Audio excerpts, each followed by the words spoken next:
Title: Demoness, depart. Do not expect me to bear your offspring again. Synopsis: Sweet, Yandere, rebellious disciple, daily life, lighthearted, fatherhood, Shura field, a tapestry of complex elements. Li Qingming, regarded as the future leader of the righteous path, finds himself captured by a Demoness during an expedition to his secret realm. Honor can be slain, but never sullied. Even in death, I shall humiliate you. Upon awakening from unconsciousness, Li Qingming discovers that the formidable Demoness has inexplicably spared his life. Years later, a porcelain doll with a travel bag knocks on his door, exclaiming, "Father, I have finally found you." Gazing at the familiar visage that bears a striking resemblance to his own, Li Qingming is momentarily rendered speechless. With the arrival of the young, the elder is naturally not far behind. Demoness, depart. Do not approach me.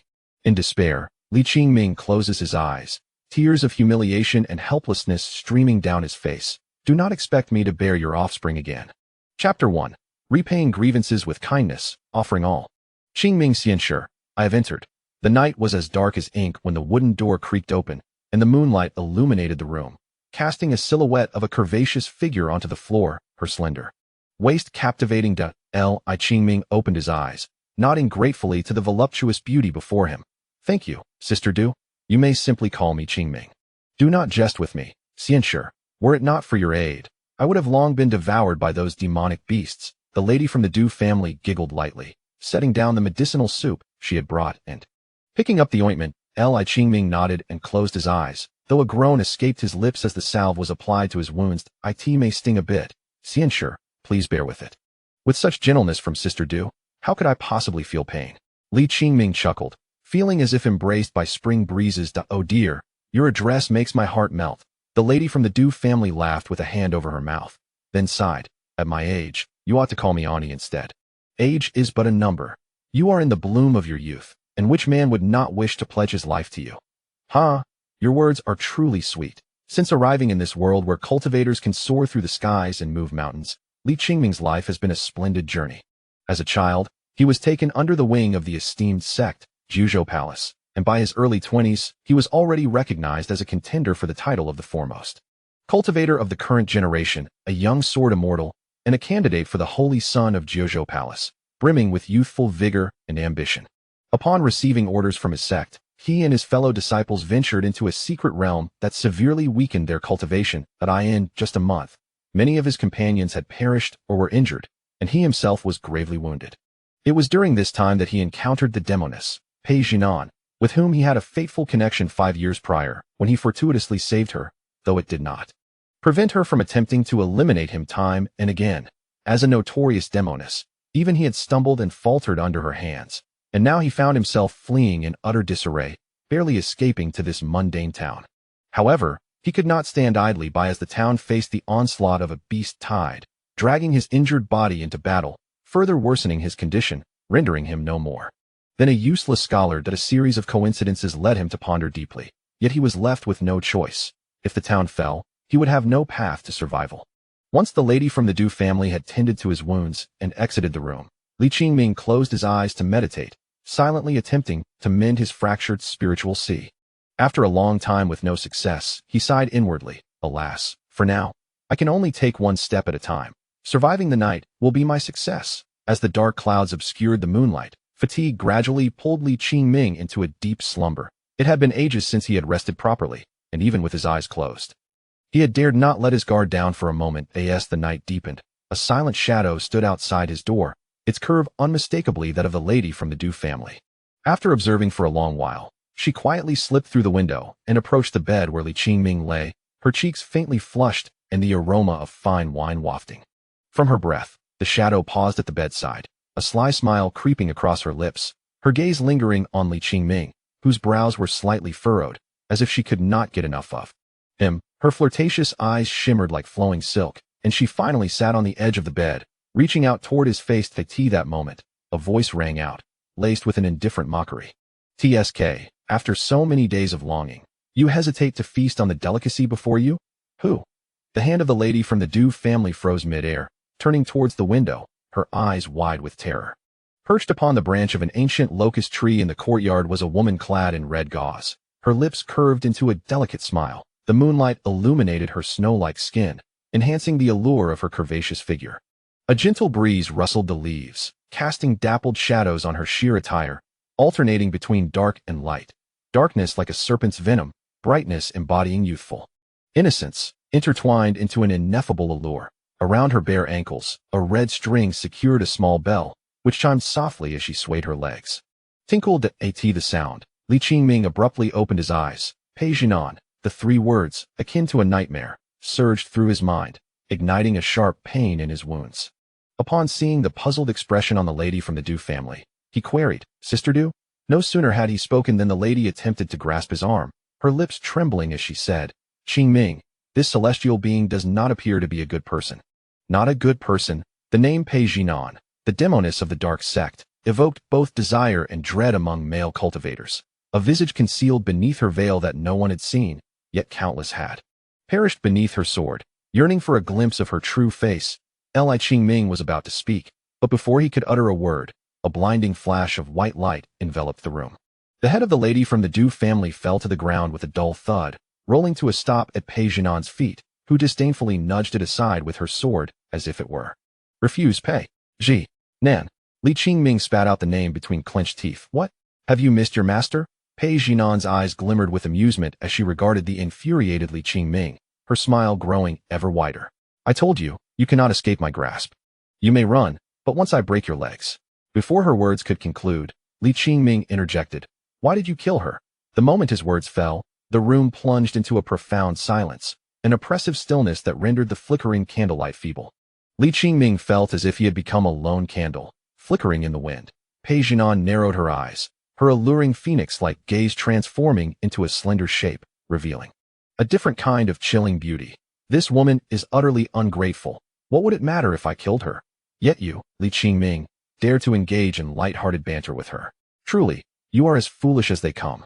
Pei Jinan reigned in all her emotions, her sword poised menacingly at Li Qingming's neck. Beneath the red veil, only an icy indifference remained, her words falling like crystalline, yet frigid, snowflakes. "Do you truly believe I would hesitate to slay you? Open your eyes and see what sort of creature this woman is." The once delicate visage that adorned the ground had morphed into something sinister, with ghastly patterns appearing, grotesque and terrifying. The previously soft hands had transformed into claw-like appendages, glistening with a metallic sheen. "To perish at the hands of such a lowly demon would be a disgrace. You would be better off dying by my hand." Li Qingming inhaled deeply. "Pei Jinan, do you genuinely believe that, despite my grievous injuries and near total loss of power, I lack the ability to discern this situation?" Upon hearing this, Pei Jinan's expression momentarily stiffened as Li Qingming tossed a dagger from beneath his pillow onto the ground. "Very well, if you intend to kill me, then do so. Otherwise, leave now or else." "Or else what?" Pei Jinan scoffed, pressing the sword's tip a fraction closer. Li Qingming could no longer contain his emotions. Veins throbbed on his forehead. "Do you know what manner of demon this is?" "I care not what kind of demon it is. It is merely a lowly creature of ignoble blood," Pei Jinan replied, her countenance still steeped in haughty disdain, as if describing an insignificant ant. "This is a blood-binding passion spider. Its lingering essence upon death is potent enough to ensnare all creatures in a state of infatuation and confusion. In this secret realm, even the most powerful beings cannot escape its effects." Li Qingming suddenly laughed, observing the transformation in Pei Jinan's expression, his own smile now filled with amusement. Silence enveloped the air, thick and oppressive. Pei Jinan, belatedly realizing her predicament, felt her spiritual energy grow heavy and sluggish, her limbs gradually stiffening, while her complexion took on an unusual flush. She had fallen prey to its venom, and the antidote was nowhere to be found. With this thought, a deeper murderous intent solidified within Pei Jinan. It was not merely a matter of gritting her teeth, but rather an urge to rend Li Qingming asunder and consume him whole. "Why did you not speak of this earlier?" Li Qingming wearily raised his hands. "You were the one who severed her head without uttering a word. Should I be blamed for that?" Pei Jinan hesitated, her breath becoming increasingly erratic, her vision hazy as she longed to sink her teeth into the flesh of the man before her. "Pei Jinan, are you not always proclaiming yourself a Demoness? Why, then, do you gaze at me as if you wish to devour me? Could it be that you have fallen for me, a righteous cultivator?" With a soft hiss. Before Li Qingming could finish his retort, he found himself at a loss for words, for the Demoness Pei Jinan had sealed his lips with her soft, fragrant ones. And then, the red veil fell away, faintly ringing with the sound of delicate bells. Chapter 2. Father, I have finally found you after suffering severe injuries and once again entering the tiger's lair. Li Qingming truly harbored a death wish. Yet, he was astonished to awaken and discover that he was still alive. How could the notoriously ruthless Pei Jinan have spared him? This enchantress must be seeking to witness his cultivation diminish, hoping he would return to Jiuzhou Palace to be ridiculed. A bitter pang gripped Li Qingming's heart. Time passed swiftly, and 2.5 years had elapsed. Senior brother Qingming, would you consider cultivating together? Li Qingming gazed at the sudden appearance of the dazzlingly radiant Qingyi fairy. Jiang Yanqing, in his courtyard, and his head spun. He was not a suitable match for her, and hoped that the diligent Jiang sister would focus on her cultivation and seek a more fitting partner. Why not? She pressed. When I had yet to establish my foundation, you encouraged me to concentrate on my practice, and I did. When I had not yet formed my core, you still urged me to focus, and I complied. Now that I have crafted my golden core, why do you reject me? Li Qingming fell silent, his handsome face marred by a frown. In the 6 months since their last meeting, this noble sister had become even more abstract in her understanding of cultivation, and her infatuation seemed to have intensified. Upon returning from the secret realm to Jiuzhou sect, his circumstances were not much different from what he had anticipated. The divine being of the mountain could only hear endless praise from below, yet when descending, he would be met with scornful remarks. Moreover, he had fallen directly into a quagmire at the foot of the mountain. Aside from few friends, the throngs that once surrounded him now regarded him with the same fear as one would a venomous serpent, eager to avoid him. Countless individuals harbored ridicule and malice, waiting for an opportunity to take revenge. In order for Li Qingming to regain his foundation, his master had spent the past 2 years exploring various forbidden lands, sending word of his safety only every few months. Frustrated with the instability within the sect, Li Qingming settled in a city under the jurisdiction of Jiuzhou Palace. Embarking on a business venture, drawing from his past life's experiences, he transformed his enterprise into a thriving success within a mere 2.5 years. Since he was still alive, he resolved to live well. Unable to cultivate, he chose a different path for his existence. However, not everyone could bear to see him prosper. Ascending to the position of the current foremost figure, Li Qingming had inadvertently offended numerous individuals, many of whom he could not even count. With his master's reputation backing him, they would maintain their decorum, yet it was all too easy for them to create minor troubles for him. This particular noble lady before him, seemingly lacking intellect, had become one of his greatest nuisances over the years. A member of the ancient Jiang clan, granddaughter of the sect leader of Jiuzhou Palace, she was a rising star of the righteous path, with a boundless future ahead. The two had known each other since childhood, growing up together in the sect. And though they could be likened to childhood sweethearts, Li Qingming regarded her as a sister. He had not held back his rejections, even uttering hurtful words. Yet she remained resolute. Once the foremost individual of Jiuzhou Palace, a sword immortal in the making, the future leader of the righteous path, and the most handsome man, Li Qingming bore many endearing titles that continued to captivate hearts, even 2 years later, with many still yearning for him. It was akin to a goddess from one's school days who had fallen into obscurity. Some would lament her fate, while others would still find her enchanting.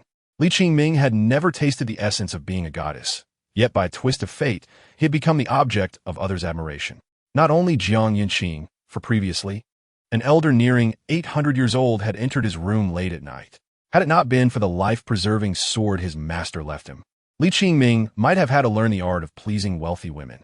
Jiang's sister, just call me Yanqing, the Qingyi fairy reminded him, her clear and naive eyes shining with innocence. To come to his door and inquire about mutual cultivation was something even the enchantresses of the demonic sect would not dare to do. Li Qingming genuinely questioned whether she had channeled all her intellect into her talents. At the tender age of 16 or 17, she had already become a great cultivator with a golden core. Li Qingming sighed deeply. As you say, Jiang's sister, I am now merely a mortal merchant, separated from the realm of immortals. Why would you abandon yourself in such a manner? Jiang Yanqing furrowed her brow. I am different from others. I admire you for who you are, senior brother. I will treat you with utmost kindness. Even if you have lost your cultivation and are no longer the true disciple of Jiuzhou Palace, reduced to a lowly merchant, I, Jiang Yanqing, shall never disdain you. Li Qingming could only remain silent, for his sister had always possessed an uncanny ability to offer comfort. Noticing his continued silence, Jiang Yunqing eventually relaxed her brow. Her tone filled with relief, and her features sparkled with joy, as if the heavens had bestowed all their affection upon her. "I have gained insight," she declared. "You think my heart is not sincere enough and wish to test me, don't you? Rest assured, my devotion to you, senior brother, is as unwavering as the sun and moon." Li Qingming opened his mouth to speak, but Jiang Yunqing interrupted him. "Do not say another word. Senior brother, I understand." With a serious expression, she reached into her storage ring and produced several items. "This is the Snow Lotus Jade Toad Pill. Take it daily to enhance your physique and prolong your life. This is the Calming Blood Jade. Keep it close, as it has the power to soothe the mind and invigorate the blood, ensuring you sleep soundly. This is the Fragmented Cloud Bottle, which can trap even ordinary yuan in cultivators." In mere moments, the courtyard was suffused with a haze of treasure. Watching Jiang Yunqing resemble a character from a fantastical tale, continuously pulling out items that would make outsiders green with envy, Li Qingming felt exasperated. If he refused, she would only return with even more potent treasures. If he accepted, it would make him appear as a scoundrel. Very well, he conceded.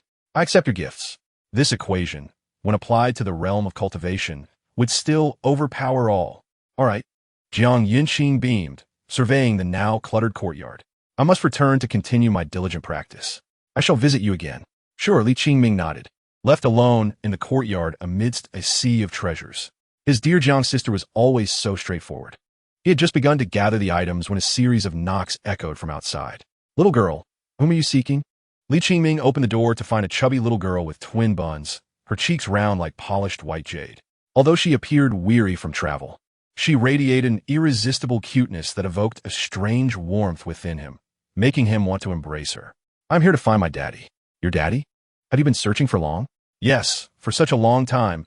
The little girl nodded vigorously, her cheeks bouncing as she spoke. She extended her chubby fingers, counting earnestly, 1, 2, 3, 4, 5, 1, 2. Despite her serious demeanor, she could only count to 5, repeating the cycle. Li Qingming couldn't help but be charmed by her adorableness, pondering who would allow their daughter to suffer like this outside. His heart softened. "Come, I will take you to your daddy." How could one be so irresponsible? In the next moment, the little girl had wrapped her arms around his neck, her joyous voice ringing in his ears. "Daddy, Daddy, I have finally found you." Chapter 3. Yes, we have a child. Damn, I cannot possibly allow the Demoness to have given birth to a child. Can I? Upon hearing the term father from the lips of this little girl, Li Qingming felt a shudder run through him, causing him to momentarily lose his balance. He couldn't help but recall his final confrontation with Pei Jinan, when he had unveiled the veil from her face, revealing the countenance that intrigued most men within the realm of cultivation. He was then teetering on the brink of madness. His memories of past events were fragmented and hazy, making any recollection feel less vivid. All he remembered was that stunning visage, weeping like a pear blossom in the rain. Her cheeks flushed like a tide of peach blossoms, and there was a phrase indistinguishable between truth and delusion. "Li Qingming, you will surely die at my hands." Yet, gazing at the child before him, he seemed to conjure the image of that indescribably beautiful face, and he also saw a reflection of himself. This little girl bore a striking resemblance to him, coupled with an inexplicable sense of intimacy. He concluded that she was indeed the offspring of himself and the Demoness. Li Qingming was momentarily engulfed in a state of profound shock, or perhaps fear. He had not managed to coax Pei Jinan into calling him father. Yet here was a child calling him that. Not only had he partaken in her, but he had also fathered a child who now called him father. For a moment, he felt overwhelmed, compelling himself to compose his thoughts as he scrutinized the child's features. He was uncertain how Pei Jinan would describe him when speaking of him, nor did he know how to confront this little being before him. However, time for contemplation was not on his side, as the girl tugged at his arm, exclaiming, "Father, father, you must ask me." "Ask what?" Li Qingming was at a loss, lacking any experience in parenting, having only taught the young Jiang Yunqing, who was merely a child herself a decade ago. "Ask my name. What name did your mother give you?" "Pei Zhulu." The little girl eagerly replied, but midway through, she faltered. "Zhulu is. Unable to recall the origin of her name, her small face drooped in disappointment. "Is it related to the hunting of deer across the land?" Li Qingming speculated, recognizing that due to her tender age and her innocent, childlike voice, some words were still muddled in her mind, rendering them indistinct. Yes, yes, that's it. Peijulu, she exclaimed, genuinely impressed. Father, you are so clever. Peijulu. Li Qingming silently repeated the name in his heart, feeling a surge of certainty. It was undoubtedly the Demoness style to bestow her child with her surname and a name of such grandeur. Whether from the fleeting memories of his past life or the abrupt fall from being a revered candidate for the saint's son to an ordinary mortal with no chance of cultivation. His emotional state had never been as tumultuous as it was now. The sudden appearance of this child, inheriting half of his bloodline, left Li Qingming in a state of utmost complexity and trepidation.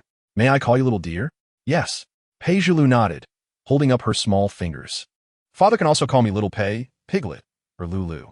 She continued to enumerate her names and favorite foods before suddenly launching herself into Li Qingming's embrace, causing him to gasp as if the wind had been knocked out of him.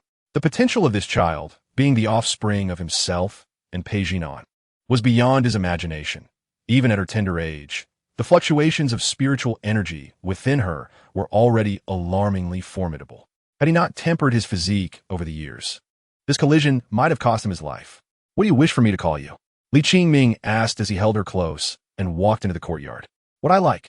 Yes, what you like.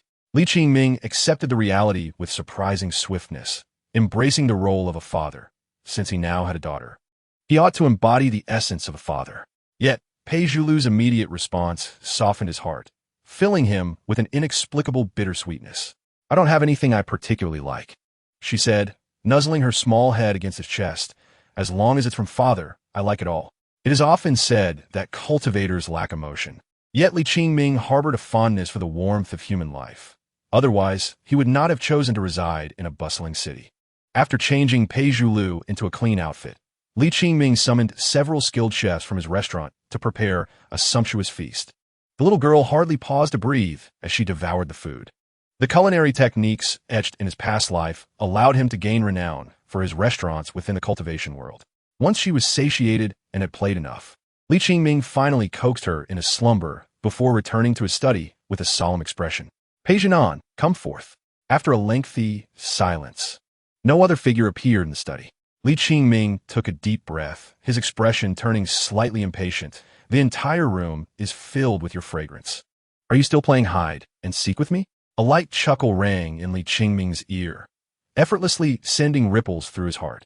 Li Qingming, you cannot possibly be falling in love with me and cannot forget me, can you?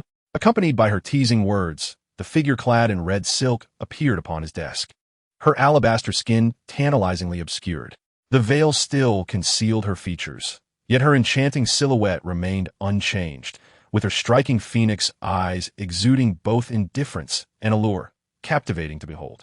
Over the course of 2 years, many events had transpired and numerous changes had occurred in Li Qingming's life. Yet before Pei Jinan, he found himself increasingly vulnerable. I'm merely thirsty. At the same time, his demeanor had grown bolder, filled with provocation. The atmosphere within the study grew tense, as if a tempest were brewing. Pei Jinan was well aware of the implications behind Li Qingming's words, and she felt a twinge of pain in her chest. However, she merely gazed at the man who had left her with a lifetime of humiliation, her eyes glinting with mockery. Once a proud Li Qingming. Now all you have left is a stubborn tongue. Is that right? Ha! Li Qingming scoffed. Is there anything else? You know it all too well. His words suddenly cast a chill over the surroundings. After a moment's pause, Pei Jinan inquired in a calm tone, Li Qingming, do you know why Zhu Lu bears the surname Pei and not Li? Li Qingming remained silent, intrigued by the question. Because Pei Jinan answered herself, her tone darkening. You, Li Qingming, are unworthy. If she were to encounter anything displeasing or someone unappealing, she would never allow them to remain in this world. For all these years, the only exception to this rule has been Li Qingming, who now stands defiantly before her. Upon hearing his words, Pei Jinan merely chuckled softly. Li Qingming, do you truly consider me akin to your morally dubious foolish master or your wooden-headed junior from the Jiang family? Do you believe every word you utter? Your words are mere echoes to me. Hearing her teasing yet pointed remarks, Li Qingming momentarily fell silent. What is this, you enchantress? Are you conducting a survey on interpersonal relations? Not going to continue your stubbornness? A smirk crept onto Pei Jinan's face. I find great amusement in your facade of strength, pretending to be unyielding. Ironically, despite lacking any real power, Li Qingming still refused to concede to this old rival. I too take pleasure in your insistence on refusing while still clinging on. Li Qingming, Pei Jinan's eyes shimmered with an ethereal calm. Are you truly unafraid of death? Death? Li Qingming felt no fear. Moreover, could this enchantress truly bring harm to him now? A smile played on his lips. Do you possess the capability to do so? You've already borne a daughter for me. This statement seemed to strike a nerve with Pei Jinan, as that familiar feeling of suffocation returned to Li Qingming. You believe that because she bears your blood, you are her father? Pei Jinan approached him, her slender fingers flicking his cheek. Li Qingming, remember, she carries the surname Pei. Indeed, Li Qingming replied, devoid of any fear, even smiling. Is this your way of humiliating me? Pei Jinan discerned the unmistakable mockery in his gaze. You voiced it already. Why even ask? This is a game you initiated. Pei Jinan responded with a subtle smile, reciprocating his mockery. Initially, Li Qingming paid little attention. But after a fleeting moment of dizziness, an ominous sense of crisis began to envelop his heart. The two had traversed from his study to the distant Ziyun Peak, Ziyun Courtyard, the very home he had shared with his master for 2 decades. They even found themselves within his master's chamber. If it were merely that, Li Qingming would not have been overly concerned. What truly alarmed him was that as the head of the righteous path, Juzhou Palace was notoriously well guarded. Even a reckless intruder at the transformation stage would create a commotion. How had she, Pei Jinan, achieved this? Are you afraid now? Pei Jinan finally laughed, her mirth akin to the gentle spring breeze of March, filling the room with a fragrant haze. After a long silence, Li Qingming finally inquired, have you reached the transformation stage? The cultivation realms mirrored those he had encountered in novels from his past life, beginning from Qi refinement and foundation establishment, progressing to golden core, and then to yuanying. Beyond that, cultivators were formidable beings. Transformation, void return, harmonization, and tribulation. Li Qingming could only inquire about a realm that still fell within the bounds of his imagination. Not quite there yet. Pei Jinan's tone hinted at her elation. Today, her cultivation had genuinely surpassed that of Li Qingming. The more he remained silent, the more exhilarated she became. Are you frightened, Li Qingming? Li Qingming remained silent. 2.5 years ago, both he and Pei Jinan were in their 20s, both cultivators at the Golden Core stage. However, she had surpassed him by half a realm, already achieving Golden Core perfection. Yet, 2.5 years later, she had crossed into the yuanying stage, mere steps away from transformation. Such a leap, though seemingly slight, was often the result of centuries of dedication during which many cultivators dared not face the tribulations of advancement. His junior sister from the Jiang family had achieved her golden core at the tender age of 17, a feat worthy of awe, yet it paled in comparison to this enchantress. Thus, Li Qingming suppressed all emotions and asked, did you come merely to humiliate me, to revel in my misfortune? Humiliate? How could I ever bring myself to humiliate you? Pei Jinan's expression suddenly softened, her gentle smile caressing Li Qingming's cheek before her smile turned radiant. I intend to toy with you. The stark contrast of her demeanor was beyond mere words. Li Qingming, you may find yourself begging me. Pei Jinan's eyes sparkled with mischief. That same phrase, which had grown tiresome to hear, failed to stir any reaction from Li Qingming. Begging was an act he would never consider. Yet, her next words silenced his laughter. If you do not beg me, when your master returns, she will be shown the recordings from 2 years ago. Chapter 5. Who is more beautiful, you or your master? Is this truly how a Demoness of the dark sect behaves? In his past life, Li Qingming was undeniably handsome, enough to debut as an idol. Yet he had died without experiencing his first kiss, his character too reserved and inept at interacting with the opposite sex. High school had been a haven for pure-hearted boys, and university continued that trend, although he had amassed several terabytes of study material. Finally graduating and finding a partner, he had gone her home one day, hoping to translate theory into practice. After enjoying a meal prepared by her, he suffered food poisoning that evening, necessitating an ambulance to the emergency room. He felt little regret, merely lamenting that he had not formatted his hard drive or cleared his browser history before his untimely demise. When he opened his eyes again, he found himself in this new world, reborn as a discarded infant, fortuitously rescued by his kind yet bumbling master, who raised him with care. Occasionally, he would join the senior disciples at the sect's Baiwa Tower to enjoy some melodies, leading a tranquil life. Entirely unprepared for the spectacle that was Pei Jinan. Goodness, are you here to provoke your superior? He had thought her a mere enchantress, but she revealed herself to be a powerful force. With these thoughts swirling in his mind, Li Qingming could only chastise himself internally, unable to voice his feelings. For this enchantress had truly pushed him onto the grand bed adorned with a millennium-old Tianshan ice silkworm, a bed that felt like a warm spring bath. As he lay down, he felt enveloped in comfort. Due to its unique material, this bed was impervious to dust and moisture, possessing innate properties for beautification, skin rejuvenation, and relaxation, highly sought after by female cultivators. Despite the comfort, when Li Qingming met Pei Jinan's enchanting gaze, a sense of frustration welled within him. The slight lift of her chin, coupled with the superiority in her eyes, radiated an extreme arrogance. Arrogance, which implied condescension. When she regarded him, it was as though a sovereign surveyed his kneeling subjects, or a deity looking down upon mere mortals. Li Qingming understood her intent, yet he remained increasingly silent. Regardless of their past confrontations or this present moment, he could never decipher the depths of this enchantress's heart. However, he was acutely aware that Pei Jinan was not jesting. Am I truly so captivating that I have you entranced? Pei Jinan reveled in the moment. All Li Qingming could do was look up at her. Merely average. Not even as remarkable as a single strand of hair from my master. Li Qingming clung to his final shred of defiance, thinking that such a remark would surely incite her wrath. Yet, to his surprise, she simply responded lightly, "Is that so?" and then gracefully unveiled her face. And now, if this were an anime, Li Qingming imagined a radiant light slowly fading away to accentuate the breathtaking beauty of this enchantress. Yet, he realized that even such an effect would fall short of capturing the true essence of her allure. Sacred yet enchanting, pure yet alluring, loathed yet deeply affectionate. These seemingly contradictory phrases find a flawless amalgamation in this visage. The most extravagant and exquisite of words, when juxtaposed with such beauty, appear utterly trivial and impotent. Li Qingming, is your sister beautiful? The gentle yet profound voice of Pei Jinan echoed in Li Qingming's ears, compelling him to nod almost involuntarily. Which is more beautiful, your sister or your master? You, sister, are beautiful. Li Qingming stammered, quickly regaining his composure.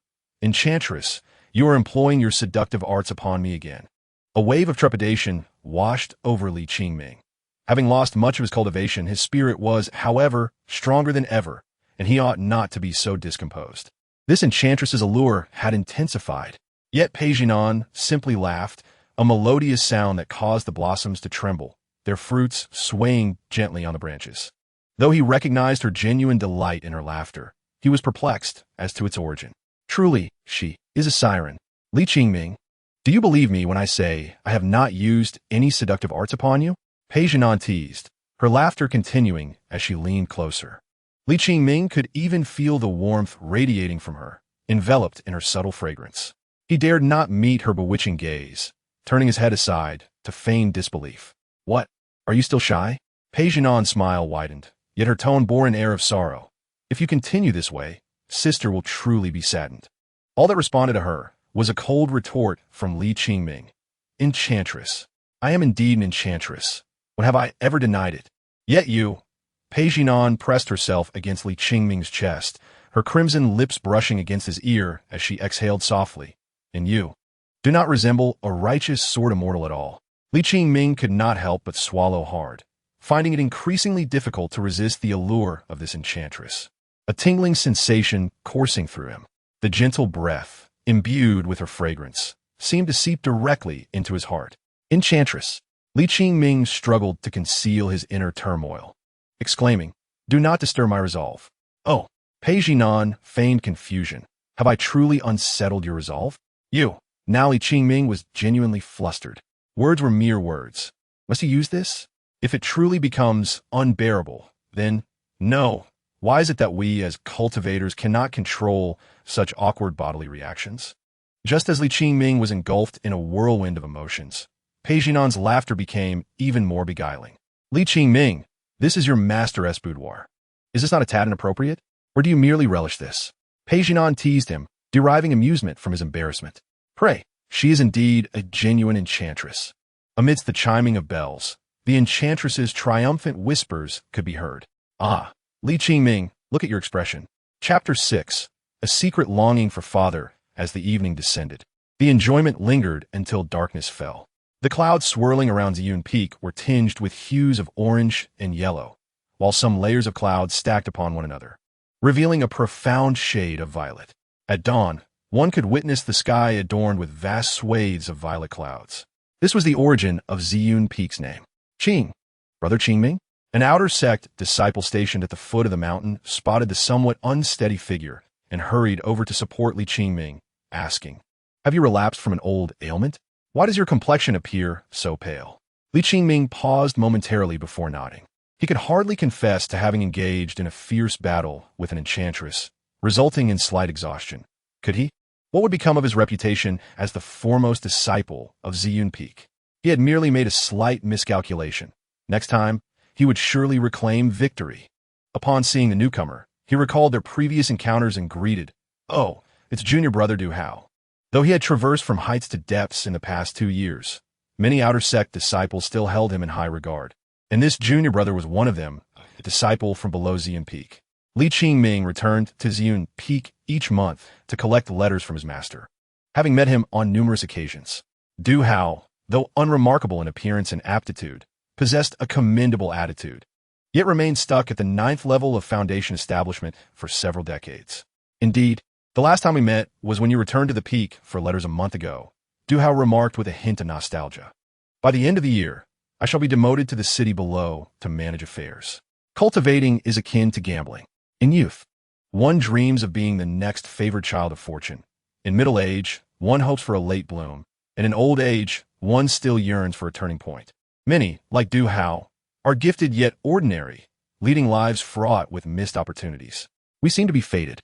I visit the sect daily to collect letters and often encounter you. If fate permits, perhaps you could accompany me to Linen City. I would greatly appreciate your guidance. Junior brother. Li Qingming's light-hearted banter brightened the atmosphere, his fame largely attributed to his affable nature, unlike other esteemed disciples who maintained an air of superiority. Brother, you yist. It is I who would be imposing on you, Du Hao replied, not one to dwell in gloom, escorting Li Qingming out of the confines of Ziyun Peak. Although no one in the sect would dare openly challenge Li Qingming, some brash young disciples could not be entirely avoided, and Du Hao, on duty today, would surely provide some measure of protection. Li Qingming accepted his kindness without reservation. Upon returning to his courtyard within the city, Li Qingming concealed all emotions, revealing a countenance so gentle that even he was unaware of its warmth. His daughter, Peizhulu, with her hair styled like Neza, sat on the doorstep, pouting and wearing a look of dismay. Beside her stood his anxious steward, Fu Bo father. The moment he appeared, the little one's eyes widened, leaping into the air before landing squarely in Li Qingming's embrace, clinging tightly to his neck. "Father, father, you have finally returned." The child's voice was tinged with a hint of tears. Do not cry, do not cry." Li Qingming awkwardly comforted her. "I thought father no longer wanted me." Peizhulu whimpered, her voice still sweet and innocent even as she wept. "How could that be? How could father ever forsake you?" "Really? Truly?" "Of course it is true." The little one, though prone to tears, was easily consoled. Upon hearing his affirmation, she ceased her sobbing, though her face remained streaked with tears.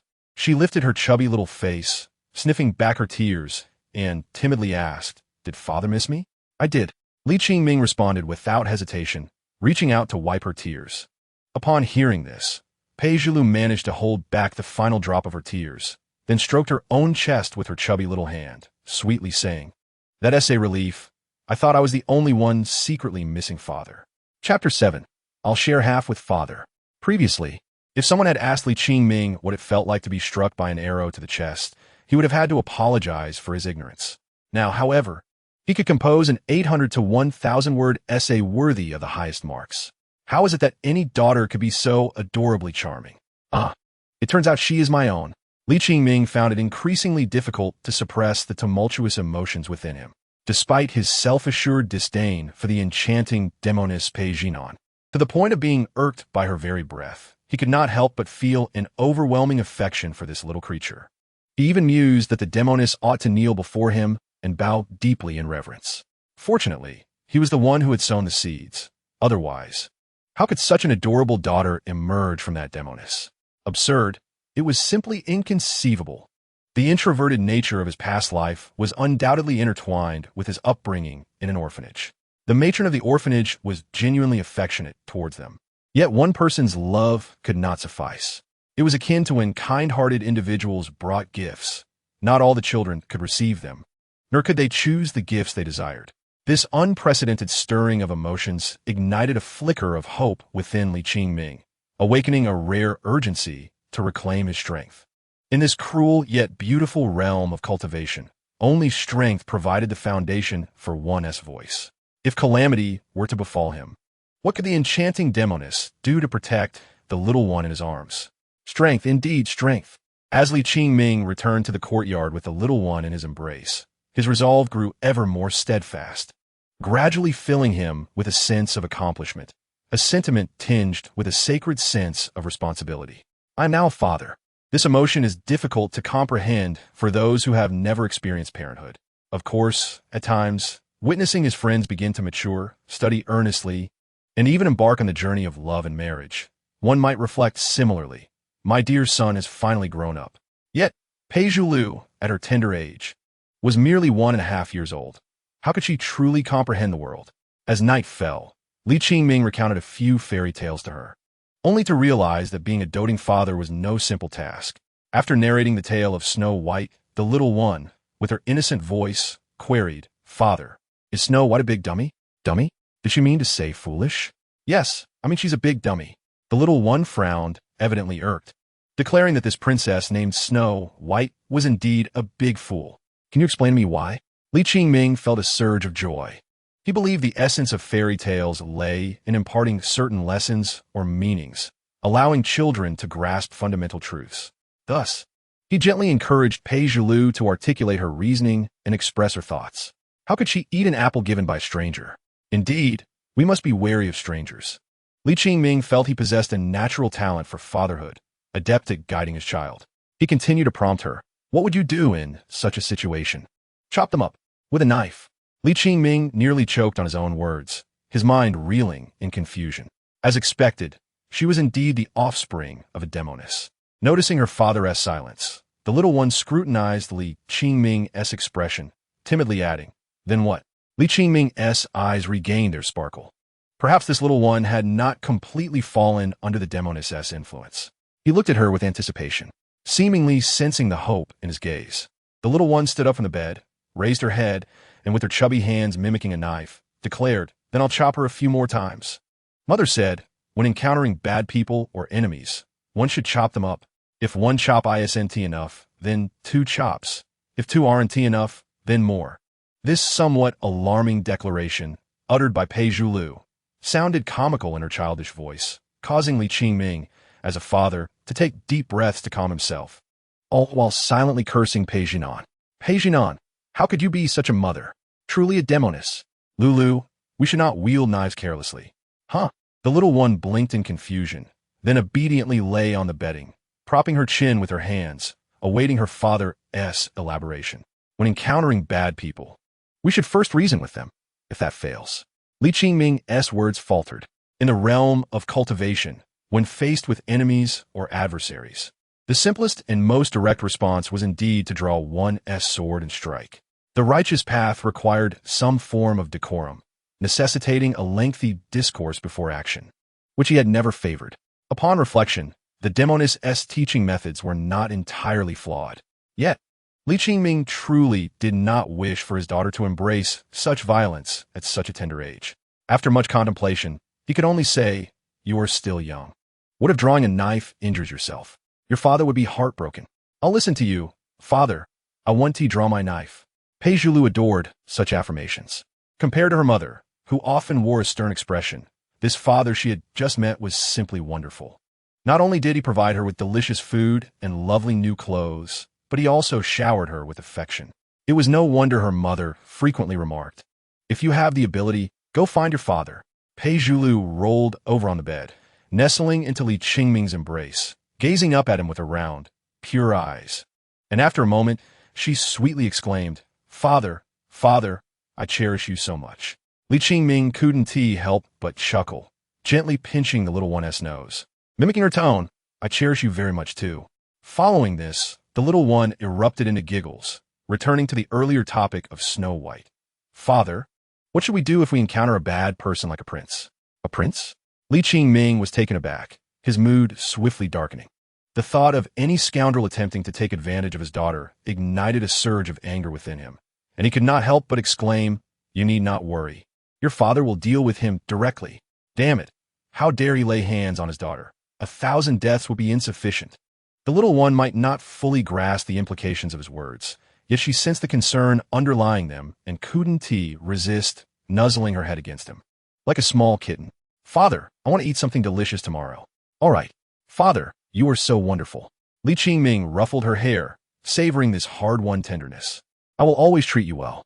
Then, the little one hesitated, seemingly grappling with an immensely difficult decision. "Father, when I drink Mother's milk next time, can I share some with you?" This was a request Li Qingming dared not entertain. The Demoness had gone to great lengths to protect their daughter in secret. She might even be eavesdropping in the shadows. If he agreed, it could lead to a tumultuous confrontation at night. "You can have all of it. Your father does not care for milk." He was compelled to refuse, albeit against his true feelings, having tasted it only earlier in the day. Pei Zhilu, however, held a different perspective. She remembered her mother saying that her father always spoke in contradictions. To refuse was to agree.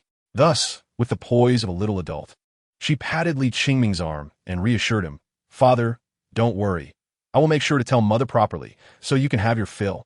Her earnest declaration echoed throughout the room, and Li Qingming could only smile helplessly as he continued to soothe her into slumber. The following day, Li Qingming awoke much later than usual, roused from his slumber by Pei Zhilu, who was playfully tickling his nose with the tips of her hair. Since embarking on the path of an ordinary man, though his days have been leisurely, he constantly seeks out tasks to engage in. It is only through busyness that he can effectively evade unnecessary thoughts. Indeed, accepting the mundane reality following failure is more challenging than achieving success. With the addition of a little one by his side, Li Qingming finds his sleep has become considerably more restful. "Good morning, she chirps. "Good morning," he replies. Li Qingming gently rubs her round little head and inquires, "Are you hungry?" Pei Zhilu, with one hand patting her small belly, uses the other to pinch a small portion of air, playfully squeezing it.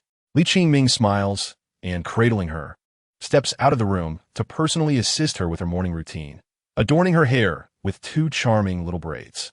The little one gazes at her reflection in the mirror, filled with admiration, exclaiming, You can actually braid hair so beautifully." Li Qingming revels in her praise. His skill in braiding has been validated by both his master and his little junior sister, naturally endearing him to the child. Regardless of age, women cannot escape their innate desire for beauty. "Mother can't braid. She always has Granny Hua do my hair. It's so clumsy." Pei Zhilu pouts, clearly expressing her dissatisfaction and reaching out for a hug from Li Qingming. Indeed, he relishes the fact that he holds a higher status in her eyes than Pei Zhinan. "You think I'll be under your thumb for a lifetime? Dream on." However, before he could utter the word clumsy, Li Qingming's eyelids flickered. For after the little one turned around, the mid-grade magical mirror unexpectedly manifested several cracks, splitting down the middle. Damn, this Demoness is indeed peeping from the shadows. Li Qingming's heart raced, and he hastily corrected himself, stating that she was merely too busy, and it was natural for one to be inept at certain tasks. "But I am here, after all." He reassured himself that he was not cowardly. Rather, he believed that maintaining a positive parental image would benefit the child's healthy development. Not at all. The little one lacked such awareness. She scrunched her nose and began counting on her little fingers. "Mother is lazy and fierce, always forcing me to learn this and that. It's horrible. Not as good as Ice Pinch." Li Qingming felt a pang of urgency. "Sweetheart, we really shouldn't be discussing this right now." But it was too late. "Pei Zhilu." Pei Zhinan's cold voice echoed ominously. Startled, the little one in Li Qingming's arms jolted, instinctively responding here. As the woman in crimson gauze gradually materialized from the void, both father and daughter fell silent, not daring to utter a word. "At your age, you still need to be carried?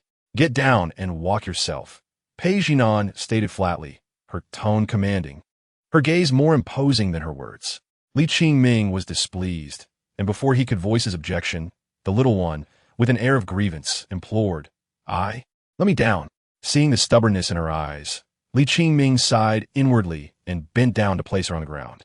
"You've had a break while I was out training, but from today onwards, you will resume your usual routine, and not a single day should be missed." Pei Jinan's tone remained steady, yet the seriousness was palpable. "Understood, mother," Pei Zhilu replied, her head bowed, her spirits low, but not forgetting to bid farewell to Li Qingming before exiting. See you later." Once the door closed, only Li Qingming and Pei Jinan remained in the room, the atmosphere growing increasingly peculiar. Clearing his throat, Li Qingming hesitated before speaking. "The child is so young. It is the age for play and mischief. There is no need for her to engage in daily training and studies at such an early age." Pei Jinan scoffed lightly, replying, "The child bears the surname Pei, born of me and raised by me. What concern is it of yours, Li?" Li Qingming opened his mouth, realizing he truly had no retort. He wished to assert, "I am her father," yet before Pei Jinan, those words stuck in his throat. He could only say, "Then why did you bring her here, if not to acknowledge my role as her father?" An extended silence enveloped them. Once fierce adversaries, representatives of the righteous and demonic sects, their current relationship had become a tangled web, intricately woven into each other's lives. After a long pause, Pei Jinan broke the silence with a mocking tone. "With your complete lack of cultivation, you think you could be my child's father?" Li Qingming merely shrugged, indifferent to her insults. "Feel free to berate me. It doesn't faze me." Yet, to his astonishment, after her tirade, Pei Jinan tossed him a jade cylinder suffused with spiritual energy. Confused, he accepted the cylinder, and upon examining the contents, his perplexity deepened. It contained a long-lost, incomplete, ancient dual cultivation technique, not the insidious practices of the current era, but a legitimate and upright method. Not only could it aid in cultivation and enhance his abilities, but could also stabilize his foundation, with even the possibility of reconstructing it, albeit with a slim chance, but still capable of seizing the essence of heaven and earth. Li Qingming's emotions became inexplicably complex. He understood the immense value of the secret contained within the jade cylinder and realized the effort Pei Jinan must have exerted to acquire it. When he looked up, however, he met Pei Jinan's gaze filled with disdain as she coldly admonished, "Li Qingming, do not stare at me with those nauseating eyes. You are merely my cauldron for cultivation, my plaything. Do you truly believe I have any genuine feelings for you?" With that, Pei Jinan pushed him down again, straddling him, commanding from her elevated position. "As a plaything, you should possess the awareness of one. Isn't that tiresome?" Li Qingming could only respond with words, as he found himself incapable of physical resistance. Pei Jinan paused, questioning, "What do you mean?" Seizing the opportunity during her moment of distraction, Li Qingming reversed their positions, pinning her down, simply stating, "Let us exchange knowledge." Pei Jinan furrowed her brows tightly, a sense of shame arising from being treated as a plaything, and she was determined to teach Li Qingming a harsh lesson. Yet, he uttered a single sentence that halted her actions. "I merely think that looking at you this way makes you even more beautiful than usual." Chapter 9. Pei Zhilu's Ambitions. A concise summary of the lengthy conflict between good and evil. When Li Qingming finally opened his eyes from a long-abandoned meditative state, the room was once again filled with a lingering fragrance. "I truly feel like a kept man, pampered by a wealthy woman." This technique is akin to a red envelope. One session of morning practice would not truly restore his leaky foundation, yet it bore some modest effect, albeit minimal. After 2 rounds of dual cultivation, Li Qingming sensed that the Demoness cultivation technique had reached a crucial juncture. Not only were her emotions more volatile, but the spiritual energy within her also teetered on the brink of calm and upheaval. No wonder she insisted on sending the little one to stay with him. She likely feared that she would be unable to care for her daughter properly during this critical phase. What a demonic woman, merely proud and erratic.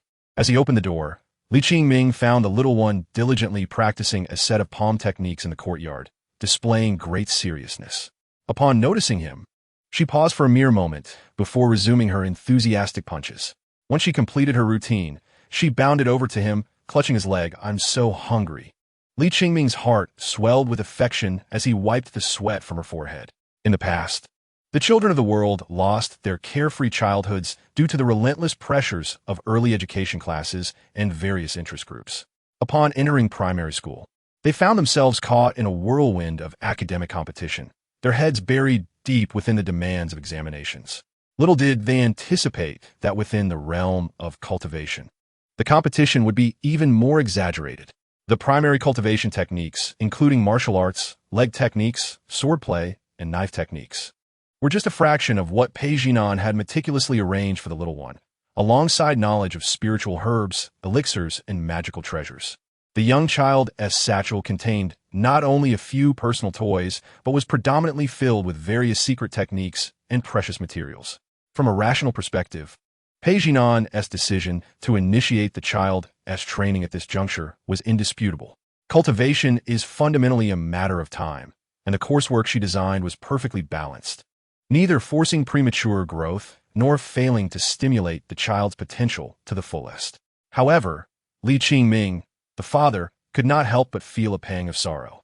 It was one thing to be oblivious in the past, but now that he was aware, it was unbearable. "Father, did mother just scold you in a room?" While Li Qingming was concerned about the little one, the child was equally attentive to him. "How could that be?" Li Qingming asserted with authority, embodying the pride of a father. "I just gave your mother a good talking to in the house." She didn't dare to retort. "Really?" Peijulu's eyes widened in admiration. Unbeknownst to the child, Peijinan had indeed not only retorted, but had spoken back fiercely. The duo exited their home and blended into the bustling throng of mortals and cultivators. In this world, the conflicts between nations and sects never ceased. Yet the interactions between ordinary people and practitioners remained relatively harmonious, particularly in the cities dominated by major sects. Many from the outer cities would go to great lengths to secure residence permits, even if it meant sleeping on the streets. "Father, I want to eat those red, stringy ones." "Ah, that called Tong Halu." "Tang Tong Falu?" Peijulu tilted her head curiously and inquired, "Is it a charm made of sugar?" Li Qingming chuckled softly. "No, it's a gourd Tong Halu." "Fu, as in talisman?"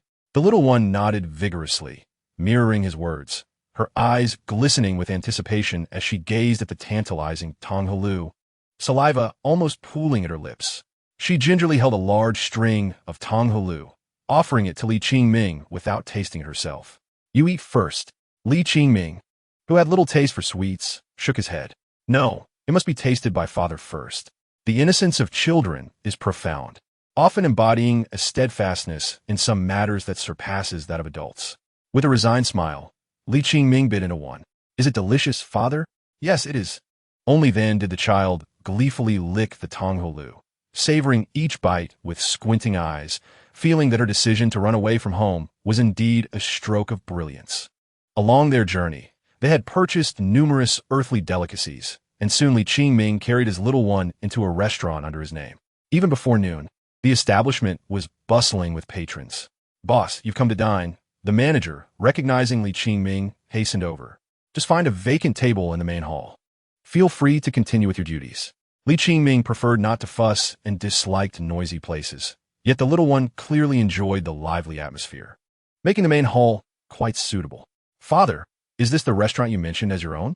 Peijulu whispered, as if divulging a grand secret. Li Qingming smiled and shook his head. "This is our restaurant. It belongs to both you and me." "Really?" The child's eyes widened in disbelief, her fingers fidgeting shyly. "Father S is Father S.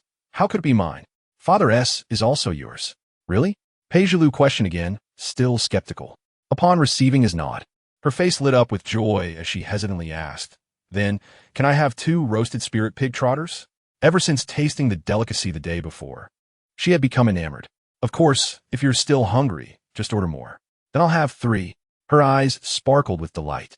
"You may eat as many as you wish." However, the little one's earlier excitement suddenly turned into worry. "But will I eat you into poverty, father?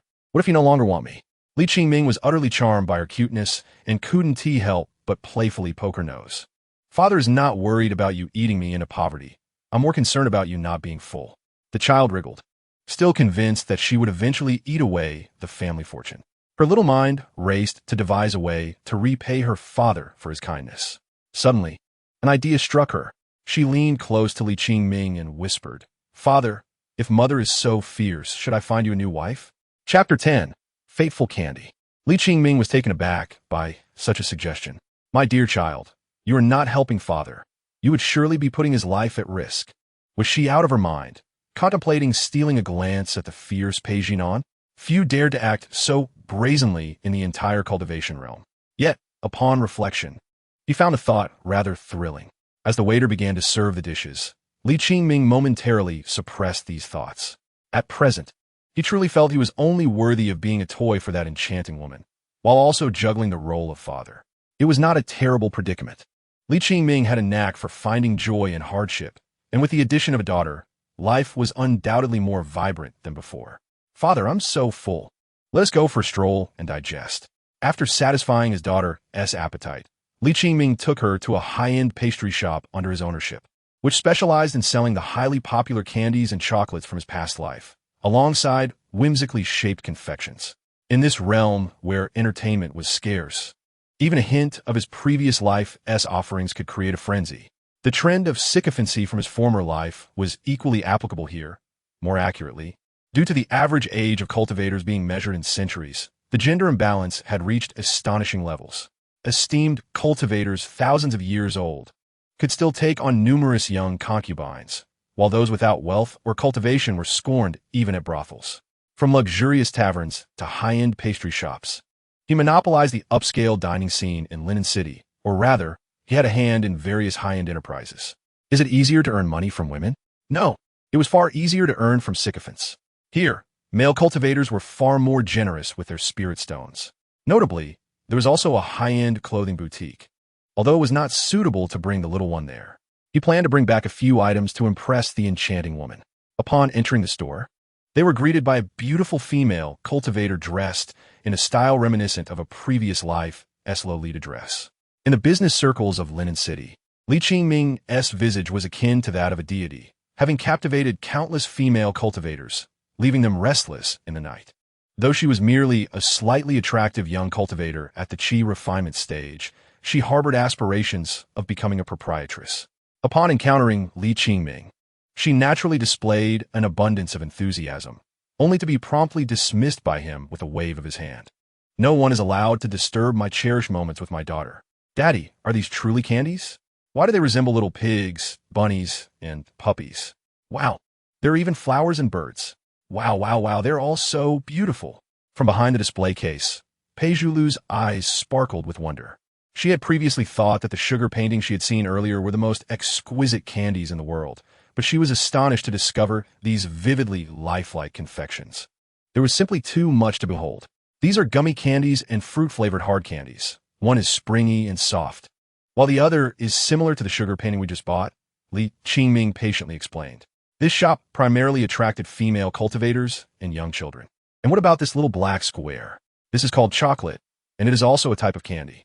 Candy. The little one's brows furrowed in confusion at the sight of the dark, blocky confections that looked more like elixirs, filling her mouth with a bitter taste just from looking at them. Indeed, it is more than mere candy. It carries profound significance. Before Qingming could respond, the little girl in purple, exploring the shop, could not help but elaborate. She explained that these were love candies made from the fruit of a tree that governs all romantic fates, known as the Yulao. If given to the one you adore, that person will remain devoted to you for a lifetime. Really? Of course. Not just in this life, even in the next. They will continue to share a bond with you. Wow. Seeing the little one's eyes widen with excitement, Qingming chose not to interrupt. The tale was, of course, fabricated, merely a simple yet effective marketing strategy to increase sales. Absolutely true. The little girl in purple nodded earnestly, gazing dreamily at the various shapes of chocolate in the display. Is it really true that if you give it to someone you like, they will love you for a lifetime? Of course. Why would I lie to you? The girl muttered, but this love candy is too expensive. I didn't bring enough spirit stones with me. With reluctance, she withdrew her longing gaze, exchanged a farewell with Peijulu, and headed towards the exit. All right, you continue to look. I must return home. Daddy, do Yulao and the moon really exist? The little one furrowed her brow, pondering for a long time before recalling the deity associated with fate, then looked at Qingming with hopeful anticipation. Of course they do. Qingming thought that believing in such fairy tales at a young age was a romantic notion. It would be too cruel for a child to grow up without any semblance of beauty, only to face the harsh realities of life later on. You may mock those little ones for believing in light, but they see you as a foolish adult, scarred by reality.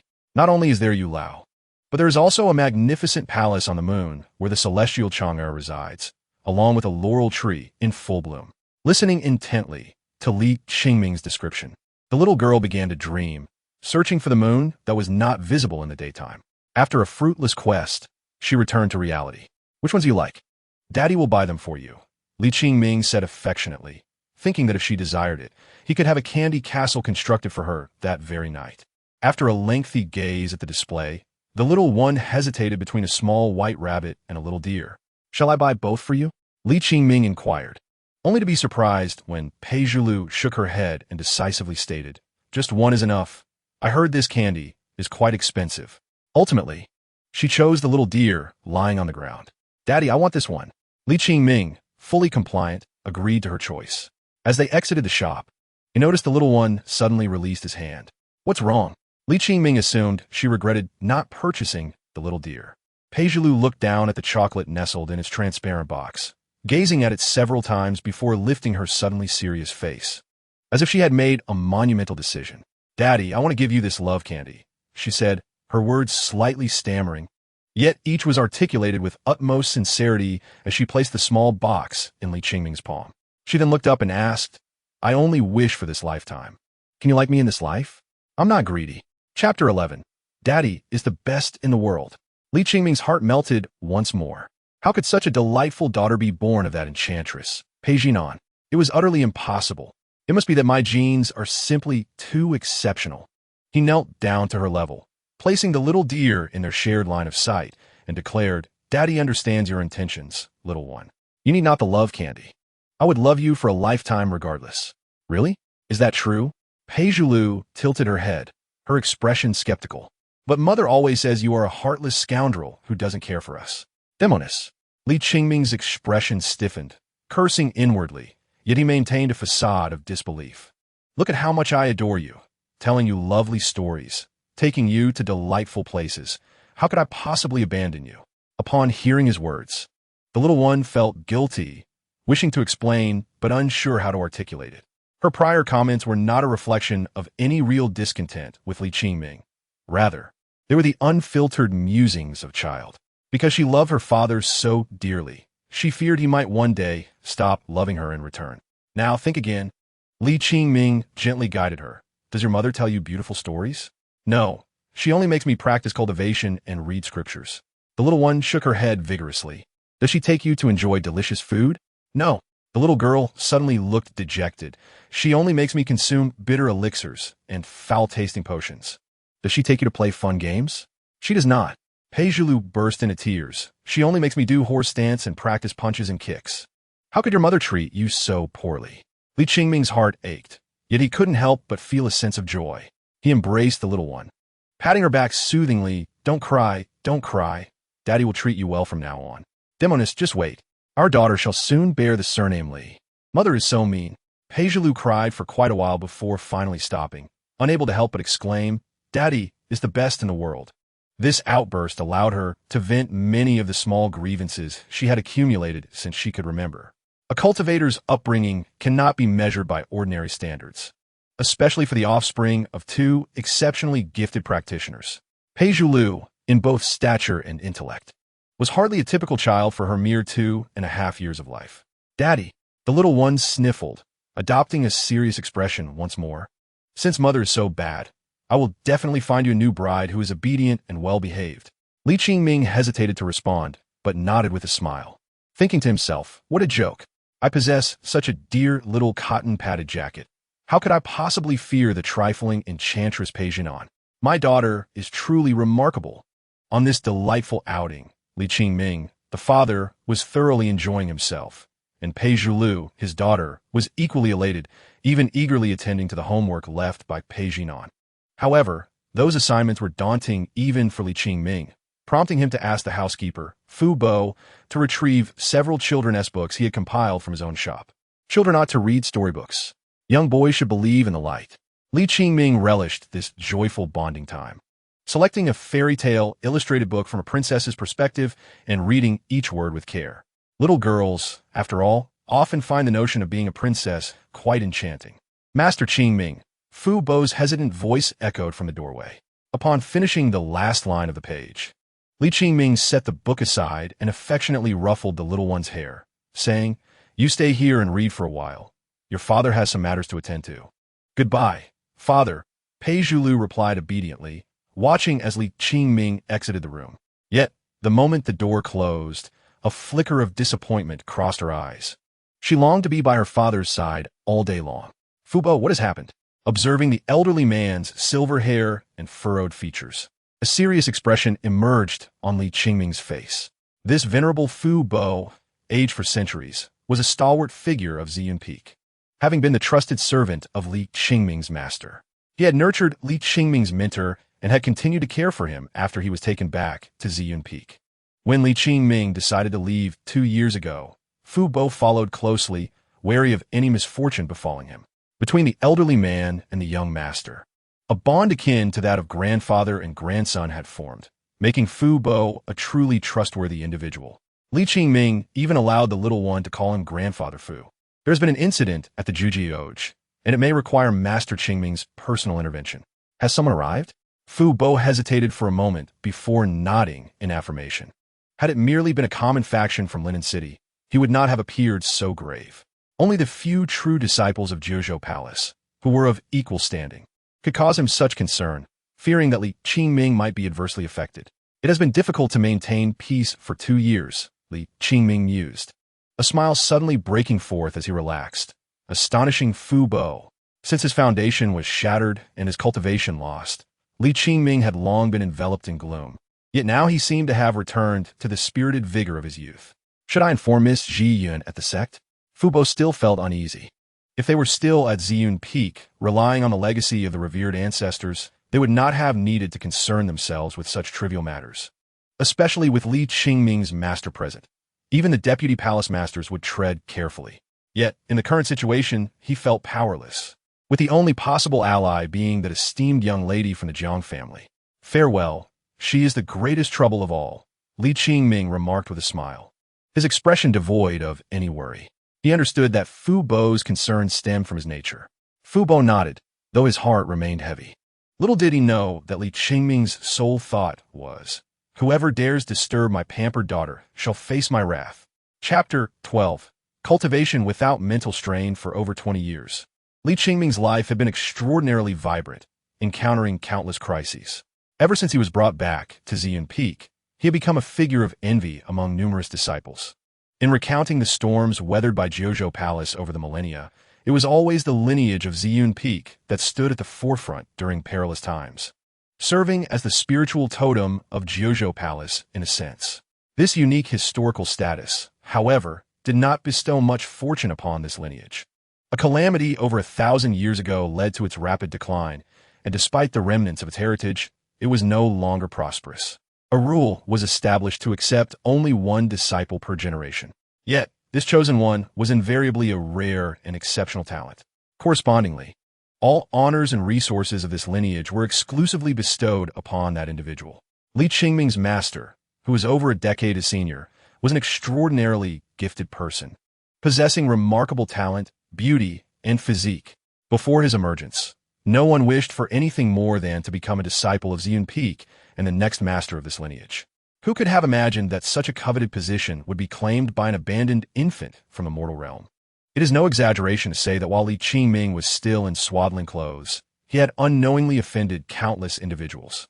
Not to mention, during his rise to prominence, he had unintentionally made enemies, and any conflict of interest would inevitably lead to enmity.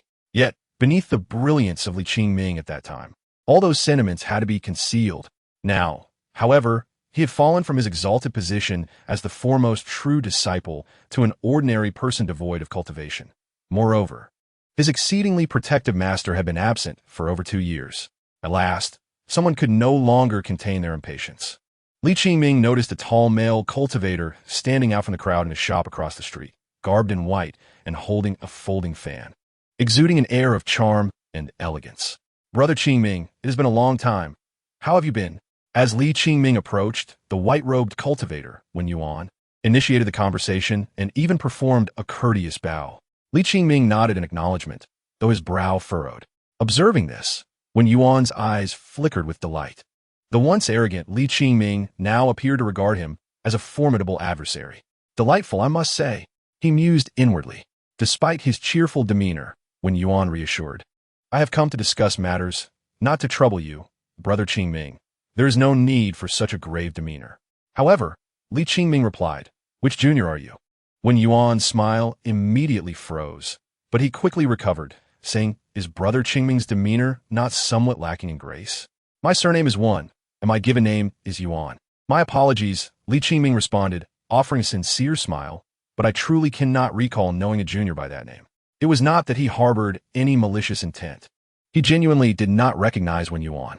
Though his tone was mild, the weight of his words carried a sting. In an instant, the atmosphere grew tense.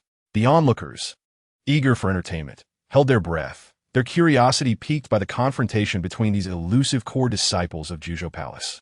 Master Qingming. This young master from the Wen family is on good terms with the true disciple of the Zhang family. Fu Bo whispered when he sensed the situation spiraling out of control. The Zhang family? Zhang Xiaoming?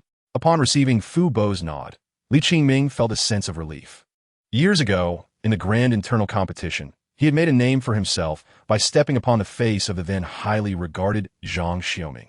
Since then, as fellow true disciples, they had engaged in various open and covert rivalries, with Li Qingming never having lost a single encounter, leading to deep-seated resentment. Wen Yuan, upon hearing the name, displayed a hint of arrogance, stating, it is of no consequence if brother Qingming does not remember someone as insignificant as me. Zhang Xiaoming has now reached the Yuanying realm and will soon host a banquet to celebrate his closure. I have come to deliver an invitation for you, brother Qingming. Setting aside the matter of the invitation, Li Qingming narrowed his eyes slightly, fully aware of the other party's calculations. The pressing concern at hand was not this triviality. With a light tone, he inquired, you have damaged my establishment and harmed my staff. What do you call this? Wen Yuan, unfazed, replied dismissively. I merely taught a few mortals a lesson. Is my senior brother truly going to blame his junior brother for that? Li Qingming, accustomed to the arrogance of these scions, found the situation amusing.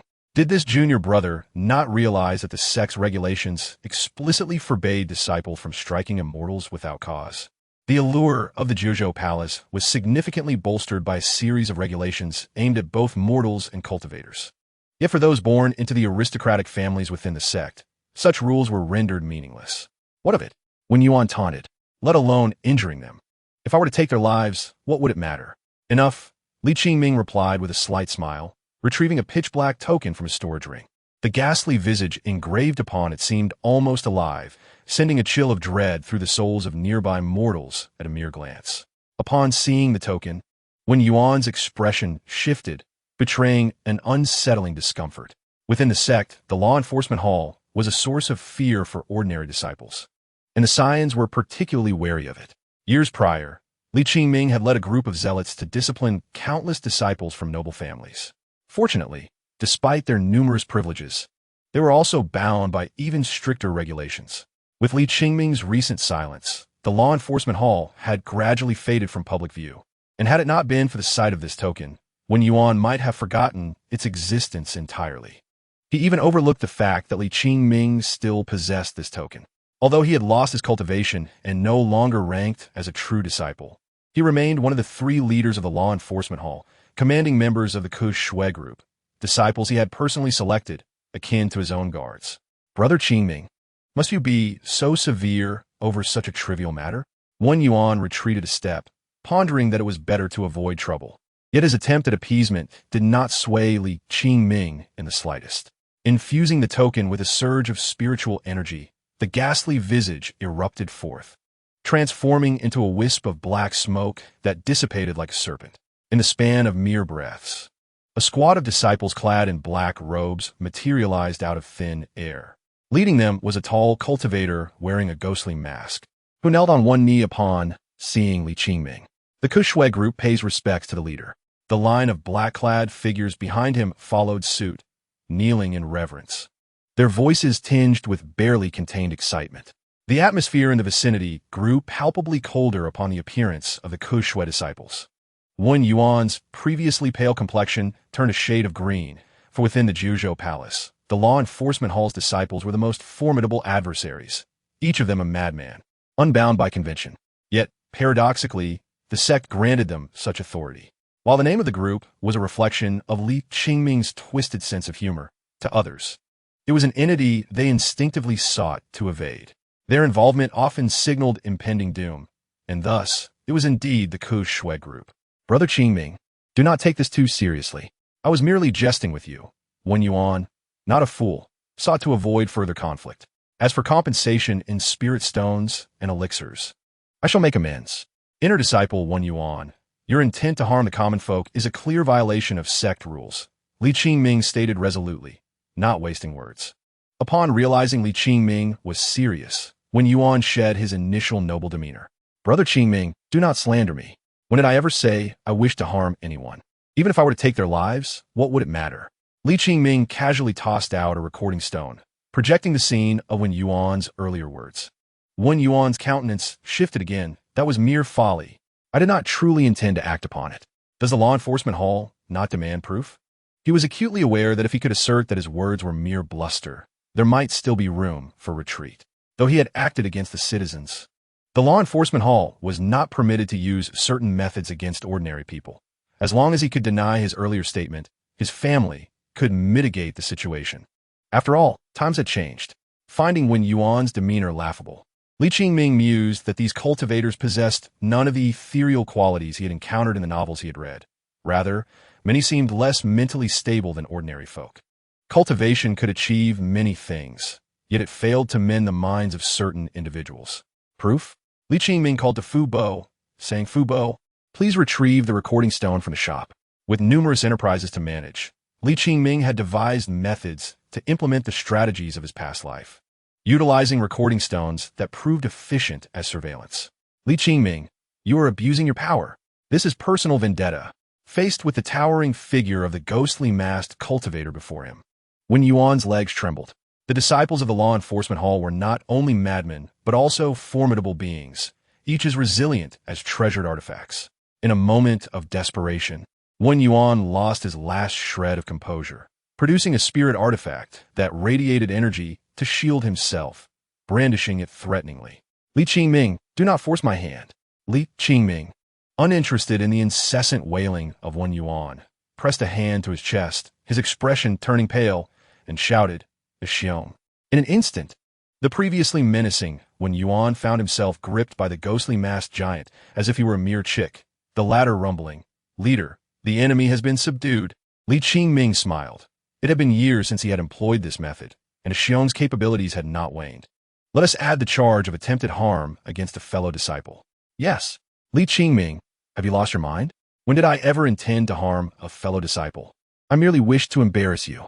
Seeing the two men fabricate charges against him right before his eyes, Wen Yuan was genuinely alarmed. The sect encouraged competition among disciples. Yet attempted harm against a fellow disciple was intolerable, with severe penalties ranging from death to the complete loss of cultivation. Why not? Li Qingming winked and pointed to himself, his voice laced with feigned weakness. I have lost my cultivation. Any qi refining disciple could easily take my life. You have drawn your spirit artifact. Does that not count? Chapter 13. You will be my father's new wife. Once the focal point of attention within the Juzhou Palace, even now, Li Qingming's every action continued to resonate with many, drawing the attention of countless unseen observers. Yet, the more one understood Li Qingming, the less likely they were to act rashly against him. His disposition was approachable. Yet should enmity arise, he would ensure retribution within the bounds of the rules, an assurance underscored by the blood and tears of others. Even if Wen Yuan's intent was merely to embarrass him publicly within the sect, Li Qingming would never be naive enough to believe that was the extent of his ambitions. Who could definitively say that Wen Yuan was not merely a puppet pushed to the front? In the realm of cultivation, being soft-hearted was always a grave mistake. Li Qingming could not achieve true indifference, but he could act decisively against his foes. Xiong, thank you for your efforts. Li Qingming patted the robust arm of the ghostly masked cultivator. Though they adhered to the sect's rules, they too bore considerable pressure. It is our duty. I shall treat you to drinks next time. Li Qingming offered another pat on the arm, knowing that no formalities were needed between them. Good. The ghostly masked cultivator replied in a deep voice, yet one could discern the tremor of his suppressed emotions. The hulking figure shook as he spoke. Within the sect, only these few individuals were fervently eager for Li Qingming to regain his spirit and transform once more into that spirited young sword immortal. Fu Bo, please go to the storeroom later and procure some fine elixirs. Do not allow the attendants in the shop to harbor any hidden ailments. After dealing with this troublesome matter, Li Qingming found not a shred of relief. Instead, he longed even more for the little one back home. Shortly after the departure of Li Qingming and Fu Bo, news reached Jiang Yunqing, who hurriedly concluded her seclusion and rushed to Li Qingming's residence, fearing he might be bullied. Moreover, she sought her senior brother's promise for a dual cultivation opportunity. If Li Qingming were to cultivate with her, who would dare look down upon him? Qingming, you must not pay any heed to that Su Ming. Should you agree to cultivate with me, we might forget to even knock. Jiang Yunqing's words trailed off abruptly, for within the study, there was no sign of Li Qingming, not even a single hair. Yet, she had distinctly sensed Qingming's aura just moments ago. Not particularly adept at, or inclined to, deep contemplation, Jiang Yunqing found this strange and gradually turned to face Pei Zhulu, who lay sprawled in the center of the soft couch. Their gazes locked. Jiang Yunqing blinked in a daze, while Pei Zhulu mirrored her expression. Who are you? The sixth sense of a Jindan cultivator made Jiang Yunqing's heart flutter inexplicably. Why was this person lying on the soft couch she had gifted to Li Qingming that was meant for him to use during their future dual cultivation? What? Pei Zhulu exclaimed, startled, rolling off the couch. I'll return it. After saying this, the little one perhaps felt her attitude was insufficiently sincere and timidly apologized. I am sorry, fairy sister. I didn't know this was for your father. Ignorance is no crime. You can lie down. Jiang Yunqing was not one to carry herself with the airs of a noble lady. Frequently, she would say things to Li Qingming that lacked empathy. It was also due to her talent being focused entirely on cultivation that this girl sometimes seemed a bit dense. She was the type often described as naturally oblivious, unskilled or disinterested in pondering trivial matters, saying whatever came to mind and doing whatever she wished, embodying a heart as innocent as a child. It was merely a soft couch. She could easily find a better one. Moreover, the little one had even called her fairy sister. However, as her words fully escaped her lips, she suddenly realized, her expression dazed. What did you just say? I'm sorry, beautiful fairy sister, Pei Zhulu repeated curiously, sensing that this fairy sister seemed a tad slow-witted. Not that, the next sentence. I didn't know this was for your father. Father? Who is your father? As a noble girl, Jiang Yunqing momentarily cast aside her composure. The word nervous clearly etched onto her face. Li Qingming. The little one shook her head, as if announcing an incredibly proud fact. What, daughter? Jiang Yunqing's graceful, youthful form trembled slightly, and she could not help but ask in disbelief, who is your father? Pei Zhulu blinked again, her eyes suddenly filled with pity. This fairy sister is good at everything. Just a bit slow.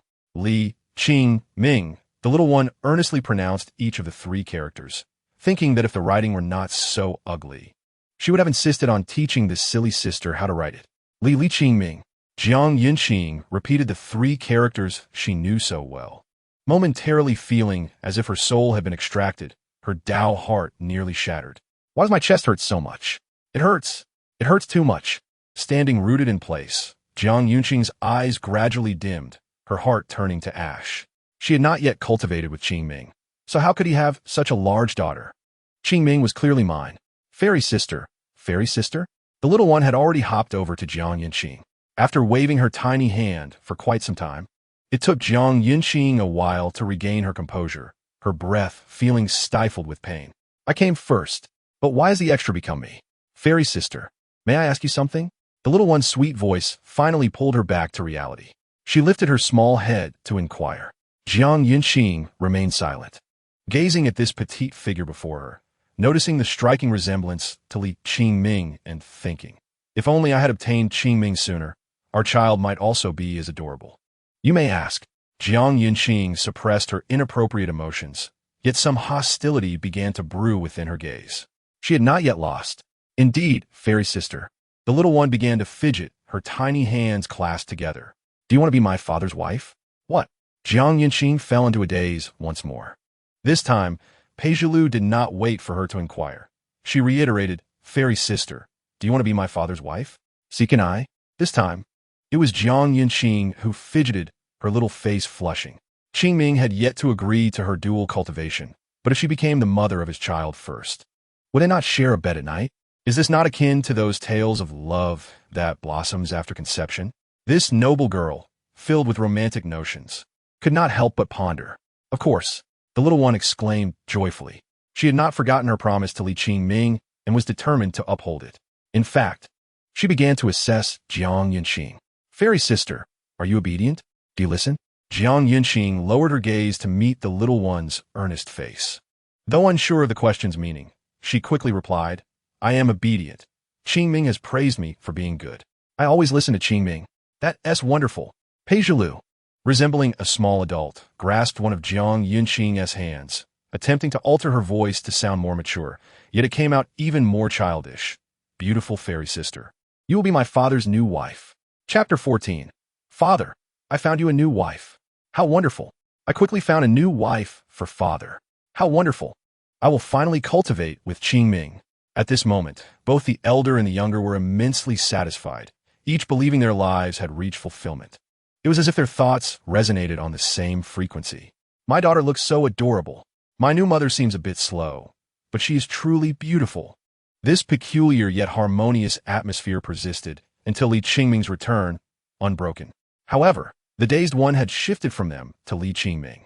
Upon seeing little Jiang's sister clad in azure, his first thought was one of dread, but upon noticing the radiant smiles on their faces as they turned to him, he found himself at a loss. Particularly, the sweetness in Jiang Yunqing's gaze nearly melted him. A single glance sent shivers down his spine. "Surely, my treasure did not drug you? Father, father." The moment Li Qingming returned, the little one leapt up to him, hands on her hips, unable to conceal her pride, her face practically screaming, praise me, father." Li Qingming could not possibly comprehend the intricate thought processes of this little one. He simply picked her up, cleared his throat, and addressed Jiang Yunqing. "Little Jiang, this child is my daughter." He had contemplated this matter long before. The child was impossible to conceal, and given Li Qingming's nature, he was neither willing nor able to hide her. However, when it came to his esteemed junior sister, Jiang Yunqing, he hoped she would remain oblivious for as long as possible. He truly feared that if she learned the truth, it might shatter her heart and lead her astray. If that were to happen, Li Qingming would genuinely be at a loss as to how to proceed. Yet, to his astonishment, Jiang Yunqing merely responded with a soft hum, and after casting a fleeting glance at him, she bashfully lowered her head. Li Qingming was momentarily bewildered when he mentally questioned the situation thrice. He realized that it was not he who had the problem, but rather the world around him. "Little Jiang, what is this demeanor of yours? You seem to convey that you already know and are perfectly fine, even quite happy." Li Qingming was utterly confounded. Father, the child in his arms, Peijilu, supported herself on his shoulder and leaned closer to whisper in his ear, "Father, I am amazing." Her voice was barely above a whisper. It did not escape the ears of those present in the room. Li Qingming instinctively wanted to nod in affirmation of her prowess. But then a chilling realization struck him, causing his pupils to constrict and a tempest to rise within his heart. The cold, ominous energy he sensed lurking in the shadows felt as though it had pressed a trigger, ringing alarm bells in his mind. He wished to cover the little one's mouth, but it was too late. Peijulu's somewhat mischievous voice rang clearly in his ears. "Father, look, I have already found you a new wife." The child was undeniably elated. After longing for her father for so long, he treated her with such kindness. Compared to Peijinan, Peijilu was determined to gather the stars from the sky for Li Qingming. While she could not do so now, she was confident that when she grew up, she would certainly be able to, and she was resolute in her mission to find her father an obedient new wife. One was not enough, so why not two? And if two were insufficient, then perhaps five. As for more, she could not count them at present, but she was certain she could find numerous options. This was her ambition and her affection for her father, Li Qingming. Little did she know that all of this was rapidly becoming a noose around his neck. "Little Jiang, if there is nothing else, you should return to your cultivation," Li Qingming urged, striving to maintain an air of composure and adopting his usual tone. "Qingming Shi Xiao." Jiang Yunqing was unwilling to leave, She had eagerly awaited this day, and now Li Qingming wanted to send her away. As cultivators, we must prioritize our practice and the welfare of all beings, Li Qingming stated earnestly, his gaze unwavering. Jiang Yinxing hesitated, but apart from urging her to abandon her pursuit, she genuinely listened to his words. Even though her heart was torn with conflicting emotions, she reluctantly rose to depart. I will return to see you, Qingming Shixiang, she said, glancing back at the little one, ultimately unable to change her address, my little niece. The child, however, was unwilling to relinquish her newfound role as a potential new wife for Li Qingming. After bidding farewell to Jiang Yinxing, Li Qingming felt no relief. That ominous energy had now morphed into a weapon poised at his throat. Although it lacked a glimmer of cold light, it still instilled in him a profound sense of dread regarding life and death. Peijilu, how much homework do you have left for today? The calm voice broke the silence, and the little one, like a marionette with a stuck mechanism, tapped his arm, signaling him to set her down. She obediently exited the study, closing the door behind her with an air of unspoken sorrow and reluctance, reminiscent of a valiant warrior embarking on a perilous journey. With her departure, all the pressure fell squarely upon Li Qingming. Why are you drenched in sweat, my lord? Is it due to dissatisfaction with me? Pei Jinan's tone held no trace of resentment. Rather, it was imbued with a softness that could easily ensnare a man's heart. Even Li Qingming, who was well aware of her true nature, felt a slight flutter within him. This damned enchantress is employing her charms on me again. Yet, he understood better than anyone that such a temptress was the most formidable of all. Do not speak of life and death so lightly, my lord, he retorted, unwilling to exhibit any sign of weakness in front of his adversary. And, since you are aware of my sweating, why do you not fetch me a towel to wipe it away? He held firm, refusing to yield. Otherwise, where would his dignity lie? Seeing him so resolute, Pei Jinan merely smiled, her half-covered face still enough to captivate and enthrall. Would it be acceptable if I used this layer of red gauze to wipe your sweat, my lord? As she spoke, she leaned closer, her arms wrapping around him, attempting to loosen his clothing. Li Qingming was taken aback, nearly leaping from his spot. This scene finally elicited laughter from Pei Jinan, who then, with a sultry gaze, teased, so, my lord has found a new beloved and now despises me? Demonic woman, enough. Li Qingming was utterly exasperated. You dare to scold me for another woman? In an instant, Pei Jinan feigned tears, yet her face bore a sly smile. In the blink of an eye, she transformed back into the mischievous enchantress, biting down hard on Li Qingming's neck before playfully suggesting, shall I call your little Jiang sister back to entertain us with a smile? Li Qingming suppressed his slightly quickened breath, his expression one of stoic resolve. He slowly shook his head, his tone proud. What? You have already declared yourself my wife. Must I trouble others for such matters? The implication was clear. There was no need for anyone else. It was Pei Jinan who should step forward. Li Qingming was not the sort to remain oblivious to the situation or to underestimate the gravity of his circumstances. In fact, he was quite adept at assessing the tides of fate, yet he was unwavering when it came to certain principles he wished to uphold. In the presence of this adversarial enchantress, his line in the sand was absolute refusal to submit. Their relationship had become so complex that it was nearly impossible to delineate right from wrong. It was futile to determine who was more at fault. The notion of good and evil not coexisting was one he had never uttered, and he scoffed at it. Cultivators of the righteous path often professed to care for the world, yet many engaged in nefarious deeds while proclaiming their virtuous intentions. Ultimately, it boiled down to a matter of perspective. Therefore, to some extent, Li Qingming tolerated Pei Jinan's antics. Yet, there were certain matters where he would not bend.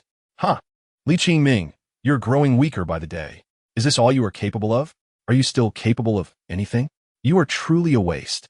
Li Qingming could no longer endure it. Who could withstand such doubt? Pei Jinan, silence yourself. He could not contain his frustration. He straightened his chest, longing to assert his masculinity, only to be pushed back by Pei Jinan's palm. Silence? Or should I be silent? If only your demeanor could possess the same fortitude as your temperament.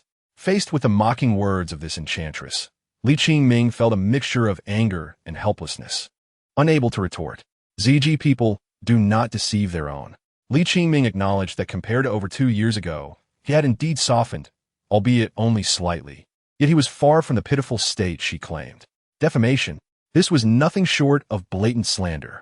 In a previous life, he would have undoubtedly taken to social media to vehemently condemn this enchantress. Alas, who could comprehend his plight? Here, he was destined to be utterly subdued by her. Oh, no, that's not quite right. It was as if she had him firmly in her grasp.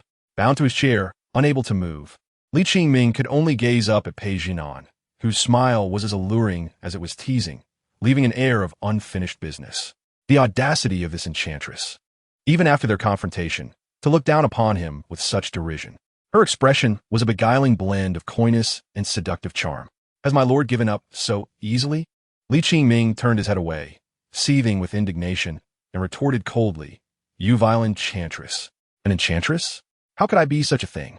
After enduring 10 months of pregnancy and remaining chaste for my lord, Pei Jinan's voice trembled with mock sorrow, enduring the unbearable loneliness and heartache of solitary nights. And now my lord, instead of cherishing me, seeks solace in another. How could her tears possibly cease? Li Qingming's eyes twitched at the sheer dramatics of her weeping. Had she performed such a display in his previous life, those superficial influencers would have had no chance of survival. Yet, regrettably, it was he, Li Qingming, who found himself without any escape. Given their mutual understanding, if she desired to torment him, she could do so swiftly. He sighed deeply, conceding that he was indeed no match for Pei Jinan. "My lord, you deceive yourself," Pei Jinan remarked with amusement glimmering in her eyes. Li Qingming could not contain himself any longer, exclaiming, "Pei Jinan, that is enough." "Oh, does my lord not fancy this? Yet if that were the case, why did you draw your sword against me?"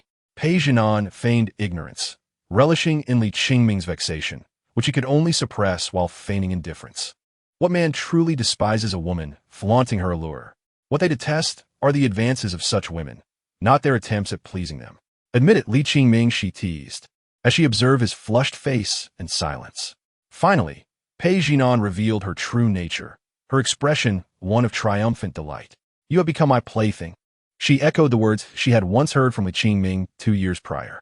"Enchantress, why does one like you, Pei Jinan, even exist?" With the wound on his shoulder still throbbing from her bite, Li Qingming looked up in despair, uncertain if he regretted his past decision to remain with her through thick and thin. "Vile enchantress, begone." In contrast to Pei Jinan's capricious torment, the little one, Pei Zhulu, was evidently sweet and endearing. After finishing her studies, she rushed into the study, disregarding the sweat on her brow, concerned for Li Qingming. Father, did mother not spank your bottom?" Before speaking, she glanced around, ensuring Pei Jinan was absent, then cupped her small hand over half her mouth. How could that be?" Li Qingming maintained his composure. Before Pei Jinan, he feigned strength, but in front of his daughter, he had to uphold the dignity of a father. "That's good to hear." The little one exhaled dramatically, her actions exaggerated yet undeniably adorable. "I thought if mother got angry, she would spank you."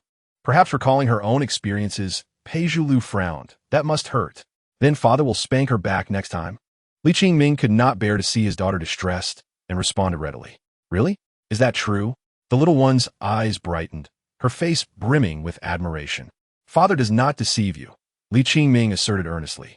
"I just scolded your mother fiercely, telling her not to assign so much homework to you." Wow. The little one was so excited she nearly shed tears, unable to fathom the joy of a life without homework. Did she agree?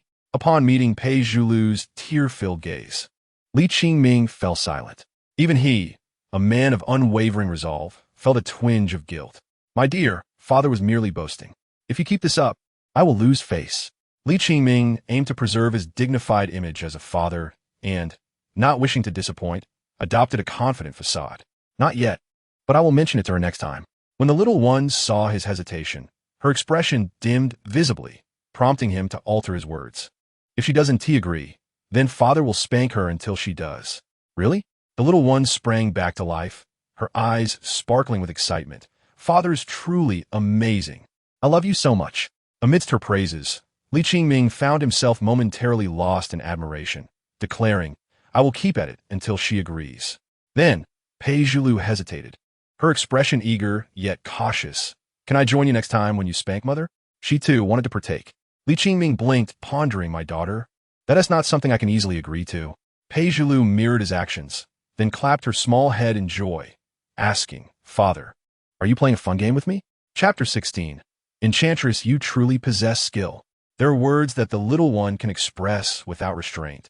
Yet Li Qingming finds himself unable to voice. The thoughts of the enchantress Pei Jinan remain elusive to him. With his understanding of her character, he knows her to be spontaneous, yet sometimes her seemingly trivial actions carry deeper significance. Escorting the little one to him, she vanished for several days, only to reappear occasionally. He did not believe her claims of having no ulterior motives. As for what she was up to, he was indifferent. What could an ordinary man with diminished strength do? Could she really render him foolish for 3 years? Such notions were absurd. Practitioners cannot conceive at will. Considering his current situation, he found himself at a crossroads. Having witnessed a glimmer of hope for rebuilding his foundations through their shared cultivation. Although he had merely patched a few small gaps, it represented a significant leap from nothingness. Yet this progress was a source of great frustration for Li Qingming. Given the current pace, he would likely have to endure countless humiliations at Pei Jinan's hands before he could even begin to cultivate adequately. He truly felt trapped beneath her forever. He mused. What if he repaired his foundations only to be drained of his essence like a sugarcane? The more he pondered, the more discontent he felt. Once a beacon of righteous cultivation, how had he fallen to such depths? No, I must reclaim my dignity as a man. I must make this enchantress aware of my prowess. Just as these thoughts swirled in his mind, Pei Jinan's delicate voice resonated once more. What? Are you once again scheming against me? A shiver ran through Li Qingming, yet he maintained a facade of cold indifference. You are merely an enchantress, Pei Jinan. Do you truly believe I would plot against you? I had hoped you would be, yet I did not anticipate your persistent timidity. Tiske. Pei Jinan still spoke to Li Qingming in a tone that suggested she regarded him as mere plaything, and yet, within her gaze, there lingered a hint of anticipation. Li Qingming coldly retorted with a single word, enchantress. Did she truly believe he would fall in her trap? Foolish enchantress. However, once he regained his composure, Li Qingming was momentarily taken aback. For before him, Pei Jinan had inexplicably shed her crimson veil and donned a pure white sword robe, her face obscured by a delicate veil of the same pristine hue. If the former enchantress resembled the flower of the other shore, nurtured by countless resentful blood droplets along the banks of the Wangchuan River, each petal glowing with an alluring and treacherous light, then in this moment, Pei Jinan appeared as a jade lotus atop a towering snow peak, a sacred radiance enveloping her. Even the morning dew nestled within her petals remained untouched by the world's dust. Yet, why did she wear my master's robes? Li Qingming stood stunned, momentarily convinced that his master had returned. Fortunately, upon closer inspection, he realized that this enchanting figure bore the face of Pei Jinan. With a mischievous glimmer in her eyes, Pei Jinan's icy demeanor vanished, replaced by a bright and radiant smile as she leaned closer, their faces mere inches apart. Li Qingming, do you not feel a stronger connection seeing me in your master's attire? Shall we indulge in a moment of revelry together? Her teasing words ensnared Li Qingming like a spider's web, and she even playfully nibbled on his earlobe before releasing it, saying, You call me by your master's name, and I shall call you my disciple. What do you think, Li Qingming? Exciting, isn't it? Li Qingming dared not respond. Thank you for the invitation, but I truly cannot. Pei Jinan, silence yourself. Li Qingming suppressed all expressions and forcefully pushed her away. She laughed heartily, akin to a mischievous girl reveling in her successful prank, finding his reaction utterly amusing. Boring, you cannot even take a joke. Pei Jinan perched on the desk in Li Qingming's study, relishing the opportunity to observe his various reactions. For instance, would his gaze wander when she crossed her legs? Would his breath falter when she leaned in closer? Speak if there is something to say. Li Qingming understood her penchant for teasing, finding amusement in his discomfort, yet he was resolute in his resistance. Today, I have nothing to do. Take me to see the streets of Linen. Pei Jinan spoke nonchalantly, not seeking his approval, but issuing a command. Shopping? Li Qingming set down his ledger, doubting his own ears, astonished that such a word had escaped the lips of the enchantress. Yet, Pei Jinan paid no heed to his hesitation and swiftly turned to exit.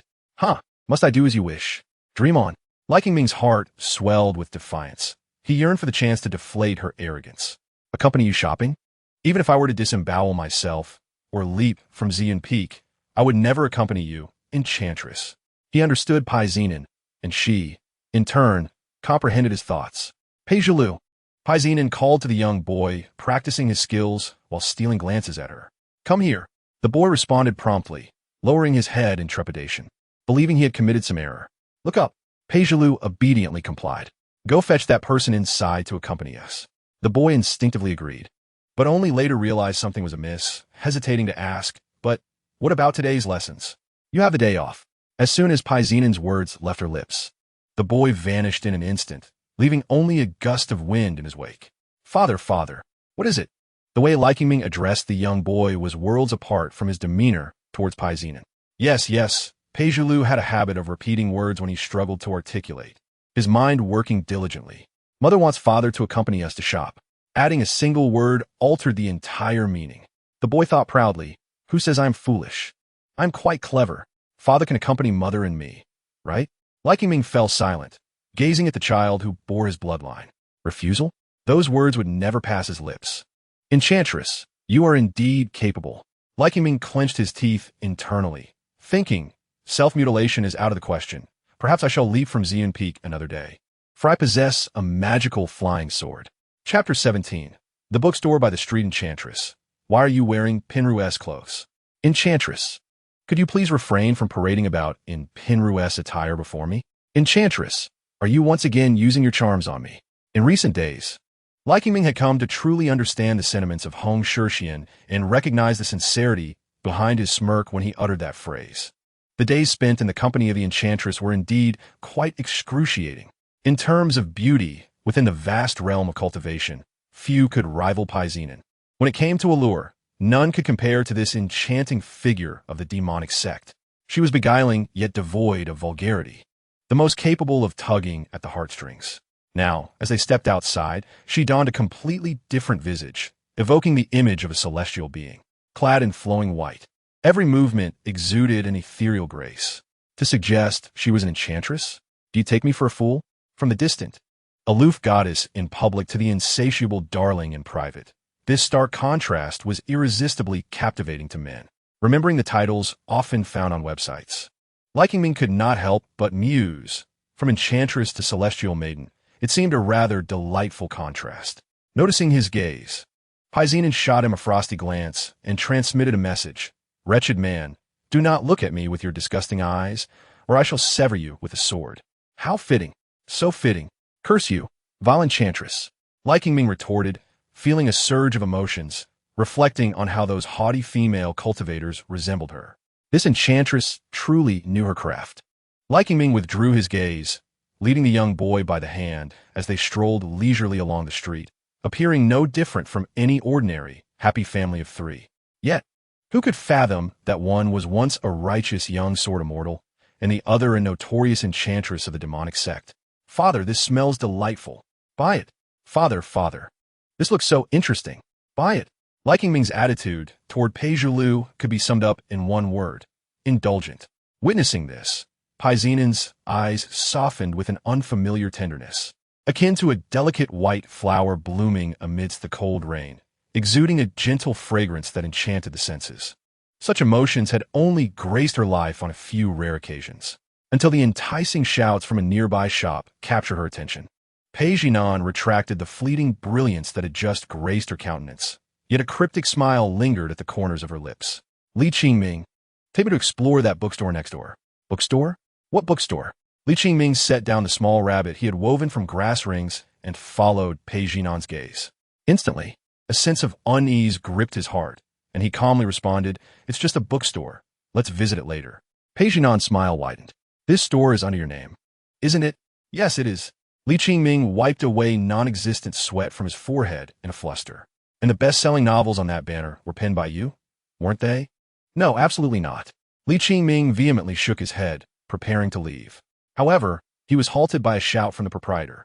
A young attendant distributing flyers at the entrance turned to greet Qingming. "Boss, are you here to inspect the store?" With no other choice, Qingming nodded stiffly, trying to signal with his eyes, but Pei Zinan had already begun to speak. "Young man, which novel is the bestseller in the store?" Sudden inquiry from a female patron left the young attendant disregarding Qingming. With the boss present, he prioritized his duties. "The best-selling book is After the Breakup. The Demoness cries and asks me to continue loving her." The third volume was released just a few days ago and sold out yesterday. So we had to print another batch overnight. Would you like a copy, miss? We're currently offering a beautiful bookmark with every purchase.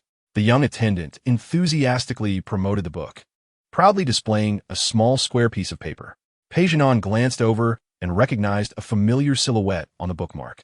Dressed in red silk, she appeared alluring as blood. Chapter 18. Why are you yelling so loudly? TSK. Qingming. Have I truly become a foolish woman consumed by love in your writing? How shameless. Must one even immerse themselves in the protagonist's plight while reading? Qingming concealed any hint of guilt, but dared not approach Polygon too closely, feeling a palpable unease within. The enchantress had commandeered the table and chair where he usually rested in the store, flipping through the Demoness series for quite some time, laughing and critiquing the female character's various actions. I thought I was his entire world, yet turns out he is mine. Qingming, don't you find such words disgusting? My affection for you has diminished, and tomorrow it will lessen further. I've been obedient. I haven't caused any trouble. Do you truly think I can't live without you? Ugh. Qingming, as a man, can't you be less melodramatic? The 6th autumn had arrived, yet why cling to the summer of yesteryears? Qingming, who knew you were so repressed? With your writing, it's utter nonsense. Polygon read on, her remarks causing Qingming to squirm uncomfortably. He could deny authorship, but he could not refute that the book was indeed sold in his store. Belief rested solely on Polygon's perception. The character of the Demoness was unmistakably modeled after her, and the book's popularity stemmed largely from this very character. The tales of righteous beings were far too common among cultivators and mortals alike, while the stories of demonesses pursuing humble men held an irresistible allure. Do not regard cultivators as exalted beings. They're merely ordinary people with longer lifespans. Such narratives, infused with elements of genuine experience, evoke a natural sense of empathy among readers. Polygon savored the latest volume and raised her gaze to scrutinize the visibly restless Qingming, who betrayed none of his apprehensions. Qingming, she suddenly called out. Why are you yelling so loudly? Qingming retorted impatiently. I'm not deaf. Could it be that you have been pining for me all these years? Even changing your name to write stories that depict me so wretchedly? To this, Qingming merely scoffed, his expression one of smugness. Can't you tell I'm deliberately humiliating you? At this juncture, his admission was inconsequential. Humiliation? Upon hearing that term, Polygon laughed instead of fuming, inquiring with a radiant smile, then why not portray her as a promiscuous Demoness, a mere butterfly of the demonic realm? Why instead chase after that lowly man? And what of that man, who professes one thing yet softens at times? Qingming fell silent for a moment. What do you know? This is called art. I see you are reluctant, aren't you? Reluctant? You wouldn't understand, even if I explained. Hee. Polygon chuckled joyfully, leaning closer, her hands caressing Qingming's face. You, a man, truly are a masochist, wishing to humiliate me, yet unwilling to tarnish my image. Qingming opened his mouth to respond, but found himself at a loss for words. When he conceived this story, he indeed harbored thoughts of repulsing Polygon, grinning as he wrote, relishing the chaos that would ensue when the Demoness met another. Yet as he continued, he discovered that the character he crafted was increasingly endearing and sympathetic, rendering inappropriate scenes impossible to write. Though a Demoness, she possessed a purity that surpassed any celestial being. While she bore no resemblance to the real Polygon, they shared certain commonalities. Polygon's words left Qingming feeling inexplicably embarrassed, even as he resisted her advances, allowing her to toy with his earlobes as if he were a pet. Demoness, cease this at once. That is my sensitive spot. Qingming, do you prefer me? Or do you favor the Demoness in your book? If you had to choose between us, who would it be? Qingming was perplexed as to why this Demoness, like many women, insisted on comparing herself to others. What makes you think I would choose either of you? Who says I must decide? Qingming grasped Polygon's restless wrist. Witnessing his attitude, the faint tenderness in her heart dissipated, replaced by an expression of alluring indifference. Qingming, do not forget, you are merely my plaything. Plaything? Qingming echoed, a long-restrained smile breaking forth. Polygon, you don't truly believe I've forgotten what day it is today, do you? What day? Polygon's expression remained unchanged, her gaze unwavering. Yet Qingming detected a hint of concealed unease. It is the anniversary of our first encounter. He replied with a smile, stepping closer. Pei Jinan frowned, soon finding herself cornered against the table, her voice laced with icy annoyance. Li Qingming, do not push me. Then come here, Li Qingming declared, wrapping his arms around her waist and pressing her against the table. Your cultivation method makes you indistinguishable from mortals on this day each year. I initially thought you were afflicted with a hidden ailment, only to realize the truth later. Today, you insisted on dragging me out. Didn't you wish to conceal something? Pei Jinan fell silent, her gaze fixed intensely on Li Qingming. If you dare to touch me. Before she could finish her words, Li Qingming had already sealed her lips with his own. After a prolonged moment, he pulled away. I will touch you. And what can you do about it? Li Qingming's smile was radiant. Li Qingming, I will kill you. I must kill you. Pei Jinan's words were abruptly silenced once more, replaced by Li Qingming's teasing laughter. Kill me? Would you, Pei Jinan? I swear. Li Qingming's words were punctuated by the sudden appearance of cracks on the exquisite Zetan table. Its legs no longer as stable as before. Chapter 19. Just one book in terms of cleverness, Li Qingming was undoubtedly among the most astute. Otherwise, he would not have been able to spar with Pei Jinan so evenly. Pei Jinan's behavior today aligned with her usual capriciousness, yet it still struck Li Qingming as unusual, evoking memories of their first encounter. After a brief moment of contemplation, he resolved to take a bold step. Fortune favors the brave. The worst that could happen was enduring a bout of humiliation at the hands of this enchantress. But if successful, he would reclaim his dignity with great force. I, Li Qingming, shall make you, this temptress, suffer. With a sense of triumph, he met the icy gaze of the enchantress, feeling as if he were a dish on the table of a certain uncle. Alas, Pei Jinan was merely a sickly cat today. Adopting her usual tone, Li Qingming retorted with a lofty sarcasm. You are but a mere plaything, and you dare to glare at me? Having spoken, he felt it insufficiently satisfying and even contemplated mimicking the villains he had seen on television, but was compelled to retreat from Pei Jinan's increasingly sharp gaze. Moderation is key. They were both adults, and he could not be so childish.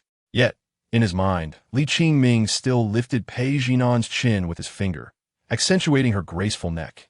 Her skin still tinged with a delicate blush. Why the lack of resistance? Pei Jinan. If there is retaliation later, it will be tomorrow's Li Qingming who suffers. Not me today. The more he pondered, the bolder he became. I enjoy seeing you feign indifference while your body betrays your true feelings, Pei Jinan. So, you like this kind of play, do you? Li Qingming. Only then did Pei Jinan, flushed with crimson, manage to squeeze out these three words, unable to maintain her earlier facade of indifference. What? Still want more? Li Qingming's smile was bright, tinged with a hint of defiance. I will not oblige. Suddenly, a series of knocks at the door interrupted Li Qingming's reckless antics. He recognized the small voice behind it. Leaning down, he intended to help Pei Jinan tidy her disheveled attire, only to be met with a sharp slap. Do not touch me with your filthy, repulsive hands. Rather than feeling angered by this rebuke, Li Qingming found amusement in it. Isn't this your scent? Pei Jinan's expression turned cold, and she began to arrange her clothing in silence. After a moment, Li Qingming opened the door, squatting down to look at the small figure holding a picture book. Why did you only bring one? Shouldn't you have taken more? Pei Jilu scratched her face and shook her head. One is enough. Very well. Li Qingming switched hands to ruffle the small child's hair and was about to lift her when she suddenly turned her gaze toward Pei Jinan. Mother, why is your face so red? Are you very happy? In an instant, the temperature in the room seemed to drop several degrees, becoming quite chilly. This was indeed an inappropriate comment for my little treasure. Li Qingming sighed inwardly, picking up the child and hurriedly leaving the scene of the crime. Let us go home, where your father will read you a story. If she continued speaking, both father and daughter would find themselves in trouble tomorrow. Pei Jinan, feeling humiliated both physically and emotionally, silently observed the scene, her heart unexpectedly calming. Regardless of Li Qingming's demeanor, he appeared to fulfill his role as a father. However, upon glancing at the shiny surface of the table, Pei Jinan's fury reignited, and she drew her sword, smashing it into pieces. Damn Li Qingming. Upon returning to the courtyard after finishing the story for the small one, Li Qingming looked up to find the sun casting a golden hue across the sky. Father, is that all? The weather was delightful, with a gentle breeze, and the sun's warmth was just right, casting a soft golden glow on the child's eyelashes, resembling a small deity lost in the mortal realm. Yet, the regret and reluctance on her face were far from divine. There are a few more books inside. I will read to you again tonight, Li Qingming said, ruffling her hair, before turning to head to the outer courtyard where Fu Bo had been waiting for quite some time. His gaze followed Li Qingming until the latter's figure vanished, at which point Pei Zhulu returned to her picture book. If one is not enough, why didn't you take another? Suddenly, Pei Jinan's voice broke the silence. Pei Zhulu jumped, having forgotten about her mother's presence after lying in Li Qingming's arms for so long. Because the small one felt as though she had committed a grave error and couldn't help but lower her head, stuttering. Pei Jinan furrowed her brow slightly. She found it challenging to engage with Pei Zhulu as a mother, often adopting a stern demeanor. Without Li Qingming, the mother and daughter seemed to lapse into a peculiar atmosphere. After a long silence, the small one finally summoned the courage to lift her head, her serious little face illuminated by the evening light, exuding a solemnity akin to a vow. Once I finish reading this book, then my father will take me and my mother out to play. Pei Zhulu spoke softly, but her words bore the weight of sincerity. Chapter 20. A bedtime story. Pei Jinan had never anticipated hearing such aspirations from Pei Zhulu. She had not realized that her child held such expectations. In her own understanding, the two paramount concerns of her existence as an enchantress were survival and strength. After the arrival of this little one, her priorities expanded to include ensuring Pei Zhulu lives well. Thus, Pei Jinan had burdened her daughter with responsibilities that were far beyond her tender age, hoping only for her to thrive and live freely. The recent incident of the small one running away from home was part of her plan. Pei Jinan needed someone she could trust completely, to whom she could entrust her fate, and that person could only be Li Qingming. Whether there were other reasons, Pei Jinan could not articulate. But at that moment, she suddenly realized that what she had been giving her daughter was not what she truly desired or needed. You want me to be with him? After a prolonged silence, Pei Jinan asked this question almost instinctively. The small one blinked, nodding earnestly as if it were a matter of course. You are my mother, so you must be with my father. Pei Jinan did not respond, for she herself did not know the answer. Pei Zhulu did not continue to inquire, for her words required no reply. She felt content simply conversing with her mother in such a manner. Clutching her sketchbook, she took the initiative to grasp Pei Jinan's hand, with her small hand holding the larger one. The little one led Pei Jinan to the grand wooden bed where she had been lying with Li Qingming for the past few nights. It was both soft and spacious. Mother, shall we three sleep together tonight? The child exclaimed, patting the bed with an air of pride. This bed is so comfortable. Pei Jinan instinctively furrowed her brow. She could endure the thought of Li Qingming being insulted, but sharing a bed with him? One could only imagine the consequences.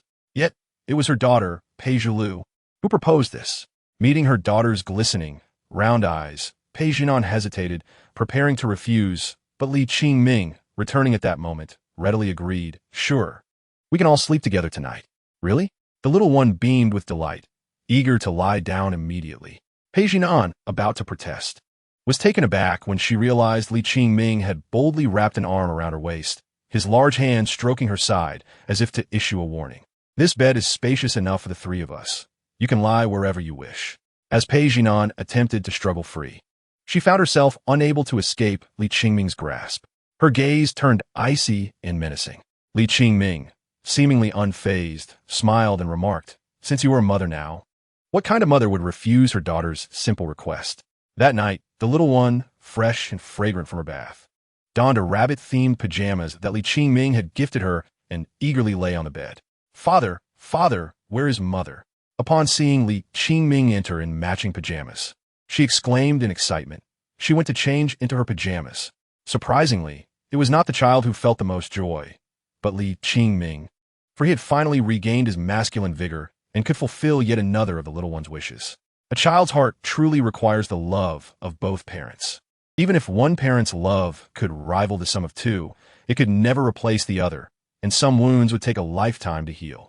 Li Qingming wished to provide the little one with a complete and beautiful childhood, one she could cherish forever. Meanwhile, in another room, Pei Jinan frowned at her reflection in the mirror.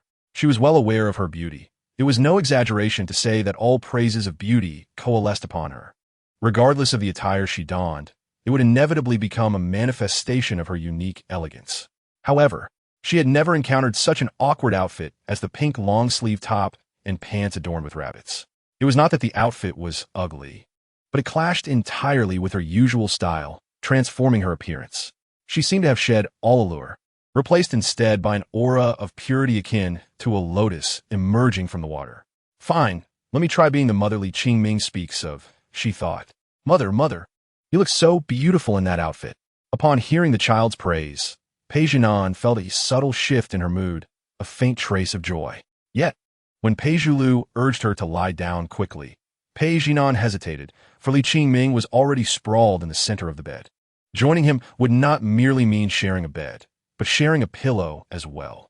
Li Qingming, sensing her reluctance, shifted slightly and said to the little one, "How about you sleep in the middle tonight?" Yes, yes. Pei Zhulu was delighted at the prospect. As she lay down, both her father and mother joined her. Father, father, tell me a story, she urged, also turning to Pei Jinan to boast. Father tells the best stories. Pei Jinan dismissed this with indifference, thinking to herself that these were just tales meant to amuse a little girl, nothing special. However, after listening to a few stories, she found herself unexpectedly captivated, realizing that these seemingly simple stories contained profound wisdom. As Li Qingming finished a tale and hinted at a question, Pei Jinan began to see him as a man capable of being a good father. All right, that concludes today's stories. It's time for bed, Li Qingming announced, feeling a bit weary after a day of shopping and teaching the enchanting woman a lesson. Yet the little one was not satisfied. Father, father, I want to hear more. With a sigh, Li Qingming complied, then let us tell one last story. Okay. One day, a little rabbit set out with a basket, determined to gather a full basket of carrots. However, halfway there, a loud howl startled her, causing her to hide behind a large tree, trembling in fear. When she finally peeked out, she discovered her good friend, the little bear, stifling laughter. The little rabbit burst into tears. "You're so mean," the child commented. "Indeed, he is," Li Qingming acknowledged, so he decided to apologize to the little rabbit and share a story. He bent down, whispering into the rabbit's ear. What did he say? Pei Zhulu waited impatiently for the continuation, and even Pei Jinan, intrigued, cast a curious glance at Li Qingming. He said, Li Qingming ruffled the little one's hair gently, speaking softly, "Sleep tight, little treasure." The story's conclusion once again surprised Pei Jinan. She had heard countless insincere flattery from men, finding it dull and uninteresting, yet this story held a charm far beyond them. Listening to the child's giggles beside her softened Pei Jinan's expression, whether she wished to admit it or not, in the few days since Li Qingming's arrival, Pei Zhulu had laughed far more than when she was with her.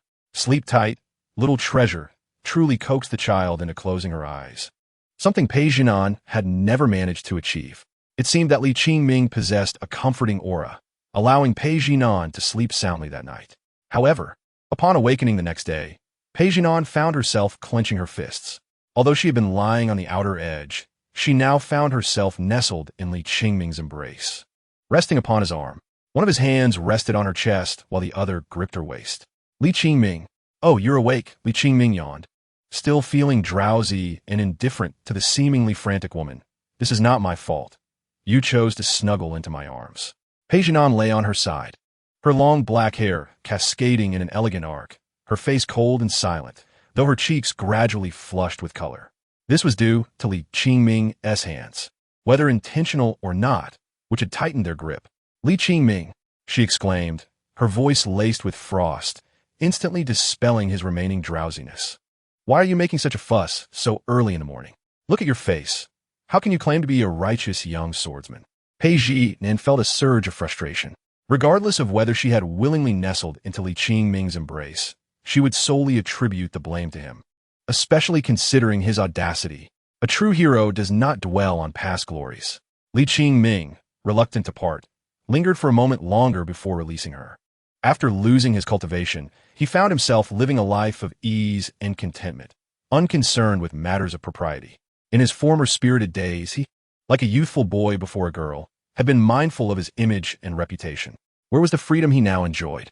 "Don't even mention me. When you pressed into my arms this morning, could you still claim to be a Demoness of the magical sect?" Li Qingming shifted positions, noting that even this little one was less clingy than her. Pei Jinan straightened up, her waist revealing a graceful curve. Yet her chest felt a slight pressure from anger. How could a dignified Demoness of the magical sect compare herself to a mere child still drinking milk? Li Qingming, do you truly wish for your own demise? With a swift motion, Pei Jinan raised her sword to his neck, her dark hair billowing slightly, shimmering with a cold luminescence. Ah, as long as you are happy. Li Qingming turned over to continue his slumber, unfazed by her daily threats of murder or inquiries about his desire for death, never having truly acted on them. Acting in a play with someone was indeed exhausting. Do you truly believe I lack the courage to kill you? Do not forget, you, Li Qingming, are merely a plaything of Pei Jinan. Witnessing his nonchalance, Pei Jinan's gaze sharpened, the cold aura of the blade intensifying. No, I'm terrified of death. Li Qingming's tone was dismissive, reminiscent of a husband who, after years of marriage, casually brushed off his wife's concerns. As one matures, understanding is paramount. Yet typically, after such a dismissal, the husband would turn to comfort his wife, for they must continue living together. Sensing the room's temperature drop, even feeling a slight chill as if brushed by a blade, Li Qingming suddenly recalled that a day had passed. This Demoness was not as easily manipulated as the previous day. How dare you? You didn't bother to remind me, yet you burrowed into my arms? I see you are deliberately seeking reasons to torment me. Li Qingming's breath hitched, his heartbeat quickening momentarily. What? Are you afraid? This change did not escape Pei Jinan's notice. But afraid? Would Li Qingming ever show fear? Yes, but he would never admit it. With a sudden turn of his gaze, Li Qingming smiled and said, Actually, I have a story I didn't finish last night. Would you like to hear it? Ha! Pei Jinan was momentarily taken aback, then scoffed. Do you think I am as naive as Pei Lu? That a mere story could enchant me? So, will you listen? Li Qingming spread his hands. Pei Jinan pursed her lips and replied coolly, I suppose I will indulge in whatever childish tale you concoct. Indeed, Li Qingming smiled, feigning ignorance of her prideful nature, and began his tale leisurely. Once upon a time, the Dragon King of the East Sea sought 100 pounds of turtle to take as a son-in-law. Before he could finish, Pei Jinan interrupted, EC? Dragon King? When did the EC ever have a Dragon King? A millennium ago. There was a flood dragon that caused havoc, but it was swiftly slain and skinned. Could you be quiet? Do you not know the basic etiquette of listening quietly to a story? Li Qingming admonished, provoking Pei Jinan to nearly draw her sword again. Her chest heaved in anger, yet she suppressed her fury and listened intently. A turtle arrived, weighing 99 pounds, and thus had to leave disappointed. On the road, it encountered a good friend, a large shrimp. Upon hearing this, it decided to hide in the turtle's ear to assist it, as it happened to possess a pound. The turtle returned, finally reaching 100 pounds. The Dragon King curiously inquired how it had suddenly gained weight. The timid turtle, anxious, accidentally dropped its friend from its ear. The Dragon King asked what the shrimp was doing in the turtle's ear. The shrimp replied, I am telling a story to the turtle. Hearing this, Pei Jinan felt a wave of annoyance. What did it say? As Li Qingming leaned closer to her ear, he whispered, I am telling a story to the turtle. Realizing the answer, Pei Jinan momentarily held her breath, utterly astounded that Li Qingming would dare to play with her in such a manner, again and again. Li Qingming, what? Is this story not amusing? Their quarrel was interrupted by the entrance of a small child. Father, mother, why are you still sleeping? The sun is shining on your bottoms. The child gazed at the two in bed with a smug expression. I've already practiced my morning lessons. Do not underestimate a child's ability to take initiative. Under appropriate encouragement, they can often excel remarkably. Wonderful.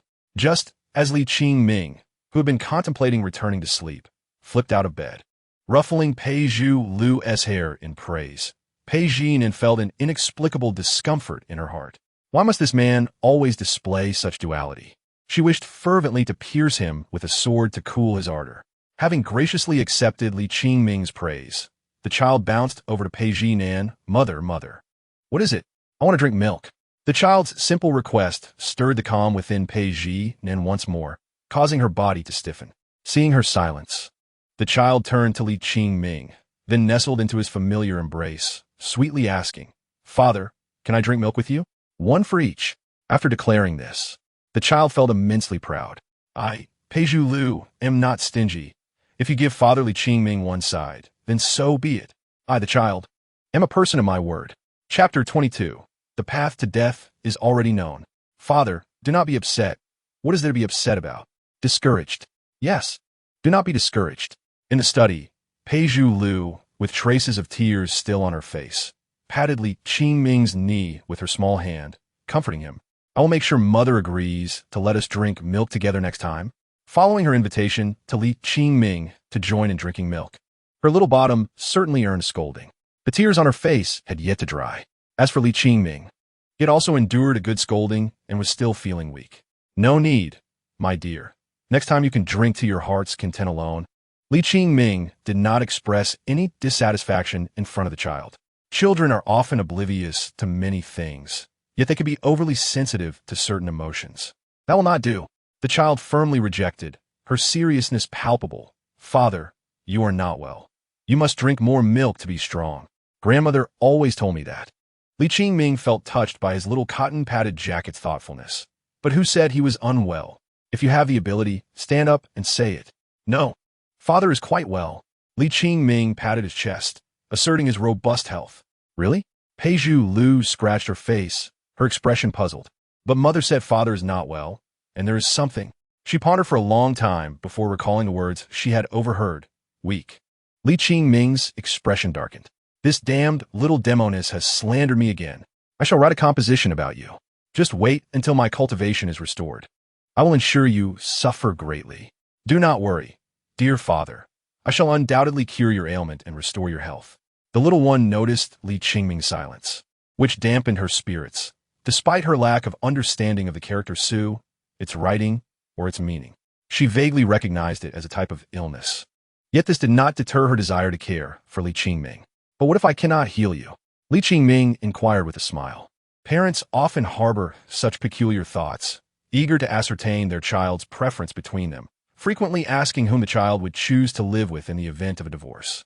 They yearn for affirmation of their child's affection, and Li Qingming was no exception. I will care for you for a lifetime, the little one declared, echoing a phrase she had encountered in her sketchbook over the past few days. Ah, how delightful! Li Qingming laughed heartily, relishing the joy of having such a thoughtful little treasure. It was indeed a source of immense happiness. After all, he delighted in being a devoted father. What of it? Young Master Qingming. Fu Bo tapped lightly on the door, and upon receiving Li Qingming's response, he entered the room. Grandfather Fu. Grandfather Fu. The little one could barely contain her excitement and greeted him eagerly, pulling out candies from her pocket. Would you like some candy? I bought this with father yesterday on the street. It's delicious.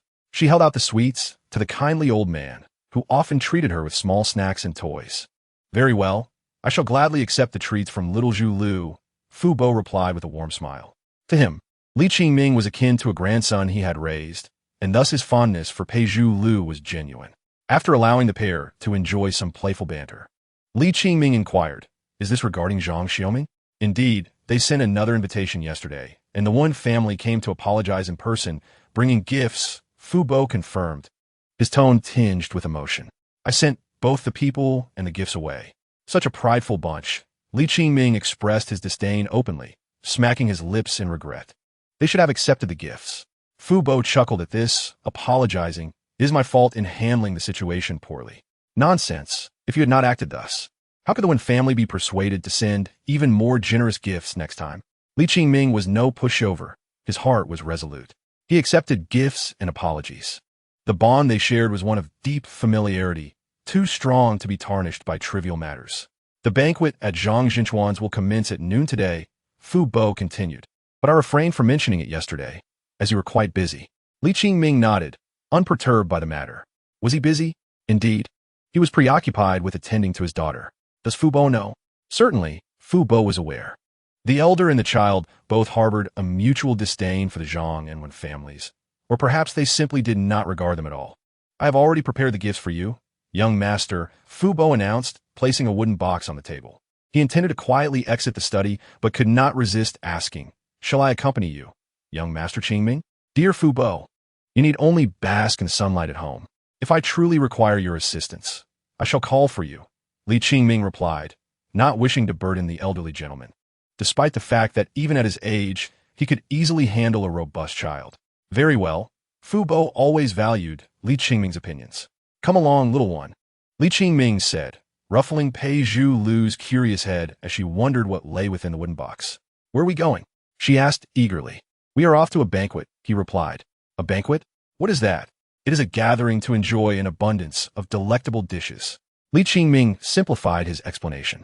Upon hearing this, the little one's eyes sparkled with excitement, and she leaped in place, nearly squeezing the breath out of him in her enthusiasm. Just as Li Qingming was about to step outside, Pei Jinan suddenly appeared. Though she did not speak, Li Qingming understood her intent. A mere banquet posed no threat.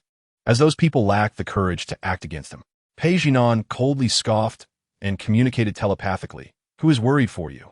I am merely curious about the grandeur of the banquet held by Jiu Zhougong's true disciples. I did not mention worry, did I? The atmosphere grew tense once more. Li Qingming found amusement in this, and suddenly he transmitted another thought. What if they were to bully me? That is of no concern to me.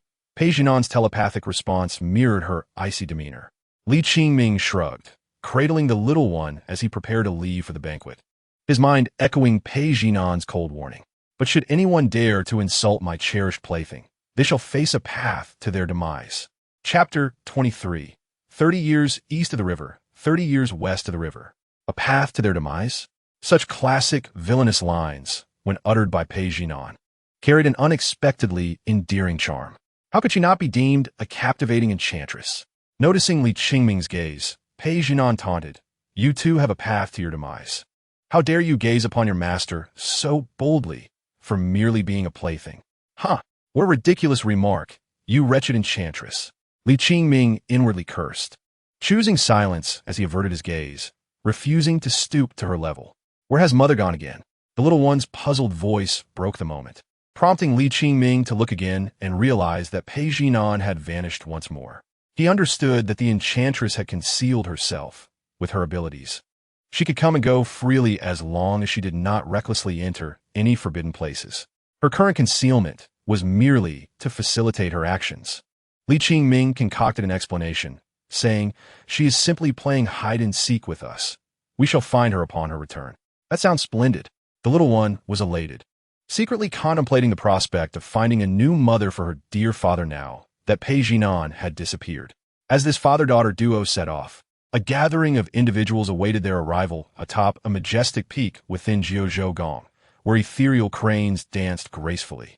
Han Yuan, did you truly deliver the invitation to Li Qingming's residence in person? A gracefully attired female cultivator, possessing a striking visage yet marred by an undeniable arrogance in her expression, inquired. Sister Yu, I did indeed deliver it, though I did not meet him personally. Wang Hanyuan replied, accustomed to the difficult temperament of this fellow noblewoman from the Jiang family, his smile sincere. Jiang Yu narrowed her eyes, her tone frosty. How could a core disciple of Jiu Zhougong fail to accomplish such a simple task? Within the vast expanse of Jiu Zhougong, mortals numbered in the millions. With countless disciples within the sect, ranging from outer to inner disciples, ascending to the esteemed core discipleship. Yet even faced with Jiang Yu's reproach, Wang Hanyuan could only smile awkwardly, acknowledging, is my junior's limited capability.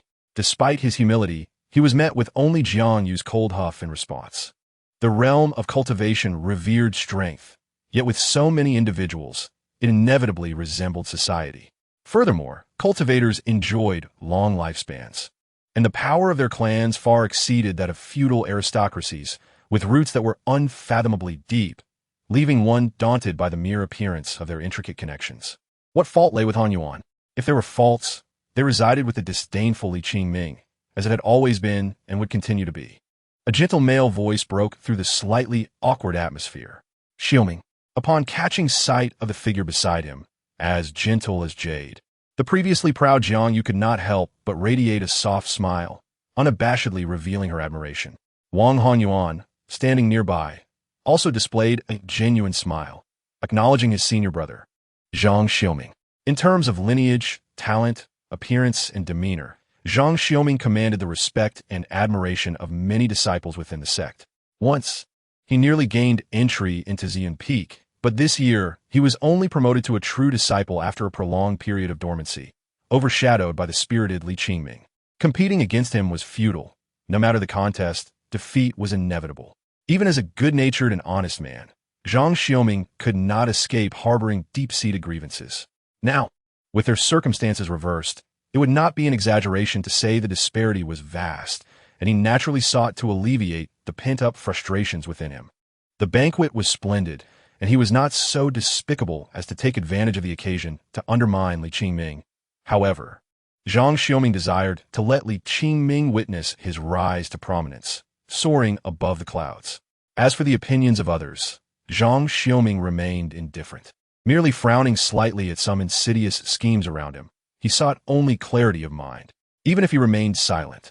There were those below who wished to curry favor with him. Suddenly recalling certain matters, Zhang Xiaoming cast an inquiring glance at Wang Honyuan. The latter understood and, after deliberately glancing at Jiang Yu, replied, "I have also sent an invitation to Sister Yinqing, and she has promised to attend this banquet for her senior brother." Upon hearing that name, Zhang Xiaoming's expression brightened, while Jiang Yu's smile gradually faded. Throughout Jiuzhou Palace, it was common knowledge that Zhang Xiaoming was love-stricken, pursuing Jiang Yinqing for a long time, yet unable to attain her affection. However, in this ever-changing world, who could claim absolute certainty? What could the current Li Qingming possibly compare to Zhang Xiaoming? Li Qingming, you once told me, 30 years east of the river, 30 years west of the river. Do not mistreat the young and impoverished. I shall finally return those words to you. Zhang Xiaoming felt increasingly at ease. Moreover, I have yet to share a piece of good news with senior brother Xiaoming. Wang Honyuan teased. What good news?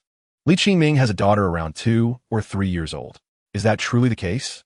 Zhang Xiaoming, exhibiting exceptional composure, revealed an expression of profound astonishment.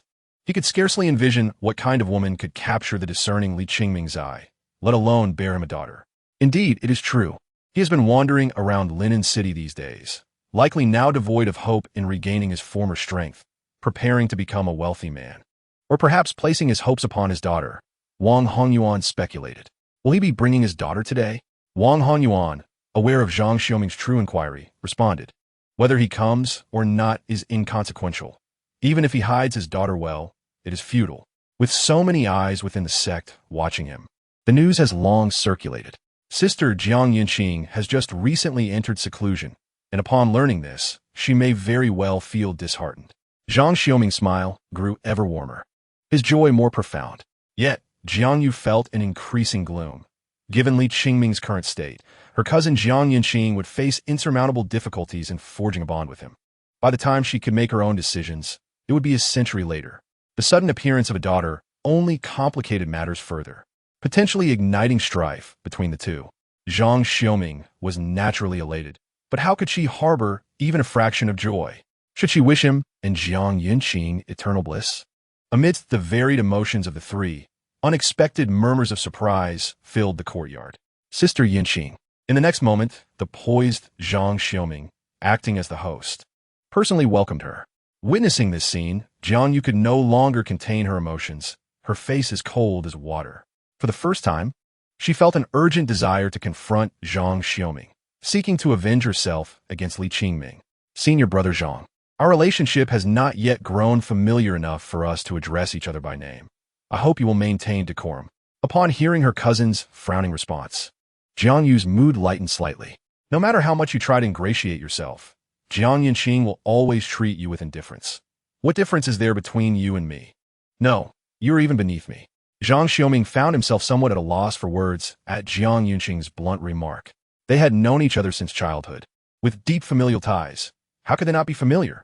Observing Zhang Xiaoming's discomfort, Wang Honyuan made a gesture of invitation. Sister Jiang, please take a seat. Senior brother Xiaoming has already prepared for your arrival. With Wang Honyuan easing the atmosphere, Zhang Xiaoming resumed his role as the gallant gentleman, mentally preparing his next words. However, Jiang Yinqing interrupted Wang Honyuan before he could finish. I will not go. If senior brother Qingming does not see me first upon arrival, then what purpose does my visit serve? Chapter 24. Do not call me Sister Pyongyang Jiang Yinqing, renowned as a noble daughter of the Jiang family, possessed remarkable talent and an untainted heart. The literal meaning of an untainted heart may seem somewhat difficult to grasp, as it is too ethereal and one-dimensional. However, expressed in Li Qingming's words, it becomes straightforward. She is simply a forthright person lacking in emotional intelligence, one who speaks only the truth. Yet, the truth often cuts like a knife. Regardless of whether one is a high-ranking elder or an ordinary commoner, she treats all equally, speaking her mind and drawing her sword when necessary. Soft-hearted yet resolute, she expresses her likes and dislikes openly. In another narrative, she might not survive beyond 20,000 words. Yet, within Jiuzhou Palace, Jiang Yinxing possesses ample confidence to maintain her genuine heart. At this moment, her words were akin to trampling Zhang Xiuming's face into the ground. And no one found it odd. They had long grown accustomed to her candor. In fact, years ago, when Li Qingming was punished by the palace master and confined, she boldly threatened in front of the entire sect that if he were not released soon, she would go to the confinement area and consummate their relationship. Can you imagine? A 13 or 14-year-old girl boldly declaring such words in front of all the sect members. Indeed, it is Jiang Yinxing. Many in the crowd shared this sentiment, simultaneously cursing, "Li Qingming, you truly deserve to die." Zhang Xiuming cursed repeatedly, attempting to maintain his composure. "It was my oversight. Senior brother Qingming is a guest who has traveled from afar, and I should have welcomed him, who desires to reveal their flaws in front of the one they admire." Moreover, a momentary setback does not signify anything definitive. Once Sister Yinxing learns of Li Qingming's familial developments, she will surely lose interest. Zhang Xiuming envisioned a bright future. However, Jiang Yinxing was not swayed, raising her eyes to declare, "When did you and my brother Qingming grow so close? Are you not the one who speaks of Qingming in public and refers to him as Li Qingming in private?" She had no intention of being roundabout. She was not foolish. Her words rendered the atmosphere heavy with silence. Truly, it is Jiang Yinxing. Even Wang Honyuan hesitated, unsure whether to continue facilitating Zhang Xiuming's defense. He knew that any additional words would be futile before Jiang Yinxing. Much like the contrast between a naive person and a cunning one, Jiang Yinxing's words were always like a sharp knife, lethal without bloodshed. Yet, there are always those who remain oblivious to the pain. Yinxing Mei, how could you speak of Xiaoming Shixiang in such a manner? Are you not aware of the distinction between elder and younger? Jiang Yu, though internally displeased, could not help but show her indignation at Zhang Xiuming's loss of face. Just as she could not contain her emotions, neither would Jiang Yinxing tolerate her reproach. Are you aware of the hierarchy that exists? In private, as a branch of the Jiang family, you should greet me. In public, as a disciple of the top 10, you ought to address me as Shiji. In conclusion, Jiang Yinxing, emulating the mannerism she observed from Li Qingming, added with a faint tone, "Understood? If Zhang Xiuming disregards you, you should not demean yourself like a worthless trinket." In a brief exchange, Jiang Yu could not restrain her retort. "What difference is there between us? Thank you for your invitation. Shixiang Qingming holds me dear." Jiang Yinxing responded earnestly, echoing a phrase she had heard from Li Qingming, yet it dripped with an air of condescension. Jiang Yu's face flushed with anger, and eventually she fell silent, vanishing without a trace. Not only the disciples nearby, but even Zhang Xiuming felt a chill run down his spine, while the shrewd Wang Honyuan trembled at the sharp tongue displayed. Who could have taught her such cunning? Who else but her Shixiang Qingming? "Ah, Father, there are so many people at the entrance. Are they waiting for us?" A curious, childlike voice suddenly pierced the bizarre atmosphere. The crowd turned to see, each harboring various emotions. "Here he comes." Not only did Li Qingming arrive, but he also brought his daughter. Gazing at the pair, Zhang Xiuming felt a rush of vitality return. His eyes could not help but drift towards Jiang Yinxing. He noticed that she did not rush to embrace Li Qingming as she usually would. Instead, she bowed her head slowly, stirring a tumult of feelings within Zhang Xiuming. "Yinxing Shimi, you have finally seen the true face of that scoundrel Li Qingming." Such a scene had been a fantasy of his for many years. He then noticed the faint pink hue spreading across the skin surrounding the girl's ears. And Zhang Xiuming felt as if he had finally witnessed the moon emerge from behind clouds. "Li Qingming, you have lost. You have finally lost to me." Yinxing Shimi's face has turned red with anger at you. Who could comprehend the resolve he had cultivated over the past 2.5 years? The efforts he had made, the countless sleepless nights he endured, the pent-up frustration within him dissipated, and Zhang Xiuming felt his state of mind elevate significantly. Yet he soon felt a pang of sympathy for the girl with her head bowed. Yinxing Shimi must be feeling quite upset now, right? "Li Qingming, you are truly despicable." Nevertheless, as a mature Yuanian cultivator, Zhang Xiuming understood that he must remain steadfast amidst the turmoil. However, an unforeseen turn of events unfolded. Father, father, put me down quickly. I want to find Piao and Yang Jiejia. The little girl, resembling a fortunate doll in Li Qingming's arms, was placed on the ground and promptly ran towards him, wrapping her arms around Jiang Yinqing's legs.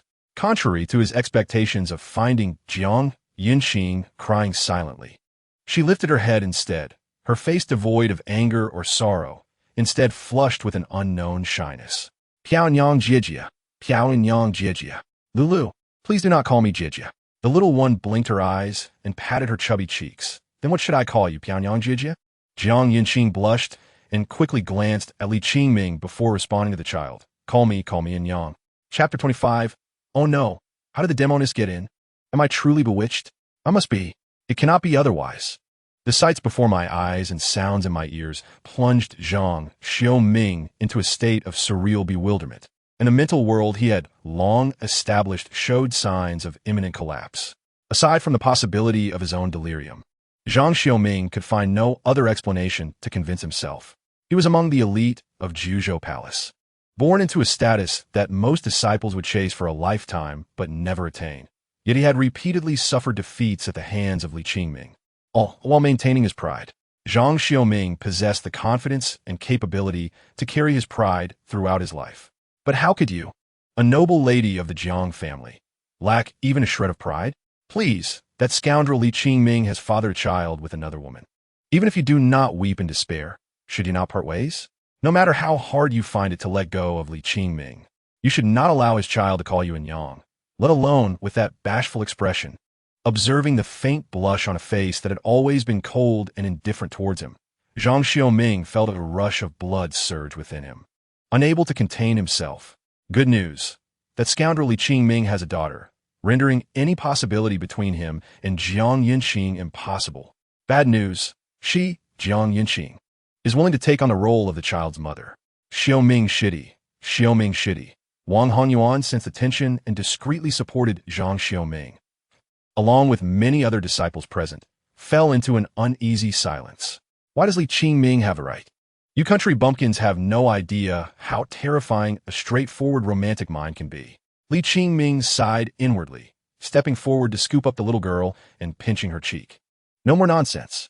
Qingming Xixiao, Jiang Yinqing, having not yet heard the two words she longed for from Pei Zhulu, felt a surge of urgency, but was met with a warning glare from Li Qingming. Despite the multitude of words clamoring within her, she had to suppress them for the time being. Li Qingming finally exhaled a sigh of relief. Your lives are at stake, but I still wish to live. The duo, one bold enough to speak and the other brave enough to respond. Under normal circumstances, this would be fine, but now, the Demoness lurking somewhere would undoubtedly be waiting for the little one to say something, ready to act. If she were to hear that word Ein Yang, Li Qingming would be far more concerned about how many would survive than the feelings of his fellow disciples present. Ah Fei, Xiaoming shitty, how have you been recently? Li Qingming initiated a greeting, as they were old acquaintances. Struggling to suppress his emotions, Zhang Xiaoming could no longer maintain his usual composure, coldly nodding before turning to walk towards the courtyard. He still could not comprehend where he had lost. Do not mind Xixiang Qingming. Xiaoming Xixiang has only recently broken through, and his spirit is still unstable. Wang Honyuan, ever the smooth talker, stepped forward to ease the atmosphere, while a group of beautiful maidens emerged from the courtyard, leading the disciples inside. He personally approached Li Qingming, bowing in a gesture of invitation. Xixiang and Shiji, please allow me to show you to your seats. Though he was a subordinate of Zhang Xiaoming at this moment, his attitude evoked no feelings of resentment in Li Qingming, coming from an ordinary background and ranking merely in the middle among core disciples. Wang Honyuan had earned his position as Zhang Xiaoming's right-hand man through his perceptive mind and lack of pretension. Thank you, Shitty, Li Qingming replied, cradling the little girl as he made his way inside. After years of rivalry with Zhang Xiaoming, there was animosity, but it had not reached the point of wanting each other dead. At most, it was akin to the rivalry between two characters in a popular children's show. And as for Ah Fei, he was not particularly cunning. Within the Juzhou Palace, aside from the highest-ranking individuals, few disciples possess the freedom to act according to their own desires. Everywhere one turns, various strategies and calculations abound. The dozens of disciples attending the banquet took their seats, with those deeper within the hall boasting profound cultivation or illustrious family backgrounds. The one commonality they shared was the unabashed mockery directed at Li Qingming, accompanied by not-so-subtle derisive remarks. Some approached Li Qingming to extend their greetings, yet their words revealed little genuine concern, even as they lamented the fickleness of fate. A deep-seated glee in his misfortune lay hidden beneath. Jiang Yunqing felt her hand twitch towards her sword on several occasions. The societal hierarchy prevalent in the mortal realm applies equally in the realm of cultivation, where the same sordid behaviors of the common folk persist. Senior brother Qingming, allow me to bring another small table, Wang Hongyuan said as he guided Li Qingming to a banquet table situated to the left, closest to the main seat, before turning to prepare a set of chairs for the young one, only to be halted by Jiang Yunqing. Bring a larger one. I wish to sit with senior brother Qingming. Wang Hongyuan paused momentarily, then smiled as he pointed to the first banquet table on the right. Sister Jiang, your seat is directly across from him, quite close indeed. His careful arrangements aimed to place Li Qingming in the most conspicuous position while ensuring Jiang Yunqing maintained an appropriate distance, thus avoiding any potential grievances from others and preventing Jiang Xiaoming from feeling discomfort. Ultimately, their placements were such that they sat on opposite sides, with Jiang Yunqing's table deliberately moved closer to the main seat, all orchestrated with meticulous precision. Should anything untoward occur at the banquet, such as poisoning, what then? Jiang Yunqing's blunt words left Wang Hongyuan in a cold sweat. Sister, wherefore this sudden concern? A banquet devoid of malice is indeed a splendid affair. Given Li Qingming's current circumstances, sitting so far into the hall was bound to draw attention. Regardless of Jiang Xiaoming's intentions, he desired Li Qingming nearby to bask in his own glory. Ah, are you envious, Li Qingming? Yet in Jiuzhou Palace, where rules reign supreme, none would dare entertain such treacherous thoughts. Then I must trouble you to fetch a larger table, Jiang Yunqing reiterated. Wang Hongyuan found himself at a loss. It was not a matter of willingness. If a grand eight immortals table were to be brought in, who would be the host and who the guest? Cease this nonsense and return to your seat, Li Qingming interjected, fearful of allowing Jiang Yunqing too close, for should the enchantress become unruly, who would come to his aid? One and all seem intent on my downfall. Li Qingming had merely hoped to bring the young one along for a taste of the banquet. Given Jiang Xiaoming's vanity, every grain of rice served at this gathering would be a coveted delicacy, making it a splendid opportunity for the young one to sample the rare offerings. When Jiang Xiaoming, adorned in a rather flamboyant green attire, made his entrance, the graceful maidens began presenting exquisite dishes that left the young one salivating. Just as Li Qingming intended to use his chopsticks to serve Pei Zhilu, his gaze abruptly fixed upon a maid bending to place a dish before him, not due to her striking figure, but because she was unmistakably Pei Jinan in disguise. Seemingly aware of Li Qingming's scrutiny, Pei Jinan flashed a playful smile and cheekily winked at him. Without the need for further communication, Li Qingming surmised that this enchantress had indeed concocted some mischief at the banquet. No one else dared to poison me. Yet you, my dear enchantress, have taken it upon yourself. Chapter 26. The thrill of observing the banquet in that moment. A cold sweat broke out along Li Qingming's back. Just days ago, their interactions had been harmonious, yet he had completely forgotten that this enchantress thrived on stirring trouble, deriving amusement from exposing the follies of others. This banquet, orchestrated by Jiang Xiaoming and attended by numerous core disciples of Jiuzhou Palace, was the perfect setting for her antics. My lord, why do you sweat? Pei Jinan inquired softly, extending a silk handkerchief to dab the beads of perspiration from Li Qingming's brow with gentle precision. Her demeanor, so tender that one might mistake her for a delicate maid seeking to ascend the social ladder. The others present perceived nothing amiss. Was this not the duty of a maiden's? Yet Jiang Yunqing could no longer bear the sight. With a swift motion, she seized the handkerchief from Pei Jinan's grasp. Such a task is not for another woman. Senior brother, allow me to assist you, Jiang Yunqing offered. That is unnecessary, Li Qingming protested, his eyes darting toward the grinning enchantress. Do you not see her watching? Ah, I shall manage on my own, he insisted, attempting to reclaim the handkerchief. Yet failing to do so, upon raising his eyes, he noticed a hint of confusion on Jiang Yunqing's brow. Why did you not attend to it yourself before, yet now insist on doing so? Are you dissatisfied with your junior sister?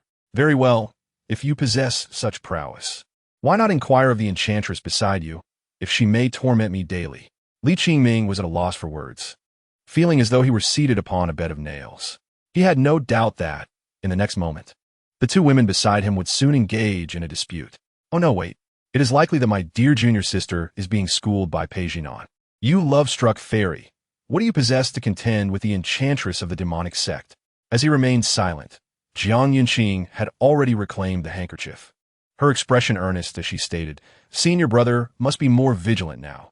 Keep a close watch on those who draw near, for they may be spies of the demonic sect." Jiang Yunqing did not imply any suspicion of the maid beside them. She hardly paid her any mind. Why would I, a noble daughter of the Jiang family, trouble myself with a mere maid? For one such as her, driven by matters of the heart. She had her own set of principles, one of which was precisely what she had just articulated. Aside from herself, all others seeking to approach Li Qingming harbored ulterior motives. Jiang Yunqing would adhere to the necessary courtesies, acting in accordance with her own desires, yet she would prioritize distinguishing right from wrong. If not for the presence of this maid, she would have found it challenging to secure a valid reason to linger by Li Qingming's side. At this moment, she cast a nod toward Pei Jinan, disguised as a maid. Your efforts are appreciated. I shall tend to my senior brother. Little Jiang, do not be so bold, Li Qingming remarked, feeling a mixture of apprehension. His gaze flickered toward Pei Jinan, who had indeed settled herself pleasantly beside him, observing as Jiang Yunqing wiped away the sweat from his brow. Yet the slight smirk gracing her lips conveyed a sense of mischief, adding an intriguing layer to the situation. How curious it seemed that little Jiang had unwittingly become a part of this enchantress' playful scheme. What a bizarre twist of fate. Am I not the victim, but the leading lady in this tale? Li Qingming found himself grappling with this peculiar notion, convinced that the enchantress was indeed reveling in her antics. Meanwhile, the young one, having been captivated by the array of delectable dishes on the table, remained blissfully unaware of the minor dilemma his father had just endured. Turning to Jiang Yunqing, he exclaimed, Sister Piaonyang, Sister Piaonyang, I want to wipe my face too. The child simply wished to be close to the beautiful maiden, harboring no ill intentions. However, Li Qingming seized the handkerchief, using it to wipe the young one's mouth. Father, I too wish for Sister Piaonyang to wipe my forehead. My dear, my heart aches for you, knowing that you will once again face that enchantress's wrath. Li Qingming sighed internally, yet turned with a smile to serve her a piece of some spiritual beast rib, saying, Sister, you too must eat. Father, you need not worry about me. Very well, father shall indulge as well. Although Pei Zhulu was still young, he was quite obedient and always listened to his father. Li Qingming nodded, continuously serving the little one with dishes, convinced that the enchantress had indeed plotted something, yet assured that it would not affect their dear child. The enchantress was a being of mischief, yet the identity of their mother was not to be underestimated. Meanwhile, at the main seat, Zhang Xiaoming, observing this scene, felt a twitch at the corner of his eye, his luminous cup in hand unknowingly reduced to powder. He had organized this banquet to showcase himself, not to witness Li Qingming's ostentatious display. This moment was reminiscent of a blissful family of three. The pain was unbearable. Wang Honyuan, who was orchestrating the atmosphere, noticed this and silently fetched another identical wine cup, refilling Zhang Xiaoming's drink. As he gulped down the wine, Zhang Xiaoming suddenly froze, followed by a rumble in his stomach. His face turned a shade akin to pig liver, both red and purple, as if he were desperately suppressing some excruciating discomfort. Witnessing this, Wang Hongyuan's heart raced to his throat, losing all semblance of composure. Brother Xiaoming, what is wrong? I. Zhang Xiaoming struggled to utter a few words, seemingly trying to convey something, when suddenly his body convulsed. Pooh! Poo-poo! Poo-poo-poo! A series of explosive sounds erupted, shattering the screen behind him. Brother Xiaoming? Someone in the hall stood up, concerned, yet their face turned crimson as they spoke. Then, pooh! Poo-poo! The entire venue erupted into chaos, with various panicked and embarrassed exclamations. Someone has poisoned. The MO sect is attacking. They have reached Jiuzhou Palace. Pooh! Zhang Xiaoming! I curse your mother! The cacophony of chaos and explosive sounds filled the air, creating a lively uproar. The stench quickly permeated the venue. Father, what is happening outside? The moment she heard the unusual noises, Jiang Yunqing activated a certain magical artifact, forming a glowing membrane that shielded them from most of the external sounds and odors. She did not forget the disguised page Jinan, who was enjoying his meal. The little one, thoroughly engrossed, glanced at the chaotic scene outside, momentarily forgetting the half-eaten spiritual bird's leg and hand, and curiously looked around. They might be arguing. Yes, definitely arguing. But it sounds rather noisy. Oh, they must be setting off firecrackers. The bang bang bang is quite loud. With that realization, the little one lost interest and resumed gnawing on the chicken leg. Li Qingming surveyed the foul-smelling scene, his eyes twitching while his lips could not help but curl into a grin. Those attending the banquet had all crossed paths with him in one way or another, and now, witnessing their previously pretentious demeanor transform into utter disarray was delightfully satisfying. Truly, this was a moment of immense gratification. Chapter 27. Knowing when to withdraw. The disciples of various noble families within Jiuzhou Palace were known for their ostentatious behavior, placing great emphasis on face-saving. Such a ridiculous display was utterly intolerable. Even a regular outing required meticulous grooming. Li Qingming had long been weary of this, and at this moment, swiftly produced a recording stone. Such a scene was indeed a rarity. In just a few breaths, the hall was devoid of any other figures, leaving only scattered tables and spilled precious spiritual food and wine. Having happily devoured his large chicken leg and cleared several dishes from the table, the little one suddenly looked up, bewildered. "Father, where have all the people gone? They must have left after their quarrel." "Oh, all right." The little one nodded, his gaze fixated on the plates at the neighboring table, then glanced down at his own plate, feeling a sudden urge to lick it clean. So delicious, but not enough. Jiang Yunqing, who had been silent, suddenly asked, "Are you full?" "Huh? Oh." The little one snapped back to reality, hurriedly shaking his head to clarify. "I've had enough. Just a little is sufficient." While saying this, he sneakily glanced at Jiang Yunqing's expression, hastily adding, "I have a small appetite, just a tiny bit fills me up. I'm very easy to please." This little one, concerned that his appetite might be too large and worried Jiang Yunqing into thinking she could impoverish his father, turned anxious at the thought of scaring away the new partner he had found for his father. After all, she was the one he had painstakingly sought out. Jiang Yunqing, however, could not grasp this layer of thought and merely replied, "Then we shall wait for next time." Next time? What next time? Today, as spiritual food was barely satisfactory, and the banquet lacked any semblance of festivity. Seeing how much he enjoyed it, I thought to take you to my place, where the family chef could prepare a feast for you. Jiang Yunqing expressed her intentions, only to notice the adorable little one suddenly frowning. "Still hungry, you want more?" Peijulu pouted, looking pitifully at the empty plates strewn across the table.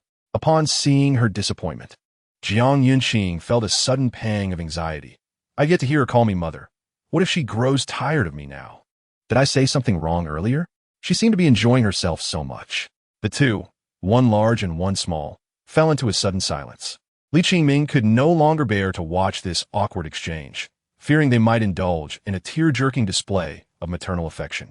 Did they truly disregard the enchantress? Then we shall wait for next time. When little Jiang Shimmy breaks through her cultivation, I shall shamelessly bring the little one to request some spiritual food. Li Qingming interjected, breaking the peculiar atmosphere. "Brother, you truly have me in mind." Jiang Yunqing's worries dissipated instantly. "Father really cherishes me." The little one beamed with joy, eager to tumble into Li Qingming's embrace. Only Li Qingming felt a chilling sensation creeping around his neck, sending shivers down his spine. This abominable scene of chaos was unbearable. He could not remain for another moment. With the little one in his arms, he stood up, having witnessed quite the spectacle today and ready to return home. Yet the enchantress had vanished without a trace. As they prepared to leave, they heard Wang Hongyuan's urgent voice behind them. "Sister, please wait." "Qingming, wait a moment." "Qingming." Jiang Shiji. Given the circumstances, Wang Hongyuan was in a state of disarray, but still needed to help Jiang Xiaoming regain some dignity. "It appears there was a mishap with Brother Xiaoming's cultivation method. I hope you can forgive him." Jiang Xiaoming, now changed into a fresh outfit, reappeared with a cold demeanor, surrounded by a faint scent of sandalwood. "I apologize for the shortcomings of today as hospitality. I shall host another banquet for Brother Qingming and Sister Jiang in the future." Having suffered such embarrassment, hiding away would only invite further rumors. "Next time, definitely." "Brother Xiaoming, remember to take care of your stomach during your cultivation," Li Qingming responded. unable to conceal his amusement. Zhang Xiaoming's expression grew even colder. I shall see you off, Wang Honyuan hastily interjected, fearing that should another conflict arise, the dignity of Zhang Xiaoming would be irreparably tarnished. Sighing in relief upon witnessing Li Qingming's refusal to turn away, his expression soon shifted dramatically upon hearing a distant, innocent voice. Daddy, Daddy, why did that uncle inside smell a little bad? It seems quite pungent. Even worse than the time I secretly let out gas under the covers last night. Is he not clean? It's hard to say, but being clean is certainly a virtue. Indeed, that uncle is unkempt. Surely he won't attract a wife. How pitiful. Listening to this candid childlike chatter, Wang Honyuan could not help but smile. Yet, observing Zhang Xiaoming's grim countenance, which seemed capable of dripping water, he could only murmur, "Children speak without restraint. Children speak without restraint." I, the esteemed Zhang Xiaoming, would never be provoked by a mere child. He huffed, yet failed to complete his sentence, his face reddening. "Sure, Fu, Shi Xiao, should I fetch a healer?" Wang Honyuan began. But Zhang Xiaoming halted him. "No need," came a clear, resounding puff. "What do we need a healer for? I am perfectly fine, puff. I truly am fine, puff. Puff. Puff. Honyuan, quickly find a healer. Puff, puff, puff. Shi Xiao, I will accompany you down the mountain." Jiang Yanqing was reluctant to part ways with Li Qingming. In turn, wished to minimize their time together. "If others see you escorting me down, won't they mock me?" "Who dares?" Jiang Yanqing boldly declared.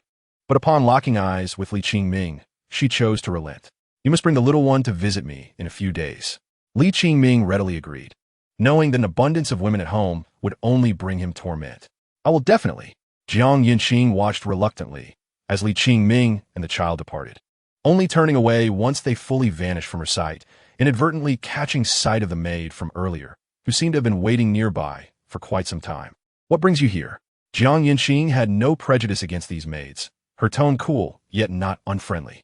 "I was merely curious." "Curious about what?" "Sister, as a noble lady of the Jiang family, why have you taken a liking to Li Qingming, who has now fallen into the mundane world?" Jiang Yanqing frowned at the remark, long weary of such conversations. Though typically disinclined to engage, she hesitated momentarily before responding, "I admire Shi Xiao.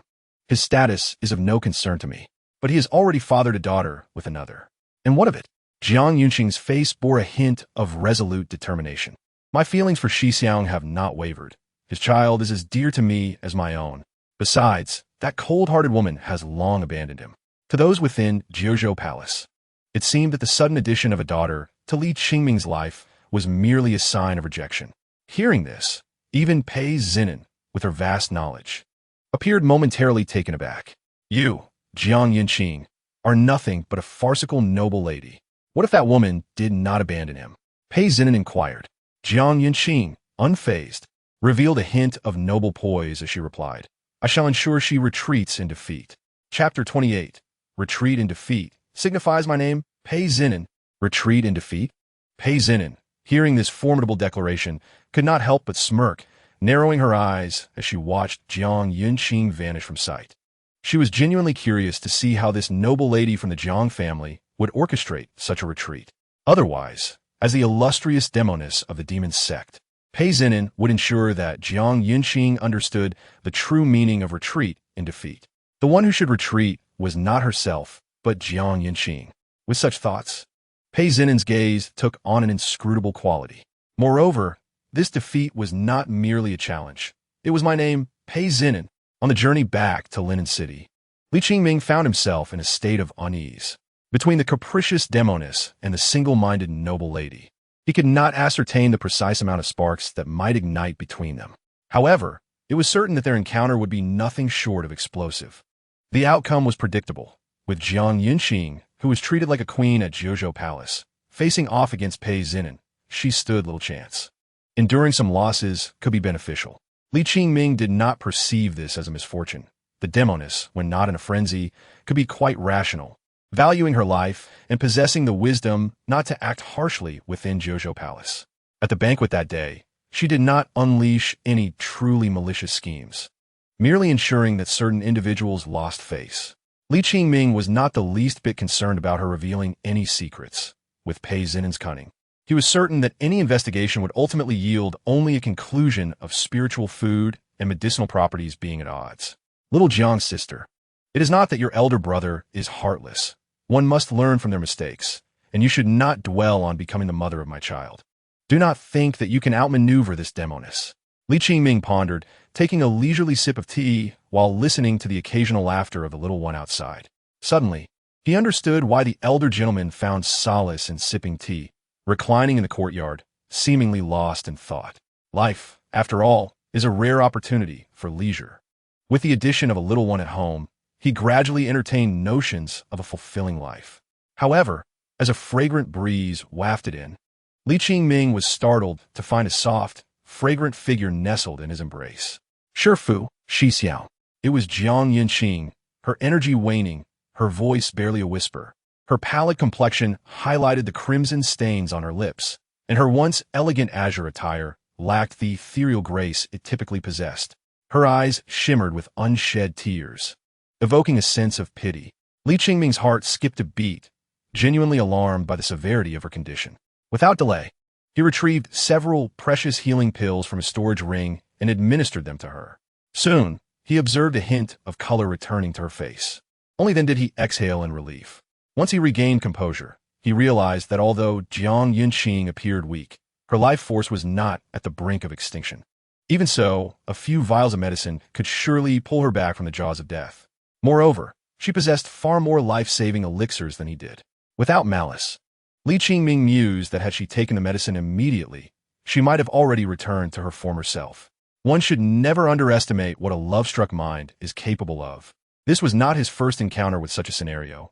Each time she was truly injured, yet regardless of the severity, she always insisted on following the same script. In such moments, this absent-minded noble lady of the Jiang family would reveal her childish side.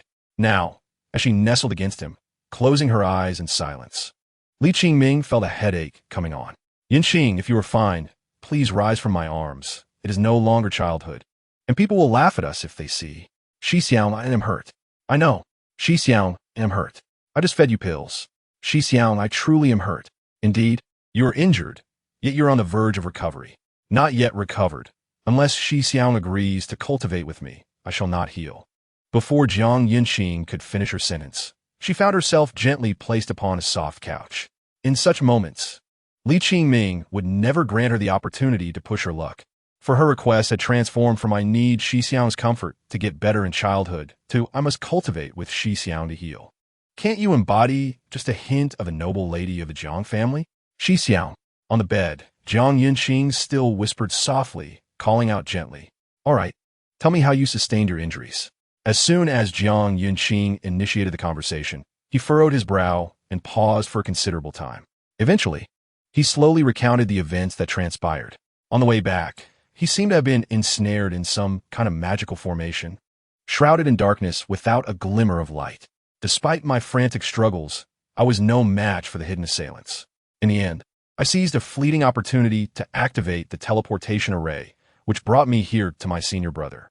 Li Qingming frowned, immediately recognizing this to be the handiwork of Pei Jinan, uncertain of how to respond.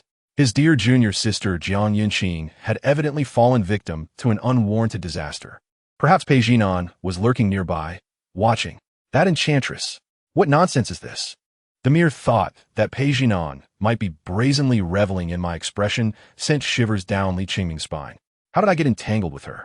It would be best for my junior sister to remain in seclusion for a while, with the palace master nearby. No one would dare to lay a hand on her. Li Qingming suppressed his guilt and offered sincere advice. Jiang Yinqing hesitated, her face displaying her usual stubbornness. You are here, and I cannot be at ease, Li Qingming sighed, his tone earnest and heartfelt.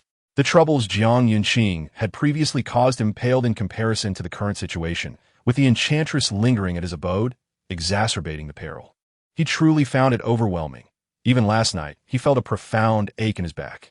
I won't leave. Li Qingming felt overwhelmed, attempting to speak again, only to notice that the azure-clad fairy on the bed had unknowingly revealed a glimpse of her fragrant shoulder, dazzlingly white. While others might have broad, slippery shoulders, how could someone so young also be so alluring? The inner garment was nowhere to be found, partially obscured. Yet, Li Qingming found no inclination to admire this picturesque scene. Alarm bells rang in his mind. Something was amiss. This figure did not belong to my junior sister. Li Qingming abruptly awoke, realizing that the height, width, and curvature unmistakably belonged to Pei Jinan. He broke into a cold sweat and looked up to indeed find Pei Jinan's enchanting smile gracing the half-covered body. Li Qingming's expression remained unchanged, inwardly lamenting. What is with you, enchantress? Do you simply revel in cosplay and NTR? A mere smile from her illuminated her stunning visage. Qingming, my junior sister wishes to cultivate with you. In the previous life, Li Qingming never had the chance to be a man. He could only imagine how exquisite such an experience might be. Upon arriving in this realm of cultivation, he found himself captivated by the profound sensations accompanying the breakthrough of realms. If one is a man, one must strive to conquer. The ambition to become a suave, non-bald version of Saitama once fueled his spirit. Yet, in recent days, he had gradually succumbed to despair. You wretched enchantress, you hinder my cultivation. As he donned his attire, he seethed within, vowing never to yield again. What nonsense is this? Must I always be beneath you? If this were to spread, where would I, Li Qingming, save face? Yet, all such emotions vanished upon seeing the little one. Papa, papa, papa. Pei Zhulu, with her elongated baby voice, leapt into Li Qingming's embrace. Having missed her father dearly after just a few hours apart. Have you finished your lessons? MHM. The little one nodded vigorously. Though somewhat lethargic, she approached tasks with unwavering diligence. Since returning from the banquet, she had diligently practiced her studies in the courtyard, wiping away her own sweat and picking herself up after falls. Hey, Papa, you smell like Mama. Pei Zhulu wrinkled her tiny nose, sniffing like a cat. It smells sweet. Li Qingming's expression stiffened. During the earlier encounter, he had succumbed to temptation and taken a few bites, resulting in a blood mark on his back, which still throbbed faintly. However, such matters were inappropriate to discuss in front of the child. Silly, it's because I've spent too much time with you that I smell sweet. Li Qingming teased, playfully pinching the little one's nose. Really? Mama always said I smell bad and wouldn't let me cuddle. She is mistaken. You smell delightful. He. Itreazure papa. Pei Zhulu could not help but rub her little face against Li Qingming. Regardless of whether she was expressing happiness or affection, she always resorted to this endearing gesture. Li Qingming relished this tender moment between father and daughter, returning to the study to read illustrated books to her while teaching her new words. As dusk swiftly descended, transforming the vibrant sky into a deep gloom, Pei Zhulu queried, Papa, why do the Taoists in stories say they must subdue and conquer demons? After Li Qingming finished narrating the modified tale of fox demon Nie Xiaoqian, the little one tilted her head, her tone tinged with a hint of anxiety. Subduing demons and vanquishing evil. Li Qingming wrote those 4 characters, pondering before he explained. From their perspective, demons are the malevolent forces. Demons are evil? Such absolutes were misleading. Observing the bewildered expression on the little one's face, Li Qingming deemed it necessary to instill certain understandings at this tender age. In this world, cultivators possess the means to move mountains and fill seas, and naturally, various types of demons exist. Since ancient times, human cultivators have gradually dominated this world through continuous competition with other races, with conflicts and bloodshed blurring the lines of right and wrong. As humanity established its dominance in the cultivation world, the demon race dwindled, with few becoming retainers for prominent clans, while the rest fled to secret demon realms. The tales of slaying demons and vanquishing evil have now become less common, primarily concerning the latter. Occasionally, rumors emerge of stray demons causing chaos in mortal cities. Much like humans, demons can be both good and evil.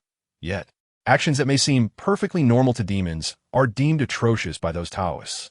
Pei Zhulu struggled to grasp the full meaning, fixating her eyes on Li Qingming, patiently awaiting further explanation.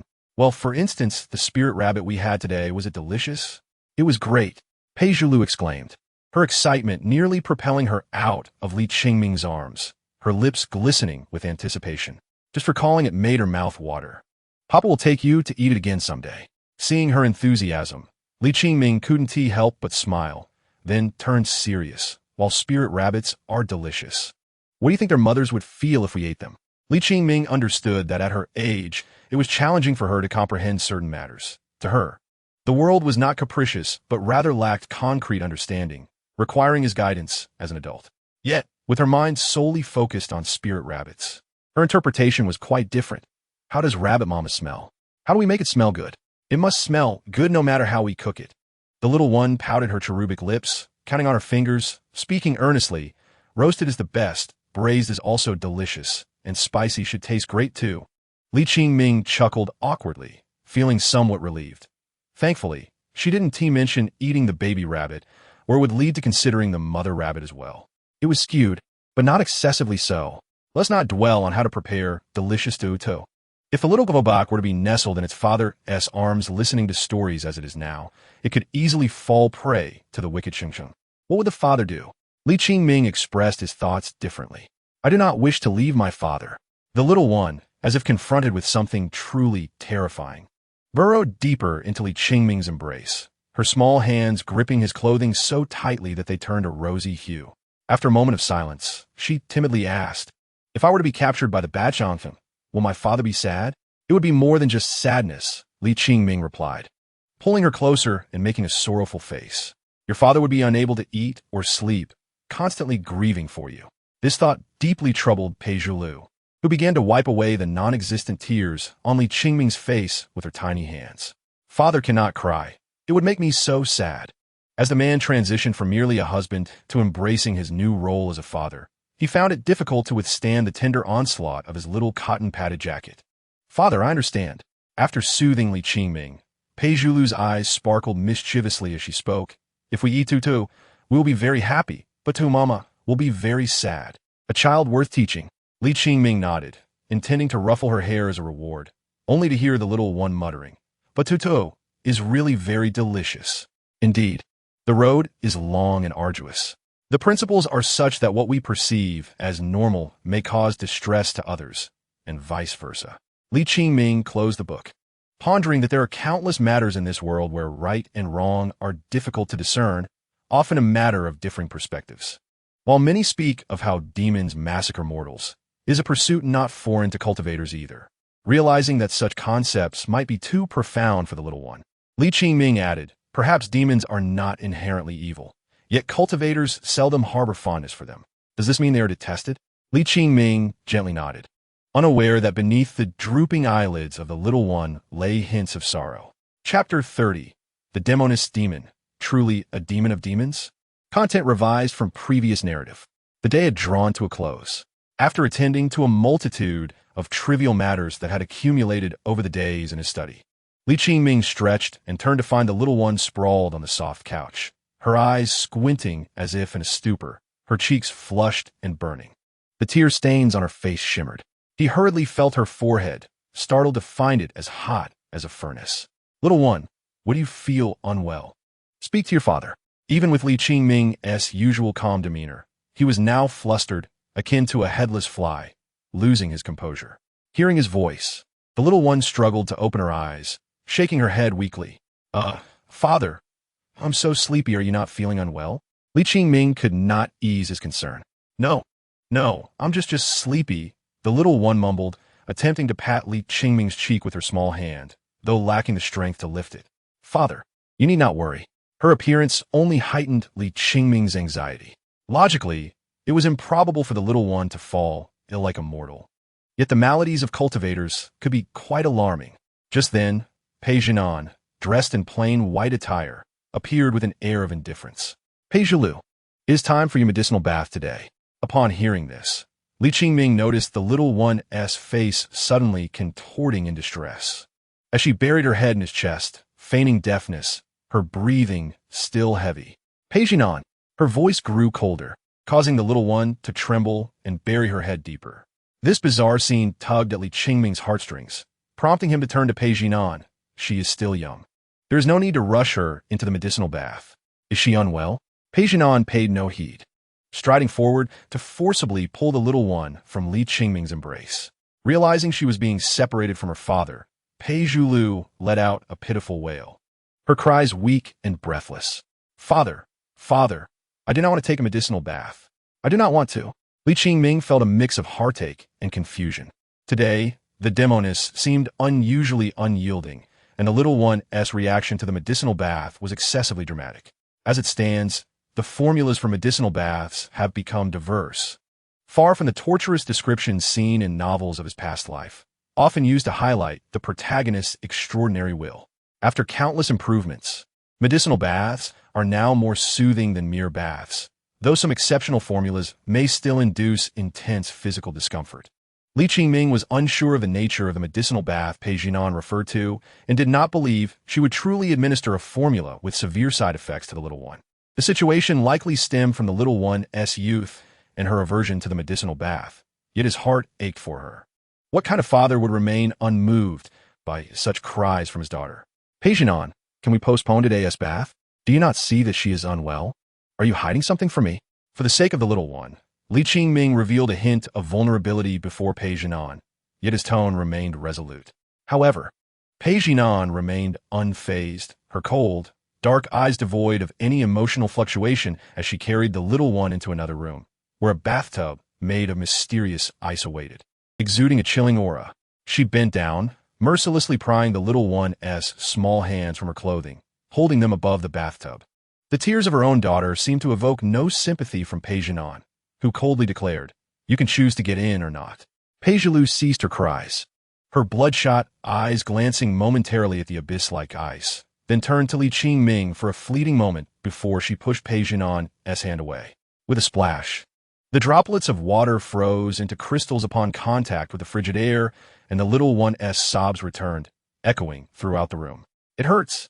Father, it hurts so much. I want a hug. Father, I need a hug." The anguish in her voice shattered Li Qingming's heart, tears streaming down his face, as he silently reached out to scoop her up. Yet, to his bewilderment, as he extended his hand, the little one retracted her flailing arms, her cries fading, replaced by a pair of tear-filled eyes gazing at him. "Pei Jinan," Li Qingming turned, seemingly on the verge of anger. The previously frigid Pei Jinan did not obstruct him, but instead fixed her cold gaze upon him. "In the past, it was one matter, but now you still conceal the truth from me. Regardless of what ailment the little one suffers from or what special medicinal bath she requires, I have the right to know." Pei Jinan remained silent, merely lifting her gaze to the night sky outside the courtyard. The clouds dispersed, revealing a bright, full moon. The entire courtyard was illuminated by the clear moonlight, casting a glow upon her exquisite features. After a moment, she finally spoke softly. "Li Qingming, the daughter is not ill, nor does she require any physical conditioning. She merely needs to suppress the demon power within her on the 15th of every month to maintain her human form." "To hell with the demon power. You are indeed a Demoness, but are you truly a demon?" Li Qingming, rare in his fury, felt a surge of anger but bit his lip at the sight before him. Beneath the brilliant moonlight, Pei Jinan's flawless features resembled exquisitely carved jade, radiating ethereal beauty. Yet at her ears sprouted a pair of fluffy, pointed fox ears. Her voice gradually became ethereal and elusive. "You, Li Qingming, were momentarily stunned, and upon a second glance, you beheld behind Pei Jinan 9 shadowy, swaying, snow-white foxtails. Chapter 31. The duration is forever. The tails flickering on the ground, and Pei Jinan's hair, glistening with frost under the moonlight, plunged Li Qingming into a state of bewildered stupor.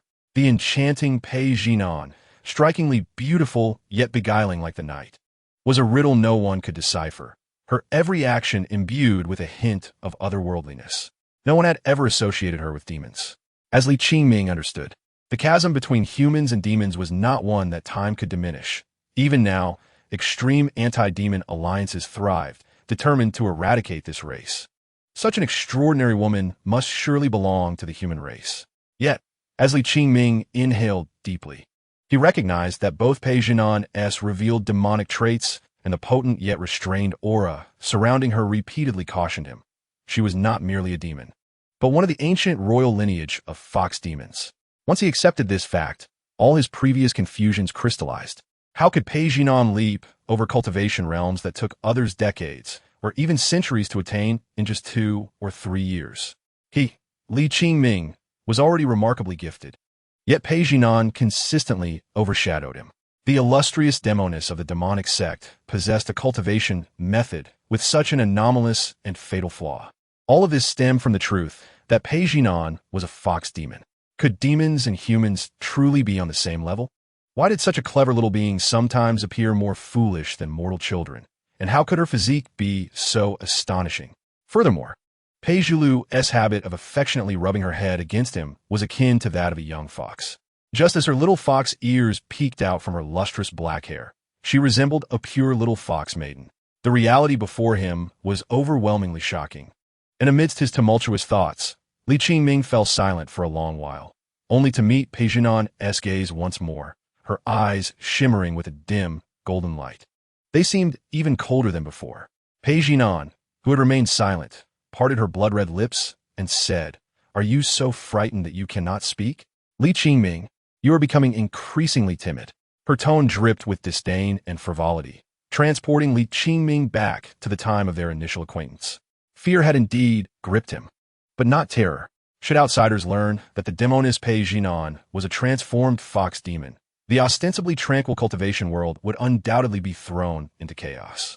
Moreover, the revelation of his past connection with Jiuzhou Palace and their daughter would surely stir a tempest of bloodshed, entangling all parties involved in a mire of turmoil. Yet Li Qingming felt no fear. At worst, he would write a headline in the few cultivation news outlets he controlled, proclaiming, "We have a child." Then he would leave Jiuzhou Palace with great confidence, for no one could hinder his affection for his daughter. Other matters were of no concern to him.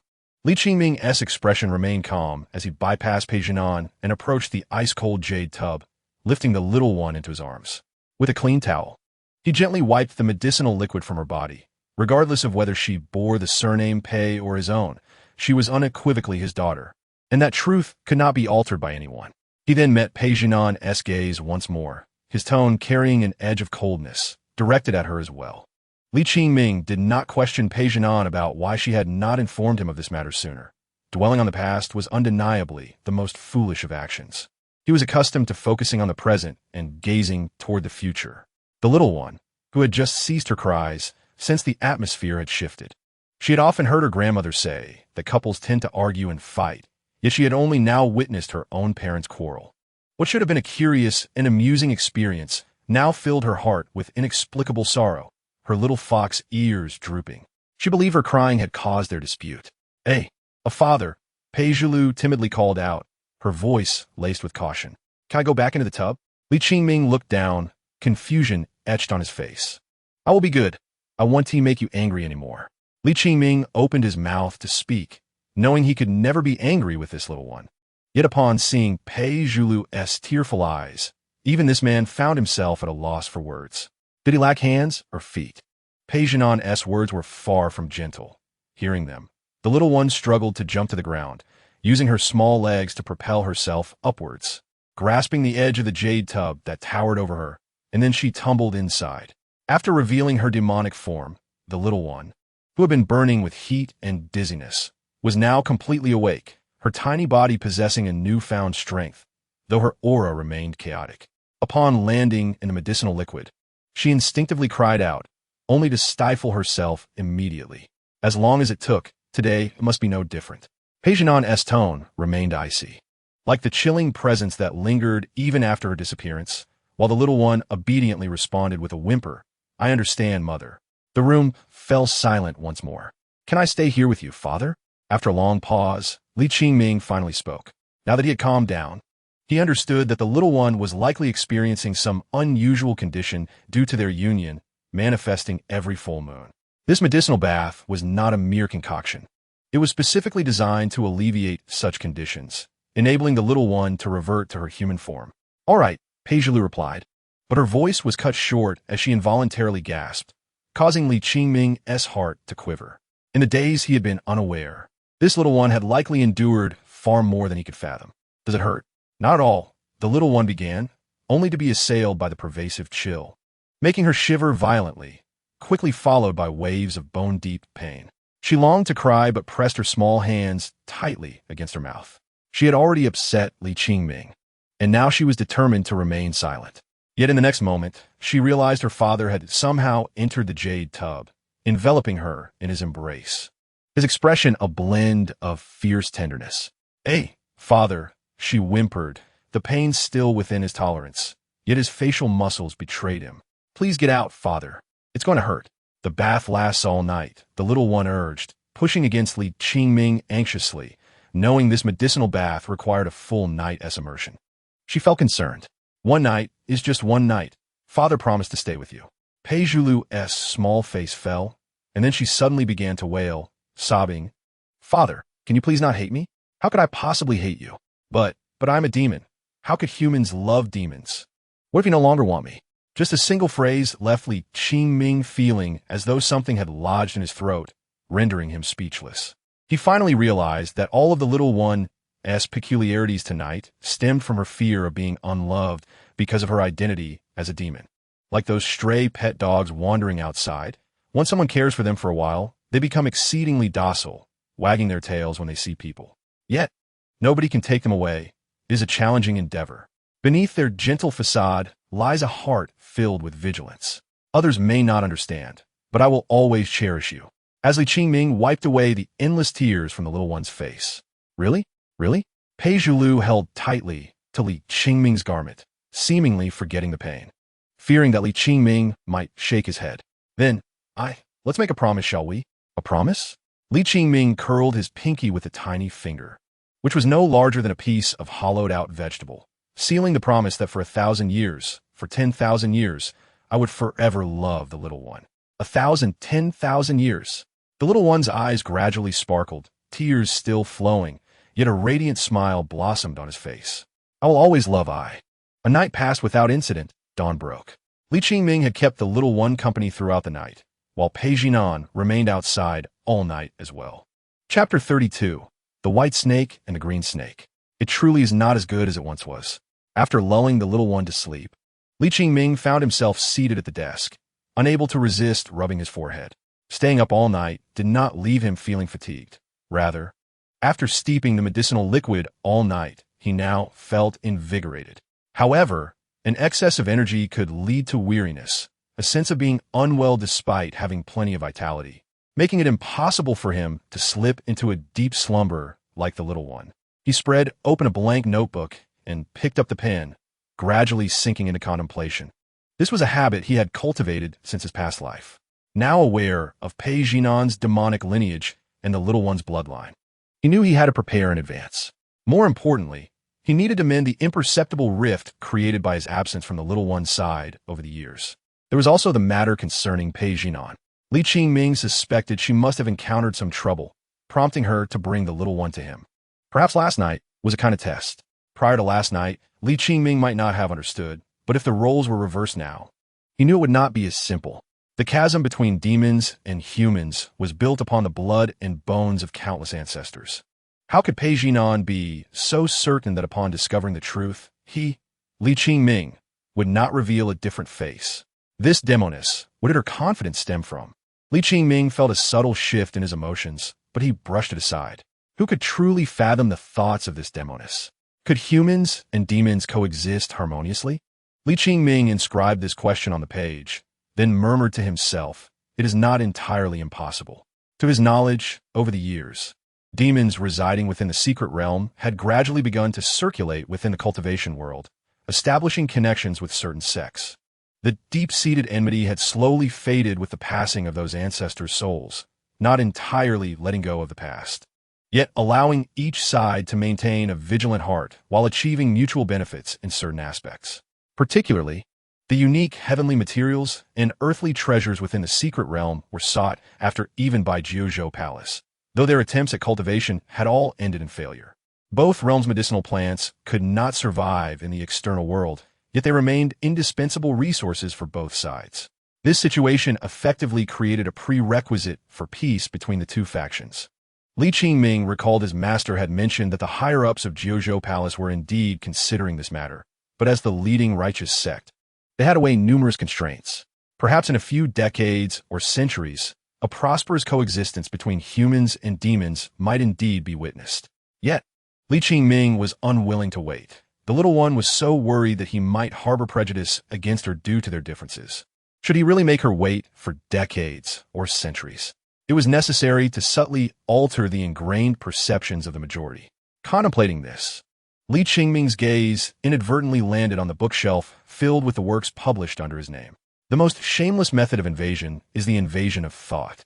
Li Qingming suddenly smiled, his pen hovering over the paper, his expression imbued with a mischievous delight. It was time for the cultivators of this world to experience what it truly meant to engage in a love story between humans and demons. He penned the title by Zhuan, and then his hand moved with divine inspiration. Having produced numerous eclectic works over the years, he found it quite simple to craft a captivating piece based on his memories. In his past life, he could have been considered a legendary literary figure. Gazing at the sky-high golden bowl descending upon him, enveloping his tear-stained wife, Su Xian felt as though his heart was imprisoned in the dark depths of hell alongside her. Meanwhile, a green snake quietly slithered up to his wrist. Li Qingming wrote fervently, producing a significant portion of his modified version of by Zhuan, leaving a hook at the end. As an author, how could one conclude without leaving a hook? After casually reviewing the preceding plot, Li Qingming brimmed with confidence. Given his flair for writing emotional scenes, if he couldn't make the female cultivators weep uncontrollably or make the male cultivators yearn to marry a Demoness, he would gladly accept defeat. Just as he was preparing to hand the manuscript to Fu Bo for a trip to the bookstore, Pei Jinan's voice echoed from behind him. I haven't had enough. Sit down and continue writing for me. Could you please stop walking around silently every day? You are a demon, not a ghost. Startled, Li Qingming lost his temper. I'm tired of writing. If you want to read, wait until I have time. How absurd. Did she really think the readers could threaten him, this dog of an author? Dream on. Pei Jinan was not one to be trifled with. The shadow before him flickered, and Li Qingming realized Pei Jinan had already perched herself on his desk, her legs resting on either side of his shoulders. If he leaned in just a little closer, he could catch a glimpse of that paradise. However, Pei Jinan's unfriendly tone compelled him to set aside certain enticing thoughts. Was this green snake also a demon? What do you think? Li Qingming, who had been holding his ground, suddenly yelped, nearly breaking into a cold sweat. The hilt of his sword was being trodden upon by the Demoness. Li Qingming, speak your mind. Li Qingming stood tall, yet he dared not meet Pei Jinan's fiery gaze. This Demoness, was she going to devour him again? Wasn't enough for this ungrateful man, surnamed Su, to have the white snake by Sujin? Did she want to raise another green snake? Pei Jinan's chilling words were like the biting winds of winter. Or were you writing about yourself? Listen to my explanation. Don't use your feet. Li Qingming found himself in a dilemma. With the sword-s hilt beneath her foot, he could only bow his head. Yet a bright, dangerous smile spread across Pei Jinan's face. If I cannot please even myself, do you still expect to find a small one? Chapter 33. You shall not escape my grasp. Every person possesses an inherent desire for control, but when coupled with certain obsessions and dominance, it transcends mere desire, reaching a pathological level. Much like Pei Jinan, whose smile glimmered like rippling water, capable of ensnaring any man, yet made Li Qingming feel breathless, as if he had returned to that dark cave from years ago. His limbs felt as if they were bound by heavy chains, the sound of jingling bells echoing in his ears. Li Qingming's face flushed. He was, after all, the illustrious young sword immortal, the foremost true disciple of Jiuzhou Palace, destined for greatness in the righteous path. Though those were all in the past, he could not allow this Demoness to toy with him and humiliate him at will. Moreover, it is indeed with Pei Jinan that you are acting so strangely. Li Qingming endeavored to adopt a countenance of profound enmity, yet it lacked the resoluteness he once possessed years ago. This demeanor, in turn, elicited several delicate chuckles from Pei Jinan. My dear husband, your words are indeed quite audacious, but your physique seems too earnest for such bravado. I perceive that even if you were to nurture this green serpent, it would remain a case of heart being willing, yet strength insufficient. Hearing her still brooding over past grievances, Li Qingming felt akin to striking a pillow, a completely fabricated tale, projected onto reality through various associations. Was this not a trivial pursuit? What? At the mere mention of my seeking new affections, does your jealousy compel you to lose composure? Out in the world, one's identity is self-bestowed. Social standing is earned through one's own efforts. Li Qingming, always resolute, raised his chin and declared, a woman like you, a mere enchantress, is destined to be a concubine, serving me tea, preparing my bed, and washing my feet. In just a few words, Pei Jinan was relegated to the status of the most lowly maid within the aristocracy, yet her smile only grew more radiant, coyly responding, whatever my husband desires. I shall comply. I am entirely at your service. But her softness was not limited to mere words. Moments later, Qingming suddenly pressed his lips together and turned his gaze away, unable to meet her eyes any longer. Nin retracted her feet, her tone laced with disdain. How can you, with such a demeanor, dare to claim to be a practitioner of the righteous path? Qingming, you truly are beneath contempt. With a chuckle, Qingming feigned indifference, responding only with a cold smirk, though his toes nearly burrowed into the ground in frustration. He then proceeded to freshen up in broad daylight, returning invigorated to sit at his writing desk. Once he entered the mode of the sage, his pen flowed with divine inspiration. With the entrance of Shao Qing, the overall tone of the narrative became increasingly melancholic. The entanglements between Su Xian, the shepherd boy of his past life, and the white serpent added a sense of fateful complexity to this tale of love and suffering between demon and human. To others, it would undoubtedly be a tale worthy of song and tears, but in Pei Jinan's eyes, it bore a different significance. Having cultivated for millenniums solely to repay a debt of gratitude, only to find herself imprisoned beneath the Lei Feng Pagoda. Was Bai Suzhen not a fool? Even while preparing to flood Jinshan, she still considered the kindness of women, and thus deserved such a fate. And Su Xian, indecisive and filled with goodwill, was truly lacking in merit. Qingming, what nonsense are you writing? Quickly released by Su Zhan from the Lei Feng Pagoda, and let her wreak havoc, listening to Pei Jinan's incessant mutterings. Qingming found her far more vibrant than before, yet it was also exceedingly bothersome. Could you possibly quiet down? If you don't enjoy it, then don't read it. Why have I ever asked for your input? Although the story was modified from the original tale of the White Snake, each stroke of his pen, each word upon his page, belonged solely to his own creation. Can you refrain from projecting so strongly? He extended the pen towards her, nearly collapsing into a posture of surrender. After being reprimanded, Pei Nin narrowed her beautiful eyes, her heart brimming with indignation. Yet she could not express it and ultimately fell silent. With the rare advantage now in his favor, Qingming let out a cold snort, as if to inscribe advance inch by inch upon the paper. Regardless of how willful and rebellious the enchantress may be, she must ultimately comply. As he penned the moment when Bai Suzhen gave birth to a daughter, Pei Nin could no longer restrain herself and openly mocked him, leaving no trace of subtlety. I was wondering why Su Xian seems so familiar. It turns out he is merely a reflection of you, Qingming.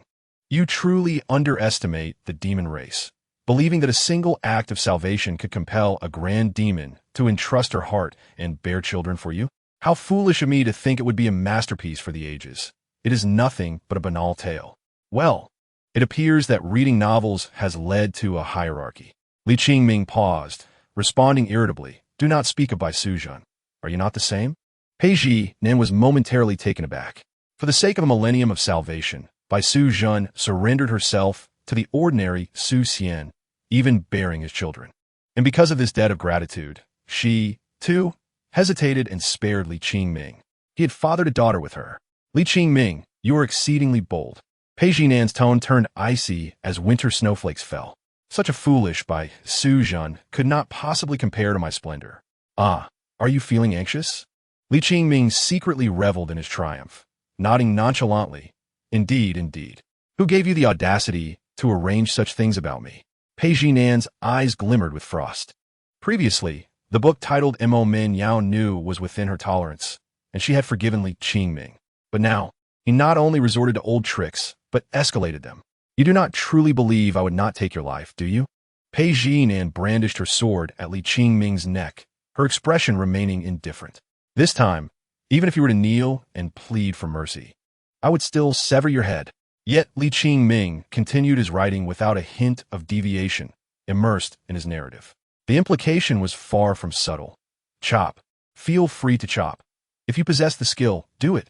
Given their mutual understanding, such theatrics had grown wearisome, though he could not afford to be overly provocative.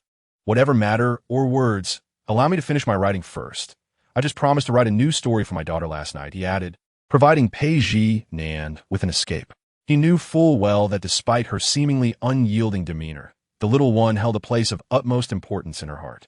Fearful of death, Pei Jinan commented, yet she ultimately withdrew her sword, returning her gaze to the pages of the book, falling silent. Li Qingming wrote with remarkable speed, while she read at a more leisurely pace. When she saw Su Xian beginning to regret his actions, clinging to the desire to rescue by Su Zhan, the icy aura surrounding Pei Ji Nen lessened slightly, and her gaze inevitably fell upon Li Qingming's face. This was how it should be. You, Li Qingming, ought to be the one pleading for my mercy. Li Qingming paid her no mind. The dynamic between them resembled that of a captured eagle and its captor, and given their respective temperaments, harmony was utterly impossible. Such trivial remarks, if you were to entertain them, would signify defeat. Yet the flicker of joy within Pei Ji Nen soon vanished. There would always be a divide between demon and human. Su Xian, too, must atone for his transgressions, journeying to the Lei Feng Pagoda to bid a heartfelt farewell to Bai Su Zhan, ultimately departing this world with a smile. Li Qingming concluded the sentence, feeling a sense of satisfaction. Words bore no distinction of lowly or noble. As long as they could evoke emotional resonance, they were art. But then, Pei Jinan's voice, cold as if emanating from the abyss, shattered the silence. Li Qingming, should you dare abandon Pei Lu, I shall unearth you from your grave, whip your bones, imprison your spirit, and torment you for 1,000 years, 10,000 years. You shall not escape from my grasp. Taken aback by the murderous intent radiating from Pei Jinan, Li Qingming momentarily froze. Wait, I'm merely writing a story. Why are you so serious? Chapter 34. Striving forward, striving forward. Li Qingming had not anticipated that Pei Jinan would erupt in such fury. However, it was understandable. How could a Demoness possess any sense of stability? When she felt mischievous, she would refer to him as my husband and my servant. But the slightest displeasure would lead to insults, branding him as a defeated foe or a mere plaything, terms laden with deep humiliation to highlight the disparity between their statuses.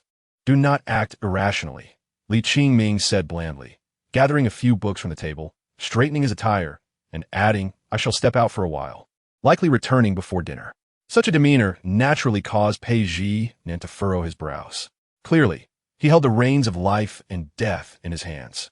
What audacity did Li Qingming possess? How dare he adopt an attitude that demanded obedience? Yet, before Pei Jinan could express his indignation, Li Qingming had already exited, leaving only a few drops of ink on the table. Was he not going to leave after boasting? He was not foolish. Upon entering the main store of his own bookshop, Li Qingming was greeted by the shopkeeper, a man clad in scholarly robes. Once he spotted the books in Li Qingming's arms, his small, narrow eyes gleamed with excitement. He could hardly contain his eagerness. Was this another new work from the master? When Li Qingming nodded, the shopkeeper cradled the books in his palms as if they were sacred treasures. Could they be anything less than sacred? Did he truly believe these were mere storybooks? They were glimmering spirit stones. Once a humble old man running a small bookshop in Lin and Luda had become a well-known figure in the cultivation world. He was acutely aware of the value of every stroke penned by this master, which could not be measured even by gold. Expedite the process.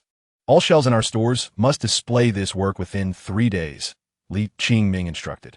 The prices for distributors can be reduced by 50% compared to usual. We must promote the fame of this by Shi Zhuan as swiftly as possible. The shopkeeper, understanding the gravity of the task, immediately agreed, promising to prepare a draft for Li Qingming's review soon.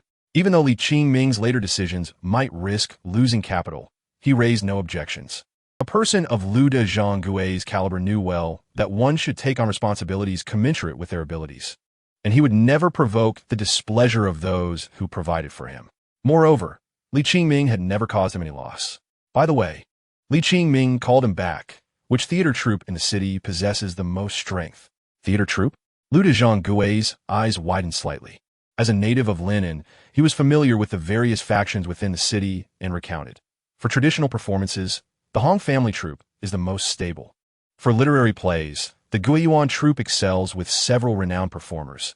And for martial arts dramas, the Chung family troupe is unmatched. Noticing the intrigue in Luda Zhanggui's manner, Li Qingming tilted his head, catching a hint of understanding in the shopkeeper's sly eyes. As for extravagant performances, every girl at the Kun Fong Hall is a delicate flower, capable of singing, playing the flute, and even composing poetry.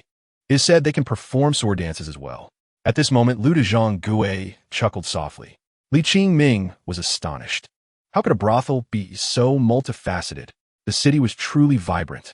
However, he maintained a composed exterior, knowing that should that enchantress be watching, he would have to exit discreetly the next morning.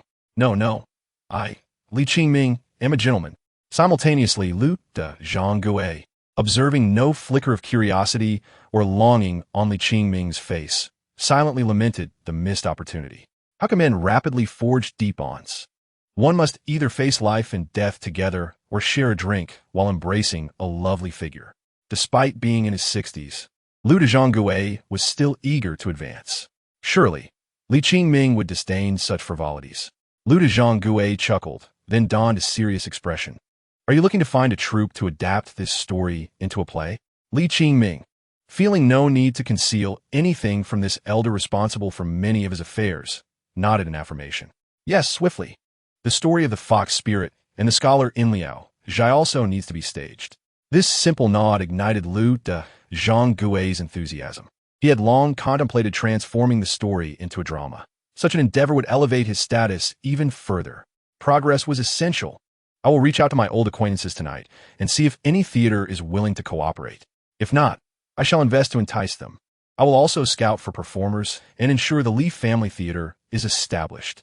Li Qingming admired Lu de Zhang's determination and patted his shoulder in encouragement.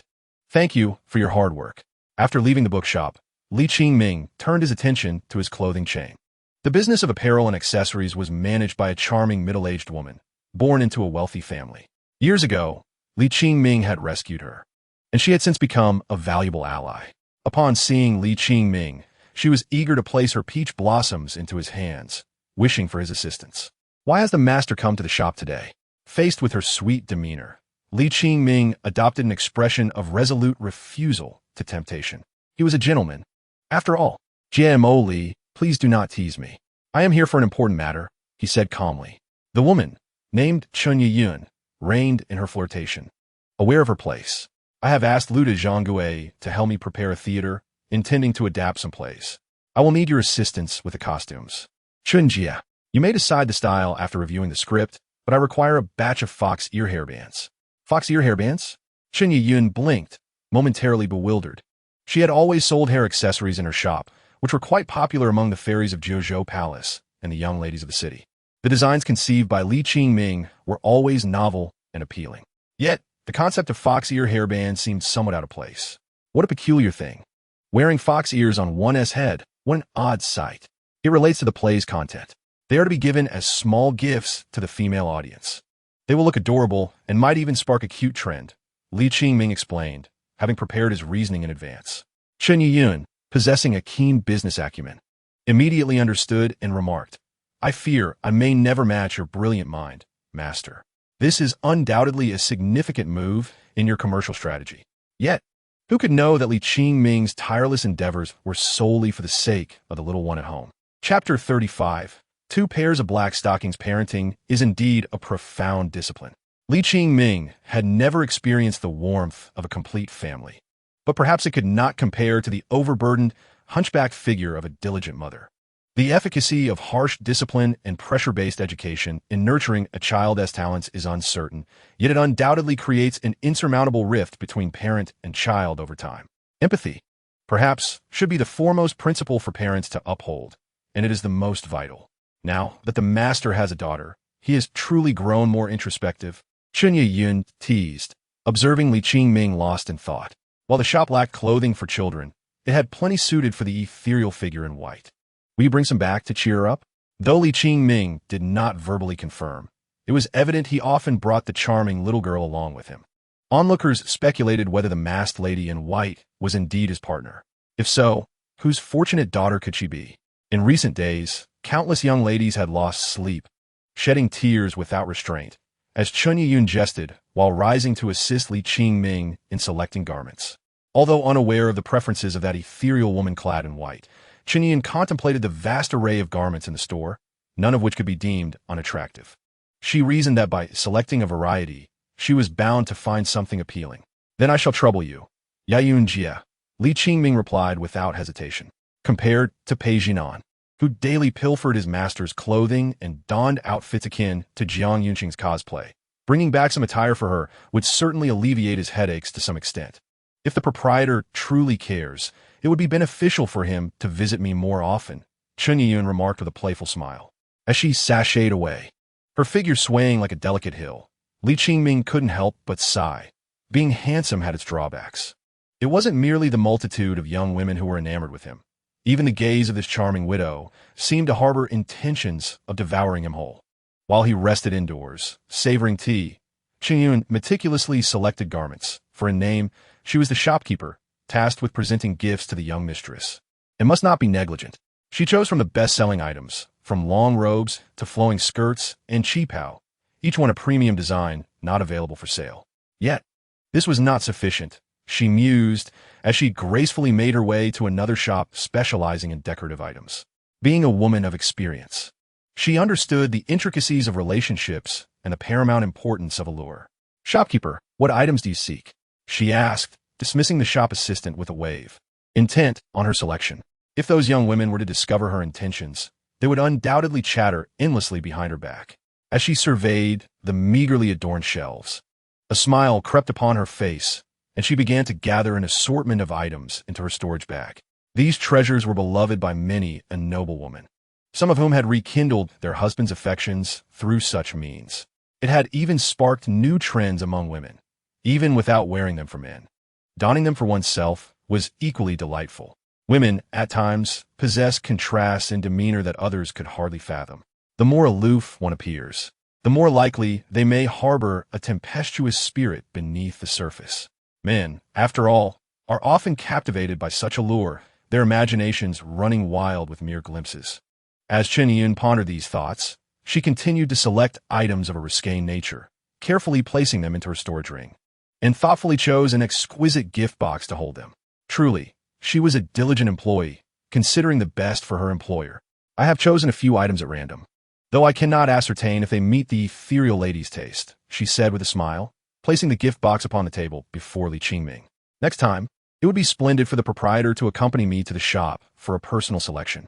"I will certainly make it happen," Qingming agreed verbally, though in his heart, he harbored no such thoughts. Given the unpredictable nature of that enchanting woman, he was somewhat apprehensive that bringing her along might lead to some playful antics in the dressing room. Upon reflecting on this, he found it oddly stimulating. He quickly dismissed the thought, rising to leave. "How ridiculous! I am Qingming. I cannot be entrapped in such frivolities." Upon returning home, Qingming first checked on the little one still in slumber, but he could not find Pei Jinan anywhere, always appearing and disappearing. "I ought to break her legs," he muttered beneath the old locust tree in the courtyard when he heard the faint chime of bells. Raising his gaze, he spotted the familiar sight of her ankles adorned with red strings, shimmering with a delicate glow in the fading sunlight. The gentle breeze swayed her like a divine creation descending from the heavens. This sight evoked memories of their earlier camaraderie, but Qingming quickly dismissed it, exclaiming, "What in the world is that wretched enchantress doing up in the tree? How dare a mere servant question their master?" Pei Jinan replied, her voice returning to its frosty, ethereal tone as she descended from the tree, her bare feet aligning perfectly with Qingming's chin, as if aiming to invade his personal space. Qingming had grown almost immune to such provocations. This mischievous spirit sought to assert her superiority and reveled in being above him. Regardless, she was still the mother of his child. He retrieved the gift box from his storage ring, saying, "I brought you some clothing." Pei Jinan paused momentarily, though it was but a fleeting moment before she mockingly retorted, "So you have developed some awareness of playthings and know to seek my favor." That wretched enchantress. Qingming cursed inwardly, choosing to ignore her. He tossed the box toward her. Pei Jinan, her mood unexpectedly brightened, followed him into the house, opening the gift box as she inspected its contents, all the while chiding, "These garments hardly befit me. Do you intend to amuse me with such trifles?" Qingming remained silent, allowing the enchantress to voice her contradictory sentiments. "Be haughty, and someday I shall make you pay dearly for it." When Pei Jinan suddenly fell silent, he instinctively looked up, unable to suppress a hint of embarrassment. He observed her delicate fingers, akin to jade, delicately toying with fine ribbons and bits of fabric, while a small mountain of unmentionable garments lay beside her. "Goodness, Li Qingming's expression darkened as he was met with Pei Jinan's playful yet disdainful smile. Her words sent a flush to his handsome visage. Ah, Li Qingming, you truly are a lecherous fool. Chapter 36. I, Li Qingming, am absolutely not that kind of person. Gazing at the garments and decor that he had either sketched or described to Qingming for design, Li Qingming felt a sense of embarrassment akin to accidentally sharing an inappropriate image in a family chat. Unlike other male protagonists who, upon rebirth, aspired to become titans of the QQ clothing industry, he merely sought to emulate his predecessors in the cultivation world. What is wrong with that? Yet, the more he engaged in such pursuits, the more he became a unique, irresistible poison, akin to a little girl encountering exquisite dolls for the first time, prompting Pei Jinan to desire nothing more than to cradle them and play to her heart's content. Holding a piece of lingerie, Pei Jinan comprehended its design and function at a glance. To create so many variations of the Hahuan collar, how can you, Li Qingming, still claim to be a disciple of the righteous path? Those lewd practitioners of Hahuan Zen are purer than you. Thoughts dictate character, he replied with a stoic demeanor, attempting to impart wisdom. These items are merely to harmonize marital discord and maintain familial bliss. How do they relate to the pleasures of intimacy? In fact, to some extent, such items truly serve that purpose, and Li Qingming did not perceive himself as being deceitful. Oh, Pei Jinan's interest peaked, her expression more playful. Is my husband expressing dissatisfaction with his servant? Or perhaps, she paused, squinting as she asked, has my aging form become tiresome for you? Must I rely on these garments to earn your affection? Li Qingming exhaled deeply, pondering how utterly unreasonable this woman could be. Her talent for nitpicking was somewhat terrifying. What began as a simple discussion had somehow turned into an accusation against him, as if he had committed some unspeakable act. Where could Li Qingming seek justice for this? The act of purchasing new garments was met with complaints, and if one did not desire them, so be it. Li Qingming, in a fit of defiance, feigned an intention to reclaim all the clothes. However, Pei Jinan was resolute, glaring coldly as she commanded, remove your filthy hands and come assist me in undressing. Do you think I will simply come at your beck and call? Li Qingming scoffed, yet he approached with practiced ease, deftly unfastening her outerwear and observing as she sifted through the garments. What purpose does this delicate ring serve? It is merely decorative, Li Qingming muttered, casting a glance at the rather unique adornment that was deemed stylish among the female populace of his previous life. Inwardly, he cursed Qingming for such absurdities. This trinket, of all things, would be worn by that wretched Demoness. She would surely think to drape it around her neck. As anticipated, Pei Jinan questioned, without a chain, how am I to lead you? You wretched creature. Li Qingming cursed under his breath, witnessing Pei Jinan pick up several pairs of stockings. What is the purpose of this fishnet-like fabric? The quality of these garments was so poor that shoddy seemed an understatement. He had not expected even Li Qingming to engage in such unscrupulous dealings. Li Qingming remained silent, feigning indifference, for what did an outsider know of the intricacies? There were two essential aspects to such attire. First, the fabric must be lightweight, not only for comfort against the skin, but to accentuate a translucent, ethereal quality. Second, inferior materials served better, providing the customer with an exquisite experience while encouraging repeat purchases. Noticing Li Qingming's deliberate silence, Pei Jinan remained unfazed, continuing to play with the assorted garments, for no woman could resist the allure of such novelty, particularly for a beautiful woman with confidence in her appearance. Such attire promised to accentuate her graceful figure, and Pei Jinan was no exception. Yet, she was uncertain of the fishnet's intended use, hinting at her desire to toy with Li Qingming. How is this to be worn? She inquired. Like socks, Li Qingming replied with a serious expression, having no inclination to visualize the Demoness in black stockings. He was certainly no aficionado of legwear. I'm just a fool, hoping my master will instruct me on how to wear them.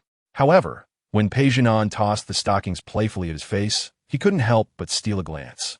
In terms of grace and beauty, Pei Jinan was second to none, reminiscent of a regal older sister from his past life.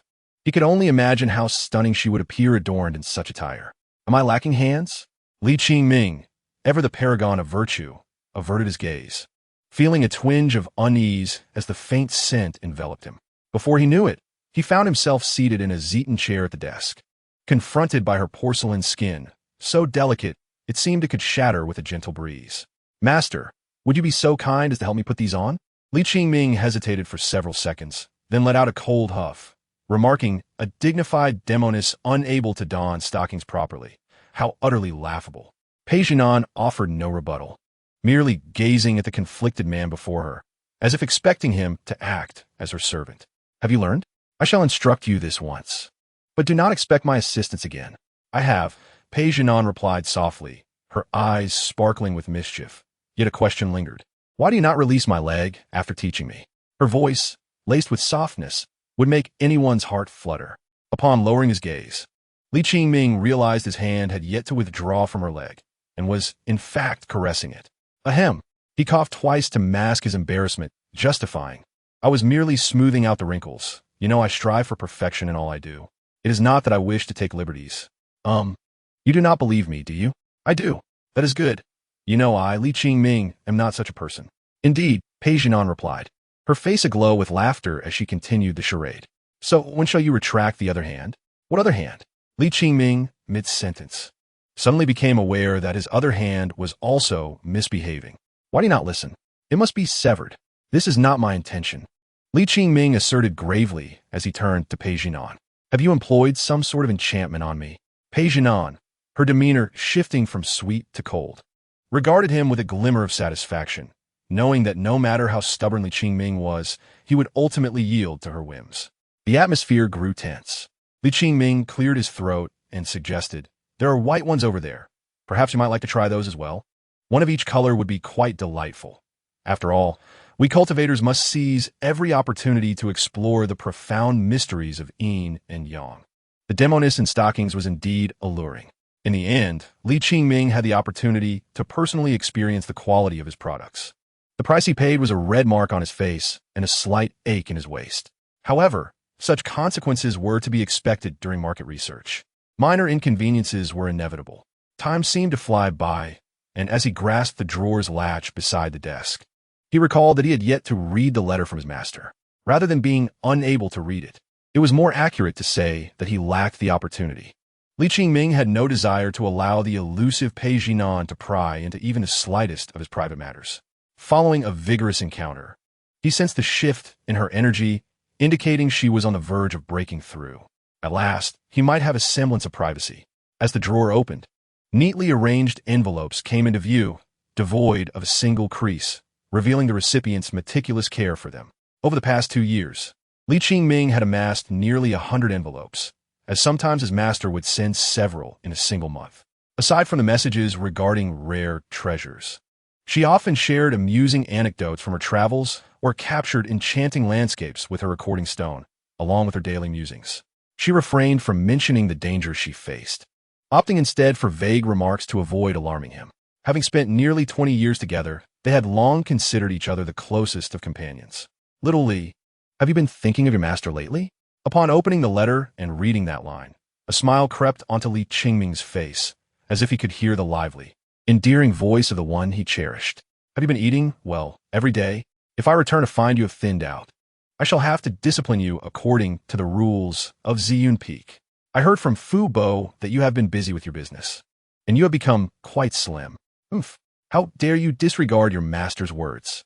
Though they were not far apart in age, as they grew older, Li Qingming began to awaken memories of his past life, and their dynamics shifted, with him often taking the lead as the apprentice.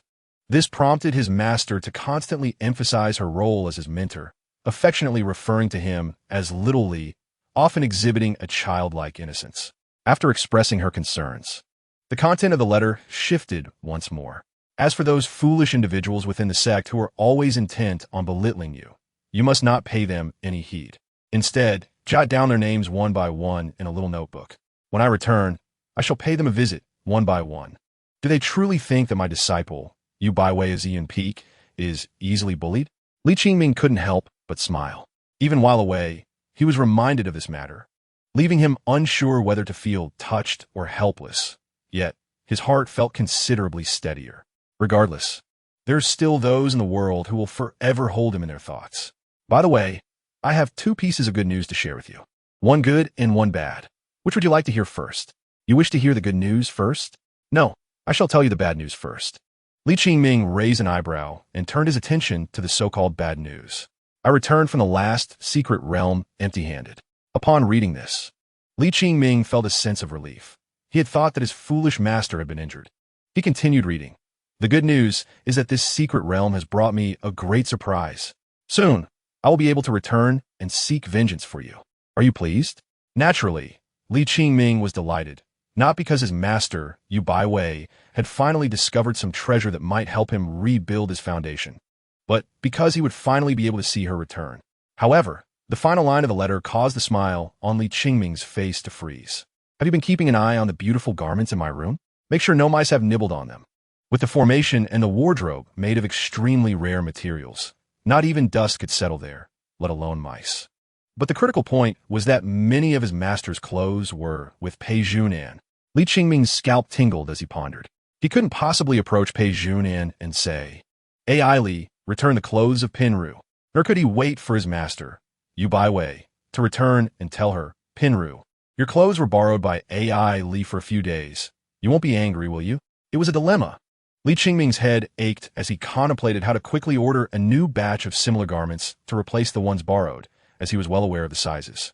Now, what troubled him even more was how to explain the little one's background to his master. Moreover, could Yu Baiwei hold her own against Pei Junan? It wasn't merely about cultivation, but rather their methods. The disparity between the two was akin to high-end green tea versus a foolishly sweet and naive character. The latter could, in some respects, counter the former, yet it was clear who would ultimately suffer. Just as Li Qingming was grappling with the absence of a reliable solution, a faint sound from the neighboring room momentarily suppressed his myriad of thoughts. The little one had awakened. However, when he cautiously opened the door and stepped inside, he did not find the little one rushing towards him with her usual fervor, resembling a hedgehog wrapped in her blanket, utterly still. Li Qingming's heart was filled with mixed emotions. She had clearly heard his footsteps and was pretending to be asleep again. This was likely due to her fox demon bloodline, causing her to struggle within herself. Children, though innocent and carefree, are often quite sensitive due to their inexperience in the world. The sun was already high in the sky. Why wasn't she getting up? Li Qingming tentatively called out, but received no response. Father has prepared a feast. We're just waiting for you to wake up to eat together. He tempted her. Upon hearing this, the little hedgehog stirred a bit, but soon returned to silence. Li Qingming felt that maintaining this stalemate was not a solution. He reached out to pat the blanket, saying, "Father sees you moving." The little one remained unresponsive. After a while, he finally heard a muffled reply. "I didn't move. You see, you were talking." "I didn't speak. I was just talking in my sleep." "Yes." Yes, father was mistaken. Li Qingming followed Pei Zhilu's line of thought and tempted her again. "After sleeping for several days, you must be starving. Shall we eat first?" "No, I'm not hungry." Seeing that this tactic was ineffective, Li Qingming could only take out the items he had retrieved from Qingming that day. Sighing, "Do you dislike father now?" "No, not at all." The little one's voice suddenly brimmed with emotion, flustered. "But you don't even want to look at father." Li Qingming's tone was decidedly dejected. "That's not true." The little one grew more anxious. "Then why are you ignoring father?" Li Qingming gently coaxed. Some things must be spoken by the child to dispel unnecessary emotions quickly. I. Pei Zhilu stammered for a while before whispering, "I don't want father to see me like this," with a faint trace of sobbing in her voice. Li Qingming could easily guess she was probably wiping away tears. "Why?" After a long pause, Pei Zhilu finally responded, "It's ugly, ugly." "How could it be ugly?" "It's ugly." The little one in the blanket grumbled again, but when she noticed a corner of the blanket being lifted, she hurriedly covered her head with her hands to hide her fox ears. However, she was immediately lifted by Li Qingming. "So does that mean you think father is ugly too? You truly don't like father?" "That is not true." Pei Zhilu flailed in a panic, wanting to defend herself. She treasured her father dearly, but in the next moment, she was left speechless. On her father's head, Li Qingming also sported a pair of fluffy white fox ears, indistinguishable from her own. "Nonsense." Li Qingming seized the opportunity to wipe away the tears on the little one's face and gently pinched her drooping ears. Such beautiful fox ears. How could they be ugly? They are far more beautiful than father's. Chapter 38. Secrets from the moment one enters this world. They become ensnared in a lifelong cycle of comparison. In their youth, they may not fully grasp the bittersweet nature of this experience, merely feeling irked by their parents' scolding or becoming upset. The true realization of one's differences from others often begins with self-awareness.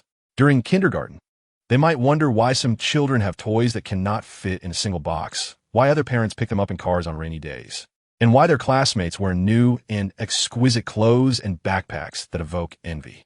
As they grow older, these disparities become increasingly pronounced, and some individuals may become more sullen due to the accumulated feelings of inferiority. These feelings are all external. For the little one, her sense of loss and grievance stems from the barriers between humans and demons, not only from what she sees and hears, but also from the stories that depict demons as despised and unlikable. The more she adores her father, Qingming, the more she detests her own fox ears and tail. What if father finds out and dislikes me? This thought has lingered in the little one's mind for a long time. Whenever Qingming expresses his affection for her, her worries resurface. She is like a dandelion, drifting with the wind across mountains and rivers, yet she has no sense of home.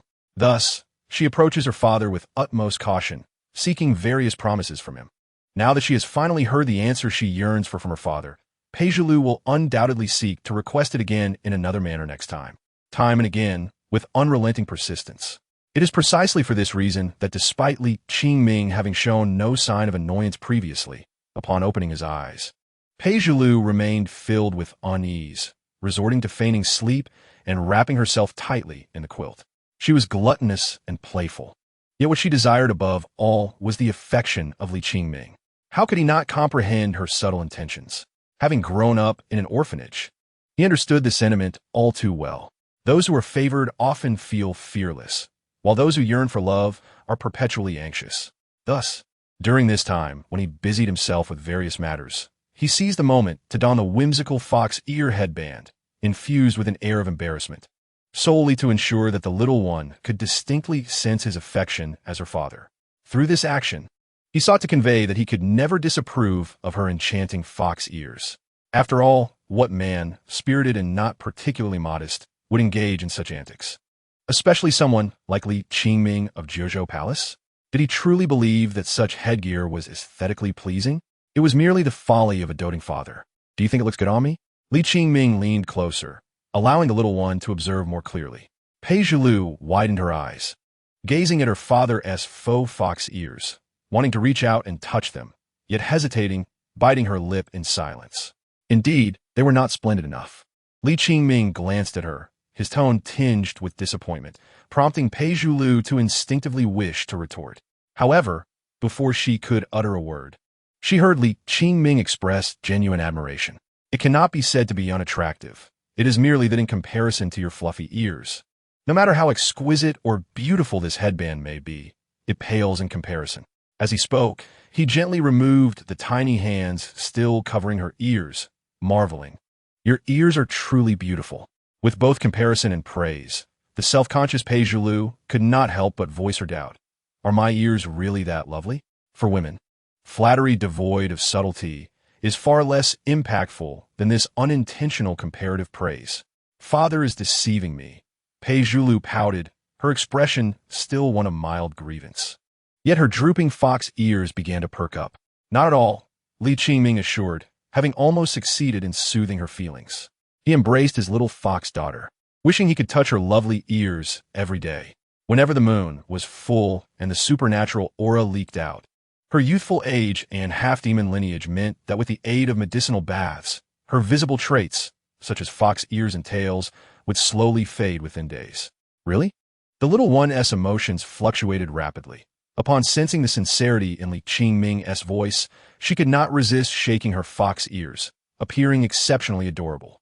Of course, Qingming affirmed, and he was indeed speaking the truth. In the online atmosphere of his past life, which boy dared to claim he had not drooled over the illustrations of fox-eared girls in certain games?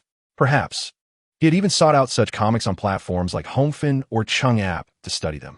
The stunning transformation of Pei Jinan during her demonization lingered in his mind, an indelible memory. In the presence of his little fox daughter, Qingming was overwhelmed with affection, unable to refrain from gently touching her ears.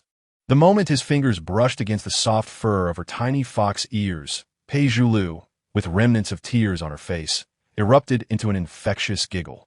Her fox ears fluttered like fans, and her tail, as white as cotton, swayed behind her. Is it ticklish? Yes, it is quite ticklish, she replied.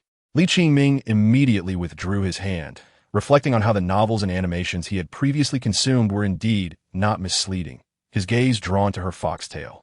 Yet, the little one quickly understood, nuzzling her head against Li Qingming's chest, her tail wriggling with a ticklish delight, suggesting that if her father wished to touch it, he was welcome to do so. To this, Li Qingming could only shake his head. Regardless of the closeness between father and daughter, boundaries must be maintained. Pei Zhulu, oblivious to these subtleties, assumed her tail was not as charming as Pei Zhinan's. Then, I shall call mother later to let you touch her tail. It will be so much fun. There are 4 or 5 of them. While she deemed her own tail insufficiently entertaining, she believed her mother-s would be delightful. Li Qingming longed to refuse but found himself intrigued. The artificial foxtails he had seen in study materials could not compare to the liveliness of Pei Zhinan's from that night. Moreover, there were a total of 9. It would be a lie to say he was not curious, and if the opportunity arose, he would undoubtedly delve into the subject, not out of any improper intentions. He insisted to himself that he was merely intrigued by the anatomical structure of this species. And I have a secret I haven't told you. The little one eagerly leaned toward Li Qingming, whispering, I will tell you alone, father. If you hold the middle tail of mother, she will obediently listen. Chapter 39, The Unveiling of Secrets. Is that so? Li Qingming noted this discreetly, recognizing that if true, it could serve as an unknown trump card against demonesses. Just imagine, treating me like a mere Xen? Watch as I grab your tail and compel you to call me master. Kneel before me. He shook off such errant thoughts, having finally managed to ease a significant portion of the little one's worries. However, this was merely half a step over the threshold. Being a father is not difficult, but being a competent one is far from as simple as he had envisioned. A series of rumbling sounds jolted Li Qingming back to reality. It was the unmistakable sound of an empty stomach. Pei Zhulu, whose mood had brightened from stormy to sunny, felt her ears droop, pitifully explaining, I wasn't this hungry just now. She vividly recalled emphasizing her lack of hunger moments ago, and now her face flushed with embarrassment. Gurgle.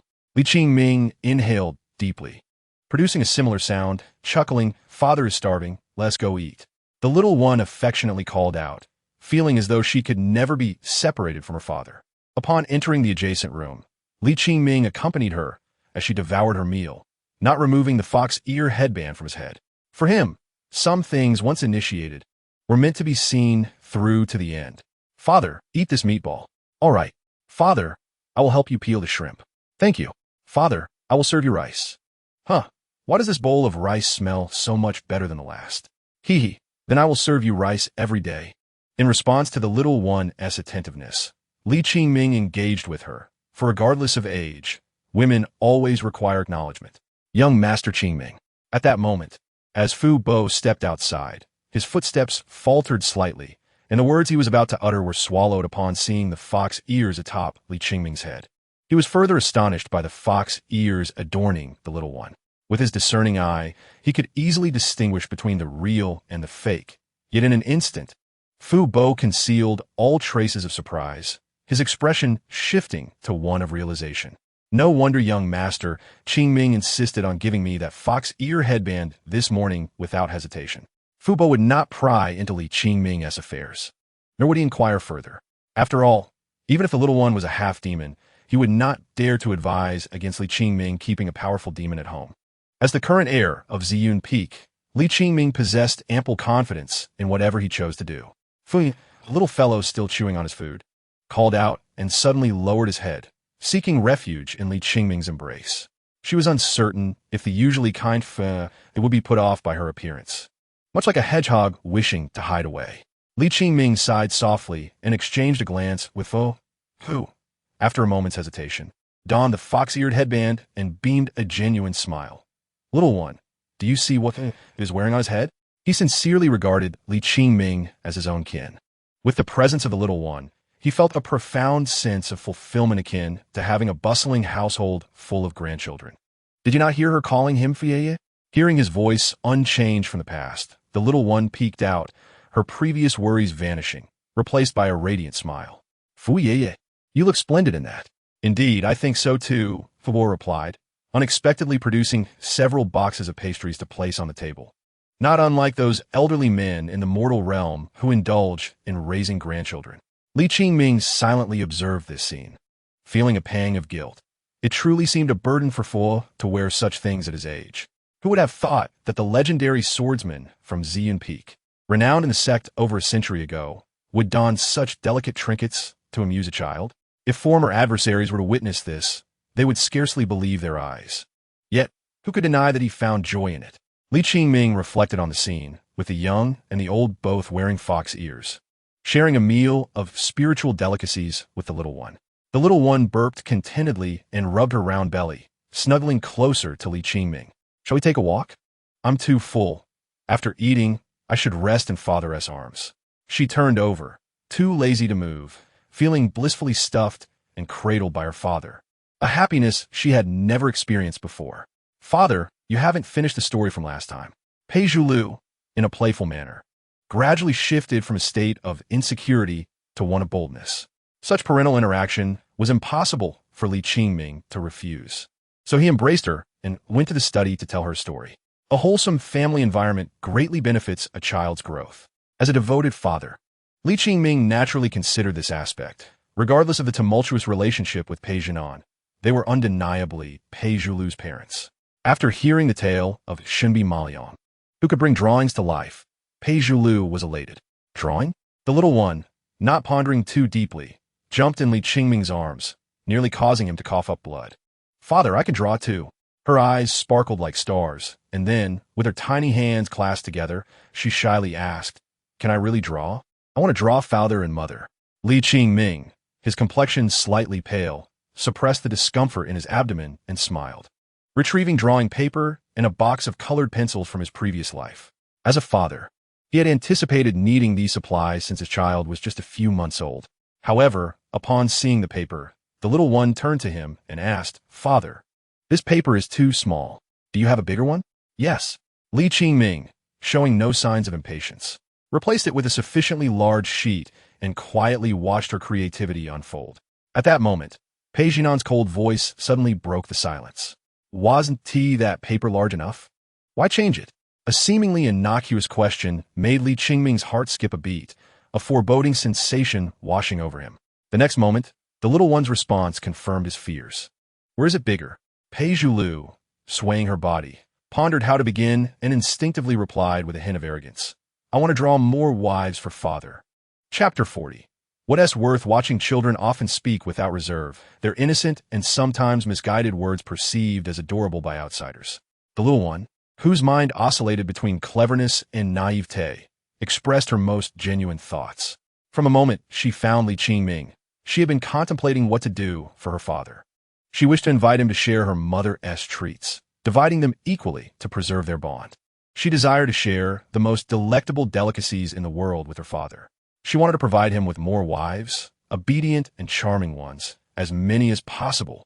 This way, not only would her father have several new wives, but she would also gain multiple new mothers. It was simply splendid. Pei Zhulu aspired to be the most considerate little cotton-padded jacket in the world. Thus, upon hearing the story of Shunbi Maliang, she recalled her grand dream. That tiny sheet was insufficient. The larger the drawing paper, the better. Once she voiced her heart's desire, she suddenly realized the impending consequences for her little behind. She could already envision the terrifying scene that awaited her, causing her upright fox ears to droop like frostbitten seedlings, her bushy tail trailing on the ground. Yet, she still felt compelled to protest. Father, I'm sleepy. Pei Zhulu suddenly yawned, rubbing her eyes and reaching out to Li Qingming. Come sleep with me. This maneuver posed no issue and was aptly described as a clever tactic. However, if the formidable young Pei Jinan could be deceived so easily, then Li Qingming wouldn't have suffered so many losses at her hands. With a swift motion, she seized the little one, who offered no resistance. Yet still remembered to shield her modesty, saying, Father, could you step outside for a moment? I want to share a secret with Mother. Being spanked daily could easily tarnish her image in her father's eyes. Li Qingming hesitated, fully aware he could not prevent this impending punishment. Yet he felt the need to maintain some semblance of dignity, as he had previously boasted. Pei Jinan, as a mother, do you not realize how uncomfortable it is to carry a child like this? In both words and demeanor, Li Qingming exuded the authority of a family patriarch. Stepping forward to grasp Pei Jinan's wrist, he attempted to pull her, yet it was in vain. Could you mischievous fox, show me some respect? Li Qingming shot Pei Jinan a glance, then tried to exert more force. Still, he couldn't budge her. Despite this, the little one was deeply touched, thinking, Father truly cares for me, while she dutifully said, Father, I'm not uncomfortable. Observing this, Li Qingming became stubborn, determined to show this Yandere what it meant to be the head of the family. Did she not understand the concept of family hierarchy? Pei Jinan's cold laugh, paired with her mischievous expression, carried a hint of derision, almost as if she were about to lift Li Qingming effortlessly. In an instant, both the large and small were hoisted up. Li Qingming understood her gaze, hesitating yet refusing to release his grip. Apologies, but he genuinely did not know how to fear. Just as in their previous confrontations, Li Qingming locked eyes with Pei Jinan, unwavering and unblinking, attempting to suppress her malice with a glare, as if to say, I shall not be intimidated. Li Qingming, in a moment of impulsive fervor, acted without regard for the consequences. Utterly unprepared for the enchanting smile that suddenly blossomed on the Yao's face, resembling snow in spring, she tossed the small creature forward, perfectly positioning it for Li Qingming to catch. Alas, Li Qingming, how foolish you have become. He paid no heed to Pei Jinan's scornful mockery, only surprised that she had so readily relinquished the little creature. Had she perhaps changed her ways? It was hard to believe that the once notorious flirt from Juzhou Palace, who had a talent for painting, would be so easily swayed. Pei Jinan reclined languidly against Li Qingming's beloved chaise, her beautiful eyes lowered, exuding an alluring kind of laziness. Somewhat skilled, Li Qingming replied nonchalantly, having spent over a decade in his past life painting oil and sketch art. While he could not claim the title of an artist, he could shamelessly say that he had carved out his own niche with the skills he had acquired in his previous life. Actions speak louder than words, Pei Jinan remarked, her gaze sparkling as she commanded, Today is dreadfully dull. Create a painting for me to alleviate my boredom. Ah, still that detestable dog yell. Li Qingming wanted to retort that she was unworthy, but the little fox girl in his arms gazed up at him with her starry eyes. Daddy, are you really good at painting? The genuine admiration and surprise in her voice made Li Qingming forget his grievances with the Yandere, and he smiled, saying, I'll paint one. And you can see how it turns out, all right? Yes, yes. The little one eagerly jumped to the floor, only to find she couldn't reach the table. So she hurriedly brought over a small stool to stand on. You don't need to paint on a table, just sit and watch. Li Qingming set up the easel in a corner of the study, adjusting it to a height where the little one could see while seated, and began sketching simple outlines with a pencil. Initially, she found it hard to comprehend, but as those lines gradually transformed into a depiction of herself, complete with her little expressions, she couldn't help but exclaim in awe. She leaned in closer, her eyes flicking back and forth, still bewildered at how she appeared on the paper. Was this some sort of magic? It wasn't like she was looking in a mirror. Daddy is so amazing. I can't believe he figured this out after such a long time, Pei Jilu praised earnestly, turning to Pei Jinan, Mother, come over and take a look. As Li Qingming positioned the easel, he intentionally faced Pei Jinan, saying, Do you even deserve to watch me paint? Huh, I only paint for my daughter. Pei Jinan understood this man's ploy all too well and felt slightly displeased. What was so impressive about a mere painting? Did she need to bow her head first? Absolutely not. All right. Pei Jilu blinked, her attention fully on the artwork. Daddy, keep painting. Paint Mother too. Li Qingming nodded, and as his pencil glided across the page, a miniature version of himself appeared beside the little fox girl.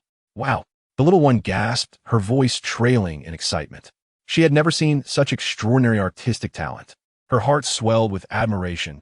Daddy, you are so amazing. Mother, come see. Pei Jilu called out again, eager for Pei Jinan to witness her father's brilliance. Boring. Pei Jinan replied coolly, though she cast a glance their way before closing her eyes in feigned slumber. Noticing her lack of interest, Pei Jilu dismissed her and tugged at Li Qingming's free hand, shaking it. Daddy, paint more. Paint Mother. After a brief hesitation, Li Qingming picked up his brush again, quickly sketching Pei Jinan's outline, followed by the contours of her figure, which drew forth another round of gasps from Pei Jilu. Daddy, Can you paint a butterfly? One that flies in the air. The little girl, distracted by a butterfly fluttering by outside, couldn't help but ask. Qingming, eager to showcase his talent, removed the previous painting from the table and took the easel outside. As they departed, Pei Jinan finally rose. Although Qingming's artistic prowess was well known, she held little expectation, as his praise had come from those who admired him, making it somewhat dubious. Yet, listening to the little one's constant exclamations of wonder, Pei Jinan felt an undeniable itch of curiosity, refusing to lose face.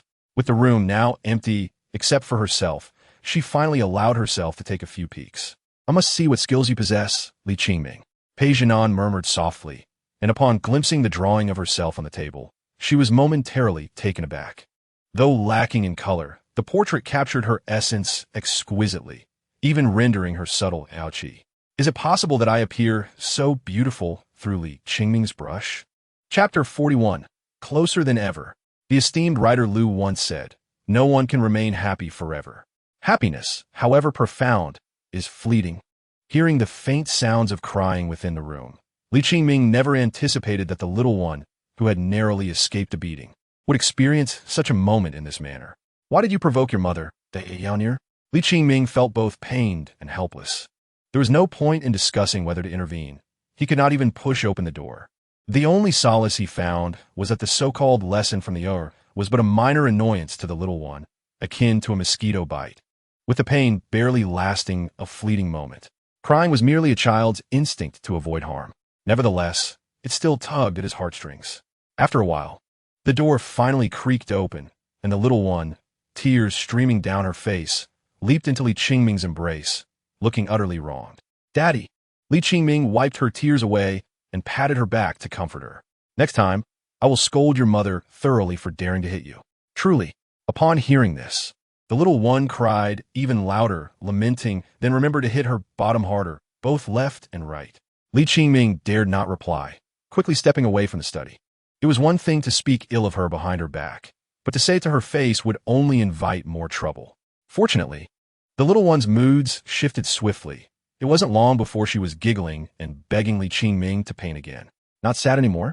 Qingming found it amusing, recalling how she had been sobbing just moments ago, now laughing more joyfully than anyone else. Sad? The little girl blinked, shaking her head. Not sad at all. The one who got hit was the little one from just now. It has nothing to do with me now. Qingming was momentarily stunned. Could it be that his daughter was truly a genius? Daddy, Daddy. Pei Jilu suddenly lowered her voice, whispering in Qingming's ear, "Could you paint a picture of that beautiful Juje? I want to secretly give it to her." After enduring a beating, her desire to find a new routine had intensified. Qingming smacked his lips, asking, "Aren't you afraid your mother will hit you again?" "Why should I be afraid? The one who gets hit then will be my future self, not the me now," Pei Jilu replied logically, looking at Qingming with a puzzled expression as if to say, "How do you not understand this?" Qingming felt a tickle in his brain and realized he should instill a proper understanding in the little one. "But do you know what will happen if your mother finds out?" "No, she won't." The little girl's tone suddenly weakened. "What will happen if she finds out?" Qingming repeated. "She will find out." Pei Jilu's gaze flickered, unable to meet Qingming's eyes directly. Eventually, he rolled over in his arms, nuzzling against him, and with a voice full of innocence declared, "With my father around, I fear nothing." The urgency in his voice was palpable. "You must paint. It is imperative." This single declaration captured Qingming's heart once more, prompting him to swiftly create a portrait of Jiang Yanqing, which he entrusted to the little one to carefully place within his storage artifact. This was a gift meant to bribe his new mother, and it must be cherished. By the way, Father, Pei Jilu, now fully satisfied, recalled another matter. "Could you paint another portrait of Grandpa Fu for me to deliver to him?" Qingming paused, his gaze towards the child growing ever more indulgent. Though he had not considered this matter, it was clear that she had been thinking of it. Moments later, the little one dashed to the adjacent courtyard, calling out, "Grandpa Fu, Grandpa Fu." "A little lure, what brings you here?" Grandpa Fu, who was in the courtyard chopping firewood with a rusty hatchet, quickly set down his tool, wiped his hands, and embraced the approaching child. "Father painted a picture for Grandpa Fu, and I brought it to you." Pei Jilu proudly unveiled the painting. "Do you like it?" "Of course I do. I love it." Grandpa Fu's face broke into a smile, reminiscent of a blooming chrysanthemum. at his age. Whether the artwork was painted by Qingming or if the little one had merely picked up a stone from the roadside, he would treasure wholeheartedly. That is wonderful. That is wonderful. The little one, her large eyes swirling with excitement, tentatively inquired, Grandpa Fu, who were the beautiful and charming sisters in Jiuzhou Palace. Her curiosity stemmed from her desire to learn who might be suitable to become a mother for her father. Although Grandpa Fu was puzzled by her question, attributing it to a child's natural curiosity, he answered earnestly, in terms of beauty, my young lady and Jiang Yanqing are the most notable. Young lady? The child blinked in curiosity. She was familiar with Jiang Yanqing, but the young lady was a mystery to her. Grandpa Fu chuckled, gently ruffling Pei Zhulu's nose. She is your father's master, the leader of Ziyun Peak, Yu Baiwei. Father's master? Pei Zhulu's eyes sparkled with newfound excitement. If her father's master were to become his wife, then it would be a union of blood. This is truly splendid. Chapter 42, A Wave of Clouds and Sky. Pei Zhulu. Grandpa Fu, the little one asked again, what characters make up the name of this beautiful sister Yu Baiwei? Having learned some characters from Qingming, she had developed the habit of clarifying the shapes of words, particularly for someone she hoped would become her father's wife. She thought to herself that once she had the name, she could have her father paint her portrait and personally inscribe it with sincerity. Pei Zhulu's heart fluttered at the thought of how Qingming would embrace, kiss, and praise her afterward. Grandpa Fu, however, could not fathom the depths of her thoughts. With just a wall separating them from Qingming's courtyard, he had never pried into their affairs. Instead, he regarded himself as an ordinary elderly steward. Upon hearing the little one speak, his heart swelled with joy, bringing back memories of over a decade ago when the young Master Qingming, barely able to walk, would cling to his lady's side, calling her Sister Baiwei and Sister Yu all day long, solidifying their bond as a father and daughter. If one were to consider lineage, the little one would indeed be a disciple of his lady. Ziyun Peak had suffered from dwindling numbers, and with the once promising young master now resting at the valley's bottom, the arrival of this little one promised a revival of the peak's vibrancy upon the return of his lady. Moreover, given the child's charming disposition, it was certain that his lady would be fond of her. Yet, he had concerns about Yu Baiwei's temperament. She seemed more focused on her path of cultivation than on matters of the heart. In truth, it was fitting to regard her as a successor, fulfilling the role of a daughter without the formal title. Such a notion was indeed commendable.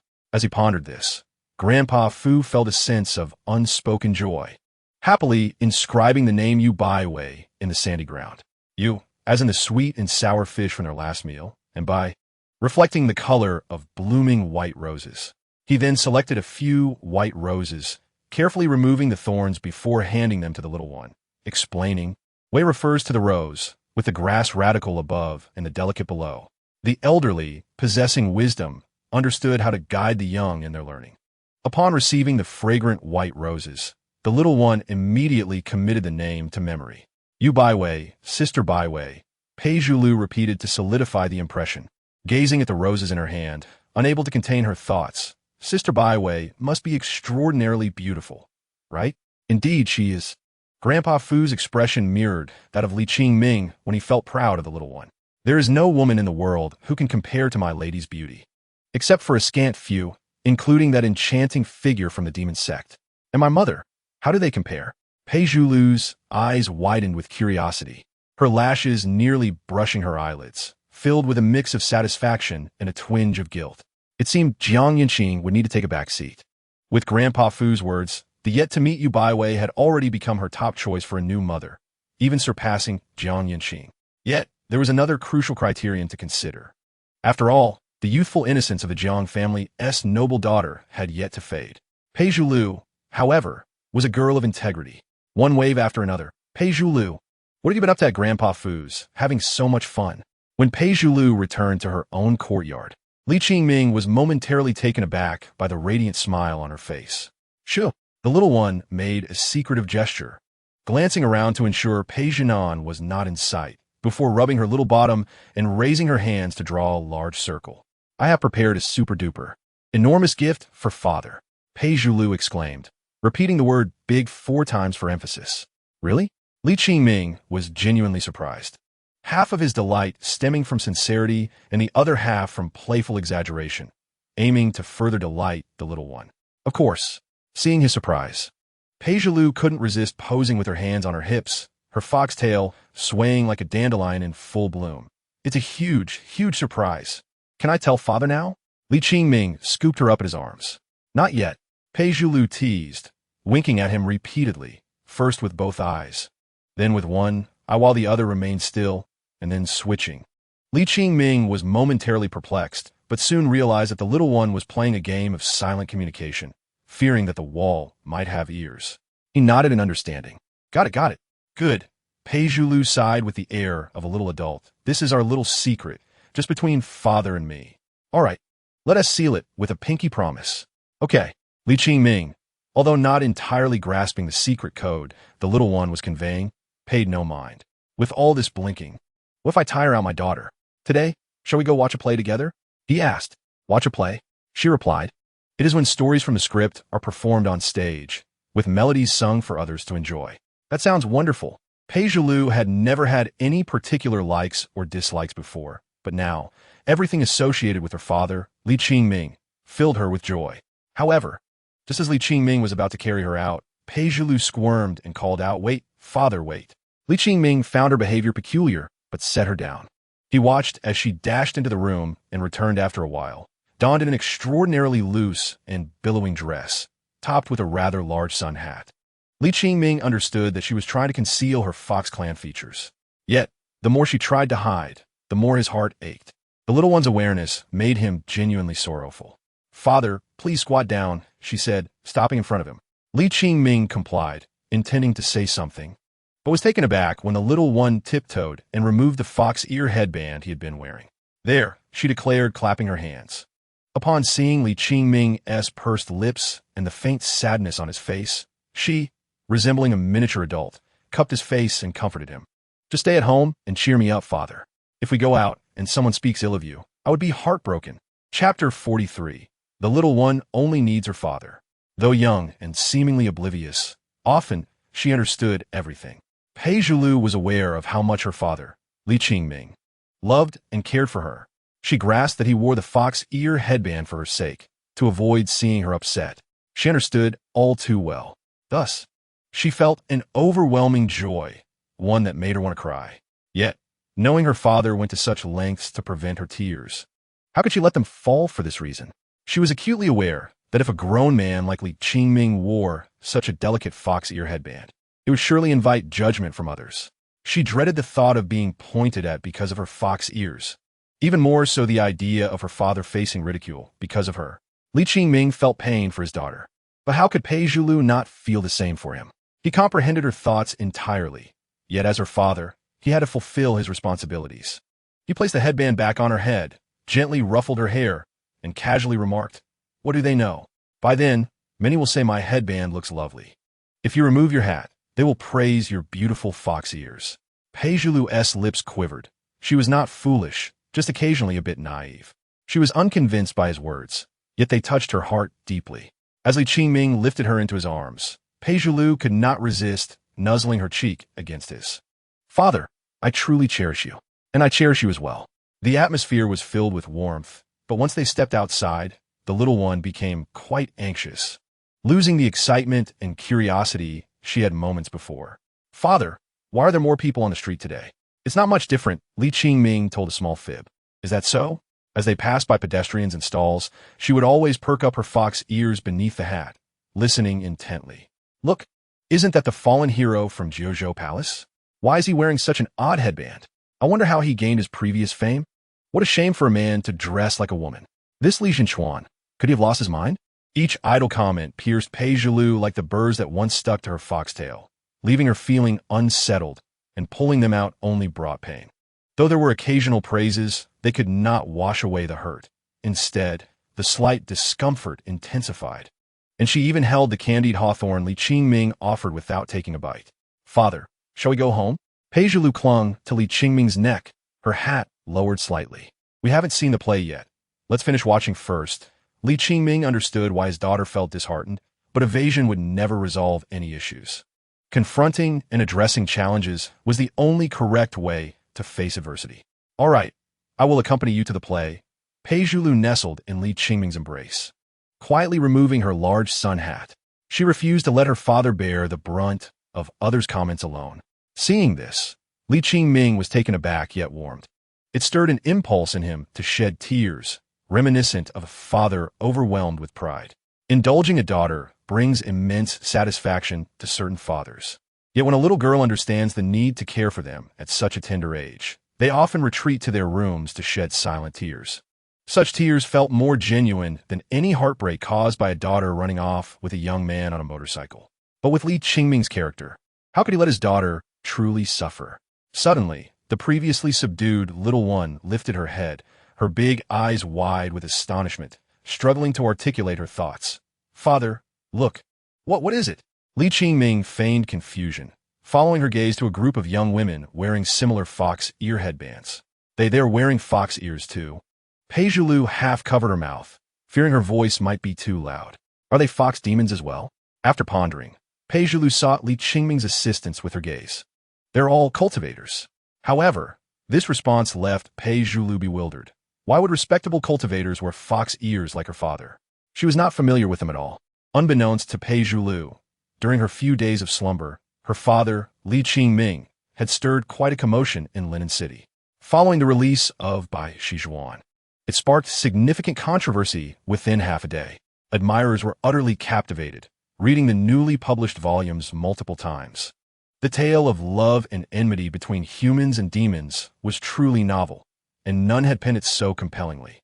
Yet, with intrigue came disdain from some, who believed demons, having been banished to the secret realms by their human ancestors, should not attain happiness with mortals, let alone cause chaos in the human realm. However, the character Bai Sujin bore no resemblance to a demon.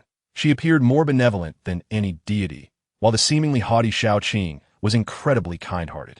This clash of perspectives propelled the story into the spotlight, and soon, the entire city was abuzz with discussions about the plot. With the merger of two old opera houses in the city, the staging of Qian Yuhun sent the momentum soaring, igniting a fervor. The chivalrous Yan Qixia, the clumsy scholar Ning Kai-chun, the kind-hearted fox demon Nie Shaoqian, and the malevolent He San Lao Yao became the talk of the town. Compared to Bai Shijuan, the emotional intricacies of Qian Yuhun left a lasting impression. Moreover, the performances of those theatrical troupes, with their vibrant and tangible stages, evoke a unique sensory stimulation, particularly for the female audience. Regardless of prior sentiments of affection or aversion, at this moment, a profound resonance is felt. Look at Bai Sujin, what a splendid spirit. Observe Nie Shaoqian, how benevolent she appears. Yet their fates are so tragically intertwined. Emotions can indeed resonate and are easily contagious. Just as in this era of rampant internet trends, fads and hot topics can be swiftly replaced by unseen forces behind the scenes. Within a mere few days, the phenomenon of love between humans and spirits has surged. The play Bai Shijuan has sold out completely, and even the tales of Qian Yuhun, rooted in Liao Zhai, have been snapped up without a trace. The theater showcasing Qian Yuhun has become a fervent spectacle, with its audience surpassing the total number of visitors in Linen City, even attracting many wandering souls from outside the city, explaining the bustling streets. Li Qingming's early morning creation of fox ear hairbands by Chun Yun has evolved into the most sought-after adornment among women today. Even the playful foxtails she ingeniously designed have been eagerly purchased by numerous ladies. The enchanting courtesans of the pleasure districts have even gone so far as to don fox demon disguises to entice patrons. This entire city, one could say, has taken on the guise of Nie Shaoqian. Pei Zhulu's expression grew increasingly bewildered as he accompanied Li Qingming forward, noticing the rising number of individuals adorned with fox ear headbands. Upon entering the theater, he was met with a sea of fox ears, densely packed, leading one to wonder if they had stumbled into a den of foxes. At that moment, two female cultivators, walking together, spotted them and could not resist approaching to inquire, "Little girl, where did you purchase those exquisite fox ears? They're simply delightful." Pei Zhulu froze, then instinctively clung to Li Qingming, covering her own fox ears with her hand, mumbling, Do you not find them unattractive?" This demeanor elicited giggles from the two young female cultivators. Unattractive? They are beautiful. The first cultivator playfully adjusted her own fox ears. Exuding youthful charm, they are simply adorable, chimed in her companion, adding, However, none of ours can compare to yours, little girl. Pei Zhilu, upon hearing this, felt her heart flutter, her eyes twinkling like a cascade of radiant stars. She did not gaze at the two cultivators, but instead fixed her bright gaze upon Li Qingming. Her father had truly not deceived her. Li Qingming smiled gently, shooing away the two cultivators, then ruffled Pei Zhilu's hair, wishing for her to understand that in this world, beyond her father, many others would cherish her. Yet, the little one, with tears still glistening in her eyes, clung tightly to Li Qingming, lamenting, "For me, having only my father is enough." Chapter 44. A beautiful sight, a wonderful teaching in her tender years. One is often greedy, yearning to gather all the delightful experiences and delectable treats of the world into one's own room. Yet, simultaneously, one can be easily satisfied. Pei Zhilu is no exception. She revels in play, food, sleep, and every moment spent beside Li Qingming, wishing to transform each fleeting second into an eternal unit of time. Whether it be the soft call of Li Qingming, a gentle caress, or the indulgent gaze he bestows upon her when he holds her close. Each gesture drowns Pei Zhilu in the depths of this sincere affection. Just as she cries out, the world may seem vast to her, yet for this little one, having her father, Li Qingming, is more than sufficient. As Li Qingming soothes her with his palm, observing Pei Zhilu gradually regain her composure, her flushed face resting against his chest, he finally releases the tension that had been tightly wound within him, akin to a heavy stone crumbling into dust. The scars of childhood often require a lifetime to heal. They can be mended, but never erased. He simply wishes for Pei Zhilu to experience a life overflowing with joy, to remain a carefree child forever. Is that not the essence of fatherhood? Father, it seems they really enjoy wearing fox ears, Pei Zhilu remarked, her face brightening with her usual innocence and joy after her tears. Turning around, she clung to Li Qingming's shoulders, poking her head out to look around, her fox ears standing upright, reflecting her focused demeanor. The world of a child is always so simple. Not only the women, but many men in the theater, much like her father, also donned fox ear headbands. However, their smiles lacked the charm of her father's. Some even wore solemn expressions, while their female companions beamed radiantly. Such adorable fox ears must surely be beloved, Li Qingming replied, leading the giggling Lu Dazhangui to the highest tower of the theater. In just a few days, such remarkable achievements have been made. Lu Dazhangui seemed to be experiencing a second spring in life, walking with an upright posture, almost gliding with the wind. And in his joy, he did not forget who had orchestrated this scene.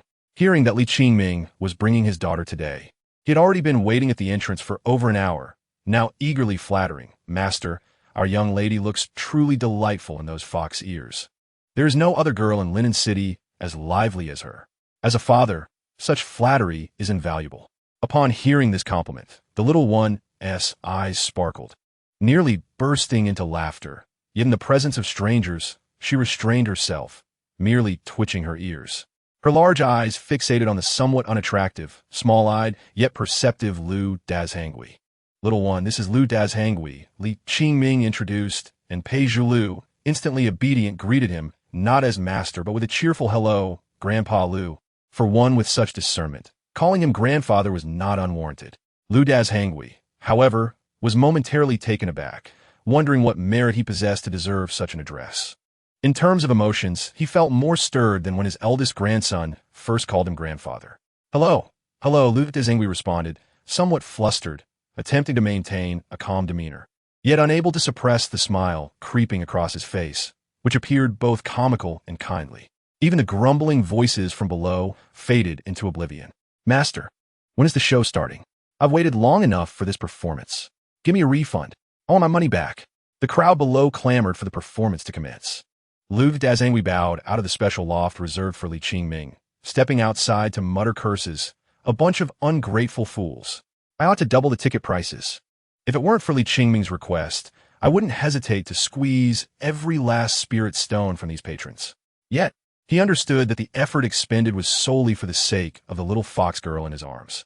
Although old Zhang's cultivation was mediocre, his sharp eyes, honed from years of travel, could discern that the little one indeed bore the bloodline of a fox demon, her fox ears genuinely warm, unlike anyone else. Nevertheless, It was of no consequence. Even if Li Qingming kept a Fox Clan Sanus, he would not be surprised. Such a match for my esteemed master, indeed. With a heavy heart, Lu Zhonggui suppressed the chaotic emotions swirling within him and made his way to the backstage area. Clapping his hands together, he addressed the performers, saying, "Esteemed colleagues, today I truly need your cooperation. Our esteemed host is waiting for us in the loft, eager for a splendid performance." The performers, who had previously earned considerable fame in the city and had been recruited by Lu Zhonggui, felt a surge of energy. Although they were first-rate actors, they were still of lowly status, akin to the likes of pigs and dogs. Their desires were simple, seeking fame and fortune, with few motivated by nobler pursuits. Since arriving here, they had amassed a fortune in spirit stones, with their renown spreading far and wide, all thanks to the favor of their host. Yet, who could ascertain how many more remarkable performances their benefactor had in store, or whether they might be replaced by others if they did not exert themselves? As the drums and gongs heralded the commencement of the performance, one by one, the actors took to the stage. The audience erupted into thunderous applause from every corner. And although the stage was centrally located, massive crystal stones illuminated the scene, resembling a grand concert. Everything was of a far superior quality compared to the performances of Li Qingming's previous life, evoking a sense of feudal society that bordered on embarrassment. "Father, father, the show is starting," cried Pei Zhulu, who had eagerly perched herself on the railing, marveling at the spectacle before her. She had never witnessed such a scene and found it utterly fascinating, even as she observed the throngs of spectators below who were utterly engrossed. Delighted by the performance, she plopped down into Li Qingming's embrace and asked, "Father, father, what story is this?" "Ah, it is the tale of Nye Xiaoqian that I mentioned to you before," he replied. "Is it the one about the fox spirit and the scholar?" Pei Zhulu recalled some details. "Yes, the fox spirit who cooked, washed clothes, and took care of the children for the scholar," Li Qingming teased, having modified the script to include more interactions between the leads in addition to their romantic entanglements. "Oh, how can the fox spirit differ so greatly?" The little one nodded, her mind racing with an audacious thought. She would pay close attention and later teach her mother. How could there be someone behaving like that in her family? As the actors on stage immersed themselves in their roles, the audience reveled in the myriad performances unfolding before them. Meanwhile, perched in a loft, Pei Zhulu produced a tiny notebook, no larger than her palm, scribbling notes and illustrations while reciting her thoughts aloud. Yes, if one is to be a wife, it should be like this: washing clothes, chopping wood, and cooking." She diligently recorded her observations to share with her mother later. At her tender age, children often struggled to grasp the complexities of love and familial strife depicted in dramas, typically only discerning simple notions of right and wrong. Yet, she found a unique perspective of her own. To her, this play mirrored her own experience of running away from home. Moreover, that official, whose name she could not recall, seemed less competent than herself, as he wandered lost, starved, and slept in a cold, dilapidated temple, entirely unlike her own cleverness. Fortunately, he encountered a kind-hearted fox spirit. However, this Xiaoqian, despite not being as beautiful as her mother, was infinitely superior in every other aspect. Pei Zhulu silently compared, realizing that the gentleness and virtue attributed to the former could never be found in her own mother, while the qualities she observed were all present in her father. Her heart ached for him. Noticing the concern in his daughter's gaze, Li Qingming was utterly bewildered, having no inkling of what thoughts occupied her young mind. "Father, father," Pei Zhulu declared, her penchant for action propelling her to nestle further into his embrace. "It's all right. I will treat you well and find you many new wives. Will Xiaoqian cook and wash for that official every day?" she inquired. Li Qingming gazed into the distance, the stage having reached the moment when Ning Kaichin and Nye Xiaoqian affirmed their mutual affection and pledged their lives to one another. The former diligently studied, while the latter toiled at home, a portrait of love. However, the ensuing narrative was far from a sweet domestic tale, instead plunging into a web of tragic romance and entangled relationships. He shook his head. Their separation was imminent. "Ah," the little one gasped, her mouth agape, believing that the two could continue to live happily ever after, just like in the stories. "Keep watching, and you'll understand," Li Qingming smiled, asserting that besides studying and completing assignments, discovering answers on one's own was always more enjoyable. Pei Zhulu nodded, her chin resting thoughtfully as she resumed watching, only to find the fox ears drooping further with every passing moment. How could such seemingly perfect individuals end up apart? Perhaps due to an inherent penchant for mischief. Or perhaps because of prolonged solitude in his past life. Li Qingming could not bear to see the protagonists swiftly unite. Under his guidance, although the demon and the human were in love, they were forever separated by insurmountable barriers. One was a destitute scholar, while the other was a fox spirit whose life was firmly held by the sinister Black Mountain Old Demon. Regardless of their affection for one another, how could they transcend such obstacles? Fearing she would bring trouble to Ning Kaichun, Nie Xiaoqian wrestled with her decision and transformed from a gentle, nurturing figure into a resentful, everyday woman. She ceased cooking and washing clothes. While Ning Kaichun did not mind, he faced ridicule and disdain from those around him. After a fierce argument, the two finally parted ways in anger. However, as soon as she left Ning Kaichun, Nie Xiaoqian was tormented by her grandmother, stripped of her powers, and compelled to chop down the dead trees scattered across the mountains with her mortal strength, lest she be forced to kill the wooden-headed scholar. Amidst the swirling snow, her hands bled, leaving crimson droplets on the white ground. In the end, she collapsed in the icy wilderness, a white fox with blood at her lips. On the verge of losing her soul, this unfolding narrative evoked passionate curses from the audience, regardless of how many times they had witnessed the play, not against the actors, but rather in a heartfelt rebuke of the scriptwriters. The stage effects, crafted with intricate formations and devices, created an illusion that transported them to witness the heartbroken fox spirit Nie Xiaoqian amidst the falling snow. The performance was captivating, the singing exquisite, yet the true outrage lay with those who penned the script, unworthy of their title as children of men. Did any fellow audience members know who orchestrated this play? Let us swiftly express our sentiments tonight. However, the more they complained, the more evident the sly smile at the corner of Li Qingming's mouth became. This was what it meant to sprinkle a little sweetness before delivering a sharp blow, when readers clamored to send gifts to the author. The unseen writer behind the screen always chuckled in amusement. Why do tragic endings so easily acquire the label of art? It is simply because they resonate deeply with emotions, leaving a lasting impression. Moreover, the more arduous the path, the more delightful the scenery at the journey's end. All the hardships endured previously serve as the seasoning for the sweetness that follows. Li Qingming, having read extensively and written prolifically, found this narrative to flow with ease.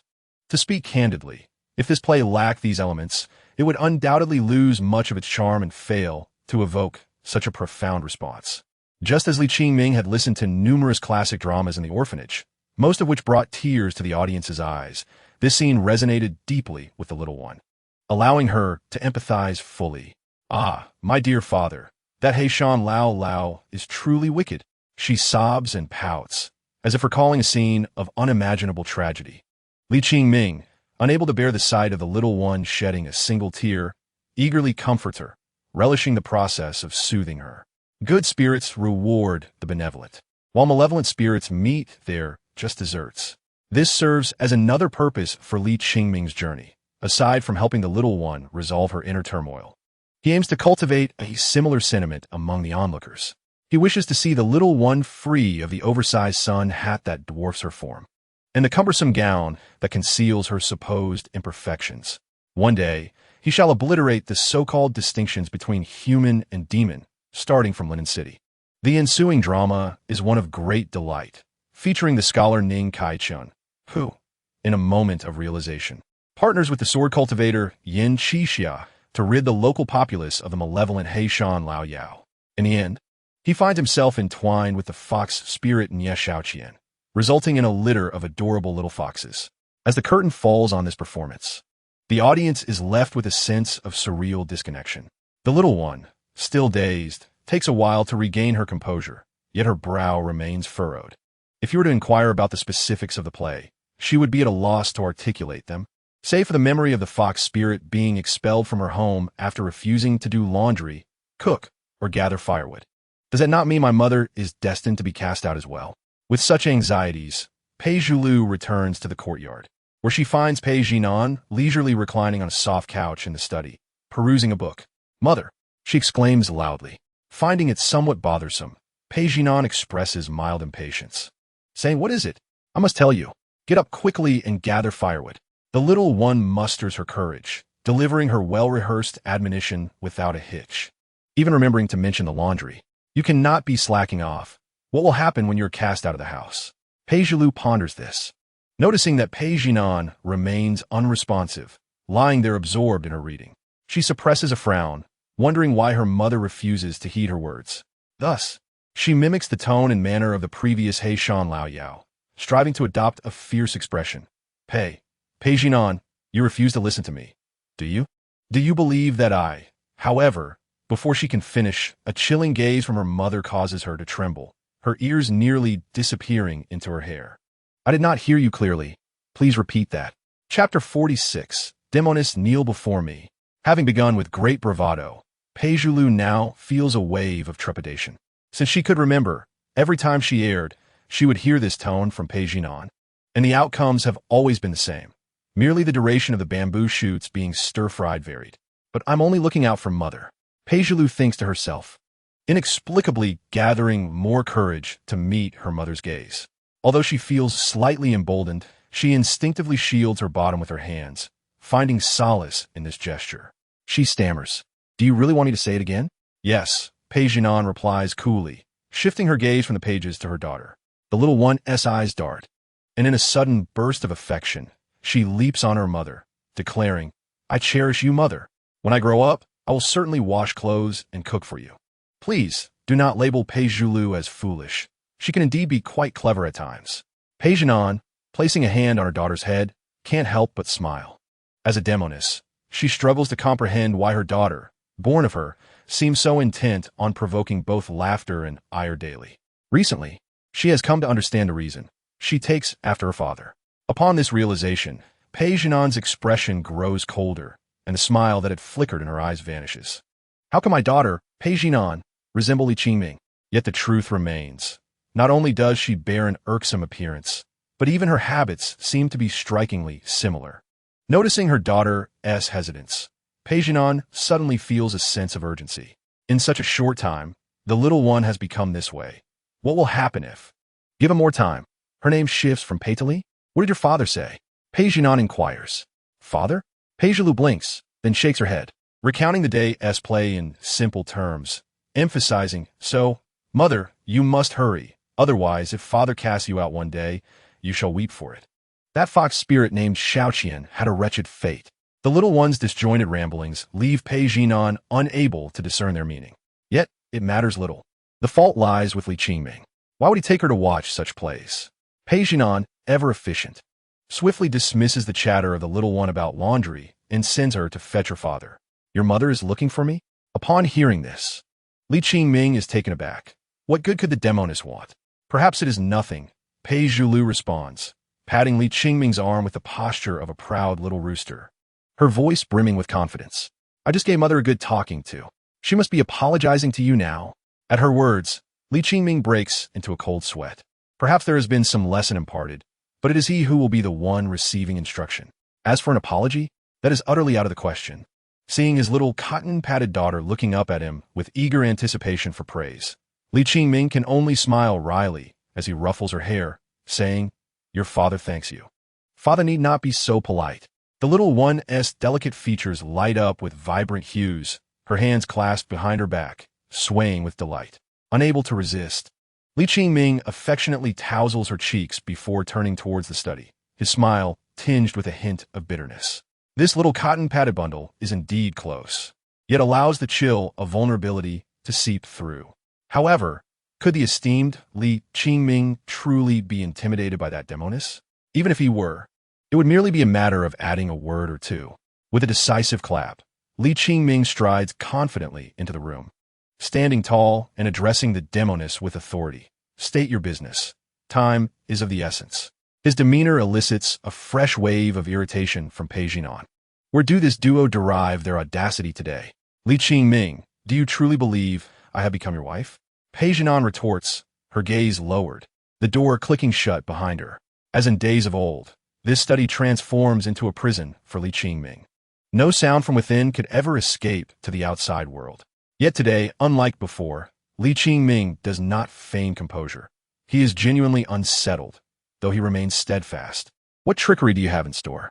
Pei Jinan keenly senses the shift, but before she can finish her thought, her pupils abruptly constrict, morphing into vertical slits glimmering with golden light. In an instant, her raven-black hair transforms into a cascade of white, while her delicate fox ears and 9 sweeping tails burst forth, filling the entire couch. Li Qingming, do you dare poison me? Pei Jinan's expression is as cold as ice. Yet she finds the situation exceedingly peculiar. Do not think well of me, you enchantress. Would I, the illustrious Li Qingming, engage in such base acts? As soon as Li Qingming's words fell, a voice, dripping with scorn, echoed, what you did back then can hardly be termed glorious.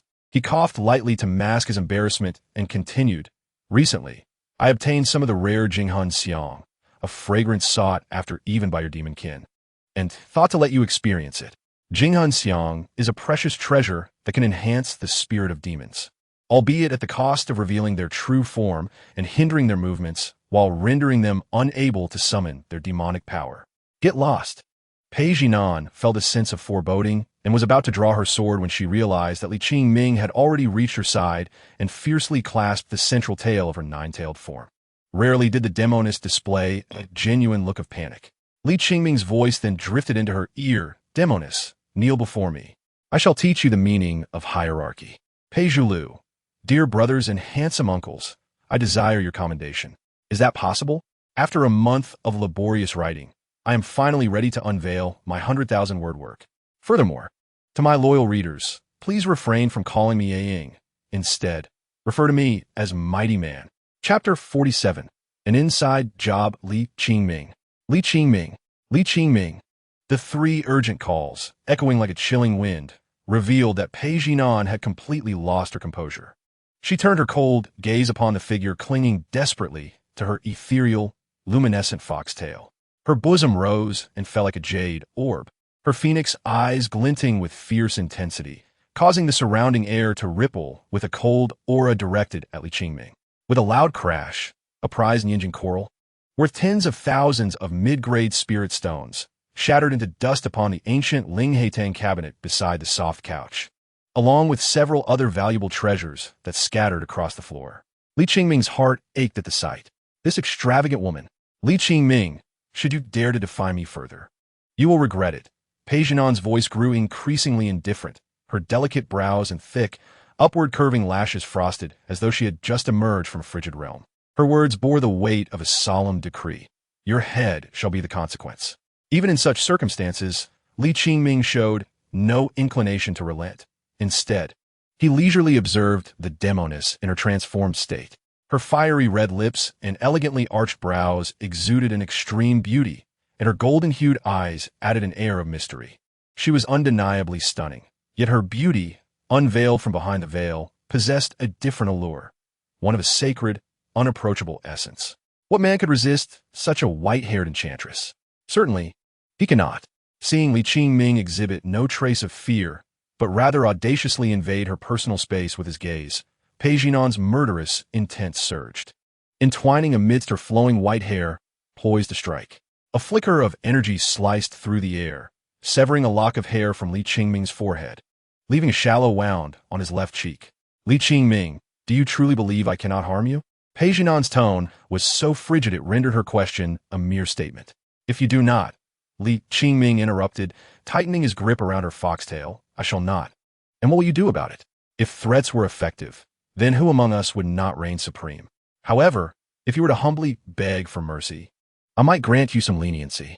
He could easily discern that this Demoness was at her wit's end, yet he did not underestimate the incense he had ignited in secret. That small fragment of spirit stone was sufficient to ignite a fierce struggle among Yuanian cultivators. Expensive items, while costly, had no flaws other than their price and proved remarkably effective. Otherwise, given Pei Jinan's nature, she would have been cursing him already. Yet today, this place was named Li Qingming Square. Li Qingming, Pei Jinan's eyes blazed with fury, but suddenly her body trembled, her cheeks flushed, and she could not suppress a low moan. This was because Li Qingming had begun to caress her foxtail. His technique, so refined it resembled that of a seasoned cat enthusiast, possibly learned from the likes of Shijinyanyan. However, Pei Jinan was no mere cat to be stroked. Anyone who dared would be met with claws. She was a being who wished to trample the entire cultivation world beneath her feet. Who would dare? Li Qingming smiled innocently, ah? But I dare. As Pei Jinan parted her blood-red lips, another moan escaped. Why call for me? Li Qingming replied languidly, finding the plush tail in his grasp utterly addictive. Li Qingming, I swear I will kill you. Pei Jinan, her complexion flushed and her body slumped against the couch, appeared utterly defeated. Li Qingming felt a surge of satisfaction. You, Demoness, truly believe me to be an easy target? In this vein of thought, he caressed the fox tail once more, recognizing that he owed her a debt of gratitude. Were it not for her revealing this secret, he would have been unable to reclaim his dignity. Truly, she was his dear little cotton-padded jacket. As his gaze fell upon the somewhat disheveled Pei Jinan, Li Qingming lowered his head slightly, noticing her frozen expression. Devoid of any response. Are you not going to speak, Pei Jinan? He teased, suddenly realizing why the Demoness had previously treated him in such a manner. The experience was indeed difficult to describe with mere words. Li Qingming, you are shameless. Nonsense. Li Qingming raised an eyebrow and opened his mouth. Behold my gleaming white teeth. Perfectly aligned. Li Qingming, do you truly believe yourself worthy of being called a righteous young sword immortal? What righteous sword immortal? Li Qingming scoffed. The past was the past, and the present was the present. His current unremarkable cultivation bore no relation to the former sword immortal. You, Pei Jinan, found herself at a loss for words, her icy demeanor slipping as she spat. You are truly despicable. And with that, the stage was set for an inside job. Chapter 48, The Clever Little One. Thus, you have conquered me, severing all paths of retreat. Thus, you have conquered me, forcing me to drink your hidden poison. Thus, you have conquered me, have you not? Teaching Pei Jinan to sing of conquest, Li Qingming found himself unable to stop, for as the little one said, he, as the father, naturally had to discipline the disobedient mother. However, the Jinghan Xiang was limited. Once it burned out, Pei Jinan, still blushing, had already placed her sword against Li Qingming's neck, exuding a chilling aura. Li Qingming, it is too late for you to regret now. Oh, Li Qingming lazily avoided raising his eyelids, lying sprawled out, indifferent to all.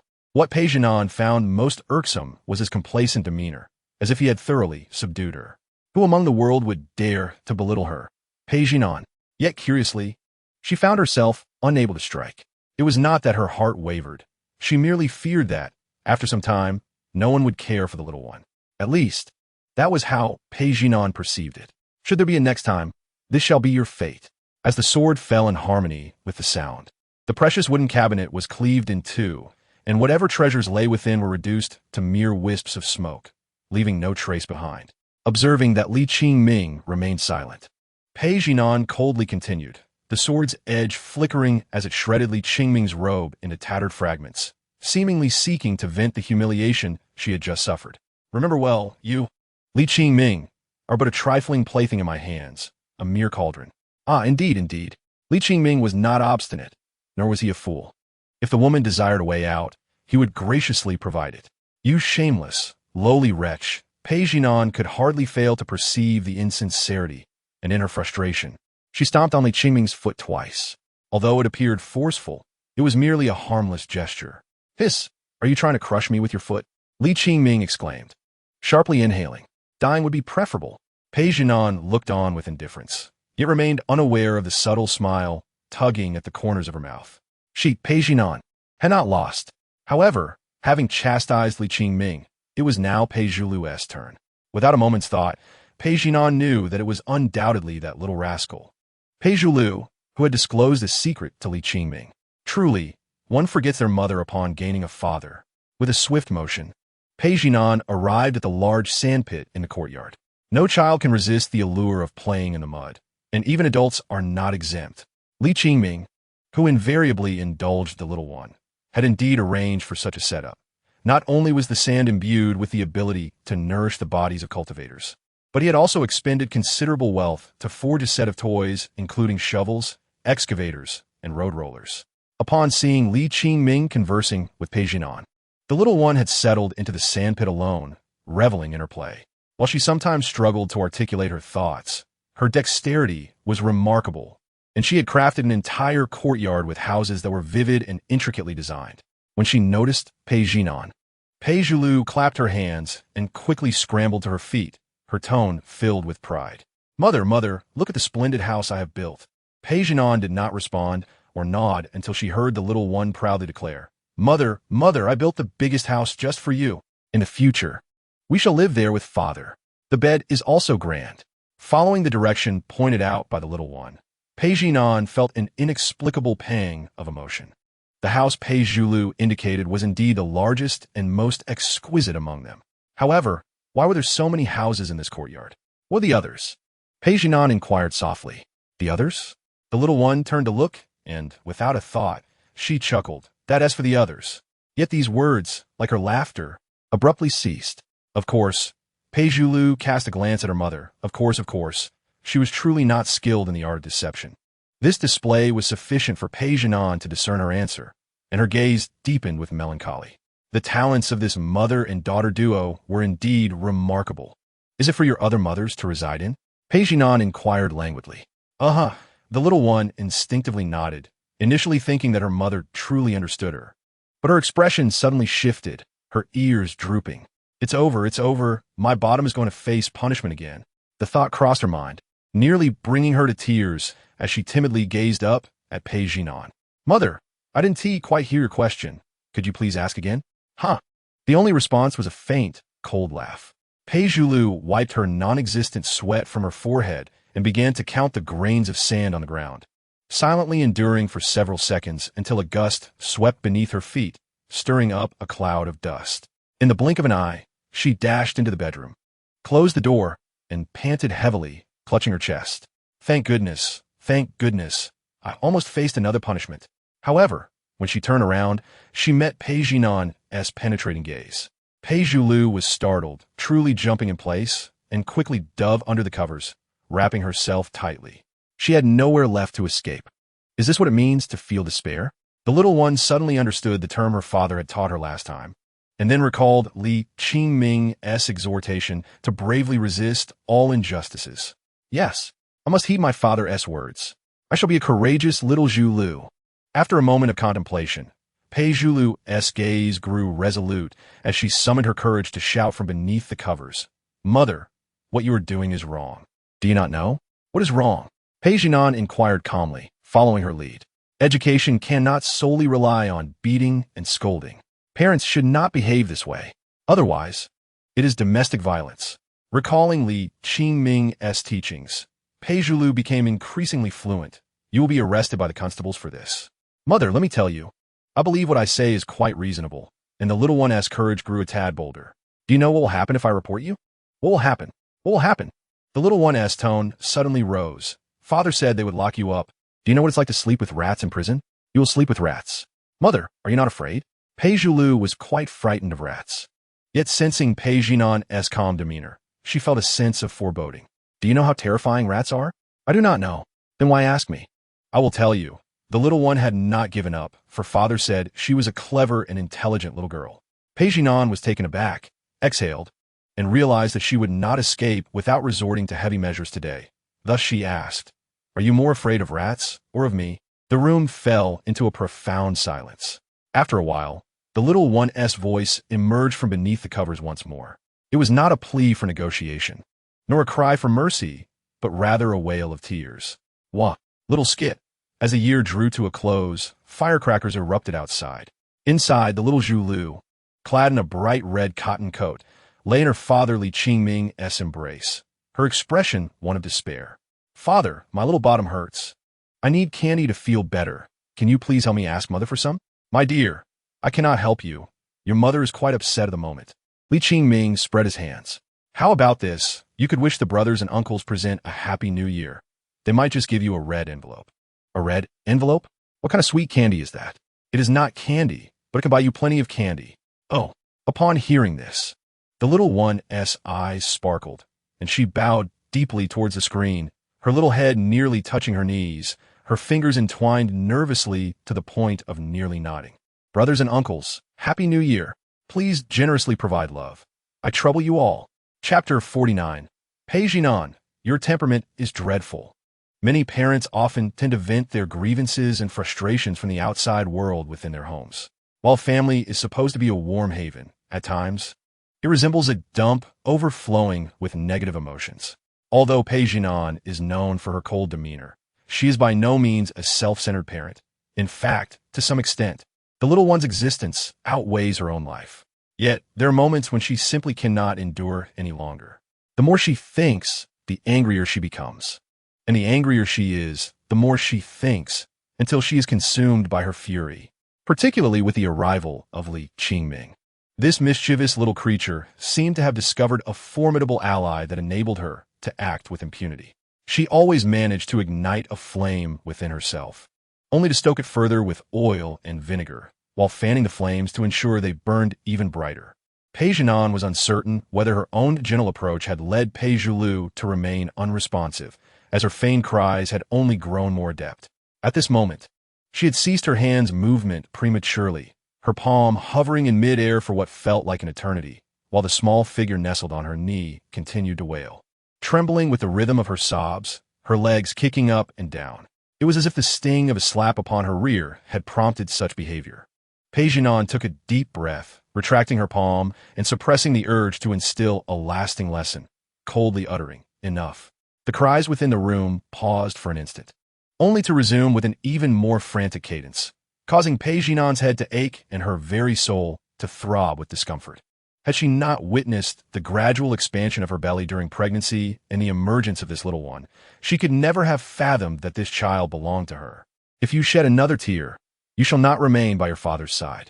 With just this remark, the little one silenced her crying, even using her tiny hands to pat her cheeks, as if attempting to stuff her tears back in her eyes. She had no intention of leaving her father's side. Even the mere thought of Qingming exiting her line of sight would linger in Pei mind for quite some time. Yet, could tears truly be retracted? After several futile attempts, Pei grew frantic. The more she fretted, the more the tears fell. Within mere moments, she had shed enough tears to rival the total she had produced until now. Pei, torn between her heart's pangs and mounting impatience, found it far simpler to send her off to some sect to stir up trouble than to soothe and care for her. It was indeed a challenging predicament. In a swift motion, Pei lifted the wailing Pei and tossed her directly into Qingming's arms, exclaiming, "You handle it." Pei demeanor resembled that of parents born in the 95 and 00 generations, where children were merely a part of their play. Qingming, brimming with playful mockery, paid Pei no mind, instead lifting the little one's arms and asking, "Who has made my little dear so upset?" Realizing she had returned to her father's embrace, Pei emotions stabilized, though the tears continued to flow as she cried, "Father, I don't want to leave you. No, I don't want to." Qingming shot Pei a sidelong glance, quickly grasping the situation, and reassured her, "How could that be? Father has promised to always cherish you and be with you for a lifetime. We even made a pinky promise." Yes, we made a pinky promise." Pei nodded vigorously, sneaking a glance at Pei before hastily averting her gaze. She clung tightly to Qingming's neck, emphasizing, "And it will be for 1,000 years, 10,000 years." There was a hint of pride in her declaration. "Surely, it must be something your mother said that frightened you," Qingming remarked, unafraid of Pei formidable presence, bluntly stating she is simply of a vile disposition. The words vile disposition caused Pei brows to arch slightly. The little one widened her tear-filled eyes, as if grasping the meaning of the phrase, hesitating slightly in understanding. A swell of admiration for her father surged within her. Truly, he was remarkable. After a moment's contemplation, Pei found newfound confidence. Mimicking Qingming's tone and boldly addressing Pei, "Mother, you are of a vile disposition." As soon as the words left her lips, Pei other brow rose involuntarily, her gaze enigmatic. Observing that her mother truly dared not retort with her father present, the little one felt emboldened, rising from Qingming's embrace. "With father here, why should I fear mother?" Pei stood on Qingming's thigh, one hand on her hip, the other pointing at Pei. Her voice still tinged with childishness but full of bravado. "Mother, you are of a vile disposition." "No, my dear, I was merely jesting to coax you. You only need to say it once and be a little spoiled. There is no need to provoke trouble." Li Qingming was taken aback, while Pei Jinan felt both anger and incredulity, struggling to suppress the urge to draw her sword in retaliation, itching to strike something. Meanwhile, the little one was thoroughly amused, contemplating that if her mother attempted to strike her again, she would boldly proclaim that phrase to frighten her, just as it seemed another bout of scolding was imminent. Li Qingming hastily cleared his throat, redirecting attention to himself.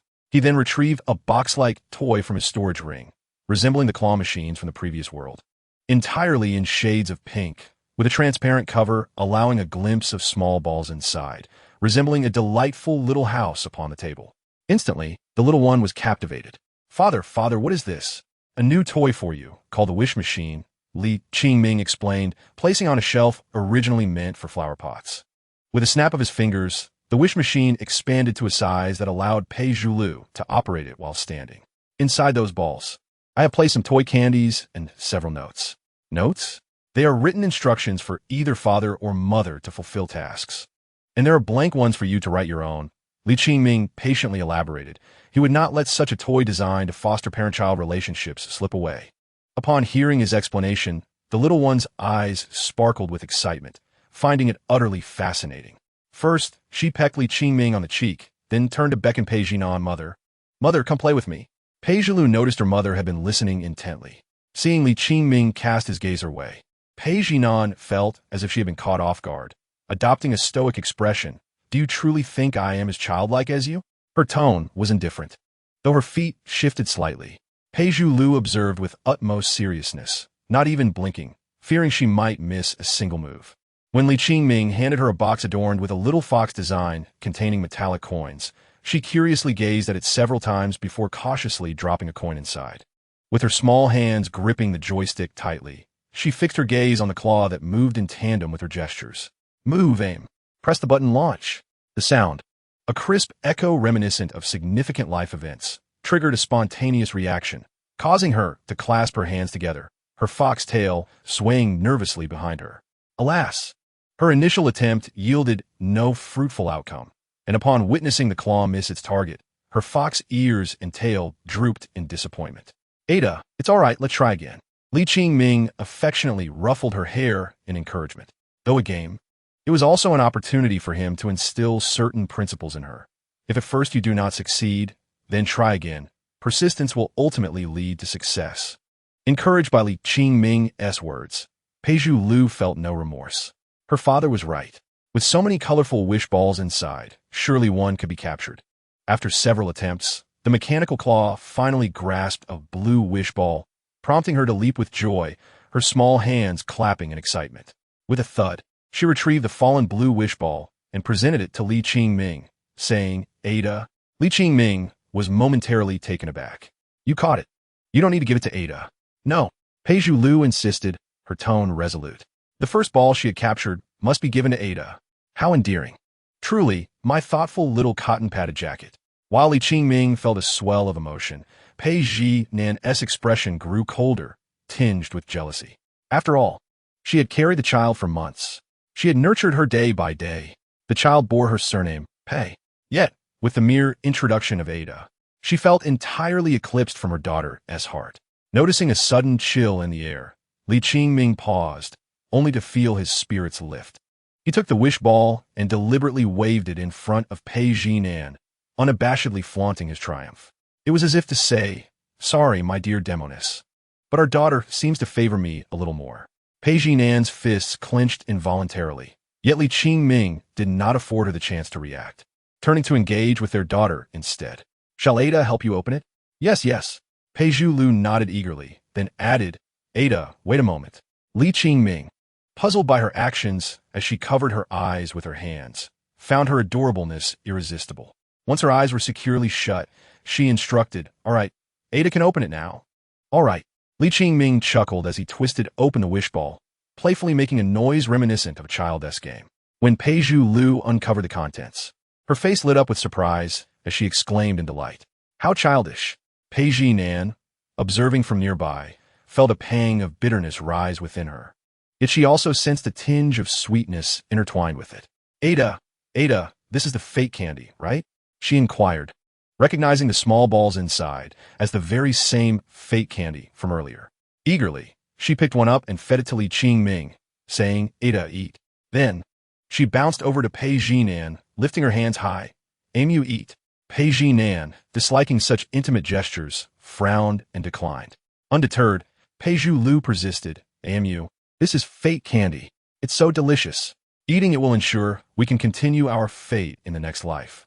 Pei Jinan, who placed her faith in her own sword rather than in divine intervention, shook her head. However, she hesitated upon hearing Pei Lu's suddenly low-toned question. "Amu, do you not wish to be my mother in the next life? Then I shall taste it and see what it's like." Pei Jinan took the candy and placed it in her mouth. "Amu, is it sweet? Is it good?" Pei Lu asked eagerly, her face brimming with anticipation. Pei Jinan maintained a nonchalant demeanor, offering only a vague response. "It's all right."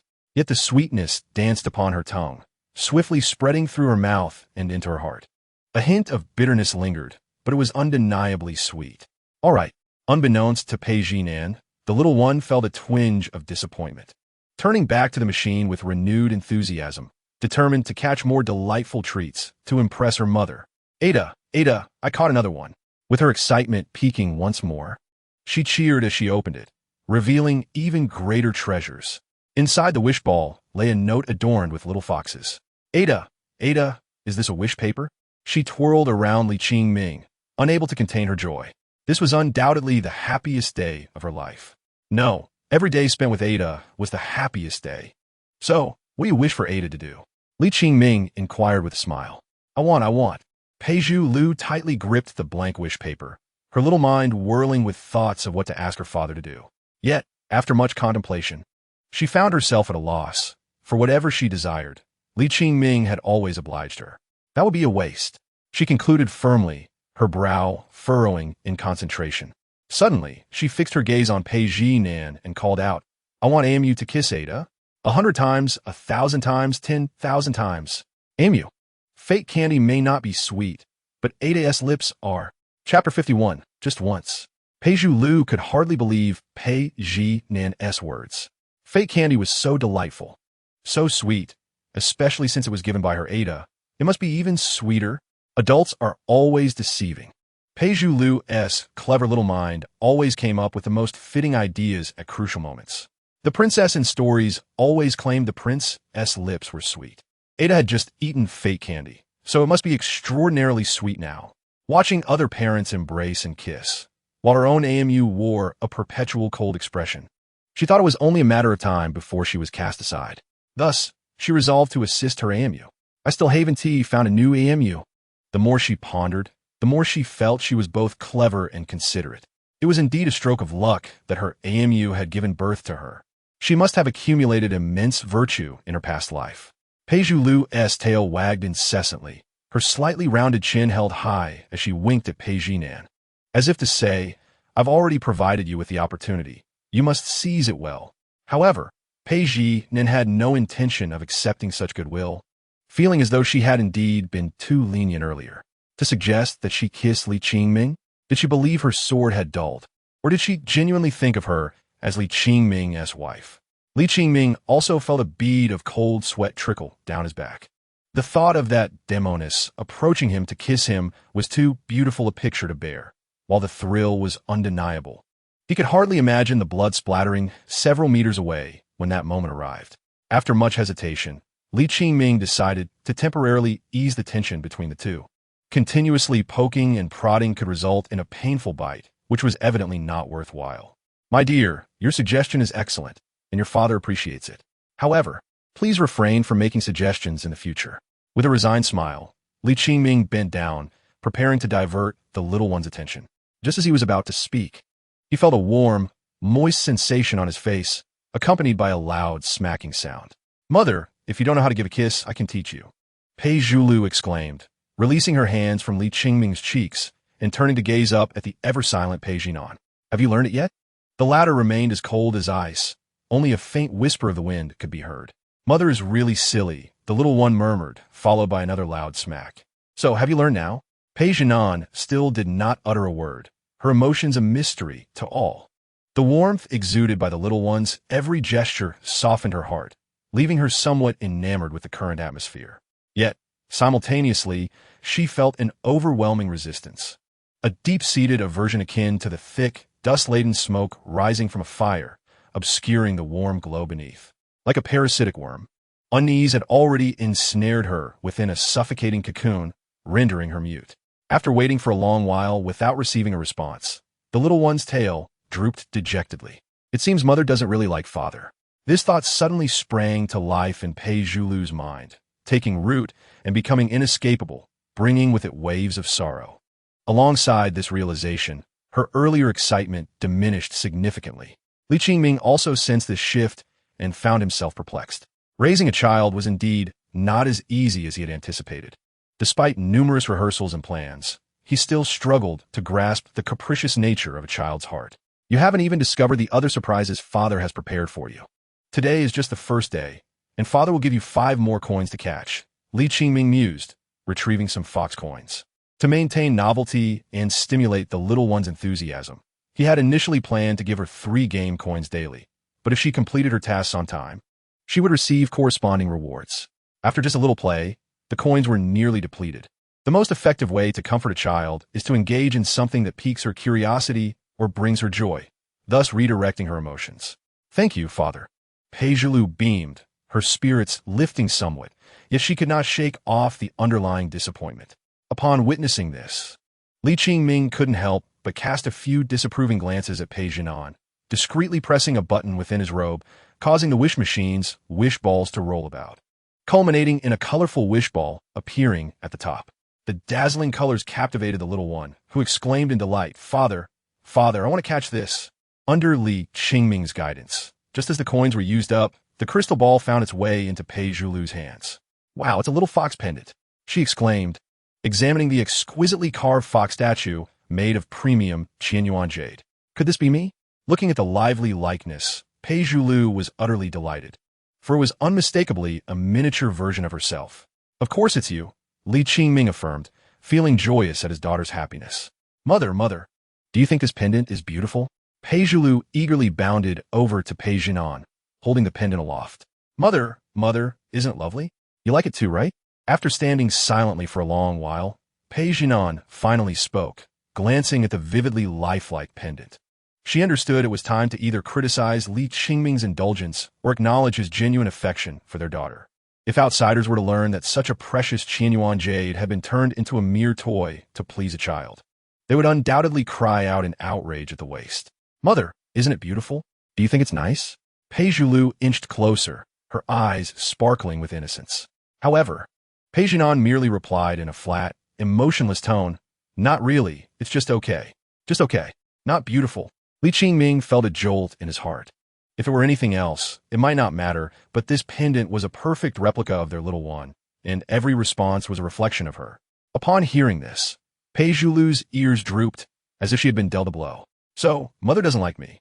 Clutching the pendant, the little one fell silent. Her head bowed. Soon, droplets began to fall to the ground, quickly merging into a pool of moisture, resembling a gentle rain. She was on the verge of crouching in a corner, drawing circles while weeping. Li Qingming felt a pang of frustration in his chest, casting desperate glances at Pei Zhinan as he attempted to soothe the situation. Your mother didn't mean it that way. She's just shy and finds it hard to express herself. Yet the little one, still with her head down, spoke with a heartbreaking tremor. But father, not liking means not liking. Mother clearly doesn't like you. Nor does she like me. Her cries grew louder. Faced with this predicament, Li Qingming felt utterly helpless. The solution lay neither with the little one nor with himself. He could only cast a pleading glance toward Pei Zhinan. Caught between the two, he found himself at a loss, allowing the little one's intermittent sobs to persist. After a while, perhaps tired of the sound, Pei Zhinan suddenly interjected, I never said I didn't like. The unexpected remark momentarily silenced the little one, who then stammered through her tears, then, what about father? Pei Zhinan frowned and pursed her lips, offering no response. After a moment, she coldly asked, what must I do for you to stop crying? Kiss father, see if his mouth is sweet. The atmosphere froze in an instant, and the tearful little one lifted her head, staring intently at Pei Zhinan. They returned to the earlier stalemate. A long silence ensued. As Pei Zhilu began to wipe her tears again, Pei Jinan, growing impatient, said just this once. In the next moment, her figure flickered, and a faint blush appeared on Li Qingming's face, reminiscent of the shimmering glow of sunset reflected on a lake surface. The little one sniffled. No, it has to be lips to lips. Pei Jinan pretended not to hear, but was soon irritated by the little one's wailing cries. She pinched Li Qingming's chin and leaned in. Their lips met for just a moment before parting. Then, she looked down at the little one, who had finally ceased her cries. I tried, she said in a flat tone, as if recounting the most mundane event. Yet the blush on her cheeks was more vibrant than the evening glow reflected on the water, her eyes shimmering with unspoken warmth, like the gentle breeze caressing blooming peach blossoms. But where was the sweetness in that? Chapter 52. Then I will keep father in my heart. If anyone were to feel astonished, it would undoubtedly be Li Qingming among the three. He had not harbored any expectations of Pei Jinan yielding or softening. Some individuals, by their very nature, were incapable of expressing the full spectrum of human emotions like the rest of the world. Li Qingming was acutely aware from the beginning that Pei Jinan was a good mother, yet she could not fulfill the role of a good mother. It was precisely for this reason that he only now came to his senses. Alas, that mischievous girl forcefully kissed me. Fortunately, the little one had finally calmed down. She glanced at the imprint of red lips on Li Qingming's cheek and then at Pei Jinan's face, which was even more conspicuous than that mark. All the tears she had shed moments ago transformed into a half-crying, half-smiling expression on her face. Mother is deceiving me again. Pei Jinan shot a cold glance before vanishing without a trace. Father, father. The cheerful Pei Zhilu could hardly contain her excitement as she clung to Li Qingming, urging, "Help me put this on my wrist." She had been eager to wear the pendant on her wrist, but had been too busy crying. It looked so beautiful. As she shook her little wrist, Pei Zhilu couldn't get enough of the sight. However, after a while, she took off the bracelet and placed it in Li Qingming's palm. After pondering, she attempted to clasp the bracelet around his wrist, but found that her father's wrist was several times larger than her own. Thus, the little one had to seek assistance again. Father, father, the string isn't long enough. Li Qingming playfully flicked her pointed fox ears and replied, "This length is just perfect for you. But can we have a longer one? Did you not like it very much? Or shall I find a longer chain for you to wear around your neck?" Li Qingming was puzzled by her intentions and could only speculate. She indeed liked it. Nodding her head, but she clarified, "I don't want to wear it on my wrist or neck. I just want." Li Qingming patiently awaited his daughter's next words. "I want father to wear it." Pei Zhilu's expression was earnest. Why? Li Qingming believed he could guess the answer, but wished to hear it from her. Because. The little one pressed the pendant against her cheek, aligning it with her ear, and continued, "As long as father carries it. It feels as if I am always by your side. I want to be with father forever, even if it were a lie." Hearing such words from a child's mouth felt far more sincere than from an adult's. To Li Qingming, every word from his daughter was like a celestial melody, and her declaration of affection struck straight to his heart. "Oh no, my heart has been pierced." He chuckled. "It is a love arrow shot by my precious daughter. It doesn't hurt at all. But my little one, you have always been by my side, even without it." Li Qingming's eyes sparkled with warmth. Pei Zhilu, however, was perplexed. She scratched her ears and blinked her big eyes, asking, "Father, are you like a kangaroo father who can carry me in your pouch?" "I cannot fit you in my pocket," Li Qingming chuckled, patting his left chest, "but here you can."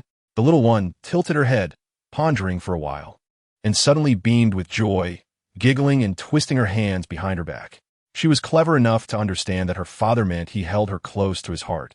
That was indeed her father's heart. Pei Zhilu felt an overwhelming sense of happiness, nearly fainting from joy. Standing there, she grinned. "Then I want to be in father's heart too." With the bracelet that Li Qingming had personally put on her, the little one dashed off to play in the courtyard. Grandpa Fu, she called out as she saw Grandpa Fu, who was sitting under a tree weaving a bamboo basket. He clapped his hands, and before he could speak, she proudly lifted her wrist and shook it, exclaiming, "Grandpa Fu, how did you know that father made me a lovely little pendant that looks just like me?" Even Grandpa Fu, who had seen many ups and downs in life, was momentarily taken aback before breaking into hearty laughter. "It is truly beautiful." The little one giggled in response and ran to a nearby flower bed to amuse herself. "Fa, how did you know that father made me a beautiful little pendant?" she asked, Oh, even you ants know about this. Do you think it looks nice? Hey. It's just so. The innocent chatter revealed the child's playful spirit, unaware that she had endured countless lonely nights in the past. Pei Zhulu continued her announcement as she ventured outside, still thinking of the two large stone lions at the entrance, which were her good friends. Spotting a high threshold, she attempted to leap over it, but stumbled over her own feet, losing her balance and nearly falling when a soft embrace caught her. "Thank you," Pei Zhulu exclaimed, startled. But upon looking up, she found her view obscured. Shaking her head in confusion, she realized she was left with a singular thought. I want to drink something large. Chapter 53. Surprised Pei Zhulu was already quite tall among children her age, yet she still resembled a little potato with chubby cheeks. Now standing tall, she could only see towering peaks, and not even the wisps of clouds in the sky. What has blinded my eyes? Truly it is so vast. The little one was utterly astonished, feeling a stirring in her stomach, as if a hungry worm was urging her to get close to the sister before her. Then, she thought of charming her into coming home, giggling to herself, "Hey, who is this little girl?" Upon hearing that soft and sweet greeting, Pei Zhulu finally saw the visitor's face clearly. After a few moments of dazed silence, she found herself at a loss for words to describe the beauty before her. Her cheeks flushing as she shyly said, "Sister, you are so beautiful." This remark made Yu Baiwei's cheeks heat up. While her beauty was not as strikingly cold and enchanting as Pei Zhinan's, there was an indescribable charm about her that was appealing from every angle, especially when she smiled. Her eyes sparkled like blooming peach blossoms, radiating an unparalleled elegance that reminded one of all the beauty one had ever seen. Even after being accustomed to Pei Zhinan's exquisite features, Pei Zhulu found herself stealing glances before looking down, only to quickly lift her gaze again. This behavior made Yu Baiwei find the little girl even more endearing, reminiscent of her clumsy apprentice in her childhood. Feeling a deep sense of familiarity, Yu Baiwei couldn't help but strike up a conversation. "Little one, what are you doing here?" I am playing with Linda and Yandere." The little one pointed to the two large stone lions at the entrance. "Why do you call them Linda and Yandere?" "Because that is their names." Yu Baiwei, who also possessed a playful spirit and was often scolded for being childlike, was momentarily flummoxed and asked, "Aren't you here alone? There is still a sister here." Yu Baiwei blinked her enchanting peach blossom eyes, realizing that she had no authority to lecture anyone. She simply thought that her parents were rather careless, leaving such a naturally gifted child outside, vulnerable to being taken away by others. "Should I send you home?" "No need." Pei Zhulu shook his head vigorously, his voice suddenly softening as he inquired, "Sister Pianyang, are you married?" "Of course not." Upon receiving this answer, the little one breathed a sigh of relief and, summoning his courage, asked, "Then, would you like to play with my father? Play together?" Yu Baiwei was momentarily stunned to hear such a question. If it were anyone else broaching this topic, she would have refused to engage further, perhaps even drawn her sword. Yet, the words came from a sincere little boy before her, and she felt no irritation. Instead, concern welled up within her. "Where is your mother?" "My mother? I don't know." Pei Zhulu paused, then shook his head without a hint of psychological burden. "I don't have a mother." The inquiry yielded only uncertainty. However, this hesitation struck Yu Baiwei as a sign that the young girl had lost her mother early on, perhaps due to abandonment or worse. Her heart ached for the child. A motherless child is often regarded as worthless. "Sister cannot be friends with your father, but I can be your friend. If there's nothing else, you should return home early." She reached out to ruffle his hair and then turned to walk back into the courtyard. In a world filled with countless sorrows and separations, managing a single family was already an extraordinary feat as she watched the graceful figure gradually fade from view. Pei Zhulu, whose fox ears and tail had vanished, began to ponder. This sister Pianyang had not outright rejected her. Being friends with me means being friends with my father, right? Moreover, my mother is so stingy that she won't even let my father join in drinking nai. If it were this sister Pianyang, my father and I could enjoy every day together. That would be splendid. Though children like her had long outgrown the age of drinking nai, this habit had taken deep root. Meanwhile, Yu Baiwei, already within the confines of Fu Bo's courtyard, remained oblivious to the fact that she had been placed on Pei Zhulu's list of potential mothers. She gazed at the flowers and plants in the courtyard, momentarily lost in a reverie. For over 20 years on Xian Peak, the courtyard where she resided also bloomed with vibrant colors. All the seeds had been gathered by Li Qingming, yet he found it troublesome and entrusted their care to Fu Bo. Now, seeing these somewhat similar hues, she felt a distinct sense of beauty, even more so than those on the peak. Perhaps due to her emotional fluctuations, Fu Bo suddenly sensed this familiar aura, causing the chopping knife in his hand to clatter to the ground. Mississippi Fu Shu, Yu Baiwei smiled gently, offering a respectful greeting. She regarded him as a true family member, just as Li Qingming did. Fu Bo trembled as he surveyed her from head to toe, feeling a pang in his heart. Miss, you have lost quite a bit of weight these past 2 years. If young Master Qingming saw you, he would surely be distressed. Humph. In front of Fu Shu, this esteemed female sword immortal, whose status in Jiuzhou Palace was so high that few dared to provoke her, revealed a hint of youthful petulance. That ungrateful Li Qingming hasn't even sent me a letter in over 2 years. I should have left him on a mountain to be raised by wolves. Unconsciously, her tone took on a hint of grievance, and she pouted slightly. Young Master Qingming did not wish for you to worry too much. He opposed you facing such great danger. Fu Bo reassured her. Young Master Qingming has been concerned about you during this time. Both children had grown under his watchful. One was his palm, the other his backhand. Who knows if that ungrateful child might have already been charmed by some woman, forgetting his master. Yu Baiwei scoffed, yet her eyes remained soft like the gentle spring breeze. Young Master Qingming doesn't want you to worry excessively. Fu Bo hesitated, sensing the mixed feelings. Whether Li Qingming had been enchanted by a woman, he could not say, but he indeed had a child now. Caught in a dilemma, Fu Bo could only cautiously ask, Miss, have you not yet met young Master Qingming? No, Yu Baiwei denied, her eyes softening with tenderness. I'm preparing to give him a surprise. Chapter 54 Ding.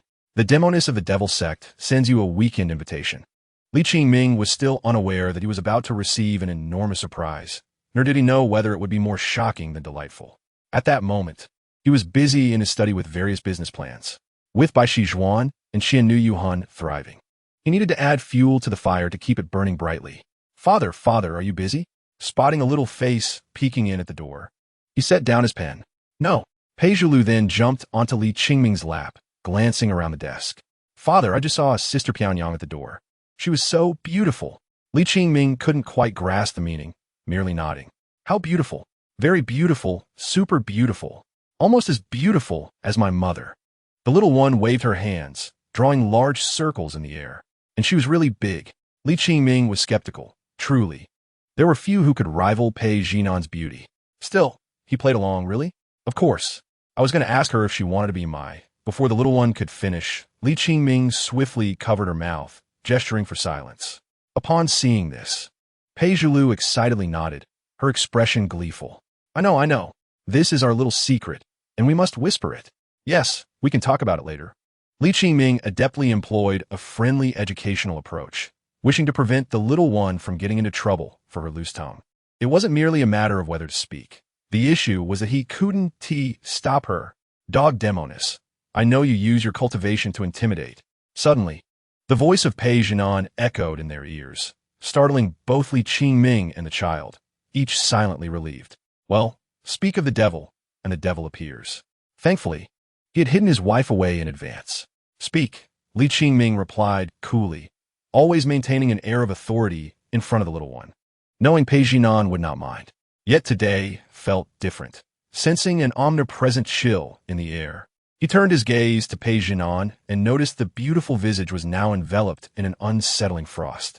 What was more alarming was the added layer of inscrutable emotion mingling with her indifference. Li Qingming, perplexed by this sudden shift in the Demoness, inquired seriously what happened. To cultivate together. Pei Jinan's words resonated within Li Qingming's heart as four succinct words. He looked at the perpetually frosty Pei Jinan, then glanced outside to see that the day was still bright. Moreover, he was cradling the little one in his arms. Thus, Li Qingming decisively shook his head in refusal, while simultaneously hearing Pei Jinan's even colder voice. I'm not asking you. I am informing you. Li Qingming frowned, utterly baffled. They had only recently fulfilled their obligations. So why was this Demoness still hungry? Could it be a craving? Something strange must be afoot. Li Qingming, unaware of the underlying reasons, had already become exceedingly vigilant. Nonchalantly, he remarked, if there is something to discuss, please do so. Otherwise, I shall continue reading stories to the little one. Pei Zhilu glanced at her parents. Sensing an unusual atmosphere today, she ventured to ask, "Mother, would you like to listen to Father tell a story with me?" However, Pei Jinan remained expressionless, resembling a mechanical doll with a broken spring, fixated on Li Qingming. With an urgency that carried a hint of emotion, she communicated, "Let us cultivate together." Realizing her tone had shifted, Li Qingming felt a mix of trepidation and confusion. He was about to speak when he noticed Pei Jinan had seized his wrist with a grip that exuded an undeniable forcefulness and determination. "No, if you have something to say, please say it properly."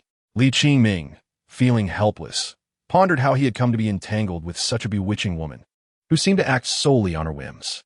Before he could finish his thought, the pressure on his wrist intensified immensely.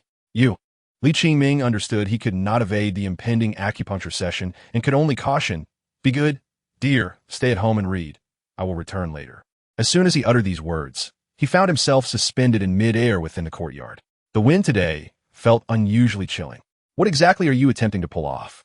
Are we flying to the clouds?" Li Qingming inquired, his curiosity piqued, but was met with Pei Jinan's icy glare. "I intend to visit your master's chamber and cultivate with you. Please, refrain from such antics in this barber shop." Li Qingming thought he might choke on his own breath, questioning the peculiarities of this enchantress. This time, Pei Jinan offered no reply. "Peculiarities? Perhaps," she murmured, lowering her gaze towards the now palm-sized courtyard, her eyes reflecting a certain morbid determination. "You, Li Qingming, can only be my Pei Jinan's plaything. How many times must you repeat such words? Do you not tire of them?"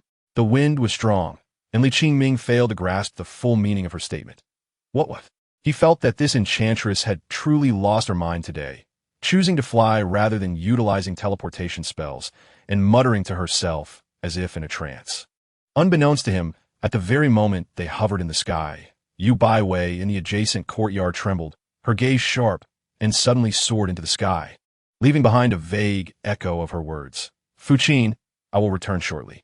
In the high sky, a streak of white light pursued the now flickering figures of the two. Within the room, the little one, obedient and truly 100% compliant, remained loyal to Li Qingming, yet she always knew not to disturb her father. After Li Qingming departed, she dutifully sat at the table, flipping through the illustrated books that filled the entire bookshelf he had prepared for her.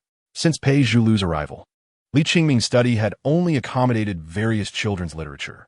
A gust of wind blew in through the open wooden window, sending a few scattered papers from Li Qingming's desk fluttering about, threatening to disperse entirely. Phew, that was close. The little one, remarkably agile, swiftly reached out and caught them, placing them back on the table under a paperweight. Out of the corner of her eye, she caught sight of a drawing that had been obscured by the papers. This sister in the drawing. As she gazed at the face depicted, Pei Zhilu could not help but tilt her head, biting her finger as she thought. Why does she resemble the enchanting sister I just encountered?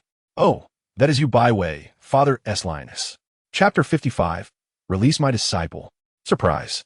Not only Li Qingming, but even Fu Bo, who had heard the events firsthand, was left uncertain whether to celebrate or to be astonished. In the span of 2.5 years, which for a cultivator is merely a momentary slumber, significant changes could still unfold, akin to the transformation wrought by the erosion of time. Young Master Qingming was still unaware that the young lady had safely returned home, nor did she know that he had become a father. When they eventually met, it was likely they would each be filled with astonishment. Fu Bo, chuckling to himself, began to anticipate the joyous scene of the 3 generations of master and disciples enjoying each other's company, deciding to withhold this delightful news from Yu Baiwei, instead suggesting, "If the young lady wishes to see young Master Qingming, please bring along some treats from my place. This box is for the young lady, and this box is for young Master Qingming." In Fu Bo's eyes, a single box of pastries would suffice to ensure the young lady formed a good relationship with the little one, and he could already envision the scene where she would affectionately call out Ancestor, Ancestor, causing him to nearly burst into laughter at the mere thought. Treats? Upon seeing the box of pastries, Yu Baiwei's peach blossom eyes brightened into crescent moons as she instinctively reached to lift the lid and taste the contents. Although her wayward disciple had hoarded an enormous stash of treats before her departure over 2 years ago, she had long since devoured every last morsel. Forget it, she decided, placing the lid back down. I will wait until I see Xiao Li and let him feed me. Observing this scene, Fu Bo felt a wave of nostalgia. Reflecting on the profound bond he had witnessed between the master and disciple as they grew together, rather than a master-student relationship. It was perhaps more akin to that of playmates.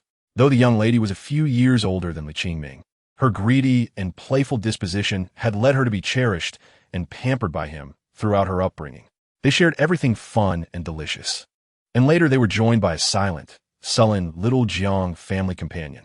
Hence, when Li Qingming encountered that unexpected incident, Yu Baiwei had wordlessly brandished the massive sword of the Ziyun Peak Master, directly blocking the entrance of the Zhuozhou Palace, causing quite the ruckus. She demanded an explanation, threatening to dismantle the palace's signboard if necessary. After much persuasion, she was finally calmed, but the moment she exited the Zhuozhou Palace, she embarked on a perilous journey through secret realms to seek a glimmer of destiny for her disciple, a dangerous endeavor that required no elaboration, which had led to Li Qingming's furious outburst. Recalling past events, Fu Bo felt a surge of melancholy, wishing to speak but suddenly noticed a shift in Yu Baiwei's aura.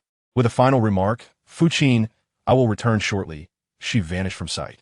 Truly, the young lady's cultivation has improved significantly, Fu Bo mused, a bittersweet smile crossing his face as his gaze turned distant, contemplating that the matters of youth should be resolved by the youth themselves. Some things at his age must be observed silently, held within the heart, never spoken aloud. Why would that enchantress appear here? Yu Baiwei's brow furrowed, her face etched with concern. Why would she abduct Xiao Li? Why reveal her own aura? And why head towards Ziyun Peak? Her mind was clouded with a multitude of questions, compelling her to accelerate her movements, consumed by worry for Li Qingming's safety. If you dare lay a finger on him, I, Yu Baiwei, shall pursue you to the ends of the earth, even into the depths of the underworld, to ensure your demise. At this moment, Li Qingming was equally anxious for his safety, utterly bewildered by Pei Jinan's erratic behavior. He could not fathom what had provoked her to disregard her own aura while recklessly traversing the Zhuozhou Palace. Was she attempting to flaunt her identity as a Demoness within the heart of the righteous sect? In the cultivation world, few actions could be deemed as more provocative. It was akin to a wanted criminal who, rather than seeking refuge, chose to appear openly in a bustling film set, ultimately becoming a popular supporting character in various hit dramas. The only distinction lies in the fact that, whether it be the cultivators of Zhuozhou Palace who, upon sensing the enchanting aura, raised their heads in curiosity, or the relentless Yu Baiwei who pursued fervently, none could catch up. Perceiving the figure in the sky, akin to a firefly in the night, the disciples within Zhuozhou Palace found themselves at a loss. Had the demonic sect invaded? Or was it a case of some great demon cultivator succumbing to madness and seeking their demise within the confines of Zhuozhou Palace? Could it be that the battle between righteousness and evil was about to commence anew? In that case, they ought to hurry and stockpile some salt. Ha! If I am not mistaken, the person captured by the demon is Li Qingming from Ziyun Peak. Could be true. Sunflower seeds, peanuts, and sparkling water. Anyone interested? Wait. The individual behind is the Peak Master of Ziyun Peak. When did this ancestor return? Upon hearing this seemingly taboo title, the majority of disciples fell silent, fearing the repercussions. Who among them was unaware that this Peak Master, with a status and lineage that commanded great respect in Zhuozhou Palace, would defend their own fiercely, leaving no one unscathed? Ziyun Peak handles matters. The idle should keep their distance. The subsequent sharp reprimand extinguished any desire to join the fray. The palpable murderous intent from such a distance already sent shivers down their spines. The thought of being inadvertently caught in the chaos for mere amusement left them with no recourse for justification. But what had truly transpired? What had happened? Li Qingming himself expressed his ignorance. One moment, he was minding his own business when Pei Jinan had a fit, whisking him away through the sky. And now they had arrived at Ziyun Peak. With a roll, he found himself back on the grand bed of his masteress chamber, and Li Qingming, still keeping his composure, inquired, "Pei Jinan, what exactly are you plotting? Can we discuss matters straightforwardly?" To which Pei Jinan, maintaining her indifferent facade devoid of emotion, stated, "I want you to cultivate with me." Li Qingming was genuinely frustrated, feeling as if his heart might burst. If he were to believe Pei Jinan's words, he might as well have lived 2 lifetimes in vain. Yet Pei Jinan was not jesting. With a deft motion, she unfastened the collar of his garment. Simultaneously, a gentle but chilling reprimand resonated from outside, confined within the courtyard. Demoness. Qingming abruptly halted, only to witness the grand door being cleaved asunder. Fragments scattering and raising clouds of dust, leaving chaos in its wake. The invisible ripple from the sword aura also drew back the bed curtains. Propped up on the bed, Qingming was momentarily stunned, gazing at the figure emerging from the haze, slightly more slender than he remembered, unable to regain his composure. There stood Wei, lifting her 3-foot azure blade, pointing it at Pei Jinan, her eyes like flowing peach blossoms, yet as frigid as winter. Pei Jinan, release my disciple. Chapter 56. Please, cease this fighting. The outline and tone of voice allowed Qingming to confirm the identity of the newcomer. It was indeed his master, Wei, whom he had not seen for over 2 years. Master, Qingming felt akin to someone abruptly doused with cold water during the depths of winter. Akin to a man secretly indulging in a game with friends while his wife was away, only for the screen to suddenly go black. In short, he shuddered. Oh no! Had he been caught in a compromising situation? Wait, why do I feel guilty? I was merely engaged in a duel with a Demoness. And in the heat of the moment, we inadvertently ended up in my master's chamber, and somehow on the bed. Despite these thoughts, Qingming felt a profound awkwardness, as if he were on the verge of solving a complex mathematical problem, only to be interrupted by the bell signaling the end of the exam. If there were a crack to hide in, Qingming would surely seize the opportunity to evade the storm. In truth, there was a suitable place, but it was not quite appropriate. Thus, Qingming could only tremble as he fastened his garment and suggested they sit down for a proper discussion. Surely such a day would come. Qingming's thoughts were quite clear, yet Pei Jinan was not inclined to share the same perspective. Suddenly, the previously frosty Pei Jinan's face blossomed with a light and radiant smile. Wei, if I choose not to release him, what will you do? Saying this, she leaned down and pecked Qingming on the cheek. He attempted to evade, but was unsuccessful. Pei Jinan. A brilliant light flared at the door. A sword aura shot forth, illuminating every corner of the room, reflecting a myriad of chilling murderous intent, akin to a white rainbow piercing the sun. The sword aura surged forth with tremendous momentum, seemingly about to strike Pei Jinan, only to veer at the last moment and impact a nearby stone pillar, instantly spreading spiderweb-like cracks. You see, only your disciple is beside me, yet you dare not direct your sword aura at me. Observing this scene, Pei Jinan spoke lightly with a teasing tone, yet her expression grew ever colder. With just a single remark, Wei's grip on the sword hilt turned increasingly crimson. She was not accustomed to rebuttals, especially not against someone as adept at manipulating emotions as Pei Jinan. Qingming had no doubt that merely through her words, this Demoness could incite his master to the point of fury. Please, both of you calm down. Qingming attempted to mediate, but was met with a gentle kick from Pei Jinan. A year ago, you injured me at that relic. Today, I shall repay the debt through your precious disciple. One peck, one sip is fated. Demoness. Such underhanded tactics to seize an ancient secret technique, and she still had the audacity to be righteous? Huh. You also suffered a loss to me. Did I win or not? You. The two women engaged in a battle of wits before even reaching the makeup room. No. My dear master, how could you hope to win an argument in such a manner? Qingming watched anxiously, feeling overwhelmed, realizing through their exchange that they had previously formed enmity. Now, grievances compounded, and a calm discussion was no longer feasible. Release my disciple, and I may spare your life today. Wei, unable to win the argument, resorted to drawing her sword, if others were to learn of this. How could her disciple's innocence not be tarnished by this Demoness? Innocence? Pei Jinan raised an eyebrow, fixing her gaze on the suddenly expressionless Qingming, and spoke languidly. Wei, your disciple's innocence, she paused, reveling in her words, was long since destroyed over 2 years ago by me. He is now my plaything. Wei's hand trembled, her voice wavering. Demoness, cease your fabrications. Disbelieve me? Pei Jinan's smile softened. Not only innocence, but I also bore him a daughter. You must have seen her today. Do you not think she bears a resemblance to him, stirring feelings of affection within you? As Pei Jinan spoke leisurely, Wei's complexion paled further.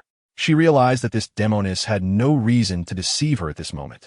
Her disciple had indeed been sullied by this Demoness. and they had even birthed such a charming little one. Unbeknownst to her, Yu Baiwei's heart began to rise, as if suspended over a treacherous cliff, surrounded by winds and snow like daggers, with an abyss lurking below. She turned to Li Qingming, her lips moving as if to speak, yet no words emerged, leaving her mind blank. She longed to question Li Qingming about something, but found herself unable to voice her inquiries, feeling utterly foolish. At this moment, Yu Baiwei found herself consumed by a profound disdain for her own foolishness. Yet, in her folly, she felt her nose tingle with a bitter sensation, biting down on her lip in silence. Some emotions weigh heavily, rendering even the simplest of words impossible to utter. The atmosphere in the room had thickened like stagnant mud. Long before a moment had passed, Li Qingming felt a tightness in his chest. After 2 decades of companionship with Yu Baiwei, their bond needed no words. Little did he expect to encounter Pei Jinan and witness the birth of Pei Zhilu. Master, Master, Li Qingming inhaled deeply, but before he could voice his thoughts, he noticed that Yu Baiwei seemed to have gathered herself, once again directing her sword towards Pei Jinan. Demoness, today, I, Yu Baiwei, shall slay you beneath my blade. You foolish woman, today you shall meet a fate worse than death. As the words of the 2 women echoed, the disheveled room was left with only Li Qingming. He hastily rose and rushed outside, where he observed 2 figures colliding high above, resembling 2 vibrant flames, indistinguishable in brilliance and intensity, entwined in a dance of radiant sparks. Stop fighting, please do not continue. Li Qingming called out, his heart racing with urgency, completely unaware of his own shouting in the courtyard. With their prowess, they could certainly hear him, but hearing was one thing, and comprehending was quite another. Frantically searching for anything that might aid him, his mind was already a whirlwind of chaos. As a naive male, sword immortal caught in such a hellish scenario, what could he possibly do? Fortunately, he had not completely lost his rationality. He remembered a saying, after watching 1,000 films, one realizes that there are no extraordinary events in this world. Every situation has a solution. In extraordinary circumstances, one must employ extraordinary measures. Taking a deep breath, Li Qingming dashed towards the precipice of Ziyun Peak. Gazing down at the abyss shrouded in mist. Cursing inwardly, he thought, one should never make a hasty promise. Today he had no choice but to leap. Let's see if they can continue their fight. Gritting his teeth, he leaped into the void, fulfilling the vow he had made in Chapter 16. The root of this conflict lay in himself. Li Qingming was acutely aware of the current predicament and understood that he could not possibly separate his master from the Demoness. Persuasion was futile, and seduction was unrealistic. Thus, he could only seek a straightforward and immediate solution. After scanning his surroundings, a decision took shape in his mind. Just as Pei Jinan often stated that she was merely a plaything in her hands, the Demoness exhibited an obsessive possessiveness over him, unyielding to reason. Conversely, his master, upon witnessing even the slightest injury inflicted upon him, reacted as if the sky were collapsing. If he were to sustain an injury while training, she would laugh it off. But if he were bullied by a disciple of a higher realm, she would brandish her great sword to confront the offender. Neither of them could bear to see him perish, so he resolved to use his life as leverage. Who said only women could resort to such desperate measures? Can't boys be capricious sometimes? We too require affection and care. Although this may appear somewhat pathetic, Li Qingming dismissed his reservations. Otherwise, he would be left to abstractly perform the act of how to express a heavy rain without mentioning rain, or watch helplessly as the 2 engaged in a life-or-death struggle. Before leaping, Li Qingming even took a couple of preparatory strides, lamenting that Ziyun Peak was not steep enough. With his physique, this leap would not spell his demise. But severe injury was inevitable. From the surface, Ziyun Peak appeared to be a towering cliff, yet as the most unique lineage within Jiuzhou Palace. Its very essence had long been nourished by celestial materials, creating a sanctuary of fortune. Later, under Li Qingming's guidance, it had been refined into a formidable war instrument, fortified with various defensive formations in anticipation of future conflicts. Each year, numerous Jiuzhou Palace disciples, intoxicated, would wield flying swords and fall from Ziyun Peak, sustaining grave injuries. Li Qingming was truly prepared to risk half his life with this leap. Yet, as he felt the wind rushing past his ears, A sense of leisure washed over him as he gazed at the myriad sword lights illuminating the night sky, shattering the ominous clouds.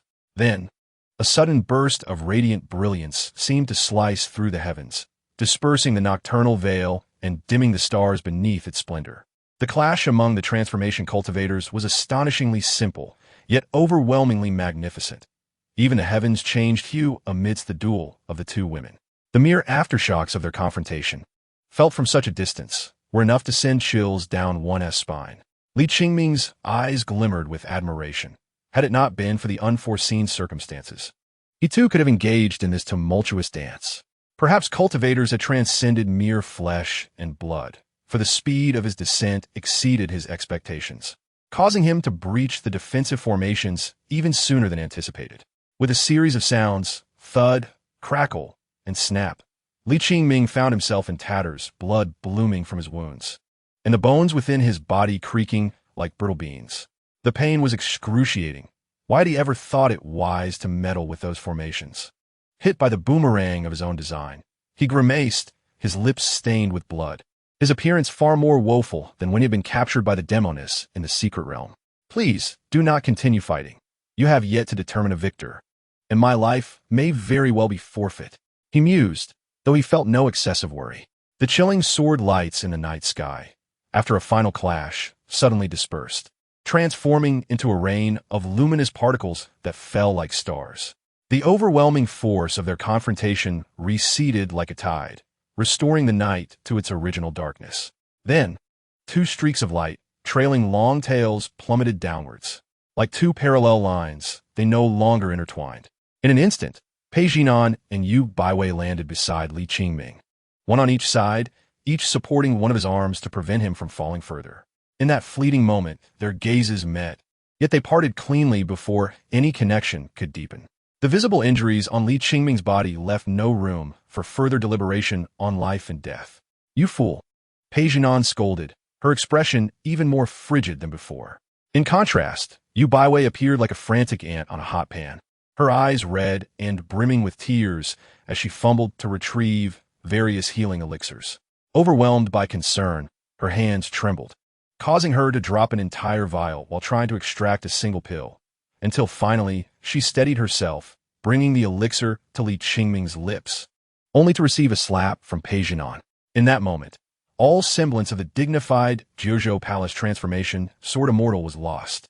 She resembled a lost little girl wandering the streets, completely forgetting to retort against Pei Jinan. If you give him these pills, he won't die from the fall, but he might very well choke to death. Upon hearing this, Yu Baiwei's hands trembled uncontrollably, causing a heap of precious medicines to fall to the ground, leaving her uncertain about what spiritual treasures from Ziyun Peak might seize this opportunity. Pei Jinan's tone dripped with unabashed disdain, labeling them a family of fools, utterly hopeless in their folly. Even as Li Qingming retained a semblance of clarity amidst the chaos, he intermittently caught snippets of their conversation, prompting him to speak. But his words faltered, the blood rushing to his head like a torrent unleashed. "Stop, please, no more," he struggled to utter, before finally surrendering to the darkness as his eyelids drooped. This scene left Yu Baiwei so agitated that she could barely maintain her composure, earning herself another disdainful glance from Pei Jinan, who then proceeded to scoop up her disciple and carry him toward the courtyard at the peak. Yu Baiwei shook herself from her stupor and hurriedly followed, watching from a distance as Pei Jinan's silhouette, cradling Li Qingming, cast a long shadow upon the ground. The pang of melancholy surged within her, a sensation that seemed to siphon away her entire cultivation. Even her ability to withstand the cold appeared to vanish. Her voice trembling as she called out, "Demon Pei, Pei Jinan, speak." Pei Jinan paused, yet did not turn back. Yu Baiwei found herself at a loss for words, her emotions a tumult of confusion and helplessness, as if a long-prepared endeavor had been abruptly halted at a critical juncture, leaving her with an unsettling void. It felt akin to tearing at a freshly scabbed wound, stripping away not only the scab but also ripping away tender flesh beneath. "You truly care for my disciple, do you not?" Yu Baiwei's body stiffened, her voice betraying a hint of rigidity as she posed a question. "Is that not so?" Chapter 58. The family portrait lacks, and elder sister Yu Baiwei received no answer to her inquiry. Pei Jinan remained silent. It seemed both had arrived at their respective conclusions. At times, it is indeed challenging to distinguish right from wrong, and it is even more difficult to separate flesh from bone as if they were specimens. Flesh is flesh, and bone is bone. Nevertheless, it was fortunate that events unfolded in accordance with Li Qingming's desires. As a gentle rain began to fall at night, the remnants of the previous night's fierce confrontation seemed to be washed away by the brightening sky after the rain. However, the clarity of the day lasted only a brief half-hour before a torrential downpour ensued. Raindrops cascaded from the eaves, gently striking the wind chimes below, producing a soft melody. Yu Baiwei stood silently outside the entire night, never stepping into the house, merely attuned to the fluctuations of Li Qingming's aura from weakness and chaos to gradual stability, finally exhaling a breath of relief. From beginning to end, her primary concern was only Li Qingming's safety. Perhaps it could be said that her entire life had been devoted to caring for his well-being. From the moment she discovered the fragile infant, eyes wide open within a wooden tub during her travels in the mortal realm, it seemed her heartstrings became forever entwined with that frail child. She still recalled how Uncle Fu had posed a question to her. If the young lady decides to take him back, she must never abandon him and must shoulder all the responsibilities his parents have failed to fulfill. Responsibilities? It meant sharing her joys and treats with him, always considering him in everything. Yet, at the tender age of 5 or 6, how could Yu Baiwei comprehend such notions? Instinctively fearful, she stepped forward when he reached out to her, allowing that tiny hand to grasp her own. That single grasp has persisted until now, cold as ice, yet it brought a warmth to her heart. She turned to Uncle Fu and asked, "Can I keep a little for myself? I will share the fun with him. But just a little for me. I will share the food too, but leave a bit for myself." But as soon as she finished speaking, she shook her head vigorously. "If he likes it, then I suppose I shall give him everything. Are you truly willing to part with it?" "Not really." "Then," she huffed, "if he misbehaves in the future, as his master, I shall have to discipline him severely." The resolute words she spoke at that time became ironic when, as Li Qingming grew older, she found herself on the receiving end of such discipline. "Yu Baiwei, I told you the steamed fish isn't ready. Why did you sneak a taste? Yu Baiwei, you are the head of a peak. Can you stop leaving all these chores for your disciple? Yu Baiwei, wake up. The palace master is calling you for the disciple initiation ceremony." In front of her disciple, she, as a master, bore no semblance of dignity, yet often found herself cared for by him. "Little Li, I want to wear a beautiful new outfit. Little Li, I am hungry again. Quickly prepare 4 dishes and a soup, 2 meat and 2 vegetables. Little Li, I want to see the fireworks you mentioned." Little Li Qingming was ever responsive to her requests. She had grown accustomed to this, relishing her role as a carefree master who only indulged in sloth and revelry, wishing to continue this way for a lifetime. Until that year, when she witnessed Li Qingming, devoid of any remnants of cultivation and in utter disarray, did she realize how woefully inadequate she was as a master. During this period, regardless of the perilous situations they faced in the secret realm, Yu Baiwei never entertained thoughts of giving up. "He is my disciple. If I do not cherish and protect him, who will?" Yet now, it seemed there were new individuals who could take on such roles. These errant thoughts only served to deepen Yu Baiwei's sense of foolishness. Even the fresh air after the rain felt suffocatingly painful as it entered her lungs. She lifted her gaze, surveying the surroundings beneath the eaves. Everywhere she looked, remnants of her and Li Qingming's past lingered, for within the vast expanse of Xian Peak, there was not a place they had not explored together. Yet, why did it feel so foreign after merely 2 years apart? Instead, the courtyard in Linen City appeared more akin to a home. As these thoughts crossed her mind, Yu Baiwei found herself standing before the courtyard in Linen City, contemplating what differences might await her there. Just as she was about to step forward, a sweet, childlike voice of delight rang out. "Sister Baiwei." A charming little figure appeared before her, stirring a torrent of bittersweet emotions within Yu Baiwei. This adorable little girl was Li Qingming's child, her own grand disciple.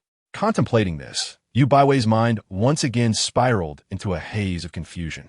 She was so absorbed in her thoughts that she barely registered the concerned voice of Pei Zhulu.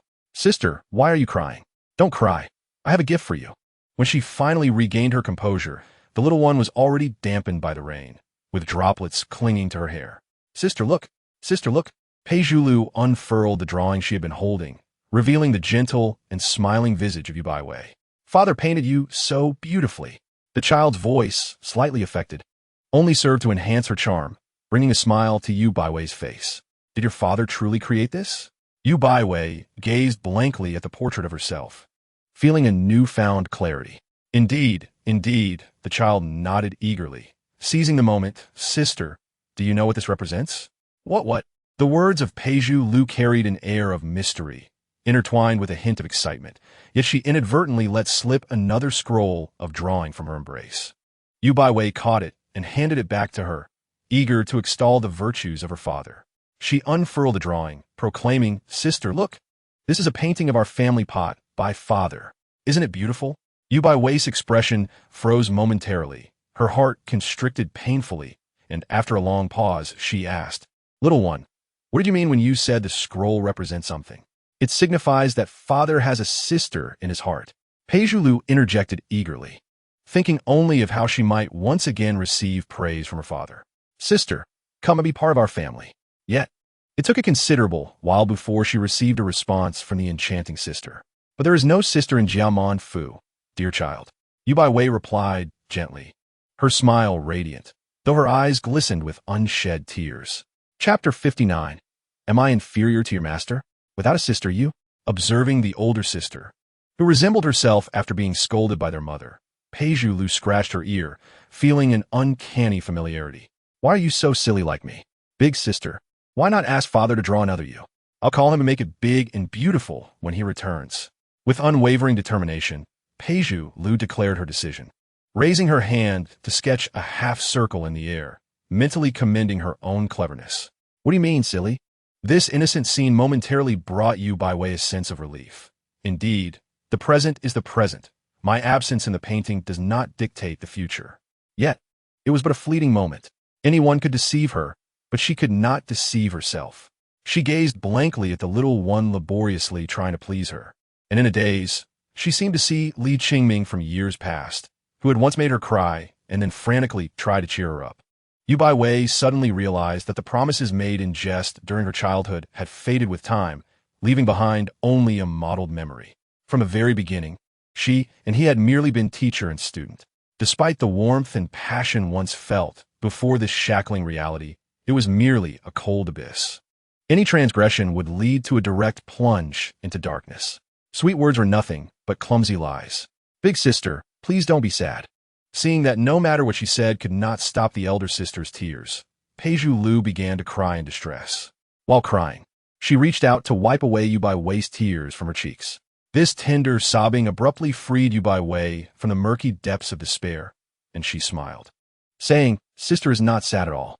Really? Indeed, Yu Baiwei replied, her eyes still red, but no longer shedding tears. I haven't asked you yet. Why do you call me big sister? The little one sniffled, struggling to articulate a reason. Yet Yu Baiwei paid it no mind, using her pristine sleeve to wipe away Peiju Lu's tear streaks. I am your father's teacher. You should call me Shizu. No, can I call you sister? How about Shizu Jiejia? Peiju Lu protested, reluctant, for without the title of sister, how could she later address her mother differently? Yu Baiwei gently shook her head, her face now a mask of composure, her tones soft yet firm. Sister is sister, Shizu is Shizu. The rules must not be transgressed.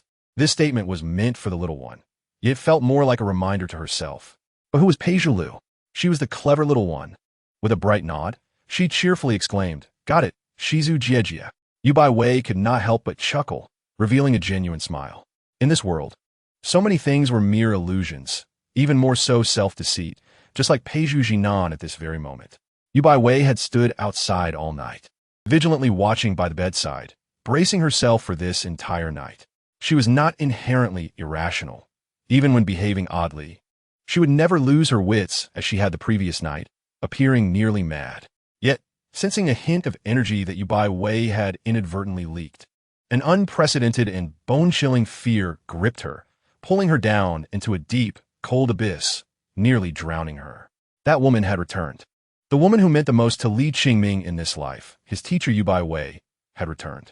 Faintly, she felt for the first time a sensation called fear. Peiju Jinan had once asked Li Qingming who was more beautiful, her or his teacher. Then, he had answered that it was she. Yet, Peizhu Jinan was more acutely aware than anyone that in Li Qingming's heart, she could never compare to his teacher. Or perhaps, she had never been qualified to be mentioned in the same breath. The flames of fear swiftly ignited within her, spreading from her heart to her limbs, then to her brow, and igniting every strand of her hair. Peizhu Jinan had seldom felt such agitation, an unrest that nearly drove her to madness. Thus, she wished for all the people of Jiuzhou to know. The illustrious Li Qingming was already her captive. She also wished you by way to know, your disciple is already my plaything. It was as she had told Li Qingming, that no one could take him away from her. Yet, gazing at Li Qingming, whose breathing was stable but still exuded a profound weakness, panic surged within her, followed by an overwhelming sense of regret that drowned out everything else. It made Peizhu Jinan feel dry in the mouth and restless. What truly terrified her was a thought that gradually lingered in her mind, one that she could not shake off. What if Li Qingming truly died? Peizhu Jinan dared not contemplate further. Merely the notion had nearly drained her of all strength. She then realized that all along, she had been deceiving herself. A few coughs nearby jolted her from her reverie. Peizhu Jinan's face instantly filled with anxiety. But when she saw Li Qingming stir and begin to open his eyes, her expression turned back to an emotionless facade, tinged with annoyance. Li Qingming remained oblivious to her demeanor. He stared at the ceiling for several seconds, his gaze shifting from confusion to clarity, silently grateful to have survived. It was no small feat, though. He had gambled with fate. He was uncertain whether the two women would fight over the rights to treat him after he fell unconscious from his injuries. If they started a brawl, he would truly have nowhere to lament his suffering. The feeling of being alive was simply exquisite. After assessing his injuries, Li Qingming sighed with relief. Having an inkling of the situation to come, his silly teacher, despite her higher cultivation, would surely find it impossible to gain the upper hand against Peizhu Jinan. He turned his head, and indeed, he saw the icy countenance of Peizhu Jinan, along with her nonchalant remark, "You awake?" Li Qingming replied weakly, hesitating before asking, "Are you all right?" Li Qingming was not a stoic man. He had simply grown accustomed to a carefree demeanor. In his eyes, there was no distinction between high and low emotional intelligence. There were only people, each with their own way of interacting. He was unwilling to be suppressed by Peizhu Jinan, hence he would always engage in a battle of wits, unwilling to concede even a word. Yet, circumstances had changed, given the current situation. He could no longer maintain his previous demeanor. It was time to adopt a more conciliatory attitude, for harmony within the family brings prosperity.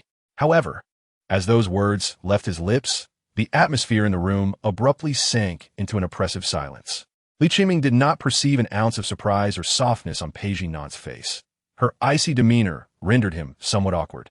The words she uttered were as frigid as her expression. "Humph, do you really think I am inferior to your precious master?" This retort effectively silenced all the remarks that Li Qingming had prepared in response. "How dare you call me gentle? Indeed, you are 1,000 times, 10,000 times worse than my master. You wicked vixen." After a mental tirade, Li Qingming finally felt a semblance of relief. However, when he raised his gaze, he caught a hint of a subtle smile at the corner of Peizhu Jinan's lips, realizing he had once again fallen prey to her teasing. He muttered to himself, "How prideful you are! Have you not realized that pride has long since lost its charm? The more arrogant you are, the more you will have to weep in the future." Yet, in the end, Li Qingming feigned ignorance, responding with a cold snort and turning his head away. For now, he would indulge this vixen. Observing that Li Qingming remained unchanged, Peizhu Jinan felt a sense of relief. The smile on her lips resembled a blooming rose, beautiful yet adorned with thorns. Aware of the danger, one could not help but be tempted to touch such a lure. Yet, even the most resplendent rose has its moments of retreat. "Have you been lying down all day? Are you hungry?" Peizhu Jinan's gaze had been fixed on Li Qingming since last night, unwavering. Now, all worries faded, replaced by a gentle warmth in her eyes. Li Qingming and Peizhu did not consume food merely to satisfy hunger. They required the medicinal properties within the spiritual sustenance to nourish their bodies. Particularly for Li Qingming, who possessed a remarkable physique yet lacked any cultivation. He had become a burden, akin to a leech incessantly draining the spiritual essence from his body. Over time, his physique would inevitably weaken. To say Li Qingming was feeble was not without merit. "I am thirsty, I wish to drink." Having grown accustomed to his habitual expressions, He quickly amended, I would like some water. Page Nan, feeling somewhat impatient, resolved to endure for today. On Xian Peak, there was no shortage of rare materials and spiritual treasures, and the spiritual spring was replete with ethereal essence.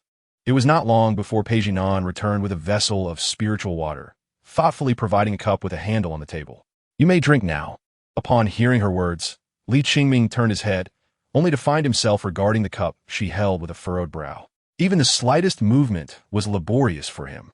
Lifting his hand was out of the question. This scene only served to further frustrate Page Nan, who could not help but inquire with a hint of impatience. Why do you not take it? I fetched the spiritual water for you. What more do you wish? Do you truly believe I can lift my hand to receive it? Li Qingming replied with a sigh, and the room fell momentarily silent. After a few breaths, Page Nan responded, If you do not speak, how am I to know? Li Qingming took a deep breath, a pang of pain surging through his chest, prompting a series of coughs. Help me sit up. Page Nan was not one to be easily ordered. She preferred others to obey her commands. Yet, inexplicably, without a moment's hesitation, she placed the cup down and assisted Li Qingming, gently leaning him against the soft cushion at the head of the bed. She was meticulous in her movements, as delicate as if handling a piece of thin paper soaked in water, even going so far as to place a pillow beneath his waist for added comfort. This pillow was not one from the bed, but rather a personal item she kept in her storage, imbued with her subtle fragrance. At any time and in any place. Never underestimate a woman's meticulous nature. Li Qingming observed all this in silence, his lips parting, yet no words escaping. Who could have guessed this vixen was unknowingly developing a softer heart? Yet, how could others understand that she, Page Nan, had always regarded softness as the most futile of emotions? Drink. After securing Li Qingming's position, Page Nan extended the water cup towards his lips, twisting her wrist. A hint of impatience gracing her features. Though she was soft-hearted, it was in limited measure. Cough, cough, cough. Li Qingming was caught off guard, choking and nearly spitting blood. Internally cursing himself. Am I truly mad? How could this vixen possibly understand how to care for someone? I hope she doesn't care for me to the point of causing my demise. A flicker of compassion crossed Page Nan's mind, yet she remained rooted in place.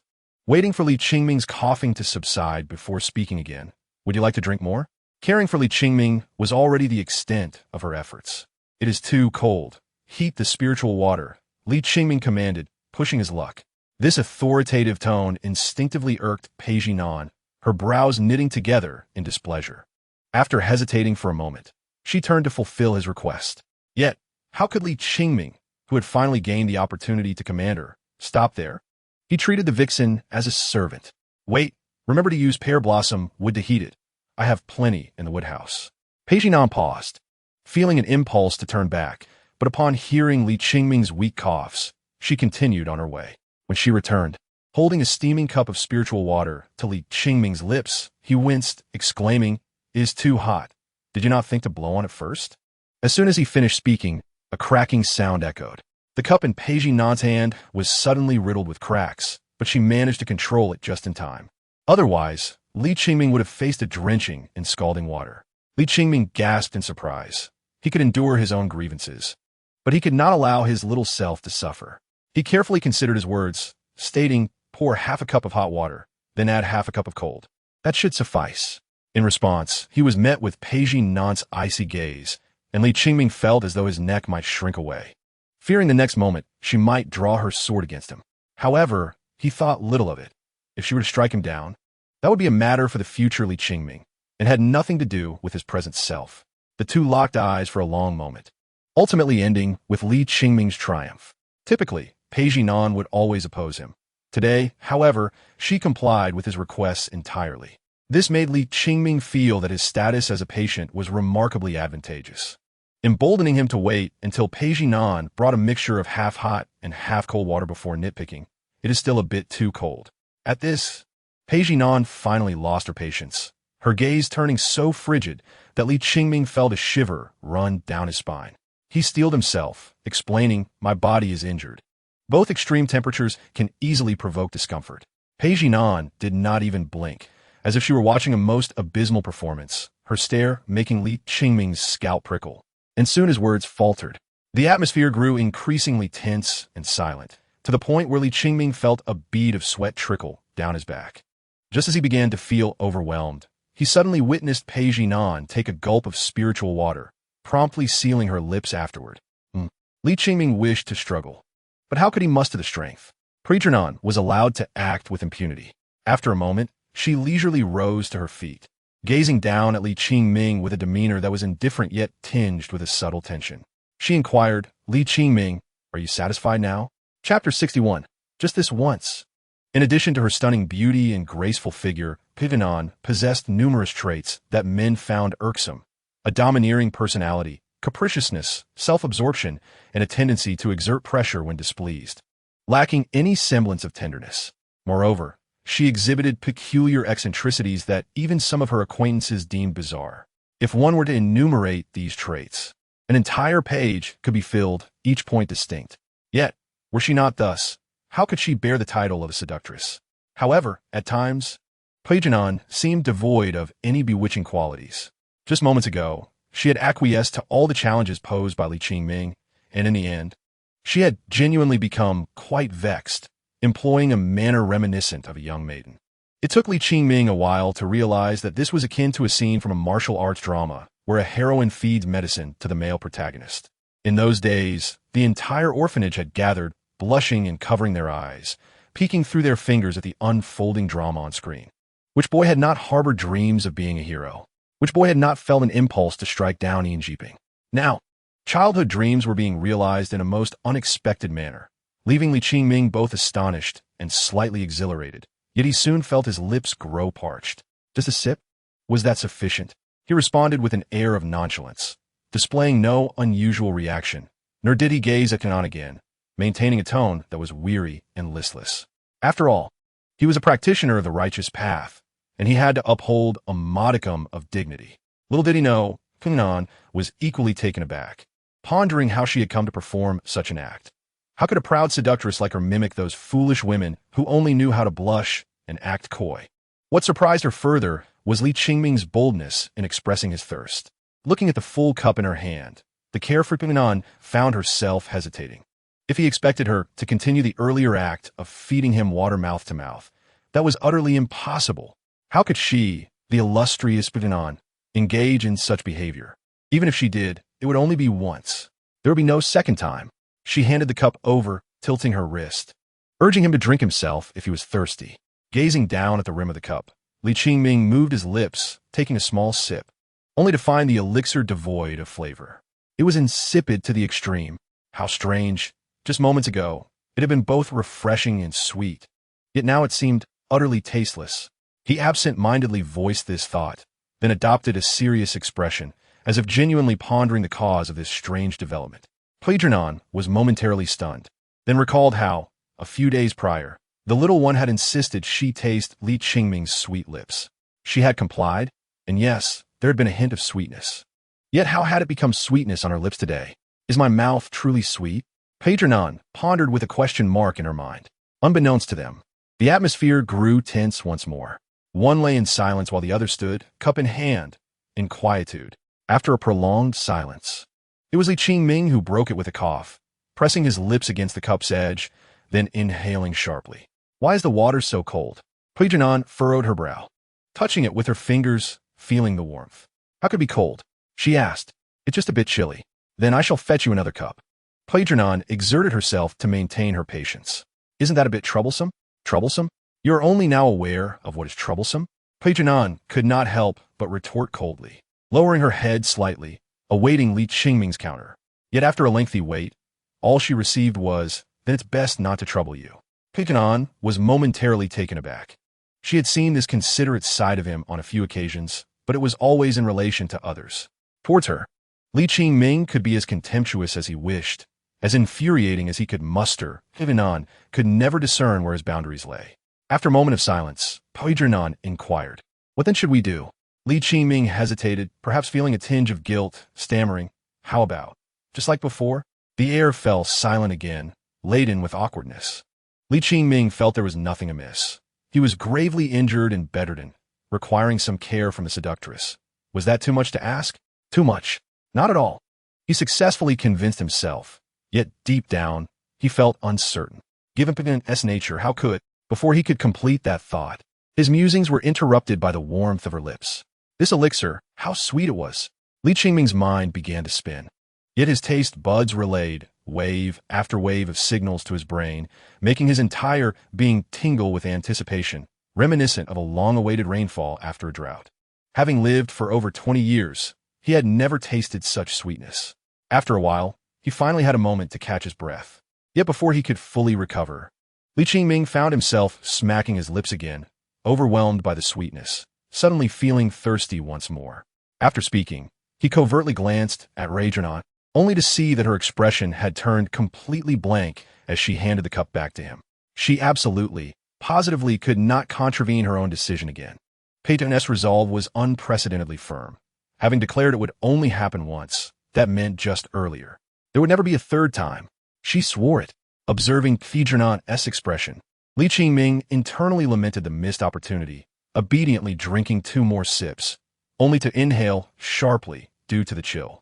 Because of the earlier delay, this cup of already cool elixir felt utterly icy. Instinctively, Pagan furrowed her delicate brows, only realizing after taking a sip herself that it was indeed quite cold. "I shall fetch you another cup. Isn't that a bit unnecessary?" Li Qingming tentatively asked. Kissing had become a familiar act between them, yet it always carried an air of competition, each striving to extract every last breath from the other. There was no sweetness in that dynamic. As for his repeated tactics, Li Qingming felt no guilt. What was wrong with the boy being a bit cheeky? It was all in the name of self-preservation. Seeing Pagan remain silent for a prolonged period, he sighed gently, deciding not to drink anymore. A bit of thirst could be endured. Li Qingming, at that moment, Pagan could no longer feign ignorance regarding his antics. Exclaiming in exasperation, then, seemingly impatient, she stated just this once. Chapter 62. Adorable, it is the contrast that most entices men. Having captured this entirely different side of Pagan, Li Qingming found himself somewhat addicted, continually seeking to subtly test the limits of her patience, a venture that could be considered reckless. It felt more like discovering an intriguing new way to play with a toy. It is somewhat chilly. Why hasn't the window been closed? What has disappeared? The window has shattered and is gone. Then close the door. The door is also missing. Pagan cast a fleeting glance at the disarrayed interior, realizing that not only was the window gone, but the door too had vanished without a trace. The walls, etched with various formations resembling spiritual treasures, were marred with spiderweb-like cracks. The word tragic could hardly encapsulate the scene. With the windows and doors absent, Li Qingming found his authority over Pagan diminished, leaving him with an itch of unease, prompting a few coughs in the brisk air. Pagan suppressed her growing irritation, feeling that her current predicament was far worse than the time when Paijulu was just born. After tending to the young, why must she now care for the old? With a flick of her finger, she established a formation around her, preventing the cold from the rain outside from penetrating even a sliver into the room. This was indeed a matter of her oversight. Thus, she decided to add an extra layer of warmth. From her storage device, Pagan retrieved a quilt that resembled both clouds and flowing water. As a cultivator, she had no need for such mundane items, yet she would never deprive herself, opting for the finest and most luxurious. Furthermore, there is no woman who could resist the embrace of a warm, fluffy quilt in winter or a cool one in summer, especially when wrapped tightly within it. As soon as this quilt was unfurled, a delicate fragrance enveloped the room, emanating from Pagan herself. Once covered by this quilt, Li Qingming felt as though multiple Paganins were pressing down upon him, a bed full of her essence. For reasons unknown, Li Qingming felt a stirring in his heart. Yet the cold persisted, his hands remained icy. Having resolved not to heed any more of Li Qingming's nonsense, Pagan did not even furrow her brow, firmly believing she would never again be deceived. However, in the next moment, she touched Li Qingming's palm, confirming it was indeed chilling to the touch. "Why not just warm your hands under the quilt?" she suggested. "It will still be cold. What else do you want from me? Just warm my hands? Why would I deceive you?" Pagan hesitated. If it was merely about warming hands, it was not a significant issue. She sat at the edge of the bed and enveloped Li Qingming's exposed hand within her own. Yet, she heard him say, "Not like that." Then how should it be done? "Li Qingming, you cannot genuinely believe that just because you have suffered a minor injury, Pagan should be at your beck and call." Her temper flared momentarily, but just as quickly it subsided. A sudden chill coursed through her chest, causing her clothing to visibly ripple. Pei Jinan glared at Li Qingming, her eyes filled with an intensity that suggested she might tear him apart. This is what you, the illustrious sword immortal Li Qingming, refer to as warming hands? Isn't that so? Li Qingming replied, his expression one of righteous indignation, a hint of amusement on his face, placing his hand in a warm spot. However, his smug demeanor lasted only a moment. No, wait. Pei Jinan, you have no qualms about taking liberties, do you? Oh, why is it acceptable for you to warm your hands, but not for me? Unlike Li Qingming's lightheartedness, Jiang Yunqing, upon learning the news, was seething with rage. Her aura of murderous intent palpable, scaring the spiritual birds and beasts outside her cave into hiding, trembling in fear of unwarranted calamity. How dare that mere Demoness insult my senior brother Qingming? Although those spectators from last night were oblivious to the background of the situation, they were nonetheless aware that a Demoness had brazenly captured Li Qingming, appearing openly at the boundary of Ziyun Peak, provoking the vengeful chase of Yu Baiwei. Such tales were sufficient fodder for gossip. Whispers spread that Li Qingming had been sullied by a Demoness, inciting Yu Baiwei's wrath, who had turned the Demoness into a mere pulp. Other rumors suggested that the once revered young sword immortal had secretly consorted with the Demoness, now facing expulsion from his master. All these stories, while exaggerated, bore a semblance of truth. Jiang Yunqing could not believe a word of it. My senior brother Qingming has never agreed to cultivate with me. How could he possibly be enamored by some wretched Demoness? I have already accepted his daughter's role as her mother. How could I be deceived by such slander? No, I must go and see senior brother Qingming. Without delay, Jiang Yunqing arrived at Li Qingming's courtyard in Linen City. She presumed that with Yu Baiwei present, Li Qingming must be safe, perhaps lazily observing the splashes of water from under the eaves, just as he did in her childhood. However, upon reaching the courtyard, she found no trace of Li Qingming. Instead, she spotted Pei Zhulu nestled in the arms of a broad-shouldered woman. Jiang Yunqing frowned momentarily. Though she held Yu Baiwei in high regard, considering her the closest of sisters, she harbored a particular dislike. As a master, she often required her disciples' care, and their closeness felt inappropriate. In the past, it was acceptable, but now the little one was willing to call me mother. Is it appropriate for you, sister Yu, to hold her like this? In other words, this earnest Jiang family noblewoman was indeed a bit of a jealous character. Since childhood, she had been envious of the bond between Li Qingming and Yu Baiwei, seeing her as a primary rival. As the little one drew closer, Jiang Yunqing gently called out. Upon hearing her voice, Pei Zhulu looked up, turning her head to see this sister whom she had noted in her little book tumbling off the woman's lap. Sister, sister, she exclaimed, then corrected herself. Little sister, little sister. To the little one, with so many sisters, it was easy to mix them up. Hence, she used distinguishing traits. Big sister for the older ones, and little sister for the younger ones. I'm quite clever. Jiang Yunqing was momentarily taken aback. Though she did not understand why she had suddenly gained an additional 2 words in her title, she felt a surge of joy, realizing that such special titles came with closeness. She then greeted Yu Baiwei. It has been a while, sister Yu. Little Yunqing has grown a bit, hasn't she? Yu Baiwei replied with a gentle smile, treating this little pudding who had always followed her and Li Qingming as a true sister. However, her words struck Jiang Yunqing as somewhat haughty, causing her gaze to involuntarily fall upon a certain voluptuous area, rendering her breath momentarily caught. Defeated. Once again, she felt outmatched. Even if she puffed out her chest, she could not compare. I will fetch you some tea, Yu Baiwei said, oblivious to Jiang Yunqing's thoughts. As she turned to head inside, the perceptive little one noticed the subtle tension, aware of how much this mattered to her. Little sister, she tugged at Jiang Yunqing's hand. What is it? Upon seeing the little one, Jiang Yunqing's heart calmed slightly, but then she was struck again, unable to contain herself. She heard Pei Zhulu pat her hand in a comforting manner, saying, Little sister, don't be sad. Being little is also very cute. Yet, compared to the illustrious Yu Baiwei, she was utterly defeated beyond measure. However, Jiang Yunqing had never been one to accept defeat. Moreover, throughout her life, she had been exceedingly conscious of the disparity between herself and Yu Baiwei, wishing fervently to surpass her in every conceivable aspect. In terms of cultivation, she had exerted herself far more diligently than the latter, yet the chasm in their respective levels of mastery remained vast. As for her care for Li Qingming, she believed it to far exceed that of Yu Baiwei. Over the past 2 years, she had made every effort to treat Li Qingming 100-fold, 1,000-fold better. She had great confidence in this, feeling it was merely a matter of time. However, in this particular regard, she felt somewhat powerless.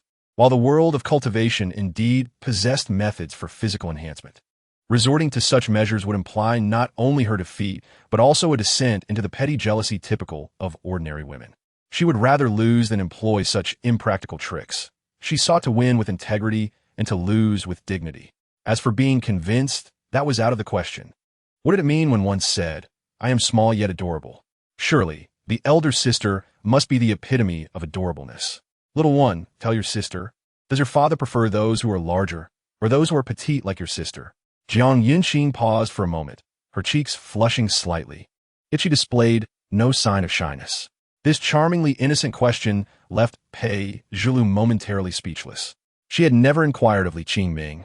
How could she know whether her father favored larger figures or smaller ones? Nonetheless, nothing could stymie her clever little mind. He likes them all, the little one replied cheerfully. Just like me, he likes both big and small. This simple declaration caused Jiang Yunqing's cheeks to redden even further, leaving her feeling somewhat floaty, as though treading upon soft cotton. Indeed, Brother Qingming harbored feelings for me. She could discern that every word from the little one was heartfelt. Between the little sister and the elder sister, whom do you prefer? Women are often incessantly inclined to compare in pursuit of some form of satisfaction. Jiang Yunqing, too, was no exception. Pei Zhilu admitted she was at a loss. But fortunately, Yu Baiwei returned with tea, providing her an opportunity to gracefully evade the question. Elder sister, allow me to serve you, she exclaimed, rushing over to offer her assistance, as if fearing that Yu Baiwei might tire herself. This action softened Yu Baiwei's gaze, stirring gentle ripples in her heart. If I were to have a daughter, she would surely be this adorable. However, this fleeting thought was abruptly quelled as she affectionately ruffled the little one's hair and turned to Jiang Yunqing. Xiao Yunqing, have a sip of tea first. Jiang Yunqing accepted, promptly correcting her, Sister Baiwei, I am no longer that child I once was. This remark inexplicably plunged Yu Baiwei into a brief state of confusion, before she found herself ensnared in the confines of her own thoughts. Indeed, things were no longer as they once were. Seizing this moment, Jiang Yunqing boldly assessed the situation, casting a glance before quickly averting her gaze. Compared to Yu Baiwei's graceful arms that could not fully conceal her, like clouds cradling the moon at the horizon, her own form seemed somewhat diminutive. Yet, Jiang Yunqing refused to be disheartened. However delicate frame, she was still young, and being petite was perfectly natural. Sooner or later, she would blossom into full maturity, and the outcome of their rivalry remained uncertain. After this brief moment of comparison, Jiang Yunqing collected her thoughts and directly inquired, where is Brother Qingming? Has he sustained any injuries? The moment the words left her mouth, Yu Baiwei stiffened, and before she could respond, the little one sprang to her feet, exclaiming, Appa, what happened? Her panic rendered her speech incoherent, and tears began to well up in her eyes. It's nothing serious. Your father merely caught a chill yesterday and rested at Ziyun Peak for the night. I forgot to mention it to you, Yu Baiwei hastily reassured, momentarily forgetting the titles of master and disciple that she had intended to uphold. Is it true? Is it really true? Pei Zhizhan whimpered, her face contorting in distress. Hearing of her father's plight pained her even more than if she herself had been struck. Yu Baiwei's gentle tone somewhat alleviated her sorrow, yet it could not quell her concern for Li Qingming. Elder sister, may I trouble you to take me to see my father? I miss him.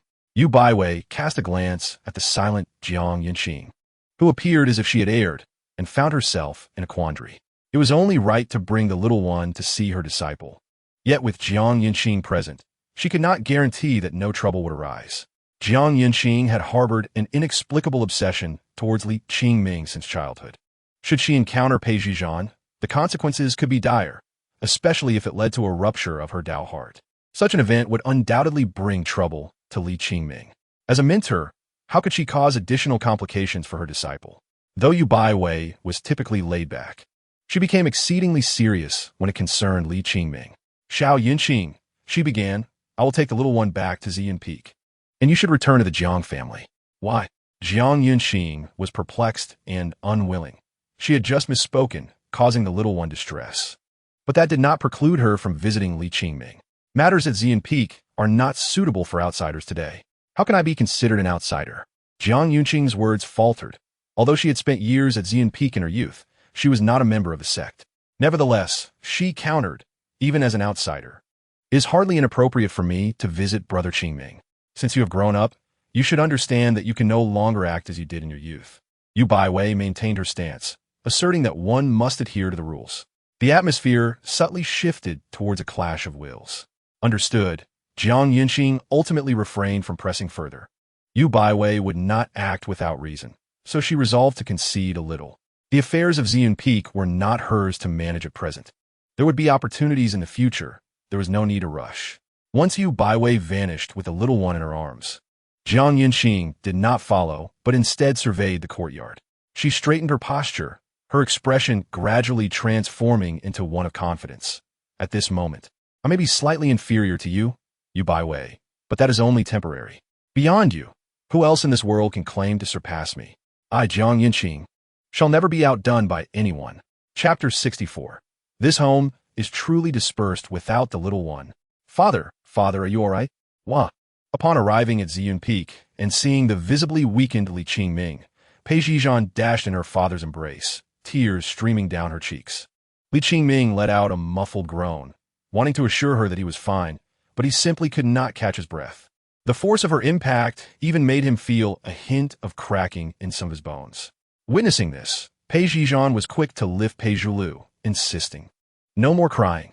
The little one, caught up in her emotions, paid no heed to Pei Zhulu and cried even louder, thrashing her limbs in a plea for Li Qingming to hold her. Father, unable to bear it any longer. Li Qingming struggled to sit up and reached out to embrace her. The issues between parents and children often stem from a lack of communication, and this mother-daughter duo was no exception.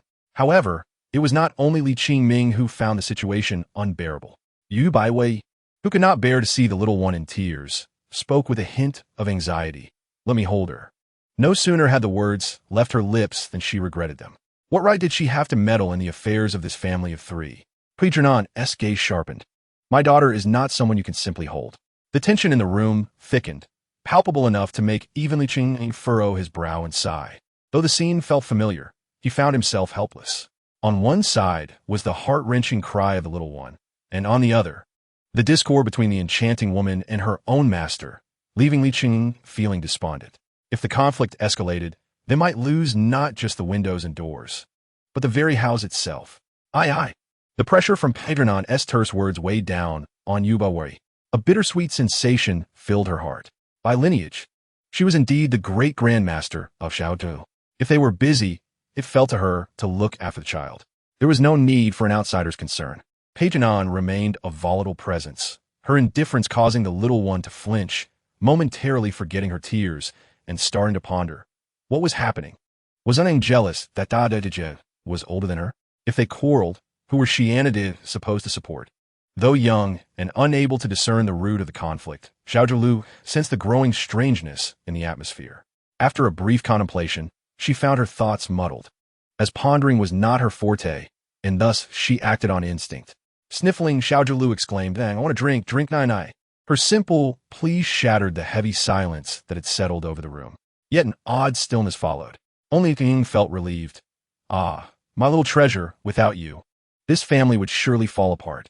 When Puizhernan remained unresponsive, Xiaozhulu raised her voice again. I want to drink nai. She flailed her arms, reaching for Puizhernan's waist, calling out, nai, I want to drink the nai now. The more she cried, the more displeased Puizhernan appeared, thinking that she had just gained the upper hand in front of Villainy, only to have it undone by her daughter's outcry. Moreover, it was a loss of face. Puizhernan cast a cold glance at Villainy, noticing that the latter was also watching her, a faint blush coloring her cheeks. How dare this woman mock her? A wave of discomfort washed over Puizhernan. She feared losing her standing before Yui. Looking down at the child who was squirming and crying like an octopus, Puizhernan swiftly tossed her towards Yu Baiwei. Xiaozhulu cried out as she spun through the air. only to find herself nestled in the fragrant, soft embrace of Villainy, instinctively nuzzling against her. She adored this embrace, almost as much as Herbert's chest. If you want a drink, go to your great-grandmaster. Polygon's eyes sparkled with mischief, knowing exactly how to make Villainy experience the embarrassment she had just felt. Villainy, she called, her tone suddenly softening, as if conversing with a friend. Did you not just say that as a great-grandmaster, you ought to help look after the child? I wish to speak, but find myself at a loss. Do not hesitate. You are in Demoness' great-grandmaster, Polygon replied, her smile radiant, her tone laced with gratitude. Would you kindly assist me in feeding my little one? A silence enveloped Villainy. How could a sheltered young lady like her handle such a request? Moreover, where would she find the means? In mere breaths, Villain's face flushed crimson, her chin nearly touching her chest. The more she remained silent, the more triumphant Polygon became. I, Polygon, have bested you once again, Villainy. As the two women engaged in their exchange, Chavu blinked in surprise, wondering why Herban was so unusually accommodating today, as if she could read her thoughts. Da da jie, da da jie. Xiaodalu could not help but blink her large eyes, gazing longingly at me, even swallowing in anticipation. Clearly, she was quite eager. However, little Wei dared not respond. Yet, the little one's gaze reminded her of Villain's childhood pleas, which she had often indulged. At this moment, she felt no aversion, thinking that if she had it to give, it would be no trouble to feed the child. Once a mentor, now merely elevated in status, the difference was negligible. Polygon, cease your nonsense. Li Qingming interjected, feeling a weight pressing against his chest, unable to suppress his irritation. Yet his anger did not seem to faze Polygon. She merely replied coolly, you should rest quietly. When have matters concerning women required a man's input? Villain's chest rose and fell with agitation, yet he found himself powerless against this enchantress, opening his mouth only to hesitate. Exhausted, he thought, let it all end. With the upper hand firmly in her grasp, and reveled in the spectacle of the esteemed Villain's predicament, deciding to stoke the flames further. Oh, and your disciple, Qingming, she suddenly chimed, diverting Villain's attention. The woman, seemingly inscrutable, now wore a bright smile reminiscent of blooming peach blossoms in spring. He is grown, yet clings to this matter daily. Whether you feed one or two, it amounts to the same. Why not bolster his constitution as well? Chapter 65. It is all my fault. As a teacher, Polygon's nature was undeniably malevolent. Yet, it was insufficient merely to describe her thus. To her, everyone except Wu was but a plaything for her amusement. Concepts of hierarchy, propriety, and moral integrity were non-existent in her lexicon. Polygon lived by her own whims, bending everything to her will. At this moment, she toyed with Villainy and Li Qingming as if they were mere puppets. A devilish smile adorned her face, her alluring red lips hinting at a measure of ruthlessness. If you refuse, then do not speak of the bond between great-grandmaster and disciple in the future. Perhaps that was the true sentiment Polygon wished to convey. The atmosphere thickened with silence. Even the little one, unaware of her quarrel with grew quiet. Just Polygon was about to reveal a victorious smile, but his hoarse voice finally broke the stillness, sounding like the steady, thunderous drumbeats amidst a tempest. Polygon, that is enough. She finally turned her gaze to him. Enough of what? I said, you have spoken enough, now be silent. Li Qingming struggled to suppress his rising anger, not wanting Xiaodalu to witness her parents quarreling, but he could no longer contain himself. As Polygon, anyway, clashed, Qingming found himself with no alternative but to intervene recklessly, ultimately resorting to a comical or perhaps pitiable display of ineptitude to achieve his goal. Yet, the root of the conflict remained unresolved. The intricate entanglement between him and Polygon, along with the unspoken sentiments he harbors for Villainy, ensures that as long as both exist simultaneously, this tumultuous conflict shall know no resolution.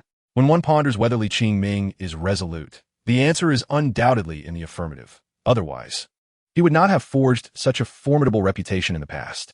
However, his decisiveness is not all-encompassing.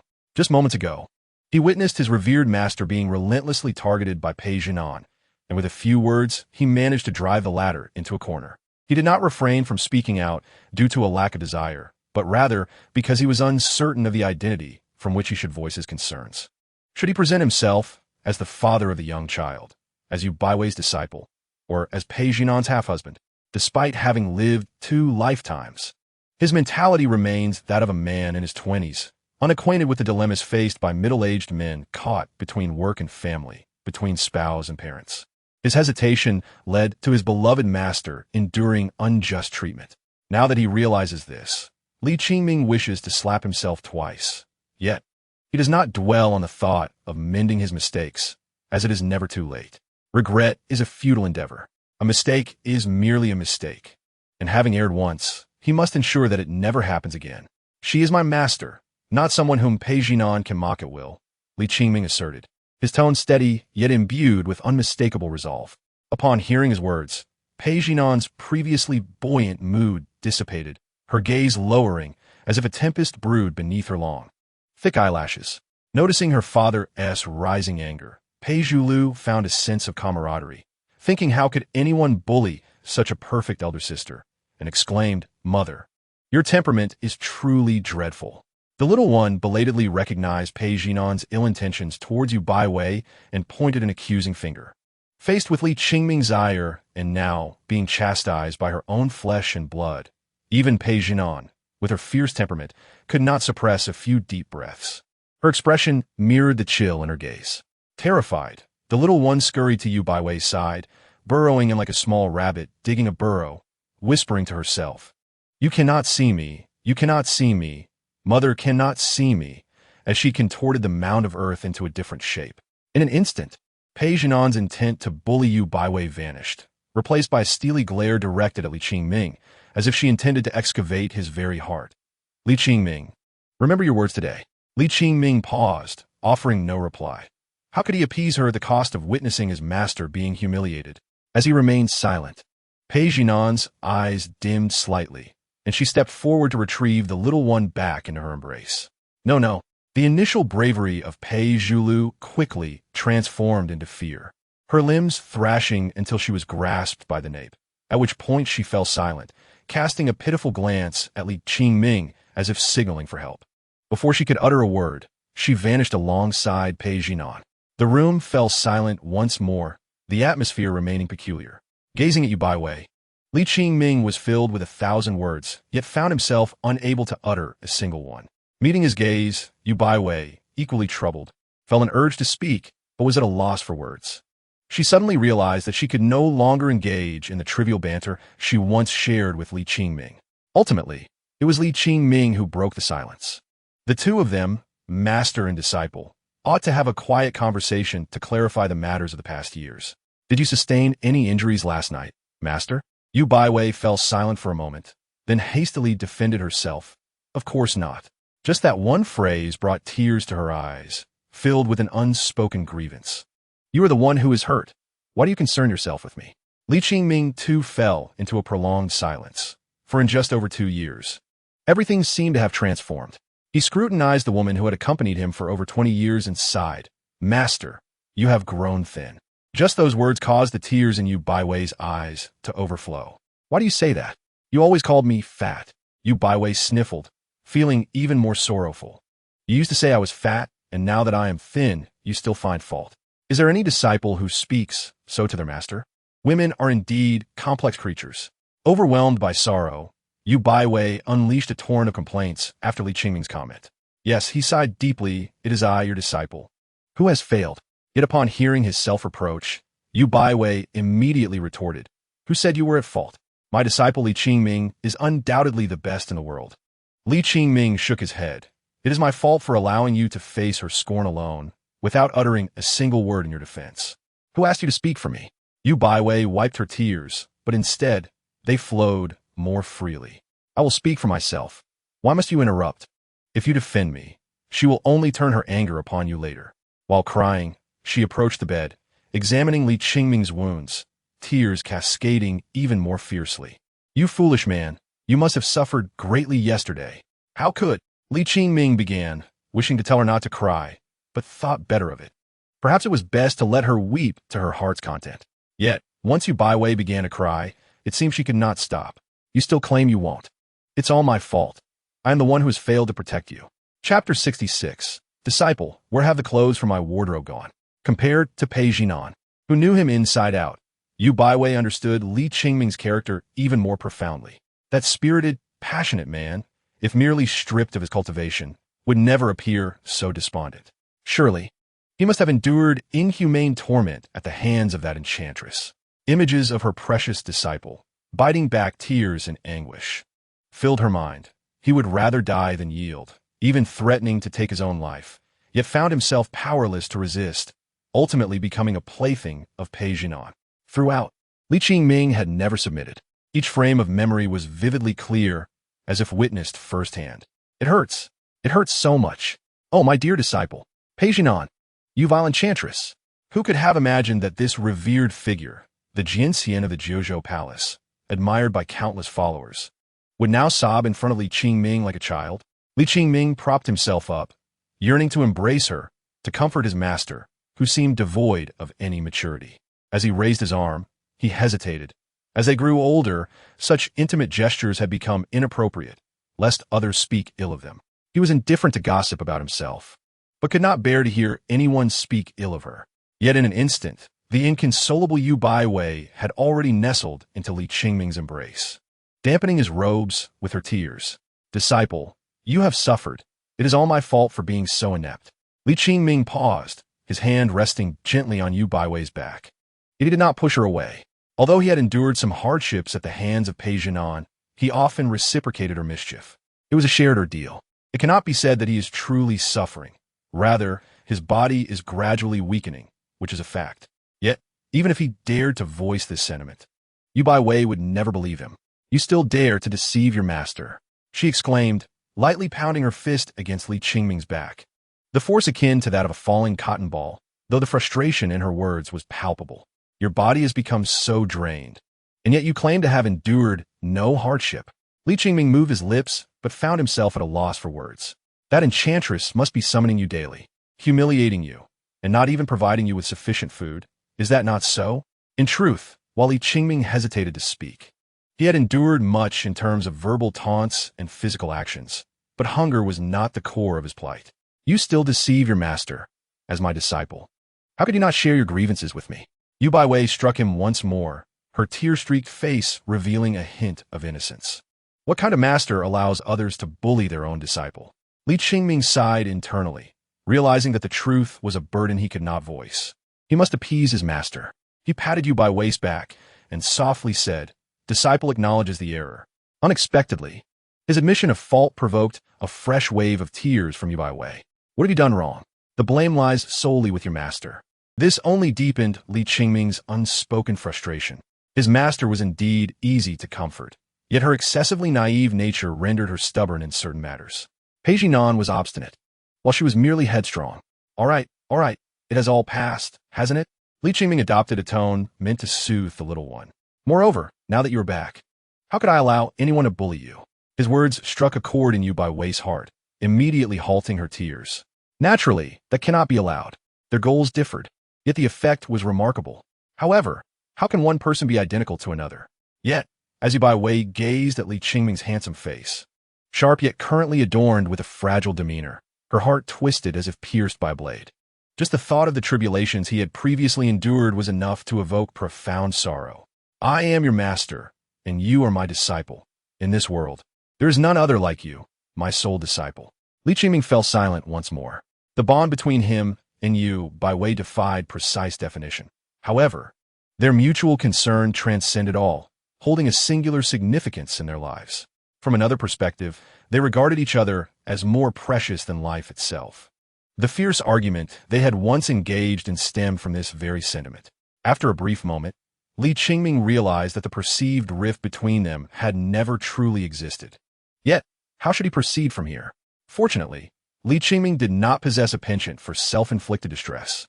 Since his master's emotions had stabilized, they would continue as they had.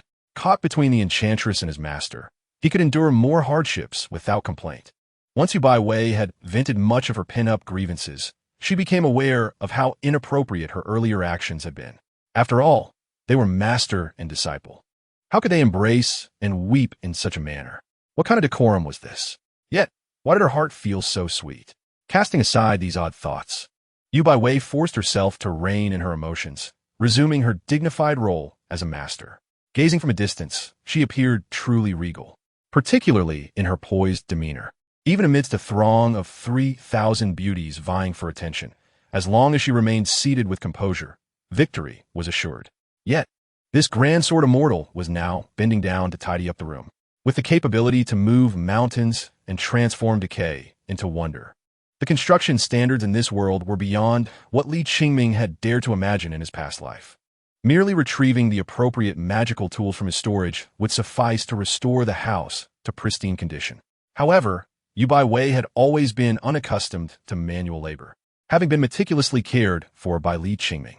What should have been a simple task appeared as if she were attempting to participate in an advanced mathematics competition without basic education.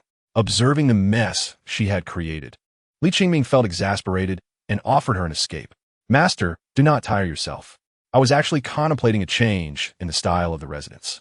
I shall return to renovate it in due time, and for now, it would be best for you to stay in Linen City." Yu Baiwei, of course, did not wish to appear foolish and found an excuse. "I was thinking the same, but I am unsure what style you prefer, disciple." Saying this, she walked to the opposite side of the room and opened the wardrobe, eager to see her treasures upon returning. However, as the wardrobe doors swung open, revealing a somewhat empty interior, she froze in place. "Where have my beautiful skirts gone?" Meanwhile, Li Qingming felt a chill in his heart, recalling his oversight. Just as he was about to speak, he heard Yu Baiwei's somewhat strained voice. "It must be the work of those spirit mice. They ruined my clothes. Disciple, you must help me deal with this." Yu Baiwei wore an expression of feigned indifference, yet anyone could see the disappointment and heartache on her face. She knew well where her garments had gone, but how could she voice it? "Yu Baiwei, as your master, do not add to his troubles." Li Qingming noticed all the subtle emotions on her face and could not help but understand her thoughts.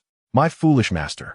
A few of her clothes had been seized by Pei Jinan, who likely coveted her elegance, even going so far as to wear her garments. Much like the other disciples who had envied her beauty and tried to imitate her attire, Li Qingming did not take the easy route Yu Baiwei offered. Instead, he clarified the situation, embellishing his words with gentle reassurances. This was a lie he had no need to tell Yu Baiwei. Such words fell on her ears like sweet music. In her heart, she was convinced she was far more beautiful than that enchantress. Suddenly, Yu Baiwei's demeanor softened considerably, her brows taking on a gentle curve, resembling two perfectly arched smiles, while her enchanting eyes sparkled like autumn waters. "If I like any piece, I shall simply gift it to her." Li Qingming silently sighed in relief. Though he had forgotten this matter, he had already taken measures to remedy it. He would ensure that his master was pleased, favoring the new over the old.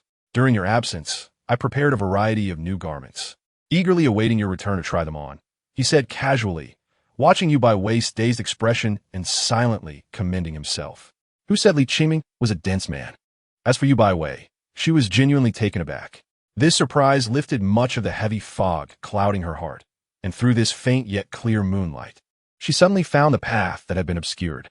Whether in confusion or sorrow, after learning of Li Qingming's circumstances, she found it difficult to contain her emotions. As if trapped in a vast yet desolate forest, her gaze fell upon a small clearing, surrounded by a tide of dense fog. Now, she understands that, regardless of the circumstances, Li Qingming holds her in his heart. The depth of that feeling is uncertain, yet it is sufficient. As long as he regards me as his master, even for a single day, why should I feel hesitant? An immense sense of relief and joy surged within her, and Yu Baiwei felt a stirring in her heart. Although her lips bore a joyful smile, she noticed tears welling in her eyes. The words that escaped her lips transformed into her favorite nickname, Xiao Li Zi. "Do not presume that this display of affection will make me forget how you scolded me over 2 years ago." Having decided to return to Linen City, Li Qingming did not delay, leisurely sailing back to his family's courtyard on a treasured boat. Upon landing, he spotted the little one playing in the sandpit.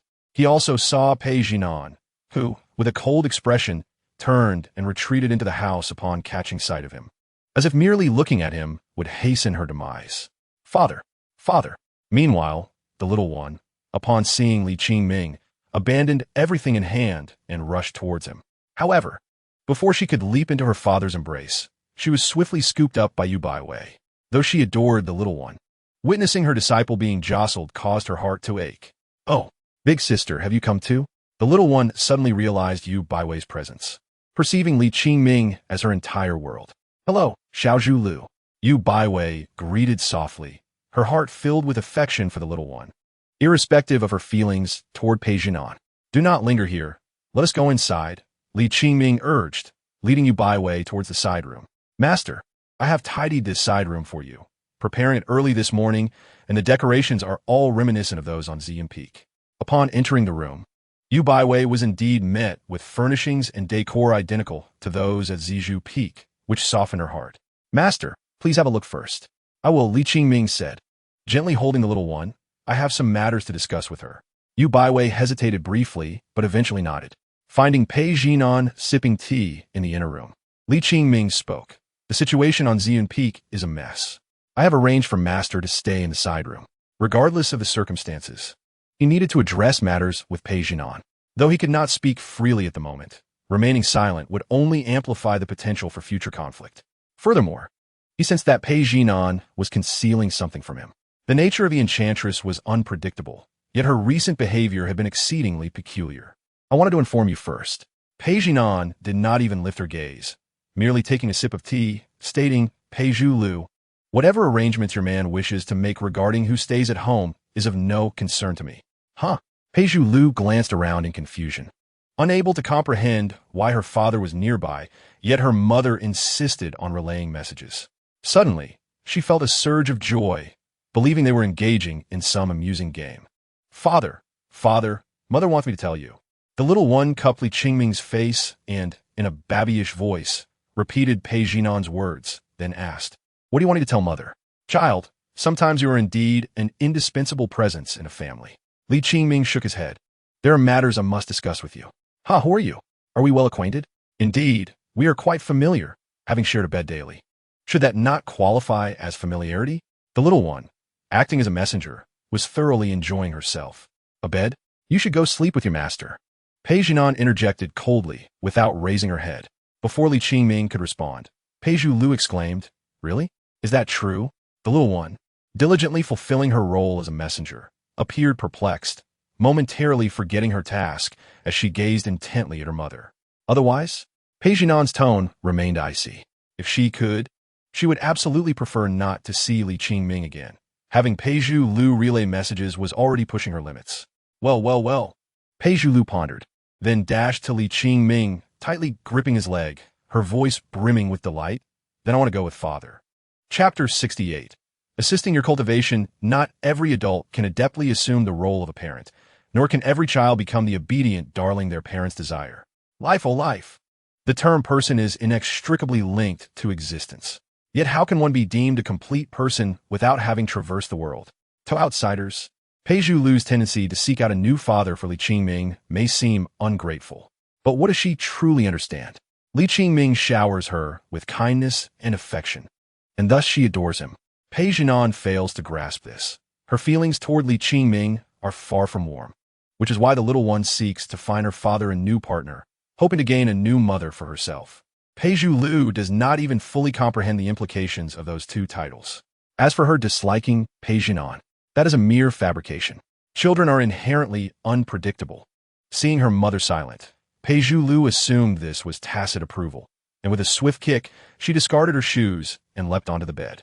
Pillow, bunny, and my little blanket. Clutching the items Li Qingming had prepared for her, the little one stood there, gazing at Li Qingming. "Father, I am ready. Do you want me to fetch the pillow for you from the other room?" Under normal circumstances, Li Qingming might have acquiesced, but given the current situation, he preferred to remain solitary. "Father has matters to attend to tonight, and will be in the study alone."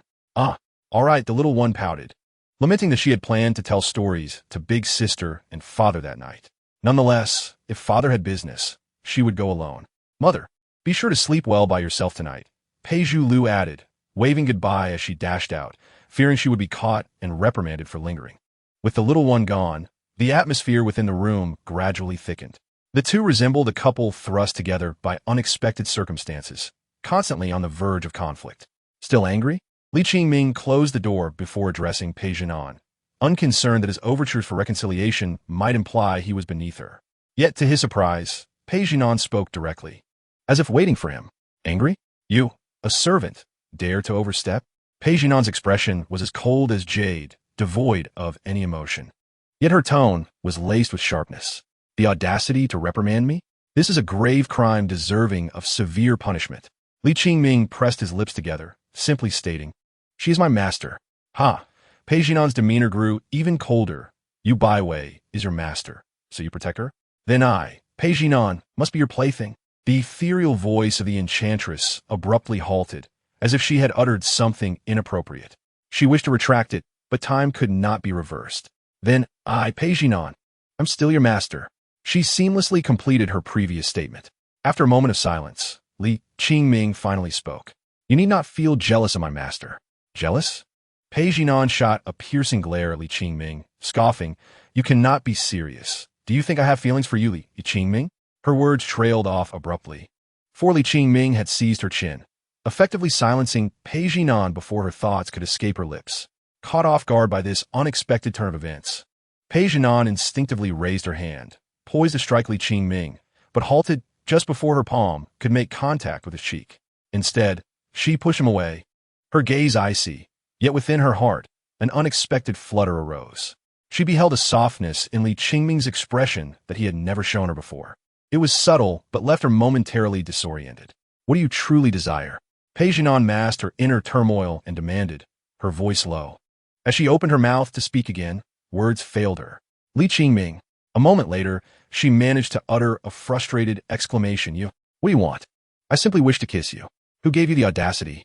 In a brief span, Pei Jinan felt her breath quicken, her face flushed with indignation, though she maintained an expression of disdain as if she had suffered a great humiliation.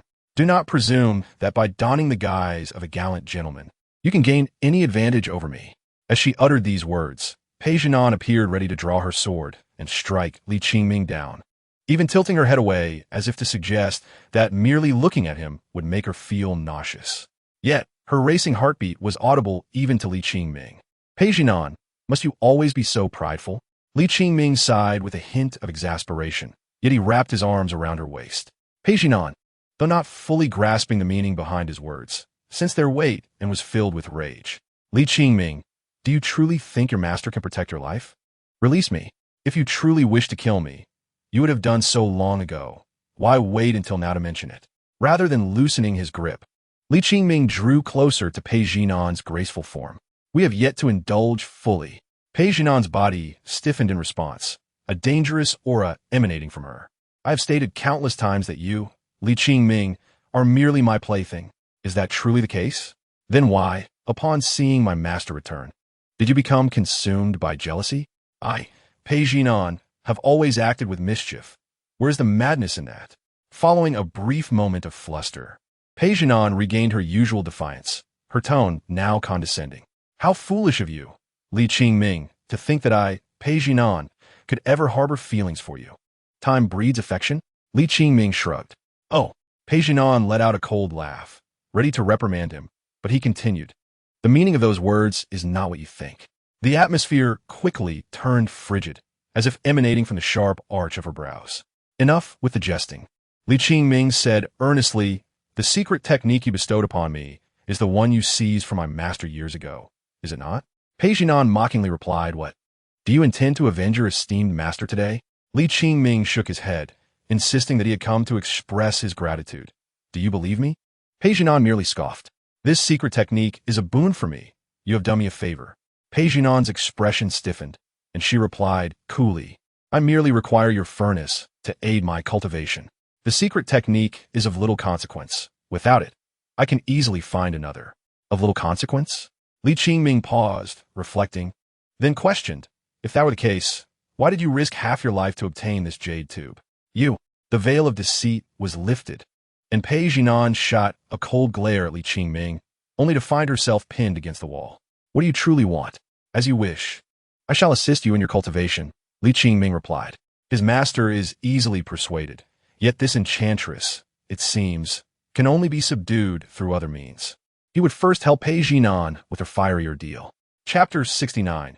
Aiding father to be fair, Li Qingming was not one to feign emotions. However, when faced with Pei Jinan, whom he had lost to many times before, he occasionally displayed a hint of the youthful petulance and defiance typical of adolescent boys. Yet, Upon learning from Yu Baiwei about the fierce struggle between her and the enchantress, which had cost the latter half her life, his emotions became a tangled mess, devoid of any clear resolution. For that jade tube was indeed the incomplete dual cultivation technique that Pei Jinan had gifted him. Even Li Qingming could discern that Pei Jinan had risked everything for his sake, braving peril to seize it from the jaws of danger. The underlying significance was not complex.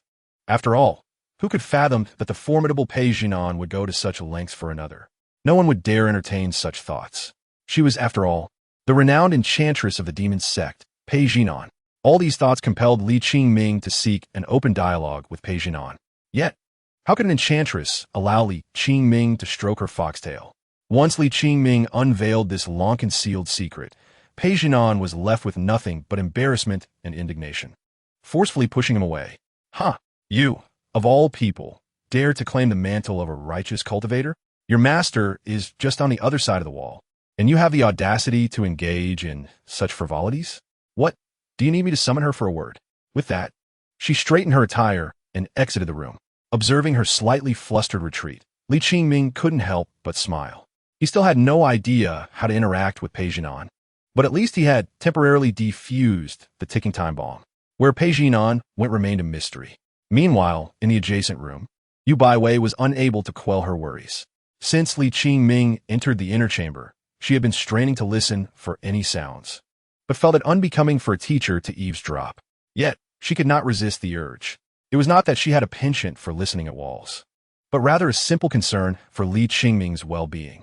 Little one, upon seeing the small child wrapped in a blanket with a plush toy, her heart sank further, and she forced a smile, asking, "Did your father and mother have a quarrel?" "Quarrel?" Pei Jilu blinked and shook her head. "No, they were just playing fun games with me. Moreover, my mother promised I could sleep with you tonight." Pei Jilu raised her small toy, a hint of shyness in her demeanor, yet she added, "But I snore when I sleep. Will I disturb you?" Yu Baiwei gently ruffled her hair, assuring her that it would be fine, though she couldn't help but probe further. "Your father and mother don't usually argue, do they? And does your mother ever forget to feed your father?" "Usually?" Pei Jilu pondered. "I don't think so. Shouldn't be. Even if my mother can be fierce, she wouldn't neglect to feed my father. Then why does your father seem so thin?" Yu Baiwei couldn't help but ask. The two of them shared a remarkable connection, both in personality and thought. Thin? The little one scratched her ear. She and T noticed that, but suddenly, as if struck by a terrifying realization, her eyebrows shot up, and her small mouth drooped, bursting into tears. Alarmed, Yu Baiwei hurried to console her, wiping her tears while soothing. "No need to cry, we won't cry." But Pei Jilu's sobs continued unabated, making Yu Baiwei feel like crying as well. "It is all my fault, sob. It is entirely my wrongdoing. I'm always indulging in snacks, eating this and that, and I have caused my father to become impoverished, leaving him without enough to eat and growing thin. Sobi. I truly am a naughty little one." Hearing these heartfelt, broken words, Yu Baiwei felt an overwhelming sense of compassion and hurriedly corrected herself, saying, "Sister was just joking with you." However, Pei Jilu, who had firmly convinced himself that his voracious appetite was the reason for Li Qingming's increasing frailty, could not accept this. "No, it is indeed because I eat too much, sob. He has not lost weight. Your father is perfectly fine. It is merely that I have misjudged him." Yu Baiwei insisted, regretting her words. "I have not seen your father for several years. I must have remembered incorrectly." After repeating this several times, Pei Jilu gradually ceased his tears. "Really?" "Indeed." Yu Baiwei finally breathed a sigh of relief, only to be startled when the little one burst into tears again, nearly causing her to spin in circles with anxiety. "Sister is not lying to you, but I truly think my father has lost weight." "Then let us prepare him some nourishing food to restore his health," Yu Baiwei suggested. "Will that really work?" Pei Jilu blinked, momentarily forgetting to cry. "It will certainly work. What should we prepare for him to restore his health?"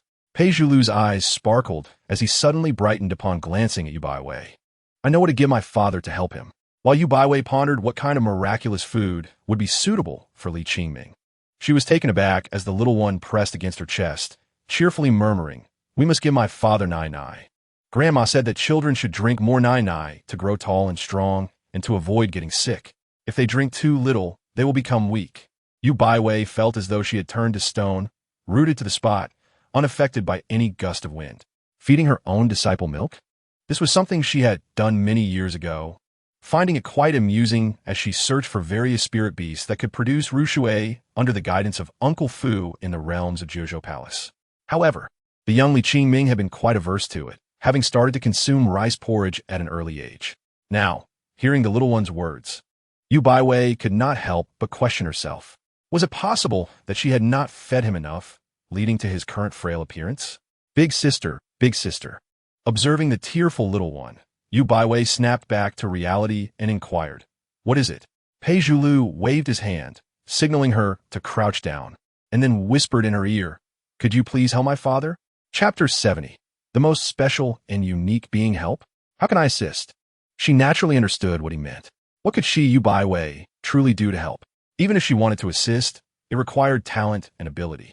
And given her nature, it would be difficult to explain this to the little one.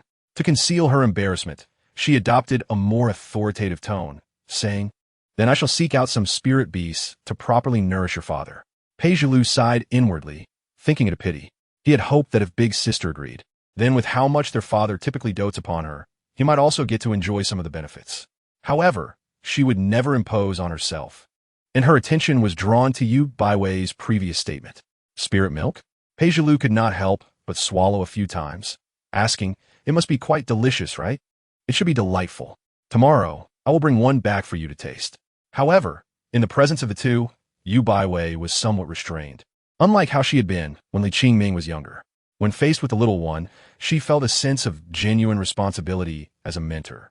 She adored the child immensely, but could not allow her carefree and childish side to surface. What if the little one deemed her an incompetent mentor and began to dislike her? Yu Baiwei understood that, regardless of the circumstances, she was still an outsider to this family. This home belonged to Qingming, to Pei Jinan, to the little one, and even to the flowers and plants in the courtyard, yet it did not belong to her. Thus, she remained cautious. Fortunately, the little one did not possess such notions. Upon hearing that Yu Baiwei would fetch a spirit beast for her to taste, she became exceedingly delighted. "Big sister, I really cherish you," Pei Zhulu exclaimed, hugging Yu Baiwei's arm, her small face nuzzling against it, creating waves of warmth. This evoked a tangible shyness in Yu Baiwei, as if the air around them was infused with sweet honey, making her feel that even her breaths were filled with sweetness. "I cherish you too," she whispered softly, momentarily alleviating her feelings of discomfort. Suddenly, Yu Baiwei realized that expressing affection did not seem so difficult after all. Yet it still felt like merely a notion. A rare moment of harmony prevailed. A rainstorm arrived, darkening the sky more rapidly than usual. Yu Baiwei remained in her room the entire evening, cradling the little one as they watched the raindrops glisten like pearls from the eaves, while butterflies flitted about in the thickets.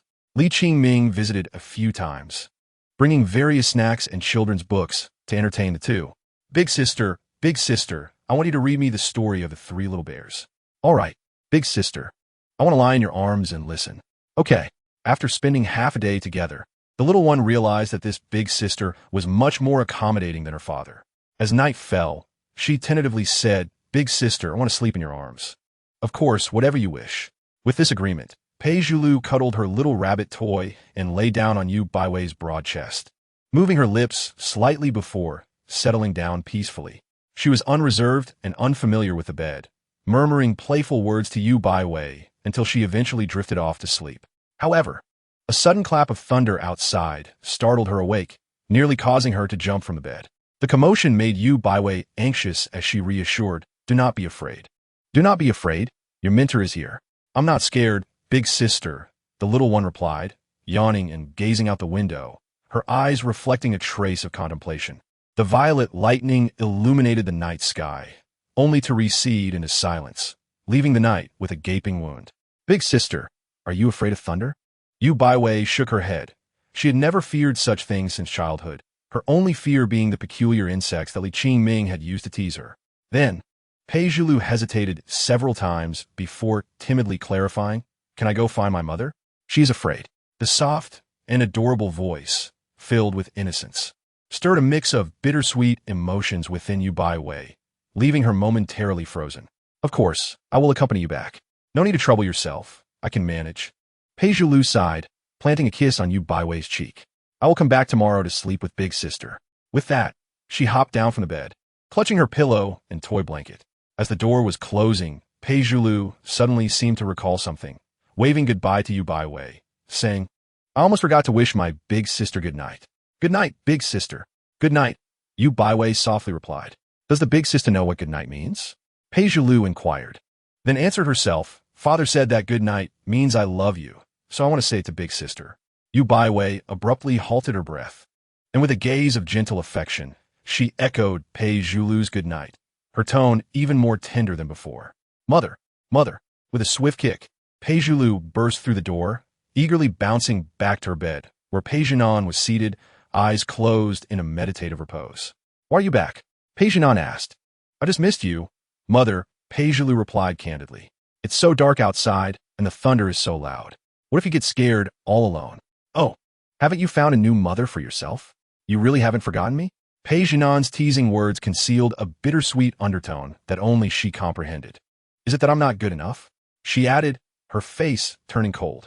Other mothers are very good too, Pei Zhulu murmured, nuzzling against Pei Jinan, resembling a contented kitten. Seeing her owner lounging on the sofa, the little one couldn't help but stretch and curl up on her lap, purring softly. Occasionally, she would emit a few mewling sounds. Pei Zhulu also let out a few meaningless sounds, continuing to murmur, but no matter how good they are, there's only one true mother for this little one. And that SU, the most special and unique mother. Pei Jinan, much like Yu Baiwei moments ago, fell into a contemplative silence, her heart softening as if brushed by a gentle foxtail. Her lips seemed to hold a myriad of unspoken words, yet when she finally spoke, it was merely, what about compared to your father? Chapter 71. The compassionate kanji of the master remembering how, during a thunderstorm in her childhood, Pei Jinan had silently wept while holding her. Pei Zhulu understood that her mother was afraid of thunder and would cry. Thus, every stormy night, even in deep slumber, she would awaken and climb into Pei Jinan's embrace. There was no need for comforting words. She simply needed to mimic her mother by patting her on the back to assure her that she was by her side. Gradually, this nurtured a sense of responsibility within the little one. Mother, it's my turn to comfort you. Yet, Pei Zhulu found herself perplexed, unable to comprehend why such questions arose. Wasn't it unfair to burden her little one with such inquiries? How unfair, she thought, and soon after, her murmurs faded into soft snores, as if to declare, Huh? Mother, what are you saying? I'm already asleep and can't hear a thing. Pei Jinan, her expression frozen, felt the warmth in her heart dissolve into a soft, muddled state.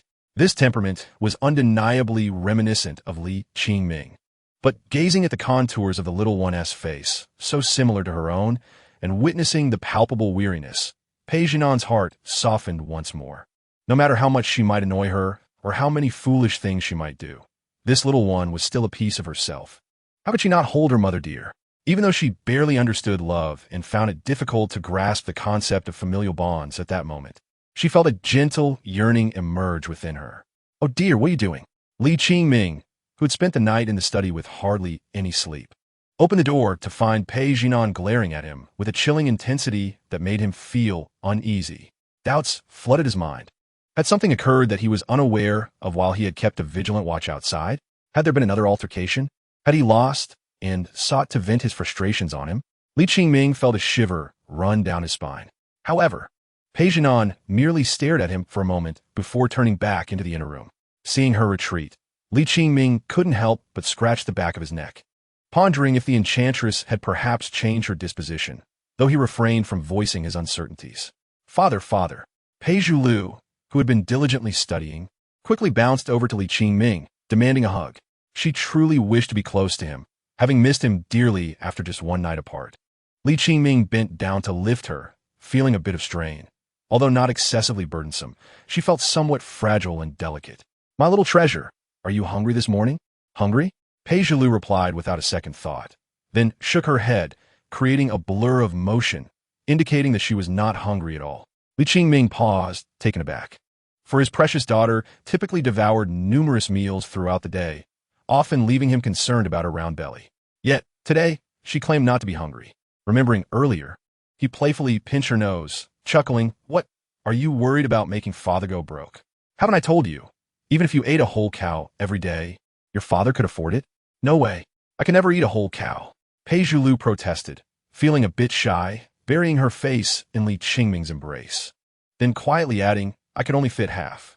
Li Qingming burst into laughter, unable to contain himself, and affectionately kissed his utterly adorable little one. Then let us go for some snacks. No.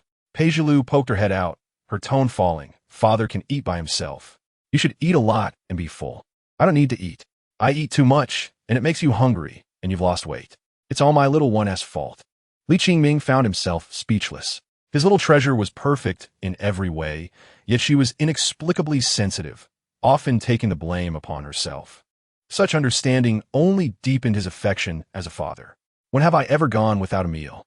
I've merely been busier lately, which makes me look a bit thinner. He reassured her, if you eat more, it will make me happier, and my appetite will improve. Li Qingming's comforting words proved effective, as Pei Zhulu raised her head, her eyes sparkling. Really? When have I ever lied to you? Li Qingming replied, carrying her towards the kitchen. After having Pei Zhulu, he often found himself cooking on occasion. Just think, seeing his daughter enjoying the meals he prepared, claiming they were 100 times better than those from restaurants. Wouldn't that bring him joy? Indeed, Li Qingming relished it immensely. By the way, where's your master ancestor? As they passed the side room, noticing Yu Baiwei was absent, Li Qingming inquired. Big sister? I think she went to the kitchen. Pei Zhulu exclaimed, peering left and right. To the kitchen? Li Qingming was momentarily taken aback, as if recalling a particularly terrifying scene, his facial features contorting as if they were about to merge into one. With a swift determination, he hurriedly dragged his still recovering body, cradling the little one in his arms, as if he were propelled by an unseen force. As he drew nearer to the kitchen, an ominous feeling weighed heavily upon him, exacerbated by the tantalizing aroma permeating the air around him. Yet, he felt no hint of delight. Oh, how fragrant! Exclaimed the little one, his excitement palpable, nostrils flaring as he inhaled deeply. Father, is big sister making something delicious? Li Qingming's lips moved, but he could not find the words to respond, unsure of how to proceed with such an inquiry. The path to the kitchen was not long, and soon he stood before the tightly shut door, the rich fragrance almost saturating the wooden walls. He raised his hand, hesitating to knock, paralyzed by a sense of foreboding. At that moment, the door swung open, revealing Yu Baiwei, her radiant peach blossom face glistening with beads of sweat. The esteemed Xian Jian, holding a square wooden tray, greeted him. Ah, my disciple, you're awake. I was just about to call you for your medicinal porridge. Li Qingming forced a somewhat strained smile, but his gaze involuntarily fell upon the wooden tray, and in an instant cold sweat began to trickle down his back. Chapter 72. The second battle between the master and the Demoness. The enticing fragrances wafting from the kitchen filled the courtyard, their mere scent enough to elicit salivation. However, a glance at the medicinal porridge in the ceramic bowl on the tray would send shivers down anyone's spine, compelling them to surrender. Porridge, being one of the simplest staples to prepare, requires little more than rice and water, simmering to perfection.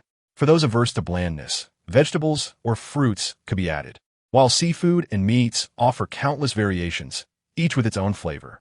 Yet, the bowl of medicinal porridge in Yu Baiwei's hands was an unsettling shade of dark green, almost blue, that in dim light could be mistaken for a bowl of sludge from a muddy pit. It was exceedingly viscous, filled with bizarre spiritual materials, precious spiritual insects, and rare medicinal herbs capable of turning flesh to bone. The steam rising from it carried a dark, oppressive hue, reminiscent of vengeful spirits. Just a glance was enough for Li Qingming to discern much, but it filled him with dread, prompting him to avert his gaze. This porridge appeared to be shrouded in a dreary filter, discouraging any desire for a second look. What do you think? It may not look appealing, but it smells wonderful, Yu Baiwei said, her face brimming with anticipation. I assure you, my culinary skills have improved immensely. It is fragrant. Li Qingming nodded, devoid of any flattery.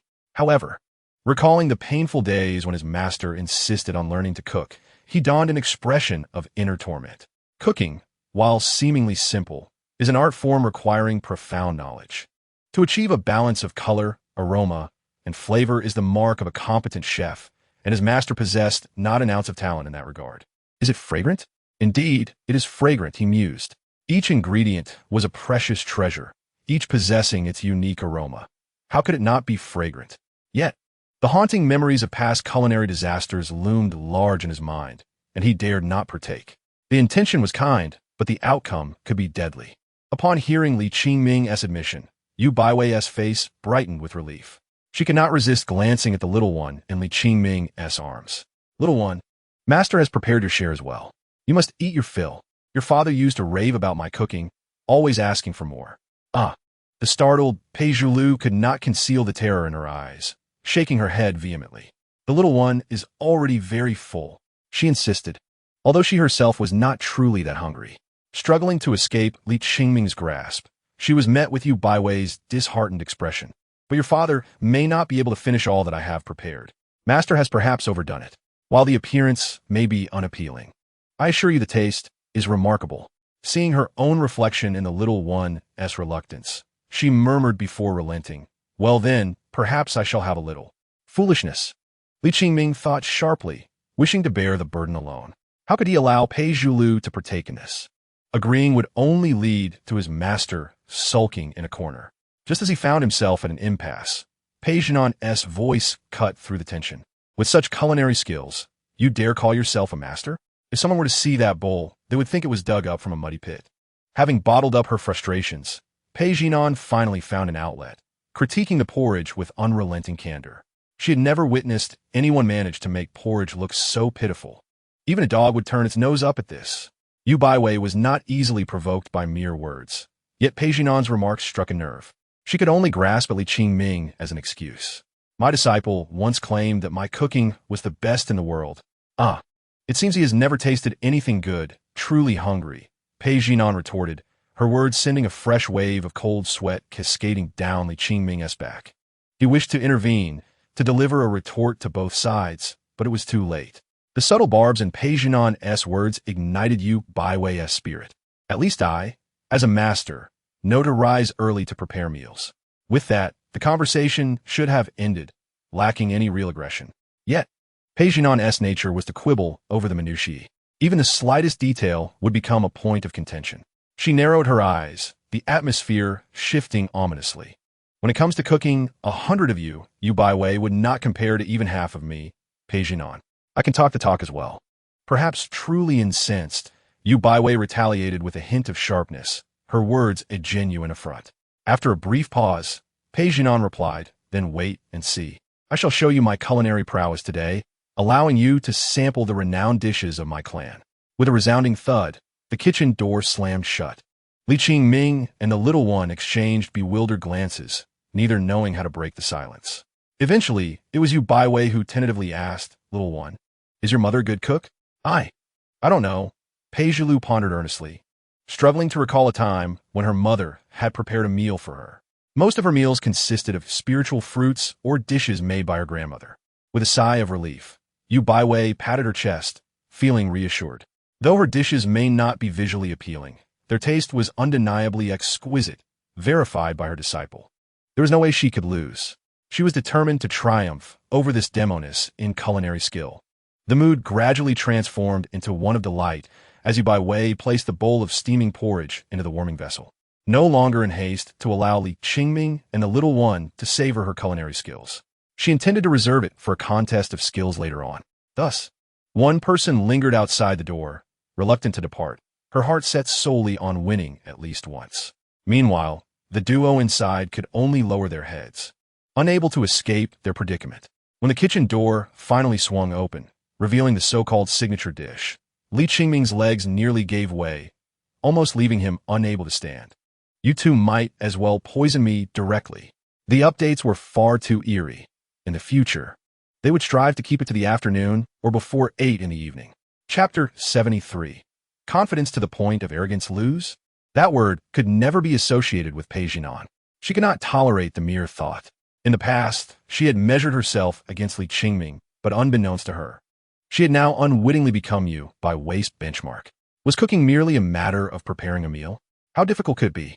Pei Zhinan had no prior experience in this field, yet did not hinder her overflowing confidence. Even if she had never eaten pork, she had witnessed pigs running. Cooking was nothing more than igniting a fire and bringing food to a boil. It could not be simpler. Drawing upon the dishes she had previously seen and tasted, Pei Zhinan believed she could effortlessly replicate them to perfection, and with her innate talent, both the form and flavor would surpass her competitors. A captivating woman should undoubtedly possess confidence. As for what dish she would present to thoroughly humble you by way and teach her that she would only face defeat time and again. Peijinan had already made her plans. If the demon clan of old was indeed flourishing, they were not significantly inferior to the present human race, possessing profound heritage and wisdom, unlike the mindless brutality often attributed to contemporary humanity. Thus, she would demonstrate to these individuals the extraordinary prowess of her clan's signature dish, typically reserved for grand ancestral ceremonies. Peijinan was always decisive. Once she decided to act, she did so without hesitation. If Bai Wei was generous with her ingredients, Peijinan would be even more so. She possessed an array of rare treasures in her storage device, rivaling anything Bai Wei could boast. Just wait for your inevitable defeat. With a wave of her delicate hand, a small mountain of treasures appeared on the kitchen table, exuding a mist of spiritual energy. 1,000-year-old Qingming grass, the spectral vines from the 100 Ghost Cave, the ghost-faced clams from the Abyss of Lost Souls, and dried 10,000-faced insect were all meticulously selected, leaving only the main ingredient to be procured. In a flash, she returned to the kitchen with the fresh main ingredient, adopting a serious demeanor as if facing a life-or-death battle. This contest allowed for no other outcome but victory. After toiling for what felt like half an incense stick's worth of time, Peijinan gazed at the unidentifiable mass resembling charred coal before her, lost in deep contemplation. How could this happen? It was merely a dish. Could it be that Peijinan was incapable of preparing it? Surely, the stove must be at fault. If the stove could speak, it would likely spit a mouthful of salt water directly at Peijinan's face. This latest model of the Yinjing Stone Smart Stove was energy efficient and environmentally friendly, smoke-free, and odorless, with adjustable heat settings, making it convenient for home, cooking, and travel, while also serving as a source for alchemical fire, and even aiding in the disposal of bodies. Could the problem truly lie with her? Yes, that must be it. Releasing her tightly furrowed brow, that familiar confidence returned. The issue lay with the stove, not with her. Thus, she moved to yet another stove. Still, the result was a lump of charred remains. How could Li Qingming allow such a state of disrepair in his kitchen without making any repairs? Peijinan frowned, further speculating. Perhaps Bai Wei was simply too clumsy, ruining the kitchen while attempting to prepare porridge. It could be anyone's fault, but certainly not hers. Until the third failure, the fourth failure, the 10th failure, the 15th failure, Peijinan remained oblivious to any fault of her own. Even as her concoction transformed from blackened coal to a somewhat colored dough, she saw no issue. No matter, flavor outweighed appearance. Surely, her taste would surpass Bai Wei's by 1,000-fold.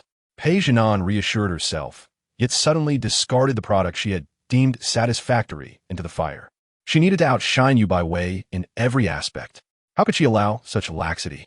With a cold gaze, Peijinan reflected deeply, tirelessly recalling every step of her previous attempts, weighing and reconsidering them repeatedly. At last, she retrieved a handwritten cookbook. It was the one her ailing grandmother had insisted she take before she left, claiming it would prove useful one day. Peijinan had dismissed it, believing she would never need it, yet today it had come in handy. Flipping through the pages, her brows lifted slightly. This cookbook, penned by her grandmother, was detailed to the extent that even Peijinan, with her exacting nature, found it quite satisfactory. It meticulously outlined the quantities of ingredients, the timing for their addition, and even how to control the heat with spiritual energy. With such a recipe, why would she need to struggle? Bai Wei, merely ordinary. Yet, there was no universal rule stating that following a recipe step by step would yield a dish worthy of a national banquet. Mother, are you done yet? Outside, Pei Zhulu felt a twinge of impatience, unable to resist the urge to peek through the door. He pushed but found it unyielding, so he resorted to calling out. Do not disturb me. It will be ready soon. Pei Zhulu obediently ran off to play in the courtyard until he returned to knock once more. Mother, is it ready now? After a considerable time, Peijinan's cold voice finally responded from within. Just wait, almost there. This wait stretched from early morning to noon. The little one truly could not contain himself any longer, climbing onto the roof in search of a vantage point to catch a glimpse inside. Li Qingming, however, grew increasingly anxious as time passed. Initially, he had harbored a flicker of hope, but as he continued to wait, unease set in. If Peijinan truly possessed even a modicum of culinary skill, it would not have led to the bewildered expression she wore when he casually roasted a rabbit, leaving her astonished as the protagonist of a cliché online novel. As for Yu Bai Wei, she stood tall and proud, her chest swelling with confidence. After a long wait, the kitchen door finally creaked open, revealing Pei Jinan's icy countenance. "Come in." Li Qingming hesitated, but Yu Bai Wei had already entered, presenting her bowl of sludge, while the little one rushed in, eagerly scanning the surroundings. Taking a deep breath, Li Qingming stepped inside and was met with an unexpected sight. Pei Jinan had somehow conjured an array of formations that shrouded the room in darkness, akin to the night. Pei Jinan spoke softly. "This signature dish is typically reserved for grand ancestral ceremonies and shines brightest in the dark." Upon hearing this, the others felt a surge of anticipation. Observing their expressions, Pei Jinan couldn't help but feel a sense of satisfaction as she lifted the lid of the round basin on the table, slowly unveiling a cascade of radiant steam accompanied by a mesmerizing glow that danced above them. "Wow!" the little one exclaimed in awe, having never witnessed such a spectacle. She jumped up, attempting to grasp the glowing light with her hands. The dark ceiling was already adorned with glimmering points of light, reminiscent of twinkling stars. Li Qingming found himself momentarily entranced. Regardless of the outcome, this presentation alone was captivating enough to draw attention. Could it be that this enchanting woman possesses some extraordinary talent? With such thoughts swirling in his mind, Li Qingming lowered his gaze towards the round platter on the table, his heart sinking. The platter, which occupied a significant portion of the table, was adorned with a circle of fish heads, their mouths slightly agape, their vacant eyes reflecting shimmering glimmers, as if they were admiring the beauty of the starry sky. The dish was aptly named, Gazing at the Starry Sky. Li Qingming was genuinely drenched in cold sweat. No matter how much he pondered, he could not fathom how he would encounter this renowned dish here. The initial display of starlight was indeed breathtaking. Yet, what was the matter with this dish? It should have had a golden hue from the baked flour, but instead, it resembled something that had fallen into a bottle of potassium permanganate, taking on a jelly-like appearance. While the purple hue was somewhat acceptable, the fish head, still wriggling with life, was perplexing. Could they be saved? Why were their lips also purple? Were they poisoned? Not only was it gazing at the starry sky, but it seemed to be the ultimate version of a toxic delicacy from Chaos Han. Just as Li Qingming was rendered speechless by his astonishment, Pei Jinan's slightly smug voice broke the silence, stating that the essence of this dish lies in its meaning. Even when trapped in a predicament, one must never give up, for the stars in the night sky will bring hope. Unlike those who worship countless deities, the faith of the demon race is rooted solely in the earth and the stars. After this declaration, Pei Jinan cast a victorious glance at Yu Bai Wei. In terms of sensory appeal, she had undoubtedly triumphed. When it came to presentation, she had a slight edge. As for the sophistication and profit, she was leagues ahead, rendering any comparison unnecessary. Yu Bai Wei was well aware of the implications of that glance, yet she did not feel defeated. Her disciple had once remarked that the essence of food lies in its flavor. Regardless of preparation or presentation, what truly matters is the taste. Adopting the demeanor of a mentor, Yu Bai Wei felt a subtle sense of pride. Like her, capable of crafting unassuming dishes that outshone all others in flavor. Her chest swelled with satisfaction. Moreover, the world is filled with things that appear exquisite on the outside, but are worthless within. In a single sentence, she had successfully struck a nerve with Pei Jinan. The words resonated not only with the dish before them, but also served as a veiled critique of Pei Jinan herself. If something is merely beautiful on the surface, it is a pity when some individuals remain oblivious to their own foolishness. Pei Jinan's eyes lowered as she cast a lingering glance at the expressionless Li Qingming. Since there were witnesses present today, why not let him savor the flavors and judge the dishes? Li Qingming felt a sudden tension in the muscles beneath his tailbone. He could not evade what was coming. Just as he opened his mouth to speak, he caught the gaze of his mentor. And Yu Bai Wei had already placed the nourishing congee she had prepared on the table alongside the dish, gazing at the starry sky. If only he could start over, he would certainly have demolished the kitchen. Couldn't she have self-destructed instead? Li Qingming yearned to voice his thoughts, but found himself gazing down, filled with exasperation. With a plate of mire at the bottom of the pond on one side and gazing at the starry sky on the other, how was he to pick up his chopsticks? It was akin to choosing between a chocolate-flavored defense and a defense-flavored chocolate. Was there truly a difference? And yet, They insisted he take a few bites to discern which was superior. Oh, so this is how we play, is it? They were not merely tasting dishes. They were practically trying to poison him. As Li Qingming remained motionless for an extended period, the atmosphere grew increasingly tense. Even the little one was nervously sweating, gripping one of Li Qingming's fingers tightly. Despite her insatiable curiosity and desire to sample the peculiar dishes, she dared not glance at the two culinary creations on the table, as if one more look would cause her to explode. Poor father, she thought. Pei Zhulu was in a quandary, her little head spinning as she contemplated how she could assist her father. Perhaps I could help him finish both dishes? But if I eat them all, will I still see him tomorrow? I don't want to part with my father. This little one had not faced such a dilemma in quite some time. After much consideration, she finally devised a somewhat safer plan. Mother, big sister, I want to help father by sharing half. She would take on half the burden. No sooner had she spoken than she scampered off to fetch chopsticks and a spoon, seating herself on a stool, her little feet anxiously crossed, not moving an inch. Father, I'll taste it first. Heaven knows the determination Pei Zhulu had summoned for this task. Yet, Li Qingming could not bear to witness this scene. He could not share this suffering with his daughter. It was truly a misfortune.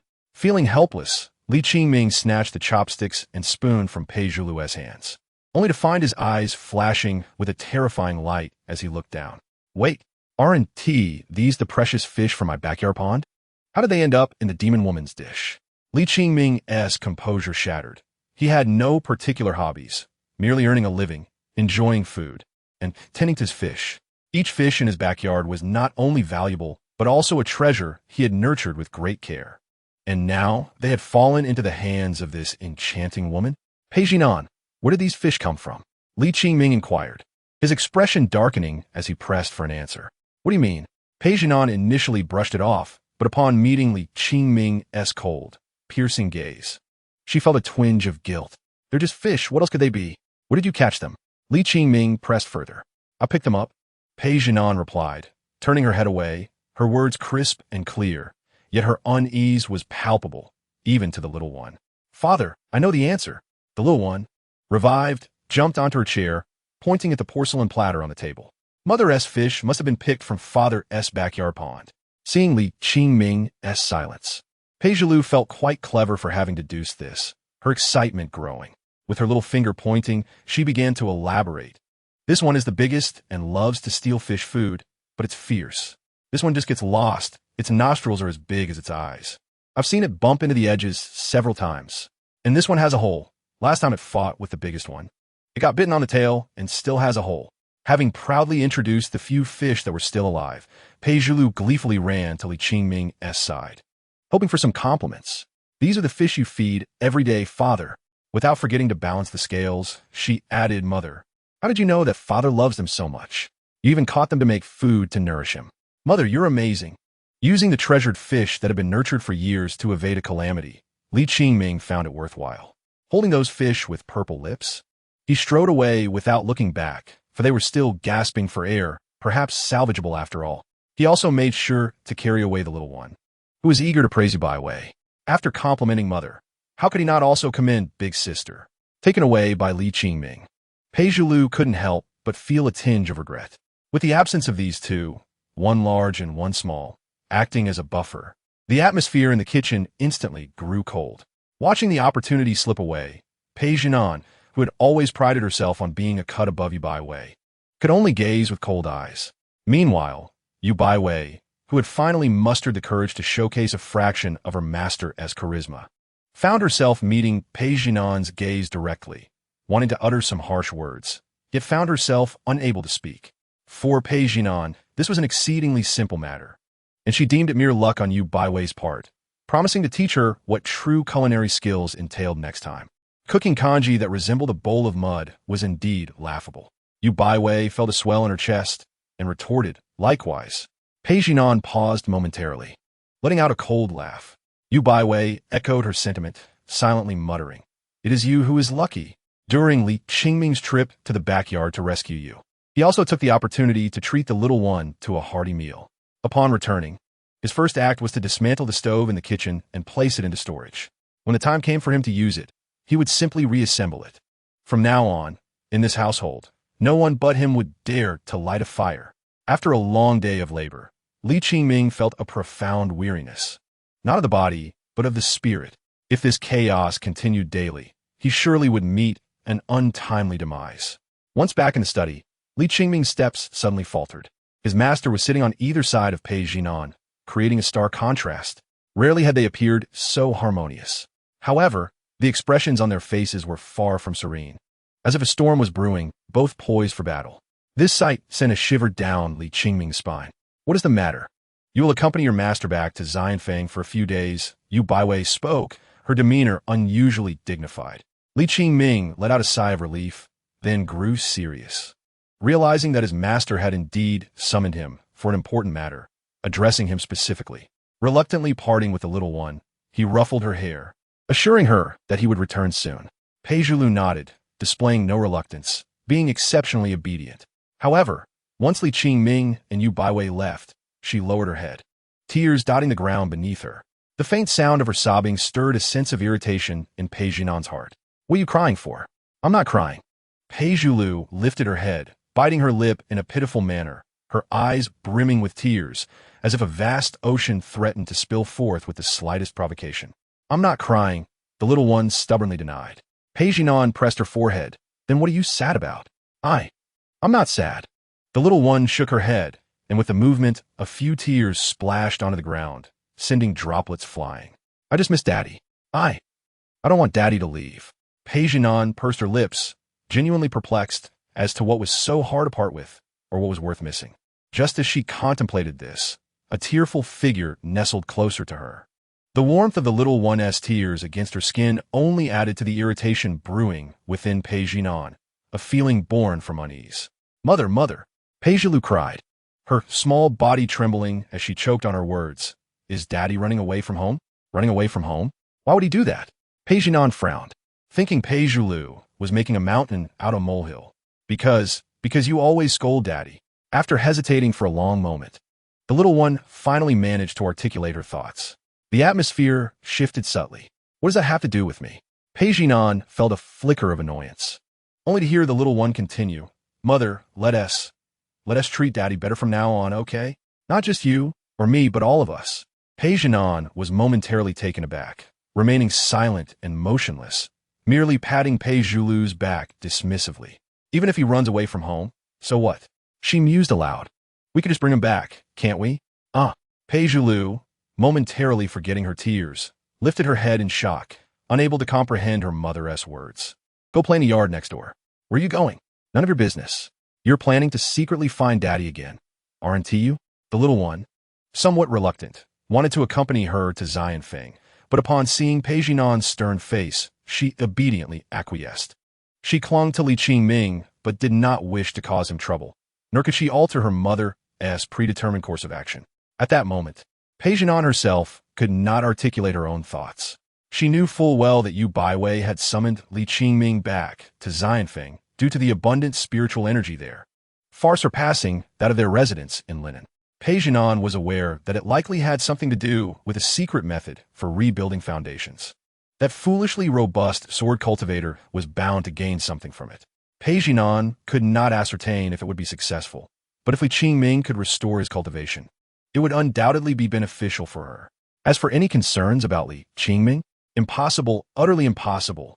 She was merely bored and wished to assess the situation, nothing more. Soaring through the air with ease, Pei Jinan was intimately familiar with the various gateways of Juzhou Palace, almost able to traverse them with her eyes closed. However, when she arrived at the courtyard of Xianfeng, she suddenly held her breath, her heart racing like thunder. Perhaps because Xianfeng had always been a secluded place. Yu Baiwei had not established any high-level concealment formations, allowing Pei Jinan to overhear every word exchanged between her and Li Qingming without missing a beat. Disciple, are you prepared? Master, I am ready. You must think this through. Once you embark on this path, there is no turning back, even if it leads to a precipice. I shall face it with you, Master. Pei Jinan's expression darkened further with each word. No matter how she rationalized it, she felt that Yu Baiwei was finally revealing her true ambitions, seeking to exploit this opportunity for nefarious purposes.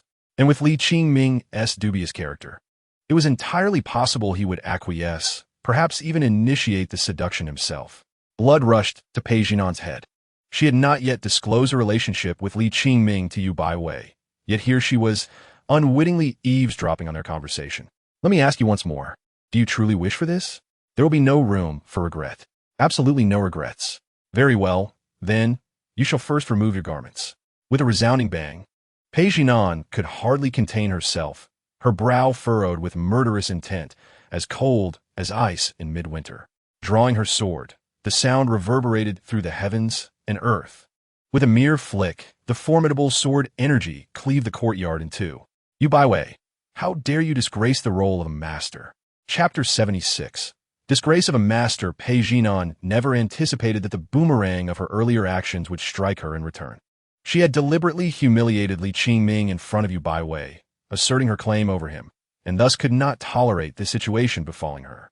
Pei Jinan, typically astute, found her composure unraveling whenever Li Qingming was involved, her emotions magnifying exponentially. At such a moment, she had not even a fleeting thought. All she knew was to draw her sword and swing it. However, upon seeing Li Qingming, who was seated in the bath and had initially closed his eyes but now bore a look of shock, Pei Jinan fell momentarily silent, directing the sword's tip towards the elegantly dressed Yu Baiwei. The contest had yet to yield a victor. How could you, Yu Baiwei, flee in such a disgraceful manner? To evade battle in such a manner is unbecoming of a teacher. In an instant, Pei Jinan rephrased her thoughts, maintaining logical coherence. No one could find fault in her. Yet the atmosphere was undeniably awkward and absurd. Yu Baiwei did not know Pei Jinan well, but she genuinely believed her, and, after a brief silence, she spoke. We shall settle this later. Only Li Qingming understood the situation clearly. It was not their first meeting, and given their mutual history, did she truly think he was unaware that Pei Jinan had come to eavesdrop and had lost control? Master, do not pay her any mind, Li Qingming instructed, continuing to touch his tongue to the roof of his mouth, closing his eyes to focus. He was practicing a certain secret technique taught to him by Yu Baiwei. In an instant, he could not help but emit a few muffled groans. This unnamed technique was still largely incomplete, but fortunately, the segment concerning the reconstruction of a cultivator's foundation had not been lost. It was also indicated that the practice of this technique would entail inhuman torment, with even the soul experiencing a tearing pain. Yet no one could guarantee the reliability of this technique. Yu Baiwei was reluctant for Li Qingming to take this risk. She wished for him to proceed gradually and steadily, but her various admonitions bore no fruit. Failure was not to be feared.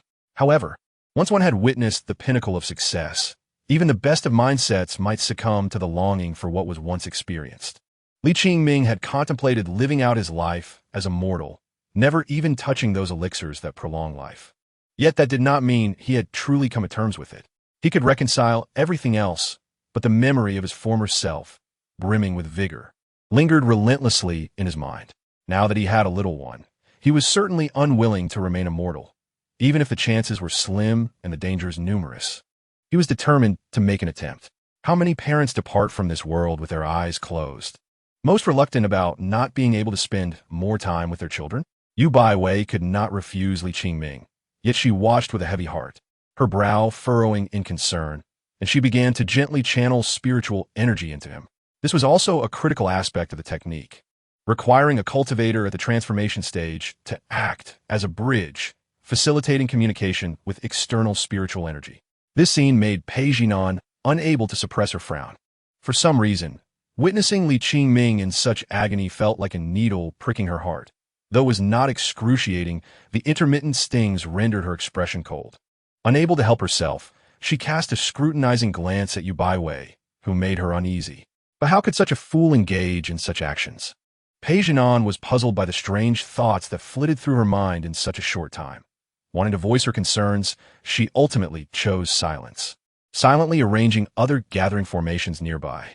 The pain originating from his soul gradually caused Li Qingming to lose some of his rationality, leaving him with a sense of dazedness. Yet his internal spiritual veins and seas were lively after years of dormancy. It was as if a parched field, finally blessed with unceasing rain. Those fissures slowly softened and contracted. Meanwhile, a faint and delicate fragrance wafted into his soul. It was not a scent that could be detected by the nose. Rather, it seemed to bloom suddenly within his spirit, leisurely and akin to an ephemeral flower, yet quietly blossoming for an extended period. It evoked a delightful sensation, making Li Qingming feel as though his soul was floating. Wait! Li Qingming's consciousness abruptly sharpened. This fragrance was not unfamiliar. It was the scent of his master. Unlike the faint yet intense aroma that Pei Jinan possessed, his master's fragrance was more refined and delicate.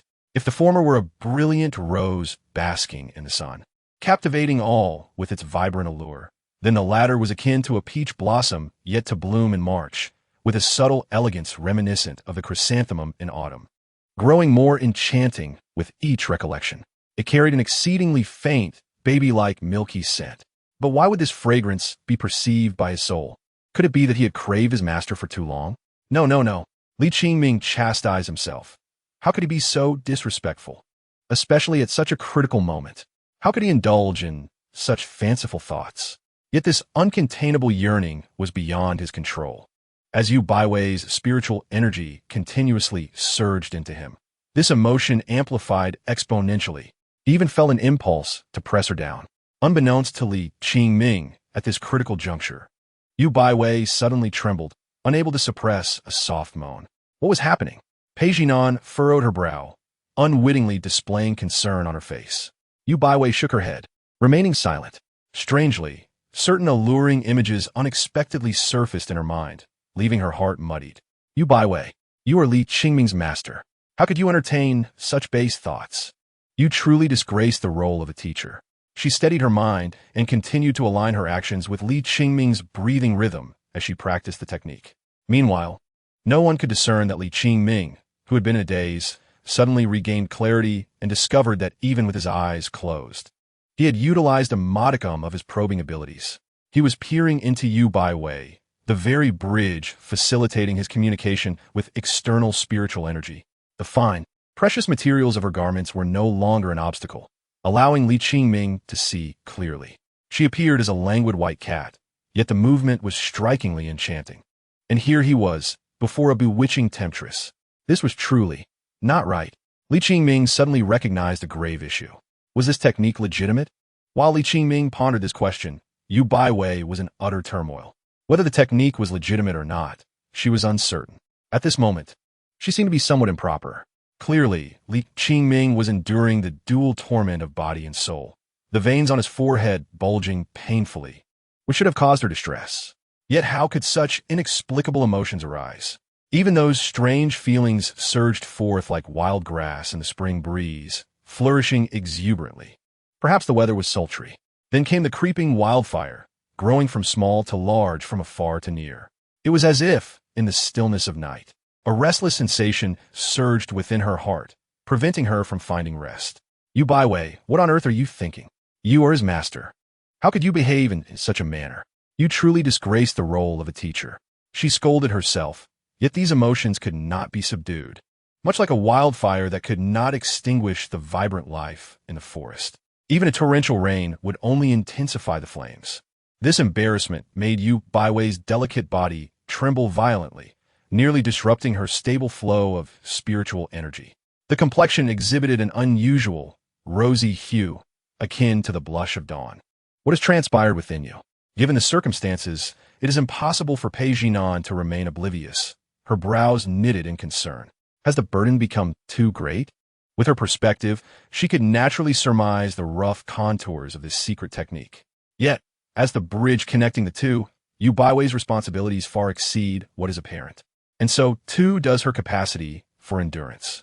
No matter how broad her vision, Pei Jinan could not fathom the true state of Yu Baiwei, merely assuming she was beginning to falter under the strain.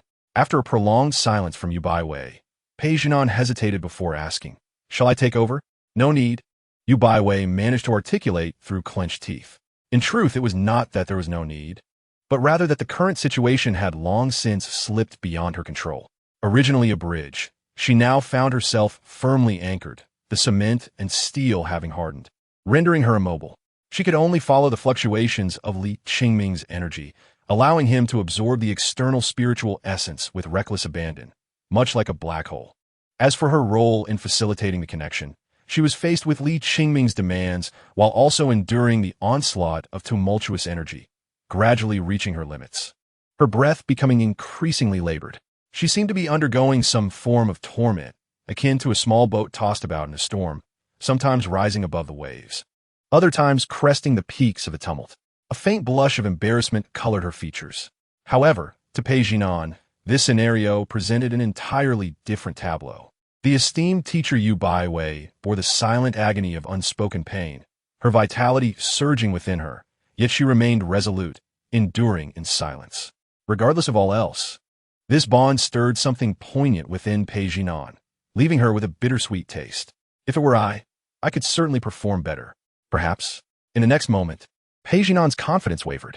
Time slipped by quietly amidst this atmosphere. Following a faint whimper, Yu Baiwei's delicate form swayed slightly, finally lowering her hands. Yet her reddened eyes were already brimming with tears. She dared not reveal any unusual signs, suppressing the tumult of emotions within her. I will adjust my energy. You look after Qingming, she declared, her words barely spoken before she vanished from sight. After a while, Li Qingming finally opened his eyes, the earlier expression of pain having completely dissipated. He scanned the area, but did not catch sight of Yu Baiwei, allowing his heart to settle slightly. Having extricated himself from that indescribable predicament, Li Qingming genuinely found himself at a loss for how to feign calmness in front of Yu Baiwei. It was akin to those online acquaintances, each one more eccentric than the last, yet when faced with reality, one could scarcely muster the courage to speak, lowering their gaze at the sight of a beautiful woman, only to later lament the missed opportunity.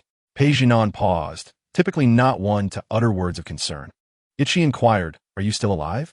Li Qingming slowly raised an eyebrow, directing his gaze towards Pei Jinan's perpetually frosty countenance. Unable to suppress a sigh, he thought, indeed, a sorceress. Her words always carry an unusual flair. Nevertheless, Li Qingming's good spirits remained unscathed by her remark. As the long-lost spiritual energy surged within him once more, he felt somewhat dazed, reveling in the sensation within. How refreshing. He exhaled with an unexpectedly cheerful tone. Pei Jinan stepped closer, grasping Li Qingming's wrist to assess his condition, her brow furrowing as she observed the lingering signs of instability. "What is this sense of refreshment you speak of?" Pei Jinan was not making idle remarks. Li Qingming's foundational essence had been utterly destroyed, akin to a courtyard that had collapsed, leaving the very foundation in ruins. She had anticipated that the secret technique, treated with such caution by Yu Baiwei, would restore him to his former glory, only to discover that it merely provided a framework, leaving the interior vacant. How could Li Qingming feel satisfied with such a state? Pei Jinan remained silent, deep in thought. Noticing her pensive expression, Li Qingming added, "The master said this is merely the beginning. It will take some time, and then we shall need to procure certain rare resources to attempt to reconstruct the foundation anew. This situation has already marked a promising start." Li Qingming truly released years of pent-up frustration, as the presence of a small creature capable of bringing him joy transformed him from a spirited youth into someone gradually adopting a paternal mindset. Hope is indeed more precious than anything else. However, Pei Jinan did not share this sentiment. "What rare resources are needed?"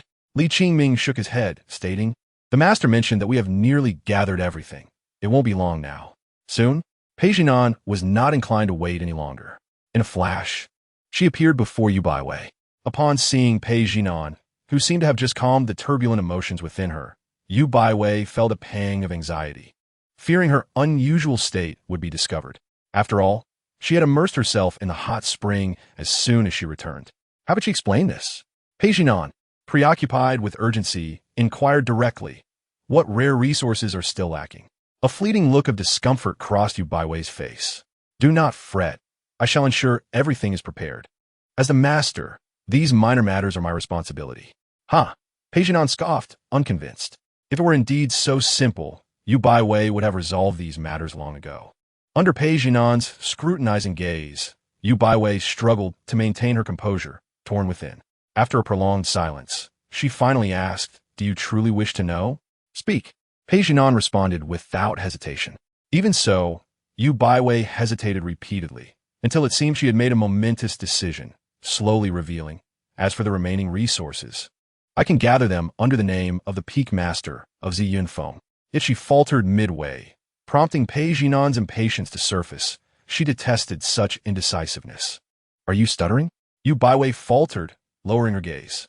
There is one item that I cannot procure within such a short time. What is it? Pei Jinan's unwavering gaze bore into Yu Baiwei. Taking a deep breath, Yu Baiwei lifted her head, her eyes piercing through the haze of steam swirling between them. Her voice seemed to waver slightly, the lifespan of a grand demon of transformation, along with its essence. Chapter 78. I shall forever be my parents' little fawn. In an instant, the previous calmness shattered. Pei Jinan was enveloped in an aura of murderous intent, yet it remained concealed within her captivating gaze. Even as the surrounding spiritual energy began to stagnate, tinged with an air of chill. The lifespan of a grand demon of transformation, its essence? In ancient times, such matters might not have seemed significant. The lifespan of demons is inherently long. Upon reaching a formidable state, they may live for millennia. And those legendary auspicious clans possess powers nearly equal to that of the heavens. Yet, the decline of the demon race is no mere figure of speech. The fortunes of the demon clan have been severed, leaving only a few royal lineages to cultivate in secret realms. Those grand demons of transformation that have survived to this day are aged and frail, their lifespans dwindling, rendering them incapable of meeting such demands. As for the newly emerged demons of transformation, which of them is not an elite of the demon clan, seeking to infiltrate the secret realm to hunt her down? The difficulty of this endeavor far surpasses that of assaulting a sacred sect within the cultivation world, akin to a fantastical daydream, scattered throughout the cultivation realm. They are indeed elusive and challenging to track. If one were to ponder what method possesses the greatest likelihood of success, it would undoubtedly be her, Pei Jinan. Upon this realization, a palpable murderous intent crystallized in Pei Jinan's eyes, like a sharp arrow aimed at Yu Baiwei, yet her lips curled into a smile. What? Do you wish to use me as a potion? Is this the reason you did not disclose this matter to Li Qingming? In an instant, Pei Jinan deduced her thoughts. Yu Baiwei remained silent, instead ensnared in a silence that seemed to acquiesce. To act and to contemplate are two entirely disparate matters. After a moment, she finally spoke. Earlier, I regretted allowing you to escape. That conflict revealed Pei Jinan's true identity to Yu Baiwei. Upon obtaining this incomplete secret technique, her regret became evident. Moreover, confronted with a Demoness who brought humiliation upon her disciple, how could Yu Baiwei, as a mentor, not harbor murderous intent? How could she not feel regret? Yet now, she finds herself untroubled, simply because my daughter carries the bloodline of Li Qingming. Pei Jinan's cold laughter echoed, as she articulated Yu Baiwei's innermost thoughts through her own lips. But then, all traces of mirth vanished, revealing boundless disdain. Yu Baiwei, if you persist in clinging to this notion, I, Pei Jinan, shall regard you with a measure of respect. To desire yet remain unwilling, Yu Baiwei, will never surpass me. Yu Baiwei grew increasingly silent, feeling as though she were sinking into a deep abyss, despite being surrounded by warm waters. She would willingly sacrifice everything for Li Qingming, yet she could never allow him to experience even the slightest sorrow. She cast aside all. In her heart, Pei Jinan would only ever be the mother of the little one, and Li Qingming half a spouse. Despite her loathing for Pei Jinan, how could she engage in such a matter? Victory? The outcome of who wins or loses pales in comparison to Li Qingming's importance. That was in the past. Yu Baiwei spoke again, meeting Pei Jinan's sharp gaze directly. I shall return to hunt those great demons who wreak havoc upon humanity. Ha! With your meager skills? Pei Jinan scoffed, her sarcasm palpable. You haven't even located those fools outside, and you may very well find yourself devoured in the struggle for survival. Victory cannot be determined solely by rare techniques, higher cultivation, or an abundance of magical artifacts. At such a level, none are simpletons, their methods are manifold, and a moment of carelessness could lead to defeat and demise. Yu Baiwei was not ignorant. She was merely relaxed. Then she paused, her tones soft yet resolute as a mountain. I would exchange my life for another, if given the choice. Yu Baiwei would prefer to be a malevolent demon despised by cultivators, thus finding solace in transforming into that medicine. Fool, do you truly believe that everything will unfold according to your desires? Pei Jinan evaluated ruthlessly, showing no mercy. What makes you think you can achieve that? A year? 5 years? 10 years? Or will you wait until Qingming grows old? You offered him hope only to push him to the edge of the abyss, leaving him to weather the storms while still harboring a glimmer of hope for clear skies. You Bai Wei, are truly a commendable mentor. The atmosphere grew increasingly somber. With just a few words, Pei Jinan tore open the various possibilities that Yu Baiwei instinctively sought to evade, exposing her to the harsh light of reality. Yu Baiwei found herself immersed in that quagmire, the thick, murky waters obscuring her senses as a torrent of chaotic emotions surged within her. She truly was unworthy of being her disciple's mentor. The two women remained silent for a long time. I will only stay in Jiuzhou Palace for 7 days.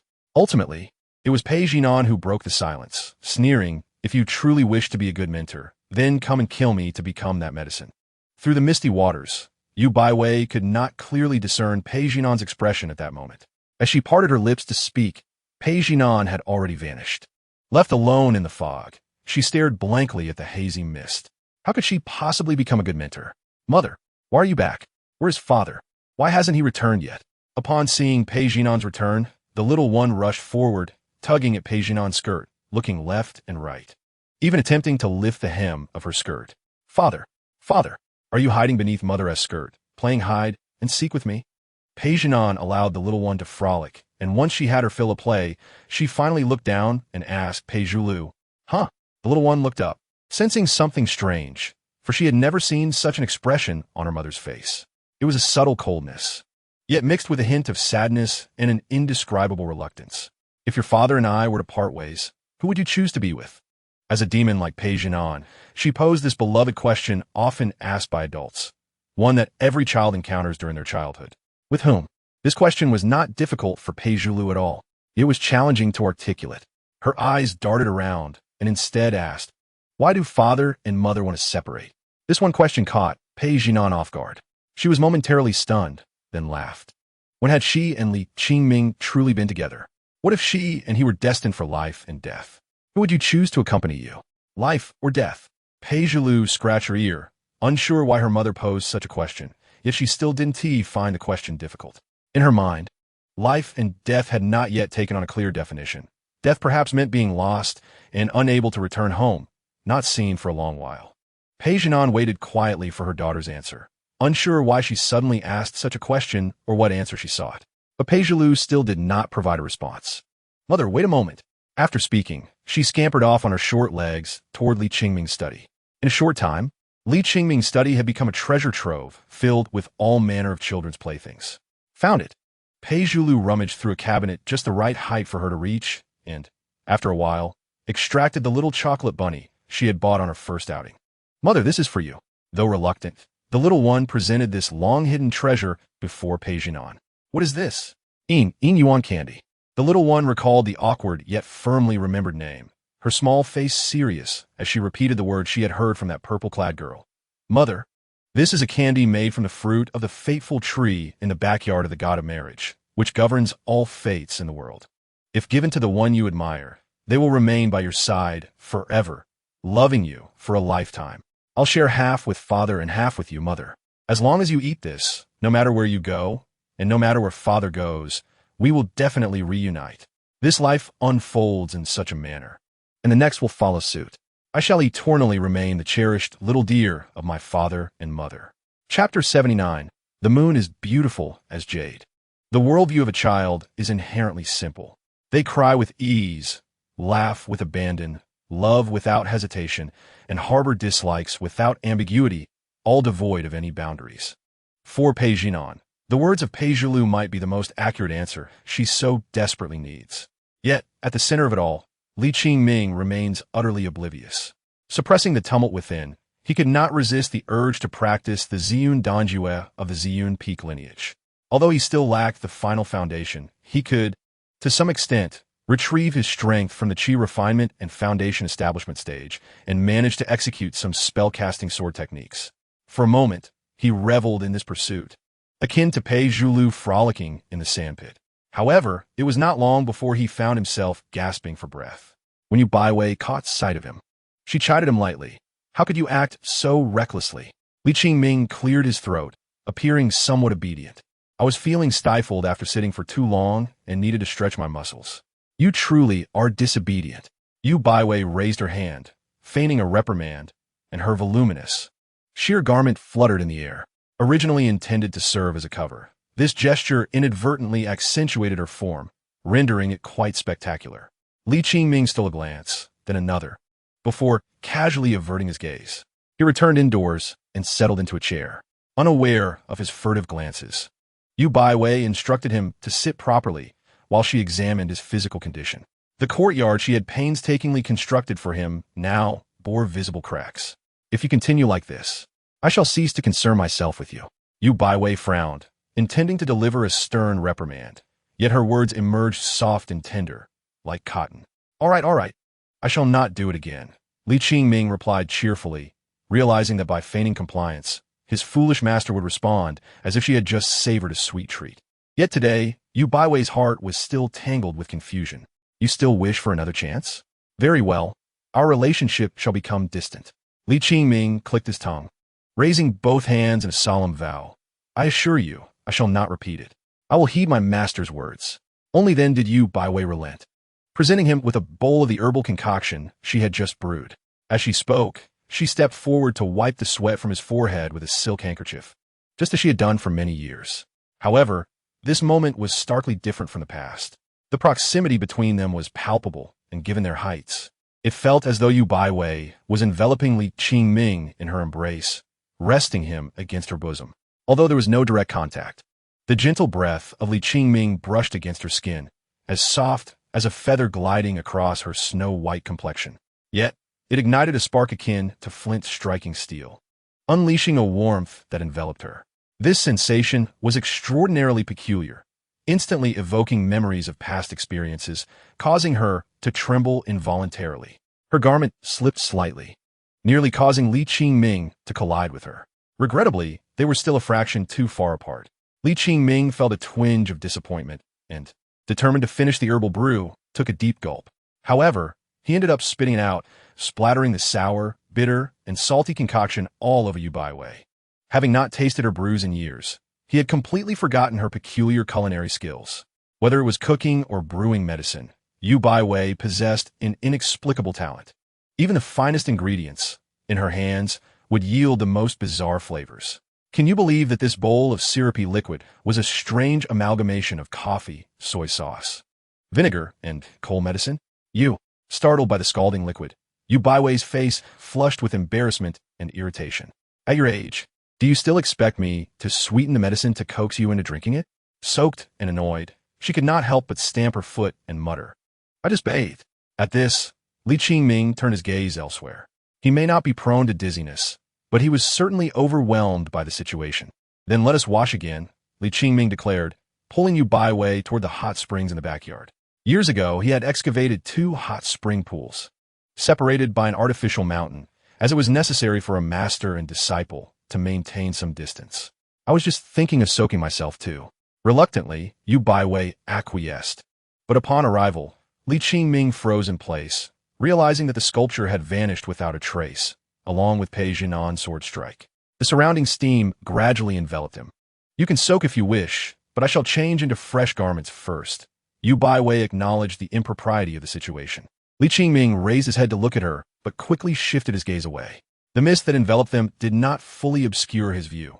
In fact, it served as a filter, rendering everything more vivid. Every seam of her garment was clear, revealing the delicate fabric, slightly dampened by the herbal brew, perfectly accentuating her form. Chapter 80. Yu Baiwei, oh Yu Baiwei. Li Qingming swore. He truly only glanced once, yet found himself sneaking peeks several times after. Each time, it was but a fleeting glance. Who claimed he looked a second time? Such accusations are utterly absurd. Nevertheless, Yu Baiwei's perception was keen. Even the lightest of his gazes upon her skin sent shivers coursing through her. Despite her high cultivation, she remained the carefree, whimsical woman she had always been.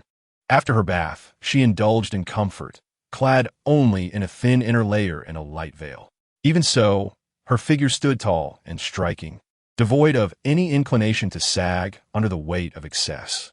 Having just been doused in the herbal brew, she felt sticky and slightly chilled. The contrast heightened her discomfort, prompting her to cross her arms inadvertently creating an air of intimidation. Yu Baiwei endeavored to maintain the demeanor of a teacher, exuding calmness. You mentioned a desire to soak. Why do you linger here? Hurry along. After a few urging words, Li Qingming made his way to his hot spring, immersing himself in the water.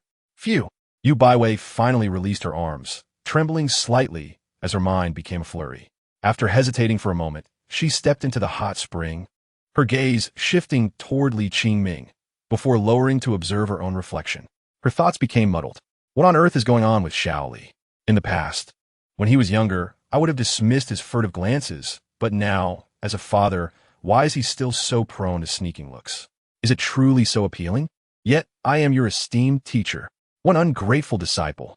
Yu Baiwei discreetly spat a few times, her fingers instinctively grasping her clothing collar, contemplating the act of shedding her garments, only to retract her hand. Nonetheless, the wide collar slowly floated atop the hot spring-esque surface, creating a visual distortion through refraction. Yu Baiwei gently caressed her smooth forearm, attempting to cover what could not be concealed. This predicament was quite burdensome, making her feel weighed down with exhaustion. The vexatious murmurs gradually dissipated into the mist. The spiritual spring of Zi Yunfeng inherently possesses the ability to nourish both body and soul. And under the influence of certain spiritual minerals, its effects on skin whitening and moisturizing are truly remarkable. This is also why Yu Baiwei holds it in high regard. Gazing at her own flushed reflection in the mirror, she felt an unexpected surge of astonishment. Without the application of any cosmetics, her skin appeared as tender as a poached egg, smoother than that of an infant, radiating with brilliance. How could she look even more delicate than before?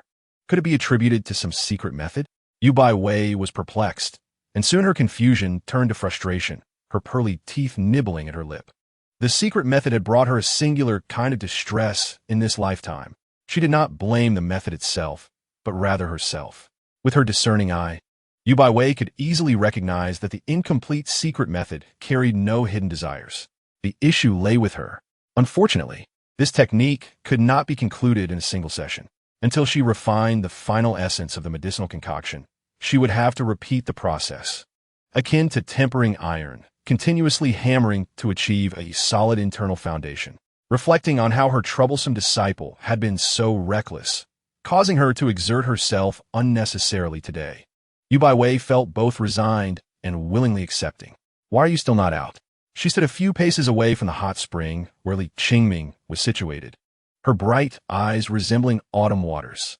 She subtly observed the muscular contours of Li Qingming's body as they surfaced from the water, relaxed yet robust. She could not help but gaze a moment longer, assuring herself that her intentions were entirely innocent. It was merely surprising to see the once shorter boy transformed into such a figure. Yet, Yu Baiwei's demeanor resembled that of a thief caught in the act, rather than someone confidently scrutinizing. "Master, it's incredibly comfortable inside," Li Qingming said, removing the towel from his face, his voice laced with weariness. "I am reluctant to leave." Over the past 2 years, Li Qingming had seldom allowed himself such relaxation. Yu Baiwei pursed her lips, sensing something peculiar in his words, yet could not articulate her thoughts. She raised her voice slightly, recalling how diligent he had been in urging her to rise and complete tasks, only for him to now indulge in laziness. Just a little longer, just a moment. Li Qingming remained unmoved, knowing that his master's loudness would not intimidate him. She was akin to a harmless rabbit that could not even bite, her reprimands lacking any real sting. Yu Baiwei felt a pang of indignation at her loss of dignity as a master. Though frustrated, she could not bring herself to scold Li Qingming. She took a few steps to the edge of the hot spring, instructing him to extend his hand and channel his energy. Li Qingming found this procedure tedious and considered rising to sit on the shore, but Yu Baiwei pressed him back down. This way, soaking in the spring will be more comfortable. Having stolen glances at Li Qingming's muscular arms and chest, she felt her cheeks warm. The mere thought of him standing fully before her made her feel she would be violating the principles of being a master. Li Qingming blinked, sensing his own discomfort. While he could lean on the shore, Yu Baiwei would have to crouch. How could a devoted disciple witness her master endure such hardship? "Why not, master? Come join me in the spring?" he tentatively suggested. "Ding, your beloved disciple has sent you an invitation to bathe together." Yu Baiwei paused, gazing at Li Qingming in disbelief, searching his face for any hint of ulterior motives, but found only his clean and handsome visage. Crouching was indeed inconvenient. Yet could the hot spring not also restore her vitality? Li Qingming had no ulterior motives. He was simply concerned for Yu Baiwei's well-being. Although the benefits were minimal, they were better than none, and she would not entirely exhaust herself.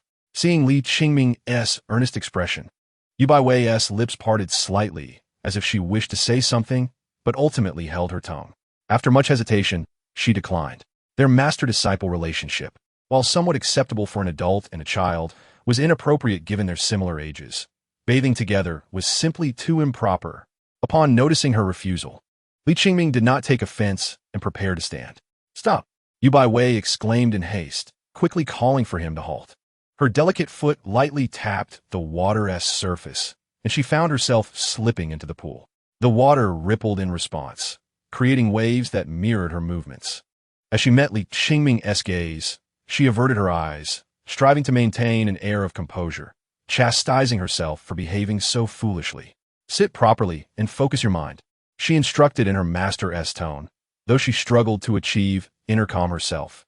With her disciple filled with righteous energy, she, as the master, was beset with distractions. "Yu Baiwei, oh Yu Baiwei, how could you fail so miserably in your role as a teacher?" Continued in Chapter 81, Unrestrained Peijinan, as the day progressed.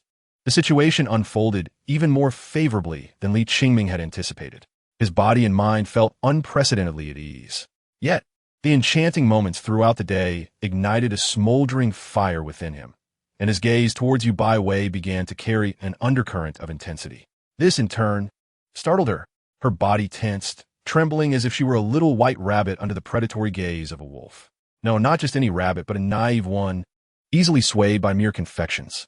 Her timidity was such that at the slightest sign of danger, she would burst into tears. "I must enter seclusion for 2 days. You should return to Linen City." Yu Baiwei fabricated a rather clumsy excuse, avoiding Li Qingming's gaze as she lowered her head, oblivious to her own toes.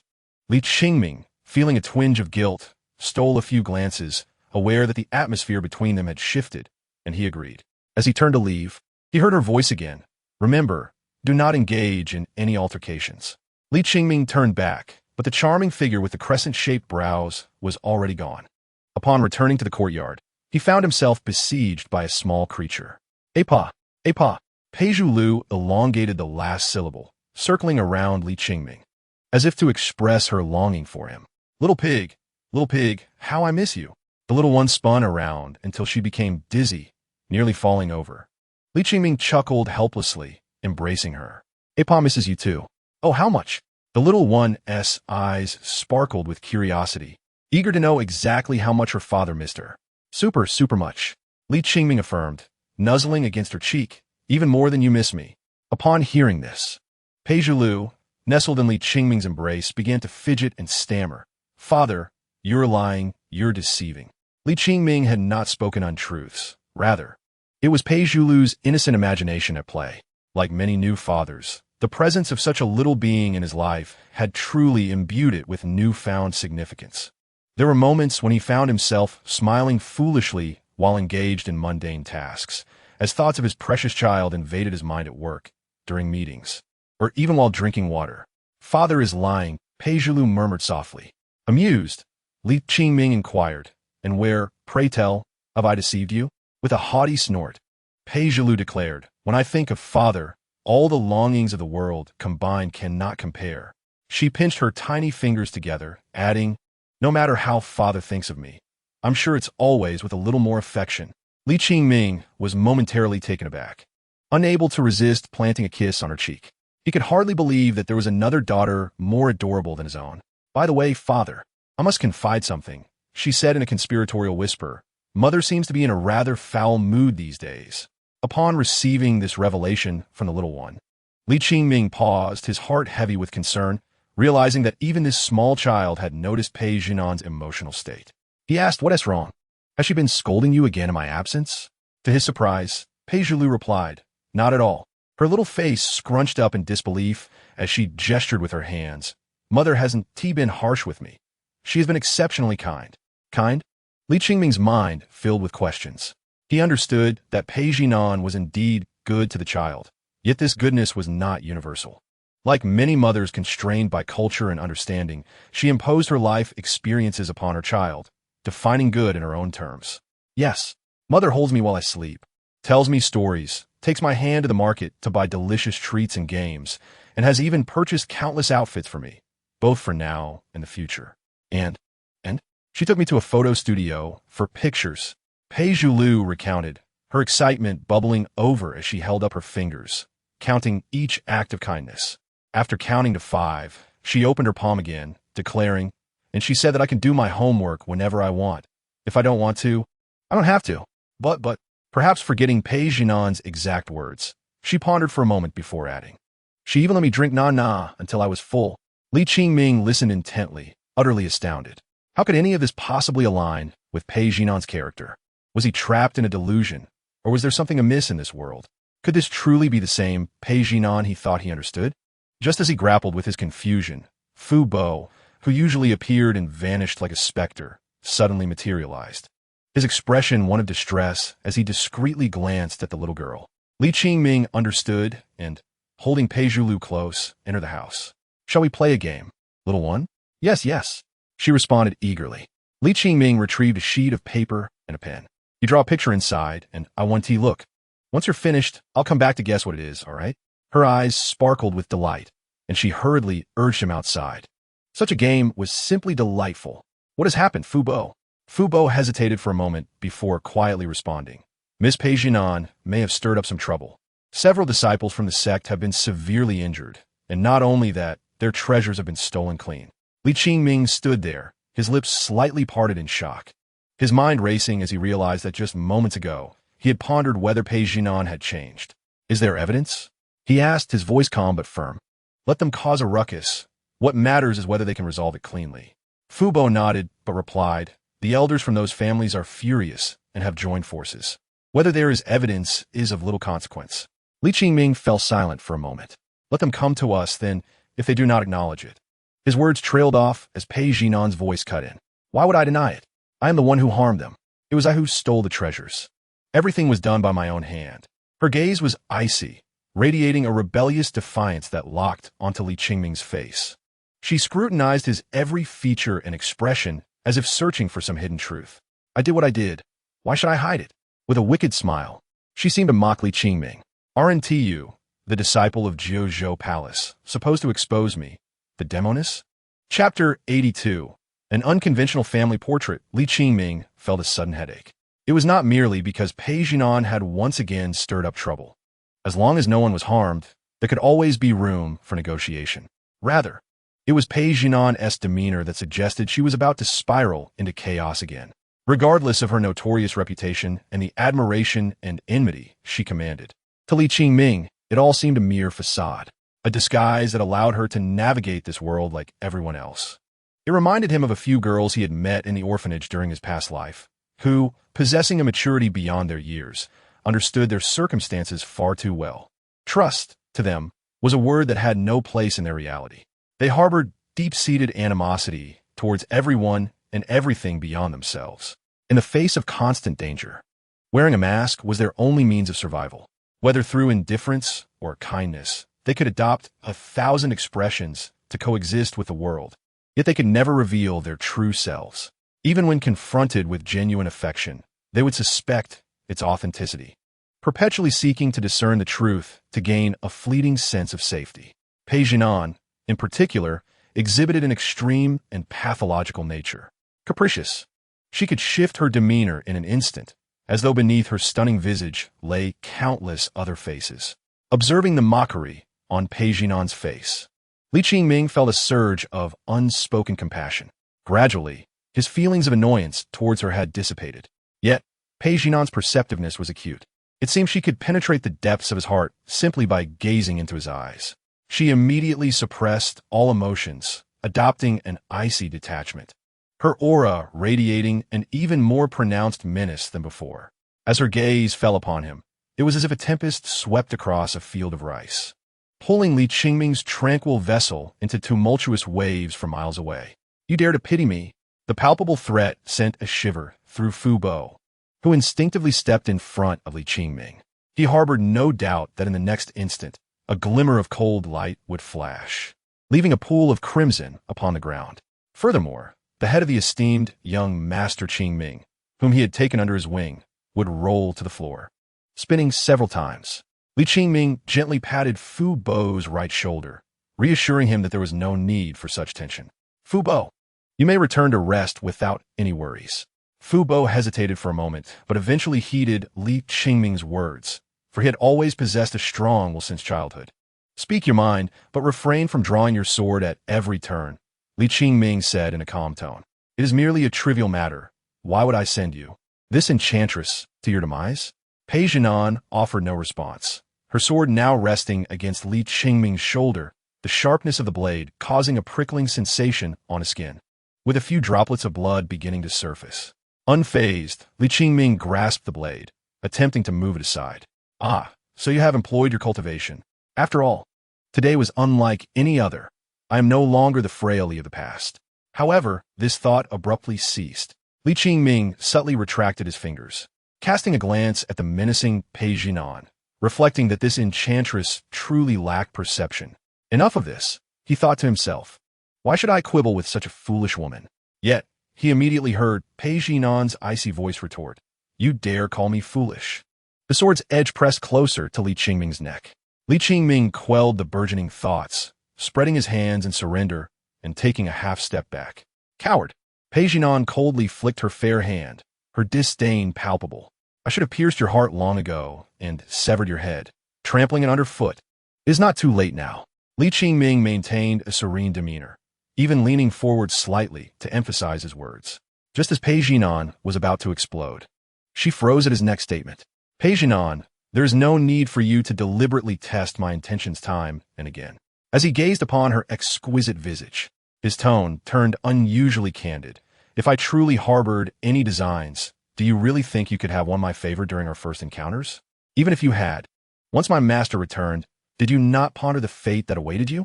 Silence ensued. Are you threatening me now? Pei Jinan suddenly smiled. Li Qingming remained silent, well aware that soft-spoken words held no sway over her. Is it not you who has continually threatened yourself? Li Qingming fixed his gaze upon Pei Jinan, voicing the confusion that had lingered in his heart. What perilous venture do you seek to undertake? Were you not eager for Jiuzhou Palace to learn of your existence as a Demoness, thereby endangering your own life? Now you reveal your intentions openly, exploiting your reckless demeanor to seek vengeance on my behalf. At this, Pei Jinan seemed to be provoked, her cold laughter echoing. Do not harbor such delusions, Li Qingming. Have you forgotten that you are merely a plaything of mine? Li Qingming dismissed her words, recalling several names. Qingming by Yuanzhong, Jiang Lianxue, each a fellow survivor from the secret realm, and all potential rivals who could be implicated in his past misfortunes. What? Have you become so self-absorbed? Pei Jinan retorted, but her words were cut short by Li Qingming. Do you genuinely believe your ruse can deceive those with discerning eyes? Or have you grown accustomed to self-deception? You are the one spewing nonsense. Pei Jinan's voice rose sharply, yet she swallowed her retort. Li Qingming paused momentarily before inquiring, was it you were concealing from me? He did not expect her to disclose everything, nor did she have a requirement to do so. Suppressing his emotions, he endeavored to sound calm. I do not care if you have changed or if you are about to embark on some dangerous endeavor, but remember this, as Pei Zhulu's mother, you must fulfill the responsibilities that come with that title. Li Qingming's voice lowered significantly, imparting an unprecedented weight to his words, leaving Pei Jinan momentarily speechless. Her lips parted in silence. Father, I am done. At that moment, Pei Zhulu bounded into the courtyard, only noticing Pei Jinan as she approached. Oh, mother, you are here too? She then clasped her hands behind her back, twisting her body. Father, guess what I just drew? Let me think, Li Qingming replied, donning a warm smile. Did you draw a picture of you and father? The little one blinked her eyes. Father, wait a moment. She turned around, gazing at the black lines on her drawing paper, then proudly announced, Father only guessed half right. Half? Yes. Pei Zhulu nodded vigorously, carefully unfolding her drawing and holding it high. The lines on the pristine paper were somewhat chaotic, with only 2 large and 1 small stick figures distinguishable. Little one, you have drawn our family. The first time we went shopping together, hand in hand. Chapter 83. The Great Competition of 100 Peaks. Father, I drew well. After explaining what she had drawn, Peijulu eagerly awaited Li Qingming's praise. It is beautiful, truly my daughter. Li Qingming was never stingy with accolades, lifting the little one in a tender embrace, eliciting gleeful laughter from her. Father, let me down. She patted Li Qingming's arm. Once on the ground, Peijulu dashed over to Peijinan, looking up and extending her hands. Mother hug. Peijinan, who had remained expressionless throughout, refrained from reaching out, merely observing in silence. Peijulu waited patiently, but upon receiving no embrace, she did not feel discouraged. Instead, she wrapped her arms around Peijinan's leg, attempting to climb up. At such a young age, she had already mastered the art of self-sufficiency. In the past, she would never have dared to act so boldly. But having grown accustomed to Peijinan's gentle demeanor over the past few days, her courage had naturally increased. Li Qingming felt a flutter in his heart. Peijinan, too, was unaccustomed to this in front of Li Qingming. Yet, seeing Peijulu clamber up to her waist, she instinctively reached down and lifted her into her arms. Mother, may I send you this drawing? As a gift.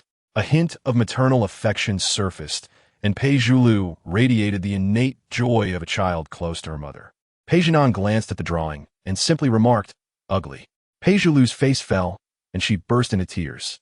The commotion caught Peijinan's attention, causing her brow to furrow. She grabbed the little one by the collar and handed her to Li Qingming before turning and retreating into the house, leaving the drawing of their family fluttering to the ground. Woo-woo, Baba and Mama disdain me for my appearance. Peijulu cried inconsolably, gasping for breath, causing Li Qingming, her father, to experience a pang of heartache. Do not listen to her nonsense. Your drawings are exquisite, he uttered in a comforting tone. Not at all unattractive. The little one's cries continued unabated. Listen to your father. She is merely envious of your artistic talent, and thus speaks ill of you. Helpless, Li Qingming could only carry her to the study in search of delightful treats to soothe her. Unbeknownst to him, as he entered the study, Peijinan, who had previously vanished, reappeared in the courtyard, bending down to pick up the peculiar drawing and brushing off the grass that adorned it. This moment lingered for the span of a half-incense stick. Peijinan stood still, motionless, then silently retrieved a piece of extraordinarily precious soft jade, using it as a frame to encase the drawing before securing it away. How could she possibly dislike such a gift? In stark contrast to the chaos that enveloped Li Qingming's household, Bai Yuanzheng, the heir of the esteemed Zhuzhou Palace, knelt within the ancestral hall, his face clouded with gloom. The hall was filled with ancestral tablets of notable figures from the cultivation world, many of whom had sacrificed their lives for the noble cause of Zhuzhou Palace. These tablets represented the bloody glory of the Bai family's past and served as the foundation for their descendants. Yet the Bai family was now waning, gradually descending into decline. Fortunately, Bai Yuanzheng stood out, a prodigious talent, regarded as the hope for the family's revival since childhood, shining like a radiant sun among his peers. He lived up to this expectation, having faced only Li Qingming as a worthy opponent among the current disciples. With the family's resources devoted to his cultivation, his reputation now nearly rivaled that of Li Qingming in his prime. However, while secluded within the family's secret realm, he was unexpectedly struck down, losing consciousness. Upon awakening, he discovered himself gravely injured, nearly incapacitated. To add insult to injury, all his treasured possessions had been plundered. Damn it, he had been robbed. Although his injuries had mostly healed, a heavy stone weighed upon his heart. He was aware that he was not alone in this plight. Others shared his fury and madness. Yet, he swallowed his grievances, determined to protect the family's honor at all costs. Unfortunately, he could find no trace of evidence and sought counsel from his ancestor. Ancestor, I cannot bear this humiliation. Bai Yuanzheng bowed deeply, pleading, please assist me. After a lengthy silence, a sigh echoed within the candlelit hall. What do you wish to do? Grandson believes it must be Li Qingming. Bai Yuanzheng replied softly. He undoubtedly incited the fish sword master to investigate the truth from 2 years ago.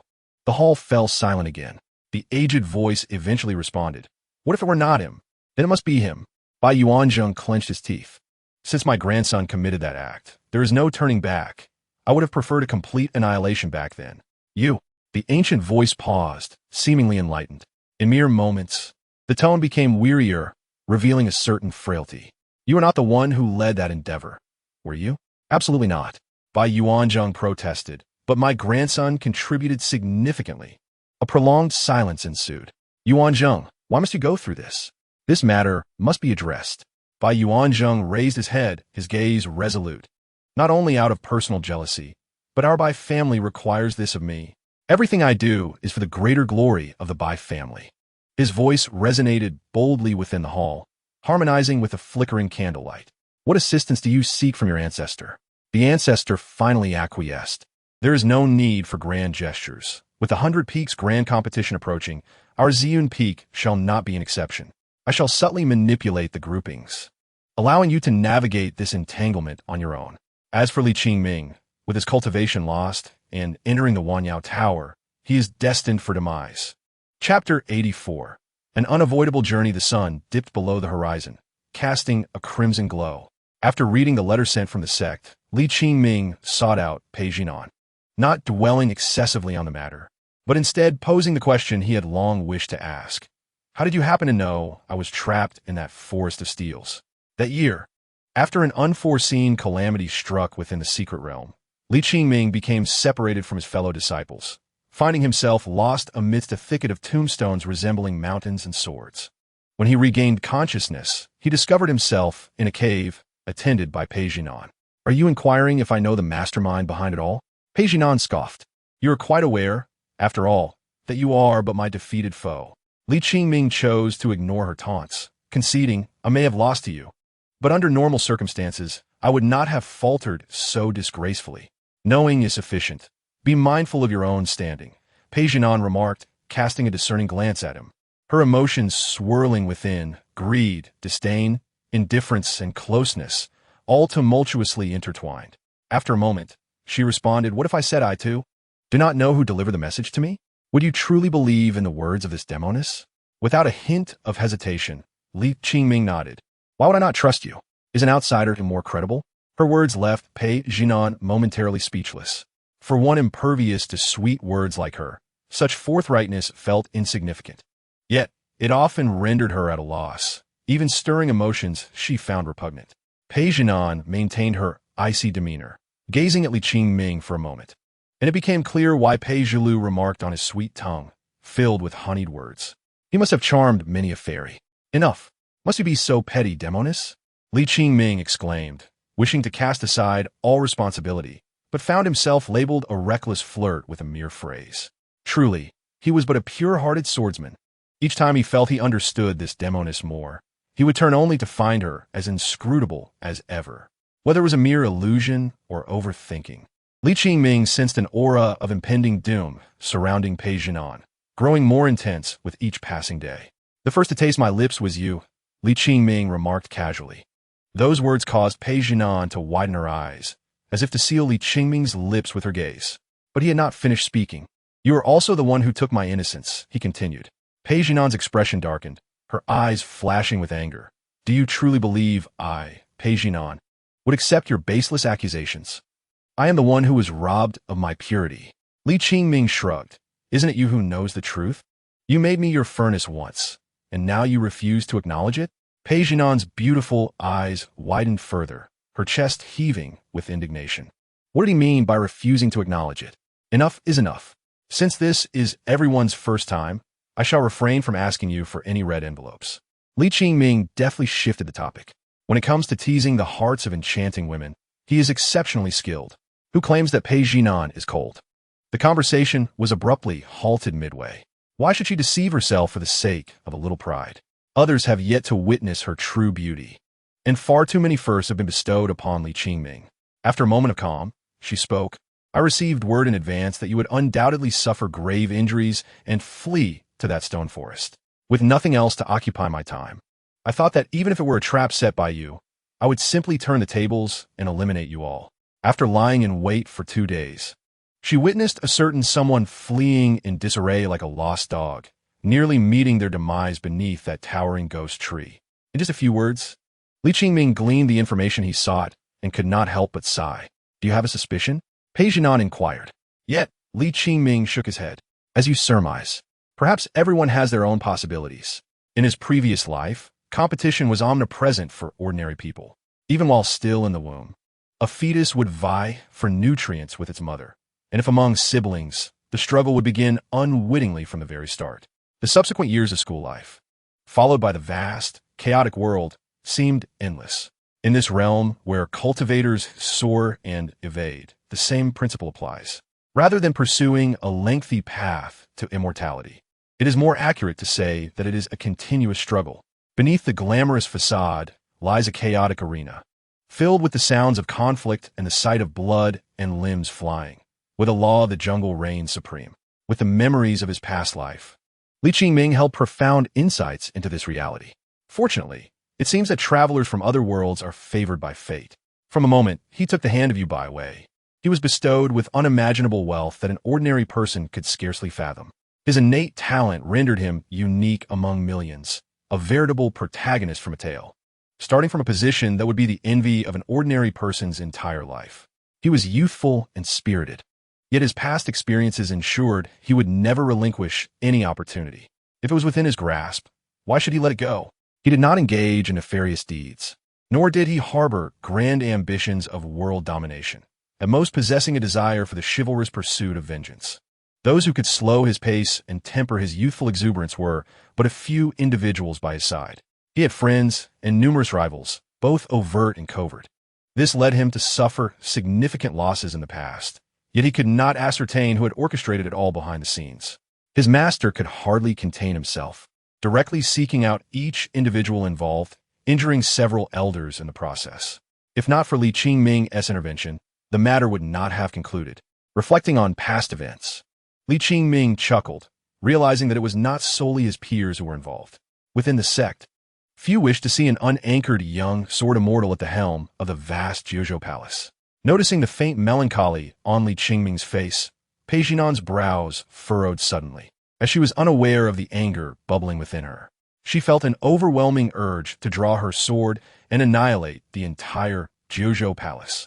The Wanyao Tower was quite a distance away, and the journey would take an indeterminate amount of time.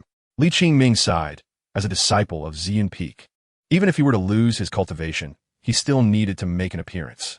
The great competition of the 100 Peaks was not unfamiliar to him. He had participated in it years ago. It was merely a common training exercise within the sect. If mere cultivation could lead to immortality, the world would be at peace. Whether through trials or arena competitions, there were times when life and death were not limited. Valor was an essential element. It also served to ignite a sense of belonging among the lower-ranking disciples. Only after shedding blood and savoring the sweet rewards would they truly consider themselves part of the sect, while also seeking out those overlooked gems to cultivate into the backbone of the sect. However, upon hearing that this trial would take place in the Wanyao Tower, Pei Jinan's eyes sharpened. How do you know? Pei Jinan remained silent for a moment before responding. It is a heavy punishment device crafted by one of my ancestors from the demon clan, specifically designed to punish various formidable demons. Is it dangerous? Qingming inquired. It was once a forbidden object, where those who entered faced certain death. Even now, it remains fraught with peril. Pei Jinan nodded before shaking her head. At least it is not a place for you. She then shifted the conversation. What if you have an irrefutable reason to go? An irrefutable reason? Qingming was taken aback, momentarily unsure of Pei Jinan's intentions. Pei Jinan sat upright, regarding him with a scrutinizing gaze. An irrefutable reason, even if it means death. You must go. Chapter 85. Deception. Qingming fell into a prolonged silence. Although Pei Jinan spoke of death so casually, her demeanor was grave. After a long while, he suppressed his emotions and suddenly asked, "Is it about the little one?" He pondered deeply, but could not fathom a reasonable explanation, leading his thoughts to Pei Zhilu. Yet, Qingming did not wish to extract a confirmation from Pei Jinan. However, matters did not unfold as he desired. Pei Jinan lowered her gaze. Do you know why she is sometimes incredibly wise and at other times utterly foolish? Why? Qingming's heart clenched painfully, his fingers gripping the armrests of his chair until they turned white, nearly shattering the armrest. He believed the little one was still young, and her confusion was normal, even endearing. Demons and humans are inherently different, and I faced certain perils at that time. It was merely a year, and within a month, she was born. Despite nurturing her with various treasures over the years, I could not remedy the deficiencies from her time in the womb. Each full moon, her transformation into a demon is a result of this. As Li Qingming listened, anxiety surged within him, and his usual calm demeanor vanished. He interrupted Pei Jinan before she could finish. So what will happen to the little one? Seeing the unmistakable panic on Li Qingming's face, Pei Jinan's expression softened slightly as she spoke gently. When the demonic power within her can no longer be contained, the best outcome is that she becomes a young fox devoid of intelligence. Li Qingming could not bear to envision the scene Pei Jinan described. He could not fathom what he would do. This was merely the best-case scenario. What if the worst were to occur? What if he lost the little one? Just a fleeting thought filled him with an overwhelming sense of sorrow that he could not suppress. He did not voice his question to Pei Jinan about why she had concealed this information until now, instead taking a deep breath to bury all negative emotions deep within. Is there any solution within the Wanyao Tower? Looking at Li Qingming's eyes, now reddened and bloodshot, Pei Jinan seemed to see a fierce tiger ready to pounce. Are you truly unafraid of death? Li Qingming had no interest in discussing anything else, simply stating, I am her father. The implication was clear. This was his duty as a father, a responsibility he must uphold. Pei Jinan fell silent once more. When she finally spoke again, her tone took on a teasing note. Do you not realize that if you go, those people from back then will not miss this opportunity? Pei Jinan, I do not expect you to share everything with me. But why did you speak of trivial matters instead? Li Qingming was genuinely furious, more so than when he had endured that previous humiliation. She bears the surname Pei. Yet I, Li Qingming, am her father. The sudden, rumbling thunder rolled in, enveloping the night in a profound darkness, accompanied by whispered conversations. Gazing into Li Qingming's furious eyes, Pei Jinan found herself at a loss for words. She understood that her unspoken sentiments were already comprehended by him. Even his earlier remarks had been made with an unwavering intent and employing the means of the illustrious aristocracy. They could undoubtedly devise myriad strategies to involve Li Qingming in the upcoming by-phone conference. However, certain words remained difficult for her to articulate. Words not meant for a woman of her enchantment to utter. Li Qingming rubbed his forehead, suppressing his emotions. Further anger would be futile. And he resumed his previously indifferent demeanor, though his brow remained furrowed. Was there some treasure within the Wanyao Tower that could resolve the young one's predicament? Where could it be found? Or perhaps, where did it originate? How might I obtain it? Li Qingming articulated his inquiries with clarity, resembling the once adventurous young sword immortal. Yet his expression bore the weight of past tribulations, his demeanor more commanding than before. Under the intensity of his gaze, Pei Jinan felt as if all her defenses had been stripped away. Within the Wanyao Tower, there exists a Wanmu Yao tree hanging downwards. You need only ascend to the top and extract its heart. Li Qingming silently committed this to memory and turned to leave. Where are you going? I shall visit the library within the gate to search for information. The little one is still asleep. When she awakens and cries, if you are too weary to soothe her, simply offer her some snacks. Li Qingming did not pause, his hurried silhouette vanishing. Pei Jinan opened her mouth, seemingly wishing to say something, but ultimately fell into a prolonged silence. Upon entering the study, she observed Pei Zhulu twisting restlessly due to the thunderous storm, and she cast a soundproof barrier, then bent down to carefully embrace him. She crossed her hands over his delicate, jade-like ears, her face adorned with a softness she endeavored to conceal, yet which occasionally surfaced. Had she donned a gown of red silk and shed her armor, Pei Jinan might have appeared as a mother capable of radiating an abundance of gentleness. She was not a capable mother, yet she was gradually transforming, learning bit by bit. But such moments were rare for her to express. Dear father, Pei Zhulu murmured, perhaps having dreamt of something delightful, twisting in her sleep.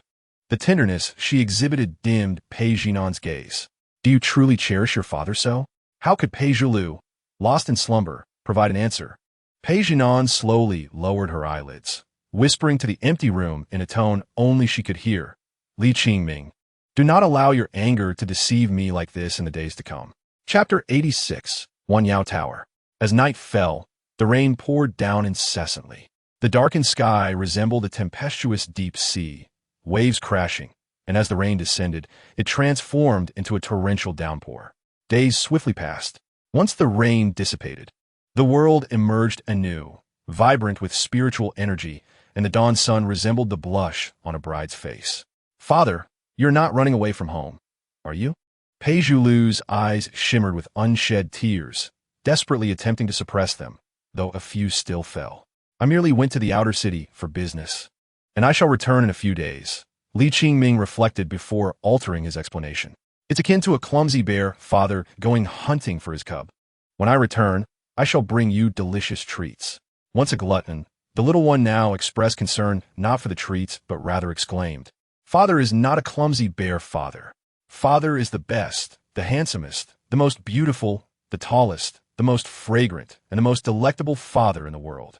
Pei Zhulu enthusiastically listed all the laudatory adjectives. "And you are too," Li Qingming gently replied, remembering to remind her to keep an eye on her mother while he was away. Whereas other fathers would typically advise, "Sweetheart, listen to your mother," Li Qingming's approach was a stark contrast. His words successfully regained the little one's spirits. "All right, if mother misbehaves, I shall secretly take care of her." Pei Zhulu nodded vigorously, eagerly awaiting her father's return to give her a good spanking. Li Qingming nodded in agreement, glancing at Pei Jinan, whose face bore no signs of emotion. His lips parted yet silent. Since their earlier quarrel, a chill had settled between them. At this moment, Pei Jinan did not even glance in his direction, resembling a lifeless, exquisite doll. It was not the time for appeasing a bewitching woman. Li Qingming finally ruffled Pei Zhulu's hair before boarding the treasure vessel with Fu Bo. "Ah, father, we have not made a pinky promise." Hearing the little one's cries resume, escalating from whimpers to wails, he did not dare glance back. He feared that a single look would tether him to her. Fu Bo, unable to bear it, urged, "Young Master Qingming, we need not attend the by-phone competition. The rules of the sect there cannot surpass those of our Xian Peak. Furthermore, the young lady is still unaware." Fu Bo had refrained from inquiring about Li Qingming's decision until now, but witnessing the little one in tears, he could no longer hold his tongue. "Fu Bo," Li Qingming paused, "I have evaded for 2 years. This year I cannot escape. Those within the sect will undoubtedly seek ways to force me to make a fool of myself on stage." Fu Bo wished to speak further, but was interrupted by Li Qingming. "Our Xian Peak holds a prestigious reputation, yet the legacy of our ancestors will eventually fade. I have evaded for 2 years. It is time to confront this. The higher one rises, the more eager others become to see them fall." Li Qingming was not one to act impulsively. He understood that while he had lived comfortably these past 2 years, the external rumors had only intensified. His reputation mattered little. What was at stake was the honor of Xian Peak and its predecessors. Even without the little one, he had already resolved to attend. After all, it was merely an appearance, a small embarrassment. However, this journey held an additional purpose. Fu Bo discerned the deeper meaning in Li Qingming's words. To occupy a high position is to bear its weight. One may evade for a moment, but not for a lifetime. The discord within the sect had only grown louder over the past 2 years, and Xian Peak had long been determined by Li Qingming. As an old servant, his role was to protect him along the way. The treasure vessel glided over thousands of peaks, suddenly halting and creating visible ripples in the air. Before entering a desolate wilderness, a heavy, ancient aura enveloping them. Amongst it stood a tower, piercing the clouds, entirely black and radiating an icy chill, exuding an unsettling depth. It was wide at the top and narrow at the bottom, contrary to the typical design of a treasure tower. The surface of the tower, resembling rusted, dark red flesh, was profoundly sinister, yet one could discern a vibrant essence within the dark red, as if it were alive. From a distance, it resembled a dried, waxy leg, its surface covered in dark red fungal nests. However, the longer one gazed, the more faint whispers of fragmented thoughts echoed in their ears. It was truly peculiar. The treasure ship halted a dozen miles from the tower, for further in lay a throng of disciples and elders. Although all participants were inner disciples, this did not deter many outer disciples from joining the excitement, with numerous stalls set up, transforming the scene into a grand celebration. As Li Qingming made his entrance, the atmosphere erupted in a cacophony of voices. Over the past millennium, Jiuzhou Palace has produced numerous prodigious talents who have made their mark in the cultivation world. Yet only one has fallen prey to the demon sect's enchantress. Even the latecomers among the disciples craned their necks for a glimpse. Qingming Shixiao. Qingming Shixiao. You seem to have lost quite a bit of weight in just a few days. Here I have some freshly made spirit elixirs. Do eat a couple. Dressed in azure, Jiang Yinqing had been waiting eagerly and approached Li Qingming, showering him with inquiries. She then glanced disdainfully at the alluring competitors nearby, as if to assert her claim. You bunch of toads. After the customary exchanges, Jiang Yunqing's attention returned entirely to Li Qingming. Shi Xiang, rest assured, during this 100-piece competition, I shall protect you well. Your frail physique is not a fault of yours. Her straightforwardness remained unchanged, yet this time, she was interrupted. Jiang Shimi, do not be so willful. The list for entering the Wanyao Tower has already been announced. Although we enter in groups, once inside, we must explore alone. How can you truly protect Qingming Shi Xiang? Bai Yuanzheng stepped forward, accompanied by several inner disciples, bowing respectfully to Li Qingming. It has been a while. Shi Xiang still carries himself with such grace. Li Qingming merely nodded. Having lost interest in engaging with Bai Yuanzheng, with whom he usually enjoyed a friendly rapport. All our fellow disciples are here. Shi Xiang, please accompany us for a while. However, before he could finish, Jiang Yinqing swiftly thrust her sword toward Bai Yuanzheng's chest. In a flash, the fierce Jiang family noblewoman attacked with precision, like a streak of lightning. Bai Yuanzheng barely dodged, yet a tear appeared in his garment, and he furrowed his brow, questioning, why such hostility, Jiang Shimi? Jiang Yinqing spared no dignity, pointing her sword directly at Bai Yuanzheng. You speak sweetly, yet your intentions are far from pure. It has been over 2 years since you last visited. Now you come with your congenial facade. I suspect you seek to harm my Qingming Shi Xiang. Bai Yuanzheng was left speechless, cold sweat trickling down his back. Among the many disciples of Jiuzhou Palace, only Jiang Yinqing was an oddity, always out of place. While others might be frank yet considerate of the situation, she was utterly unrestrained, backed by her family and talent. Jiang Shimi, you are overreacting. Bai Yuanzheng would not show any sign of fear. But just as he was about to speak, Li Qingming interjected. Yinqing, sheath your sword. Just those 4 words caused Jiang Yinqing, who had been relentless moments before, to obediently put away her sword, trailing closely behind Li Qingming like a shadow. Li Qingming remained indifferent to the onlookers who harbored intentions toward him. Furthermore, aside from his 2 sisters, no one knew of his restored cultivation level, which was at 50%, along with various secret treasures and formations that would suffice to handle most unforeseen circumstances. Is it our turn? Li Qingming shifted his gaze toward Bai Yuanzheng. Yes. Bai Yuanzheng nodded, though unease began to creep into his heart. He had initially planned to pressure Li Qingming into compliance.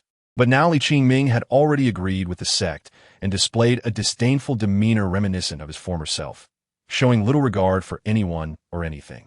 Bai Yuanzheng discreetly probed, but sensed no fluctuations in Li Qingming's cultivation. Had he given up on himself, masquerading as fierce yet inwardly weak? Or had he truly regained his power, concealing it with secret methods? If he had truly recovered, he should not have been captured by that Demoness from who knows where, relying on the swordmaster of Ziyun Peak for rescue. Over the past 2 years, Bai Yuanzheng had kept a close watch on Li Qingming, well aware of the recent uproar regarding the Demoness who had abducted the once young sword immortal, only to be slain by Yu Baiwei. In the current situation, overthinking was futile. After a brief wait, Bai Yuanzheng and the other disciples gathered around Li Qingming, stepping into the Wanyao Tower under the watchful eyes of the sect's elders and swordmasters. A whirlwind of sensation enveloped them, and the surrounding light dimmed suddenly. Inside the tower was a realm of its own. Despite the darkness, it was expansive.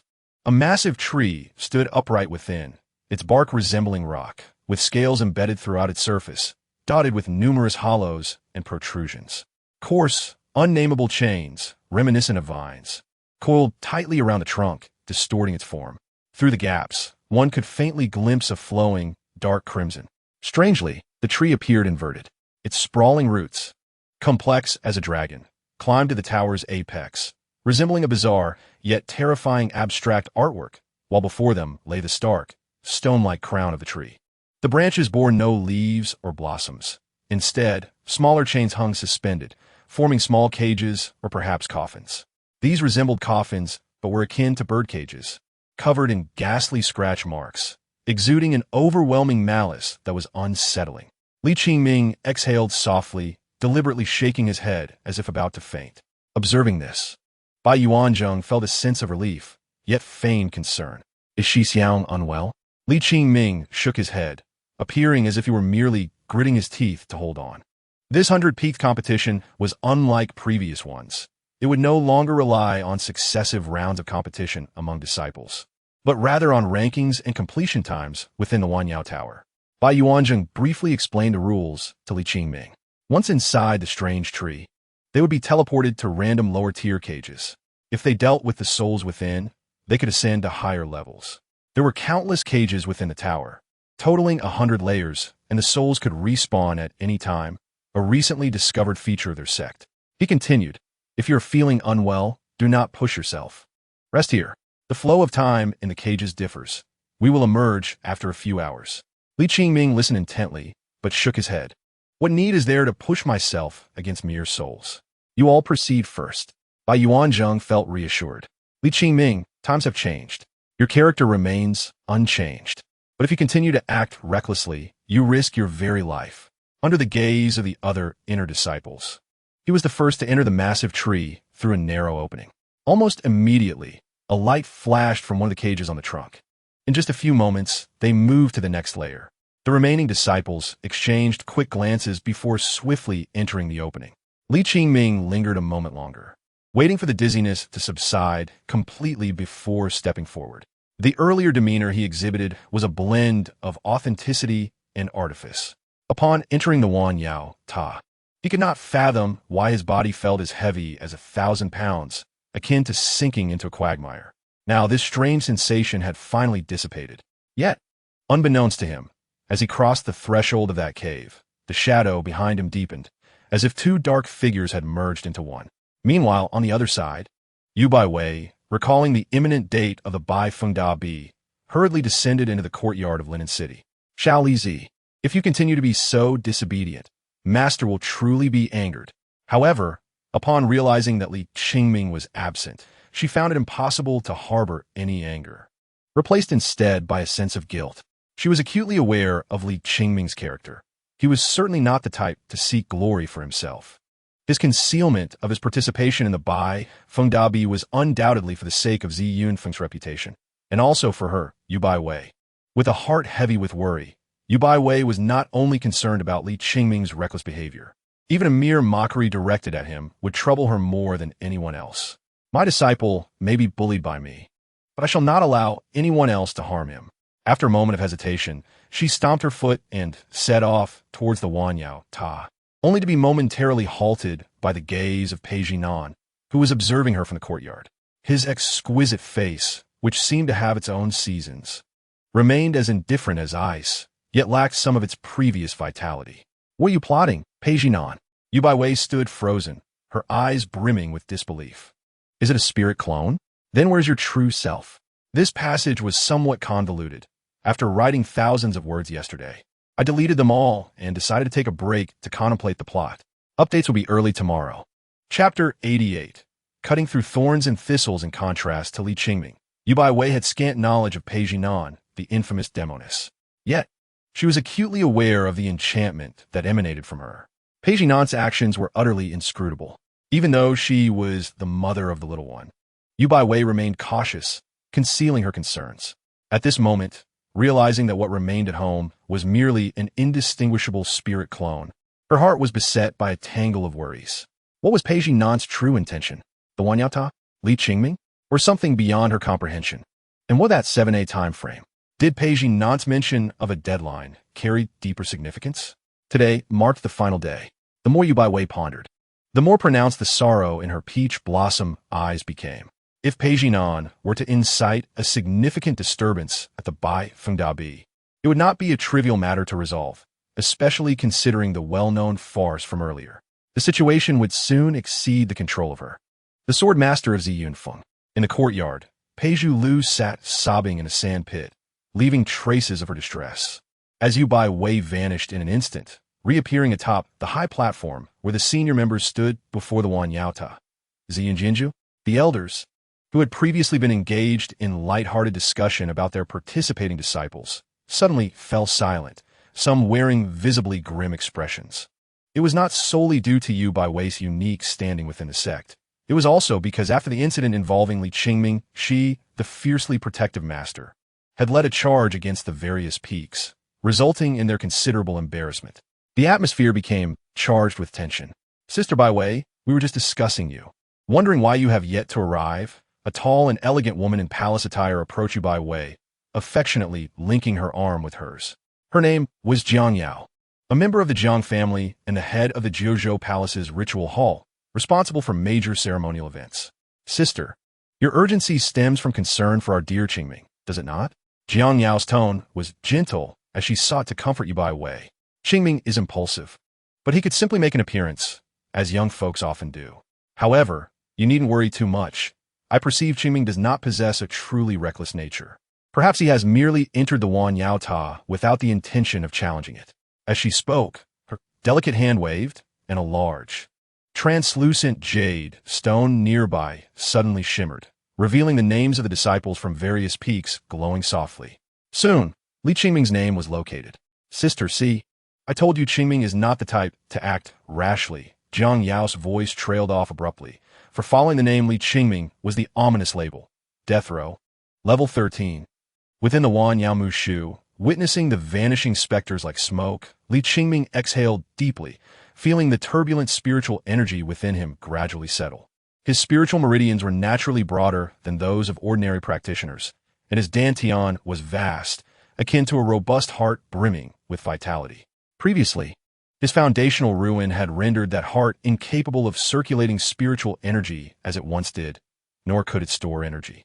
It was akin to a fuel tank with a small capacity. It could only travel a short distance, and if the tank had a gaping hole, it would be rendered immobile. Now, thanks to you by waste restoration, Li Qingming's internal tank could finally hold fuel again. The spirits formed from the Wan Yao Ta possessed no intelligence, only strength equivalent to that of foundational and core formation practitioners, making them relatively easy for him to handle. Level 13 was still a considerable distance from the root. He needed to hasten his pace. Li Qingming muttered to himself, sheathing his sword and stepping towards the shimmering barrier on the side of the prison cell. The faint sense of dizziness persisted. He raised his sword, struck down, and advanced layer by layer. Then again, he raised his sword and struck down.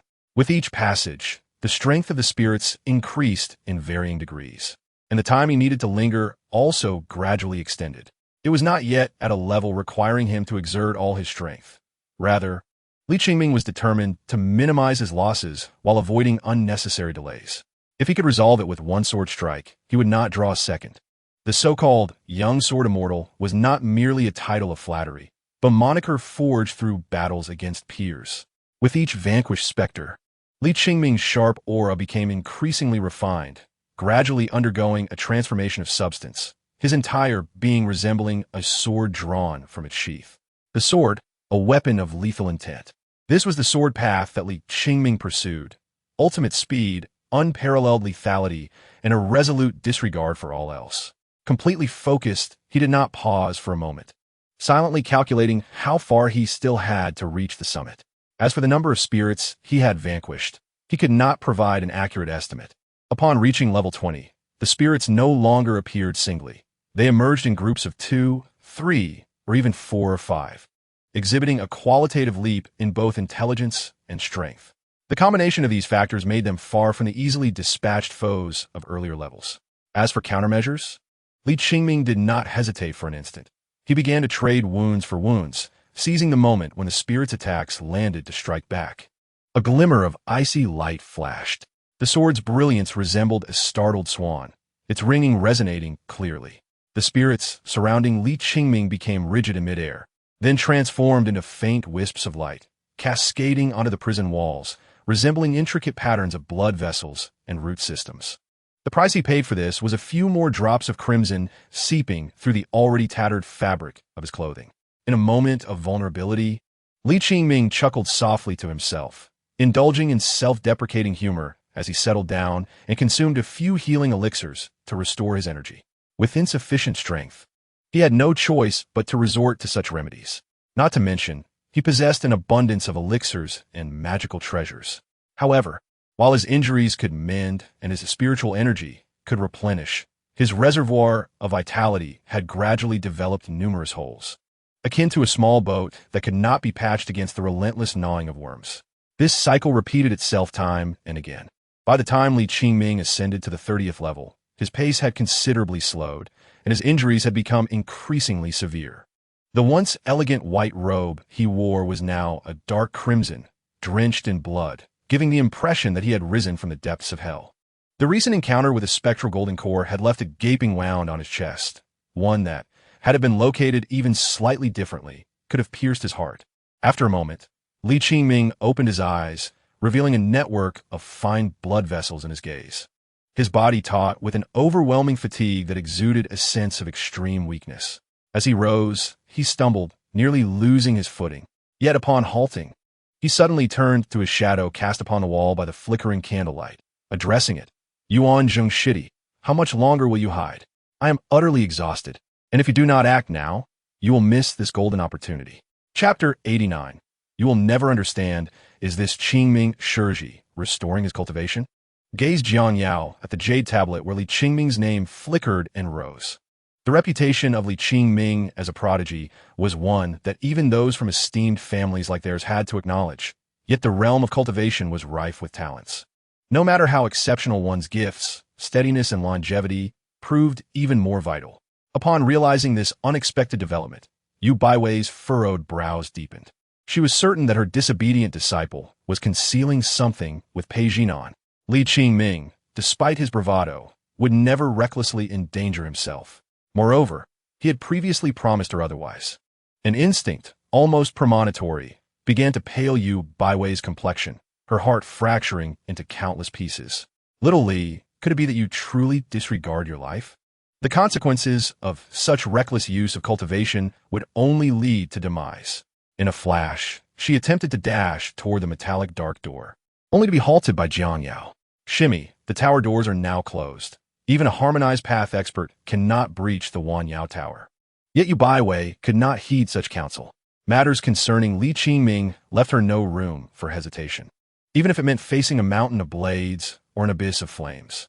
Regardless of her close ties with Jiang Yao or the numerous elders of her sect present, Yu Baiwei charged forth without a second thought. In this world, only Li Qingming would tolerate her every whim. However, the instant she departed from the high tower, she found herself ensnared within a shimmering, square, membrane-like prison. Baiwei, do not be foolish.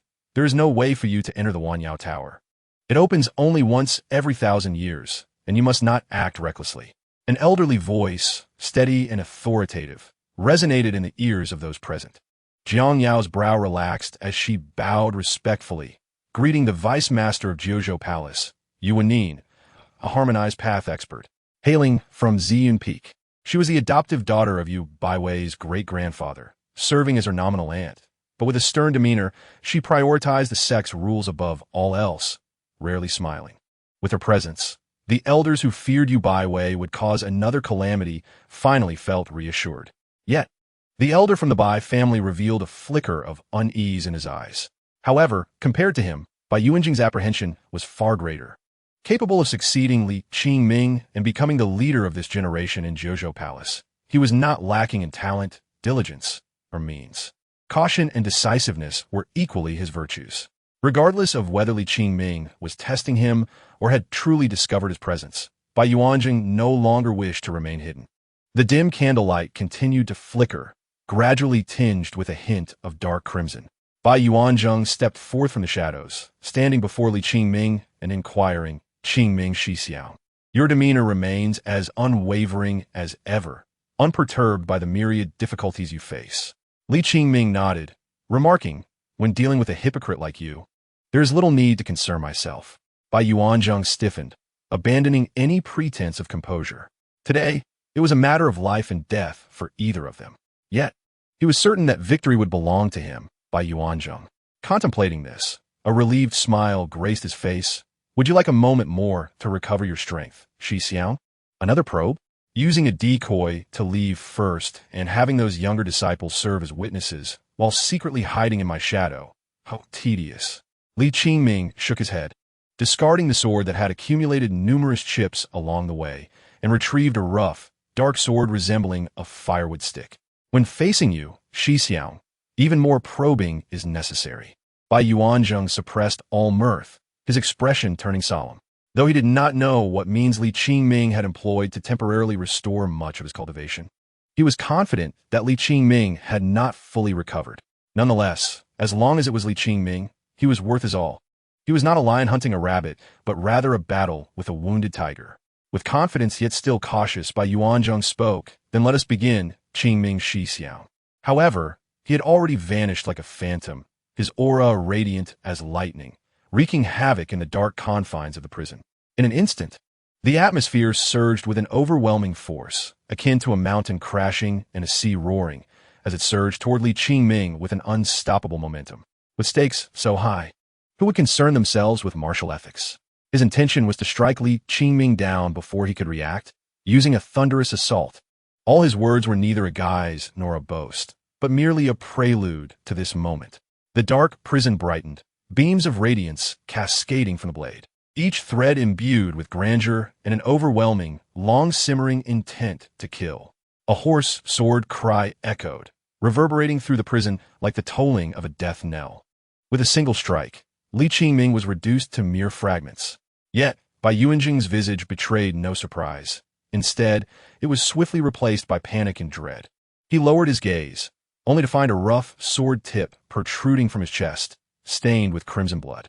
Then came a series of jarring movements, accompanied by excruciating pain and the horrifying sound of metal scraping against flesh.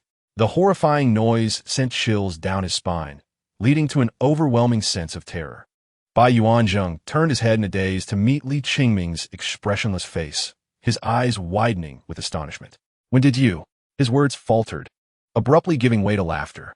For the once vibrant Li Qingming now bore hair streaked with gray, and though his skin remained youthful, the aura of death surrounding him was so palpable that even Bai Yuanzhong could sense it.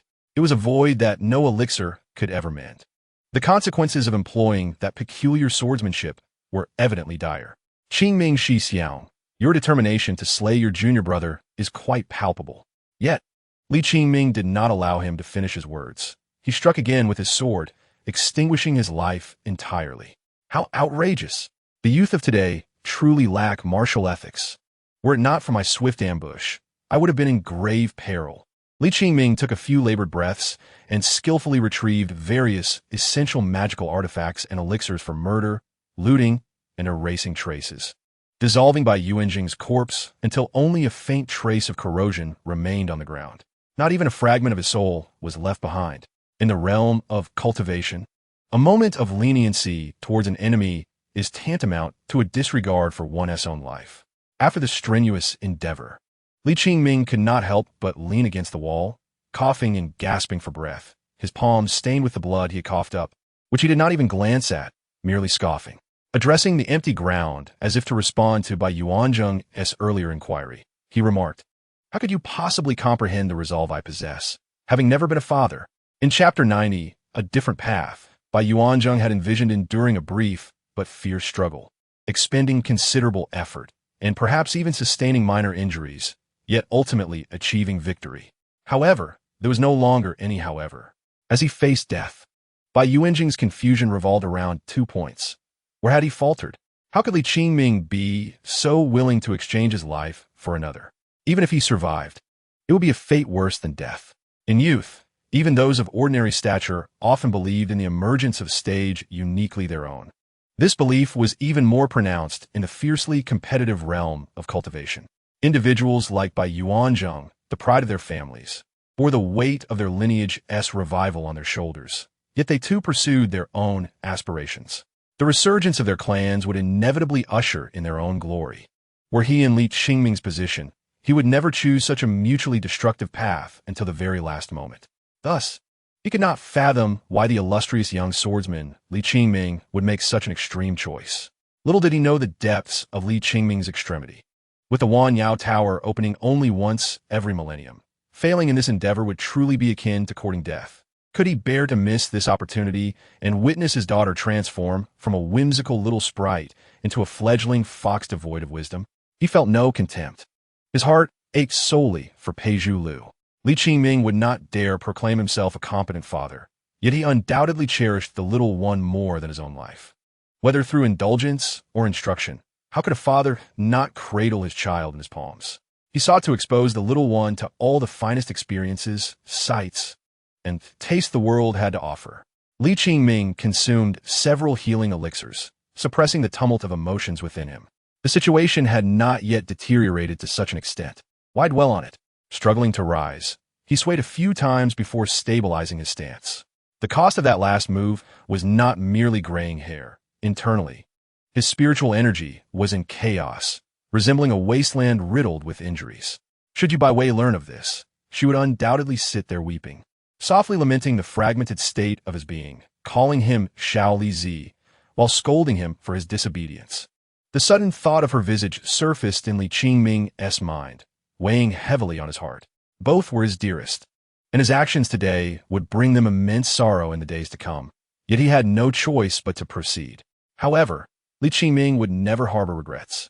A man who lacks such resolve cannot truly call himself a man. Li Qingming stepped through the luminous barrier leading to the next layer, his figure vanishing without a trace. Upon descending into the next prison tier, Li Qingming did not brandish his sword against the relentless, ferocious specters, but allowed them to assault and tear at his flesh. In an instant, he felt himself grow weaker. Blood flowed profusely, radiating from him in all directions, creating a horrifying spectacle in the dim candlelight. Strangely, as the blood trickled into the crevices of the wall, the root-like patterns upon the surface began to flicker with a faint, pulsating light, as if breathing. Gradually, a suffocating black mist began to permeate the prison, seemingly exhaled by the vascular tendrils of the wall.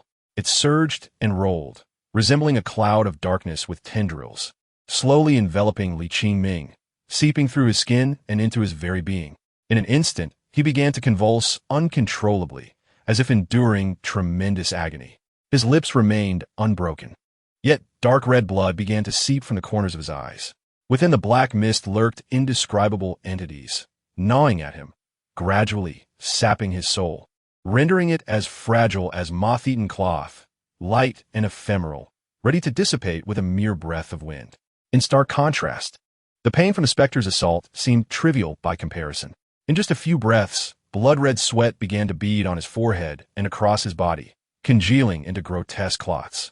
Curiously, as time elapsed, the specters gradually ceased their attacks, swirling around him like headless flies before ultimately hovering in mid-air, swaying. In his dazed state, Li Qingming's consciousness drifted into the black mist above, allowing him to perceive both the surrounding specters and the faint, almost imperceptible vitality pulsating within the wall. Success. After a moment, a low exclamation of excitement escaped Li Qingming's lips, though his voice was hoarse, akin to two sharp shards of glass scraping against each other, sending shivers down the spine of anyone who heard it.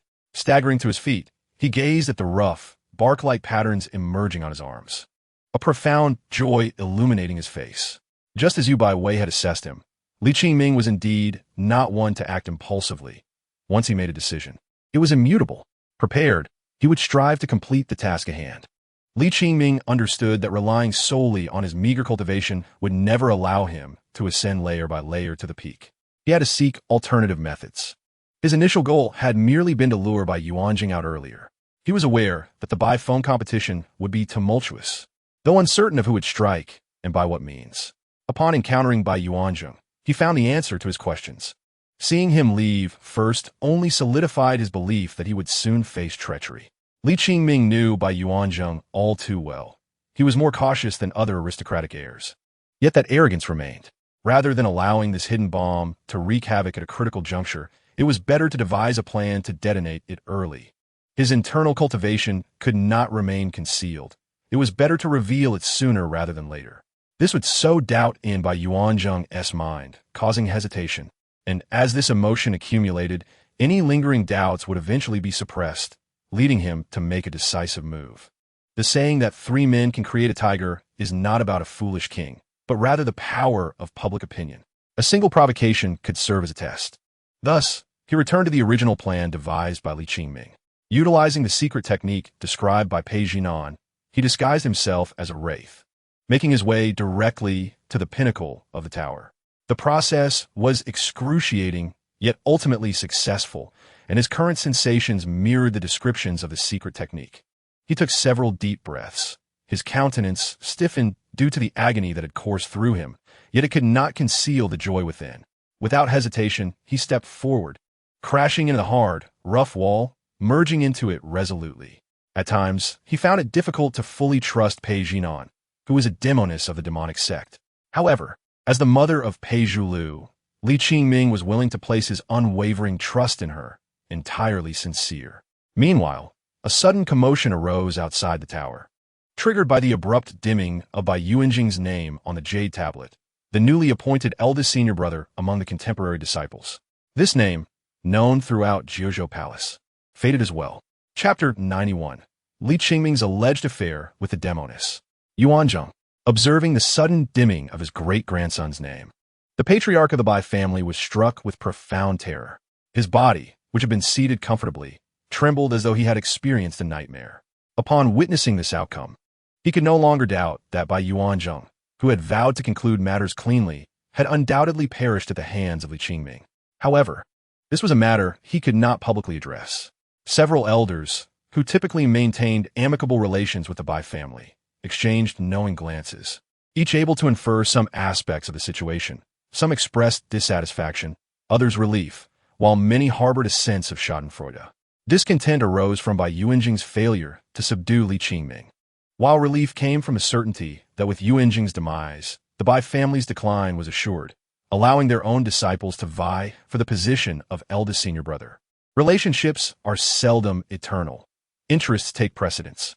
However, when Li Qingming's name dimmed, their emotions underwent a tumultuous shift. There was a surge of relief, with a few expressing regret, while most felt an abrupt lightness, as though a heavy stone had been lifted from their chests. The reason was simple. They were utterly at a loss regarding Li Qingming, this unbridled and unconventional genius, whom they felt they could not control. To their astonishment, their thoughts turned to recruiting him into their own families as a son-in-law, promising resources, techniques, and even the selection of women from their entire clan. Yet, this youth seemed impervious to such temptations, undeterred by beauty and possessed of a protective master. Lacking for nothing, even having fallen to the foot of the mountain, they continued to worry that one day he might rise like a dragon emerging from the depths, soaring to great heights. Talent, more rare than innate ability, was what Li Qingming possessed, stunning them into a sense of foreboding. Good, he is dead. They simultaneously harbored other thoughts. With the demise of the contemporary disciple of Ziyun Peak, whether early or late, the sword master Yu Baiwei would soon seek new disciples. If she were unwilling, the sect leader would force the continuation of Ziyun Peak's legacy. It must not be severed. Yet, when they turned to Yu Baiwei, they were met with a look of surprise. The teacher, who had been with her disciple for 2 decades, appeared devoid of any sorrow. Instead, she exhibited an extreme calmness, as if the deceased were not her disciple, but rather an unimportant stranger. In stark contrast, the patriarch of the Bai family was nearly unable to contain his emotions, a storm brewing within him. He addressed Yu Wenyan, offering a bow. "Palace Master Yu, I suspect that besides this unfortunate incident, it may be the work of treacherous individuals. I propose that once this round concludes, we thoroughly investigate the participating disciples." The patriarch paused before continuing. "I suspect there may be individuals within our sect colluding with outsiders." "Colluding?" Yu Wenyan raised her brows slightly. "What do you mean by that?" The patriarch, concealing some details, recounted by Yuanjing's recent misfortunes, stating, "To my knowledge, several disciples from various families have also fallen victim to treachery." "Continue," Yu Wenyan instructed coolly. "Recently, Li Qingming of Ziyun Peak has been seen mingling with an unidentified Demoness, a fact well known within the sect. Perhaps it is precisely this connection with the Demoness that led to his downfall." The patriarch's words were direct and devoid of falsehood, yet they were framed as speculation, leaving no room for rebuttal. As a patriarch, he knew that despite his anger, he must not act impulsively. Rather, he should contemplate how to extricate his family from this incident, or perhaps even glean some advantage from it. In a moment of inspiration, he decided to further tarnish Li Qingming's reputation, hoping that by Yuanjing's death might yield some form of compensation from the sect. However, as soon as the words left his lips, an overwhelming sword aura surged into the sky, resembling a vast ocean of white sword energy, forming a colossal wave in midair.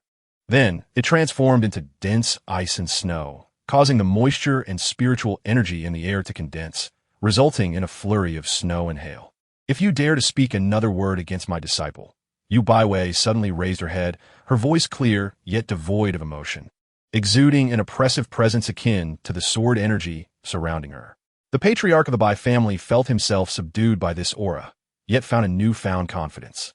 Though the sword master of Ziyun Peak held a noble status and exceptional talents, she was still merely at the transformation realm, whereas he, despite his age, was at the void return stage and had no need to show her excessive respect. Furthermore, she was currently trapped in place. "Master Yu, I am merely making a reasonable conjecture. This concerns the safety of our sect. Even if you hold Li Qingming in high regard, you must." The patriarch's words were abruptly halted, his eyes wide with horror. In an instant, he felt a searing pain in his shoulder, followed swiftly by the sound of his arm falling to the ground. Unbeknownst to him, the stage had already been swept by swirling snow and wind. Yu Baiwei had broken free from her constraints, standing calmly before him, yet she held no sword. A sudden wave of fear surged within the patriarch. The severing of his arm had not been the work of a sword, but rather the fierce, howling winds and snow surrounding them. Moreover, she had already entered the void return stage. "If you utter his name again, I will defy the sect to slay you." The snow fell heavier. After passing through the wall, Li Qingming entered a vast expanse beyond. The colossal tree, seemingly connecting heaven and earth, had been hollowed out, with intricately carved steps ascending endlessly. Black snowflakes, resembling goose feathers, cascaded down in great flurries. Calming his mind, Li Qingming noticed that the frequency of the falling snowflakes synchronized with the rhythmic pulsations of the inner wall's vessels. He climbed upward, gasping for breath, until he reached the very top. Indeed, he beheld the immense root system that Pei Jinan had described, along with a recessed platform. He found a central tree ring, cut open his wrist, and allowed his blood to drip down. Pei Jinan had indicated that this place required blood for nourishment, although the quantity needed had not been specified. Li Qingming paid it no mind, silently letting his blood flow while simultaneously consuming various elixirs. Repeatedly, the platform transformed into a pool of blood. He persevered, yet he could not bring himself to halt. Should he pause, his very life might be extinguished. Ultimately, his body swayed and collapsed directly into the pool of blood. Just before losing consciousness, a fleeting silhouette resembling a bell flashed through his blurred vision. Chapter 92. The third choice. The mechanisms of the human body are indeed wondrous. Pei Jinan had once vanquished a bandit stronghold atop a mountain, yet she spared the life of the bandit leader, compelling him instead to witness the heads of his comrades tumbling down one by one. After several days of exhaustion and hunger, he became delirious. She blindfolded him, made a shallow incision on his wrist with a slightly sharp blade, and mimicked the sound of dripping blood upon the ground. The heinous bandit leader began to weep profusely, pleading incessantly. The outcome greatly exceeded Pei Jinan's expectations. That bandit, possessing foundational cultivation, despite the remarkable self-repair capabilities of cultivators, would have quickly seen such a minor wound on a mere mortal turn into a mere red mark. Yet in the end, he was frightfully terrified to the point of his own demise. From that moment, Pei Jinan understood that the fear of death is not something that can be resisted by cultivation alone. However, as she gazed upon the sunken platform that could no longer receive even a single drop of blood, she fell silent. The blood-soaked ground was entirely filled with the essence of Li Qingming's lifeblood, with both fresh and stale blood, the latter insufficient. Various elixirs were employed to replenish his qi and blood, enabling that already burdened heart to function like a pump, generating fresh blood. Concurrently, Li Qingming had to inflict wounds upon himself with a sharp blade. His physique, honed over years, possessed remarkable vitality and healing abilities. As wounds healed, he would cut again and again. New injuries compounded upon old ones, and his arms, slumped at the edge, were now a tapestry of scars. The body, which had become somewhat frail from that sinister sword technique, now appeared emaciated, resembling a mere skeleton, accentuated by his head of gray-white hair, akin to a dried corpse. How could Li Qingming endure such torment? Pei Jinan, standing at the edge of the platform, was equally perplexed. "Whatever I say, you Li Qingming will follow without question?" The method of transforming into a half-ghost was revealed to him by her. The necessity of filling this pit with his own blood was also disclosed by her. From beginning to end, everything was articulated by Pei Nan. Yet, she failed to inform him of the immense pain this secret art would inflict, nor did she specify how much blood would be required to fill this sunken pit. Li Qingming, without discerning the truth, carried out her instructions resolutely, without a trace of hesitation, even casting aside his own life. Pei Nan did not believe for a moment that Li Qingming would harbor even a shred of doubt. The noble Li Qingming. How could he be so foolish? Yet, he executed each step to perfection, wholly disregarding his own life. Truly a simpleton. Pei Nan continued to chastise him coldly. Yet, unbeknownst to her, tears had begun to cascade down her exquisite face. Since she could remember, she had not shed a single tear for another, but at this moment, her emotions overflowed like a breached dam. This Demoness, by nature, was as frigid as ice, as unyielding as iron. Apart from herself, she believed no one in the world was worthy of her trust. Thus, despite Li Qingming's apparent affection for Pei Lu, she remained unconvinced of his sincerity. What of his feelings when she was no longer present? What would happen when he found new joys? Or if he were to have another child in the future? Could he truly cherish Pei Lu? Pei Nan did not know, nor could she ascertain. For her, there was no such thing as a future. Hence, she sought solace in this deceit, hoping to calm her heart. If Li Qingming could genuinely love Pei Lu, then what was the sacrifice of her own lifespan and essence to help him rebuild his foundation? As Li Qingming struggled against the haunting specters, Pei Nan observed him with a scrutinizing gaze. When he devised a plan to slay by Yuan Zheng, his vitality withering like his gray-white hair, she felt a twinge of annoyance, a constriction in her chest. She silently watched as he transformed into a ghost, her lips pressed tightly together. While he frantically carved new wounds into his wrists, Pei Nan found herself wavering. Was it truly necessary for her to act thus? Yes, it must be so. How could Pei Nan's daughter be casually entrusted to another for upbringing? She admonished herself within. Yet upon witnessing Li Qingming faint, all her mental fortitude crumbled. The scenes of his unwavering resolve only deepened her self-doubt, as if a seed had taken root within her heart, occupying her mind and commanding her limbs. In a moment of inexplicable impulse, she raised her own sword, slicing open a deep wound to the bone on her wrist. Blood imbued with a faint golden glow cascading down. In that instant, her stunning demonic form re-emerged. Behind her, 9 tails like pure snow enveloped Li Qingming, drawing him closer to her.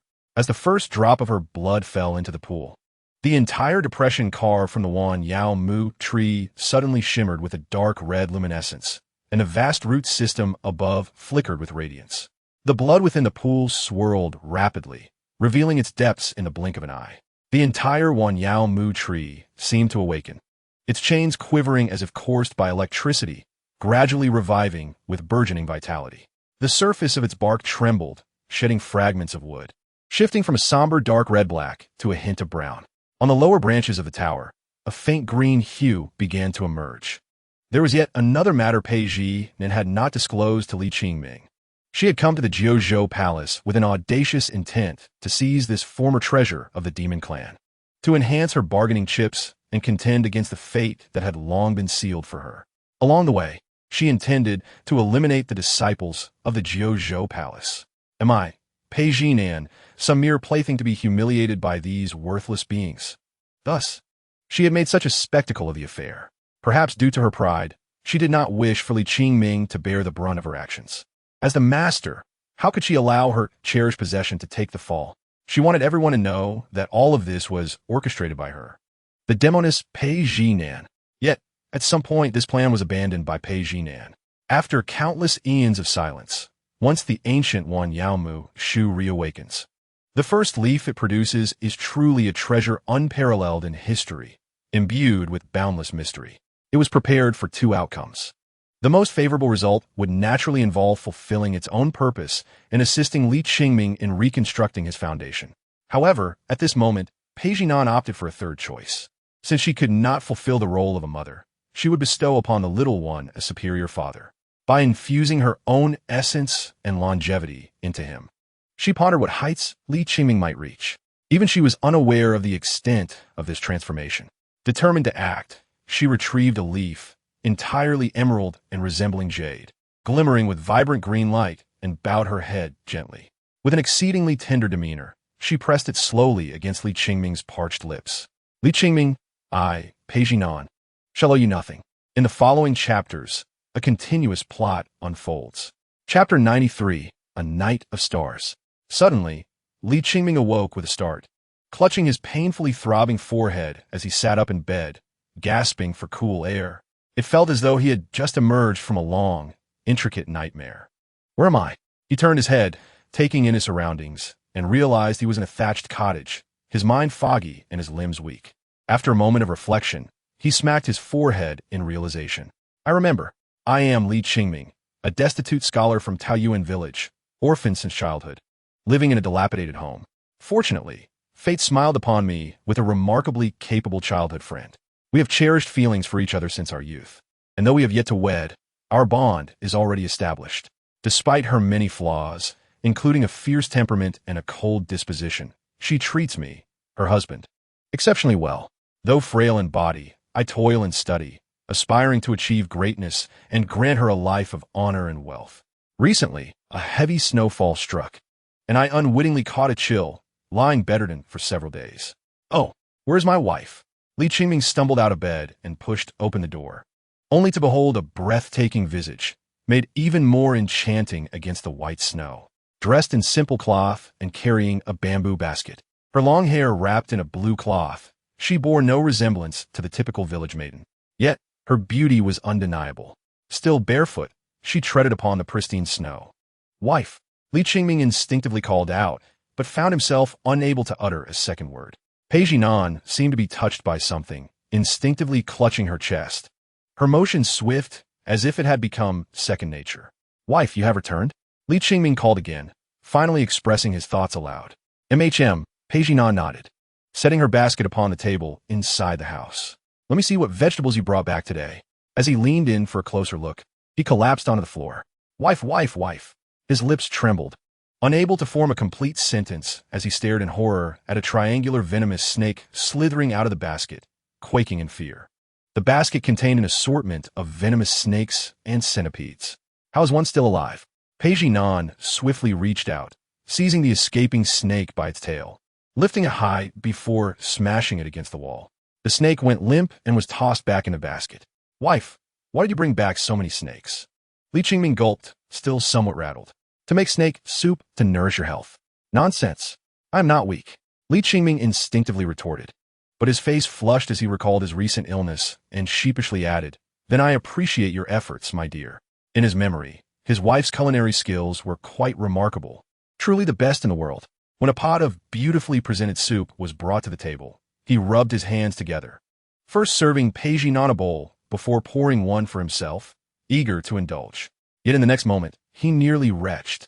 Is this truly fit for consumption? What? Do you find my cooking inadequate? Facing Page Nan's slightly raised brow, Li Qingming swallowed hard, then quickly finished the entire bowl of soup. He ate too hastily, choking and coughing, but he managed to give a thumbs up. Delicious. Truly exquisite. Your cooking is the finest in the world. Is that so? Absolutely. Li Qingming proclaimed with conviction, I would never deceive you, my wife. In Page Nan's enchanting eyes, a radiant light flickered as she nudged the small copper pot towards him. Then eat slowly, there's still half a pot left. Li Qingming's smile nearly broke into laughter, yet he nodded and accepted the pot, bending down to savor the meal. He continued to praise her cooking as he ate. Fool, Page Nan teased lightly, her face adorned with a bright smile. Even if this were a dream of her own making, it was enough to fill her with joy. She could act as she wished, and Li Qingming would remain his most authentic self. Page Nan had many desires, yet she was easily satisfied. As night fell, Li Qingming lit a flickering candle. Watching Page Nan linger at the table, reluctant to go to bed, a sense of restlessness stirring within him. Wife, it is time for bed. You go ahead and sleep. Li Qingming would not allow it. As a married man, how could he not share intimacy before sleep? Wife, why are you barefoot in this cold winter? Because I have lost a pair of shoes you gifted me. No worries, I will warm your feet. After much coaxing and pleading, Page Nan finally crawled into bed. But then Li Qingming objected again. Why should I lie down? Because you have just recovered from your illness and should rest. When can I be on top? Next time? For sure. Wife, do not deceive me. Li Qingming, do you still want it? Yes, yes, yes. The night passed in silence, occasionally interrupted by muffled sounds drowned out by the howling wind and snow. In the days that followed, Li Qingming finally grasped the meaning of harmony. As the weather gradually warmed and his chill began to dissipate, with the arrival of early spring, everything seemed to be progressing favorably. Yet, Li Qingming noticed that his wife's raven hair had begun to show strands of white. After he inquired about it once, the next day the white strands vanished, leading him to believe he had experienced some illusion. Li Qingming felt that his wife was overworked, and since his own frail body could not manage heavy labor, he sought ways to treat Pei Jinan well. He washed her feet, massaged her shoulders, and told her stories at night. Wife, tonight I will tell you the tale of the ghostly Nie Xiaoqian. A ghost? Is she not a fox spirit? Huh? Li Qingming blinked, sensing something amiss. You mentioned it before, Pei Jinan recalled, then asked if I were also a fox spirit, would you remain devoted to me like Ning Kai-chen? Of course. Li Qingming replied without hesitation. Fox spirits are simply marvelous. But what if I am not myself in the future? What do you mean? Pei Jinan fell into silence for a moment. For instance, if you were born into a prestigious family, lacking nothing, and everyone around you treated you with unparalleled kindness, fearing that you might stumble or get hurt, even blaming you for any accidental injury, wouldn't that be rather delightful? Li Qingming blinked, finding the notion somewhat peculiar. Yet he mused that such a life of leisure as a young master was once his most fervent dream. Did this not indicate that everyone truly cherished you? However, what if one day you were to discover that your very existence was merely to herald the arrival of another being within your clan? Pei Jinan lowered her gaze, her tone imbued with a profound loneliness that few could comprehend. The affection shown to you was not born of genuine fondness, but rather a prelude to the occupation of your body by another entity. The significance of your existence would be confined to this alone. You recognized your powerlessness to resist, yet still yearned to fight desperately, wishing to incinerate everything in a blaze of glory. Yet, due to unforeseen circumstances, you found yourself deeply attached to certain individuals, unable to relinquish them. Your fear of becoming weak consumed you. Thus, you endeavored to harden your heart, to either eliminate them or abandon them, but found yourself utterly incapable of doing so. Ultimately, you came to the realization that silently departing was the path to accepting your predetermined fate. Sensing the emotion in her voice, Li Qingming suddenly felt a pang of heartache. My dear, why must you dwell in such sorrow? He smiled, puzzled by Pei Jinan's sudden shift to this topic, wondering if she had experienced something similar. Oh, how could that be? Nevertheless, he embraced her, pressing a gentle kiss to her forehead. Are you simply lost in those fantastical tales? Pei Jinan wished to say more, but Li Qingming interjected, even if the world does not genuinely care for you, I will always remain steadfast in my affection. But what if I were to leave? Then I would traverse mountains and rivers to find you. Pei Jinan remained silent for a long time, gazing intently at Li Qingming's face, as if wishing to merge him entirely within her being. Li Qingming, feeling flustered under her gaze, leaned closer and whispered, My dear, shall we have a child? It was spring, yet outside. The sound of howling wind and snow filled the air. But such tranquility was fleeting. Somehow, strange rumors began circulating in the village. The young lady of the Li family is a man-eating monster. Last night, she stole a sheep from my pen. Indeed, just a few days ago, I saw her in the mountains, her hair as white as snow, yet she returned looking like a young girl. No wonder so many elders in our village passed away last winter. Rumors are the most lethal of weapons, infiltrating every corner. Li Qingming was indifferent. Yet filth began accumulating at his doorstep. Rooster blood, black dog blood, and child urine, items said to ward off evil, appeared one after another. Upon stepping outside, he was met with peculiar glances. Li's young man, I'd advise you to steer clear of that monster. You've been ill for years. It's surely because she has drained your vitality. If it comes to that, we should find a sorcerer to deal with her. Li Qingming, infuriated and unable to endure any longer, resolved to confront these ignorant villagers at dawn. When Pei Jinan returned, she found him bruised and battered. Why bother with him? They gossip behind your back. He grimaced, wincing in pain. We shall move tomorrow. To where? Anywhere. If not the neighboring village, then into the mountains. Li Qingming acted decisively, abandoning scholarly pursuits. Once they built a wooden cabin in the mountains, he and Pei Nin moved in, resembling a pair of celestial lovers. Seasons passed. One day, while wandering in the woods, he encountered an ethereal figure descending from the heavens. "Young man, I see potential in you. Would you like to join me in cultivating at the immortal gates? Once you attain mastery, wealth and longevity shall be yours." Wealth and luxury? Li Qingming blinked.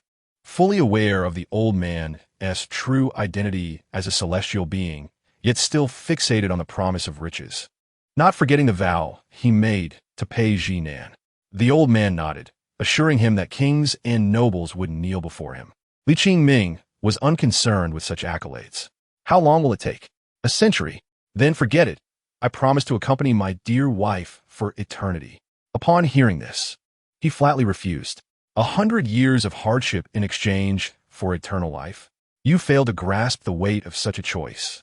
It pales in comparison to the love I share with my wife. The old man's demeanor turned grave. "Do you not realize that your wife is a fox spirit?" "Nonsense." Li Qingming's expression darkened.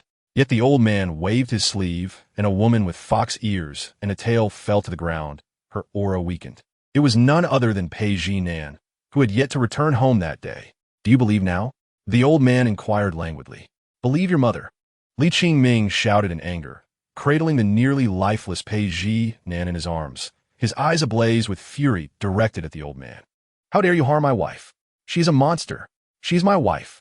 Exorcising evil is the duty of righteous cultivators," the old man claimed, his hands untainted by the names of innocence. "Get lost. If you slay this fox spirit, I shall bestow upon you the ultimate celestial techniques. Get lost." After a heated argument, the old man, sensing the tragedy of Li Qingming's talent, relented. "As long as you part ways with her, I will grant you endless wealth and luxury." Li Qingming, despite his sharp tongue, drew a dagger, pressing it against his neck, drawing blood. "You righteous cultivator care for the world, do you? If you utter another word, I shall become the first innocent soul to perish by your hand." Li Qingming's resolve ultimately drove the old man away. Once he departed, Li Qingming gasped for breath, bending down to examine Pei Nin's injuries. "You're not afraid of me?" "Afraid of what?" Li Qingming's voice quivered as he spoke. "They say one follows a chicken if they marry a chicken, or a dog if they marry a dog. I have married you, a spirit. Since you call me husband, I shall embrace my role as a spirit's man." He replied with a calm smile. He carried Pei Nin back to their humble bamboo cottage, tending to her with utmost care, enduring injuries while searching for herbs. He did not find this labor tiresome. Yet, Pei Nin's condition worsened, filling Li Qingming with sorrow, making every day feel like a loss of his soul. He knew his beloved wife's life was drawing to a close.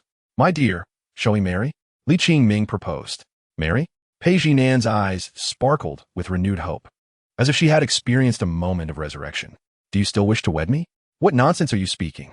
You are my wife, and I am your husband. Who else would I marry?"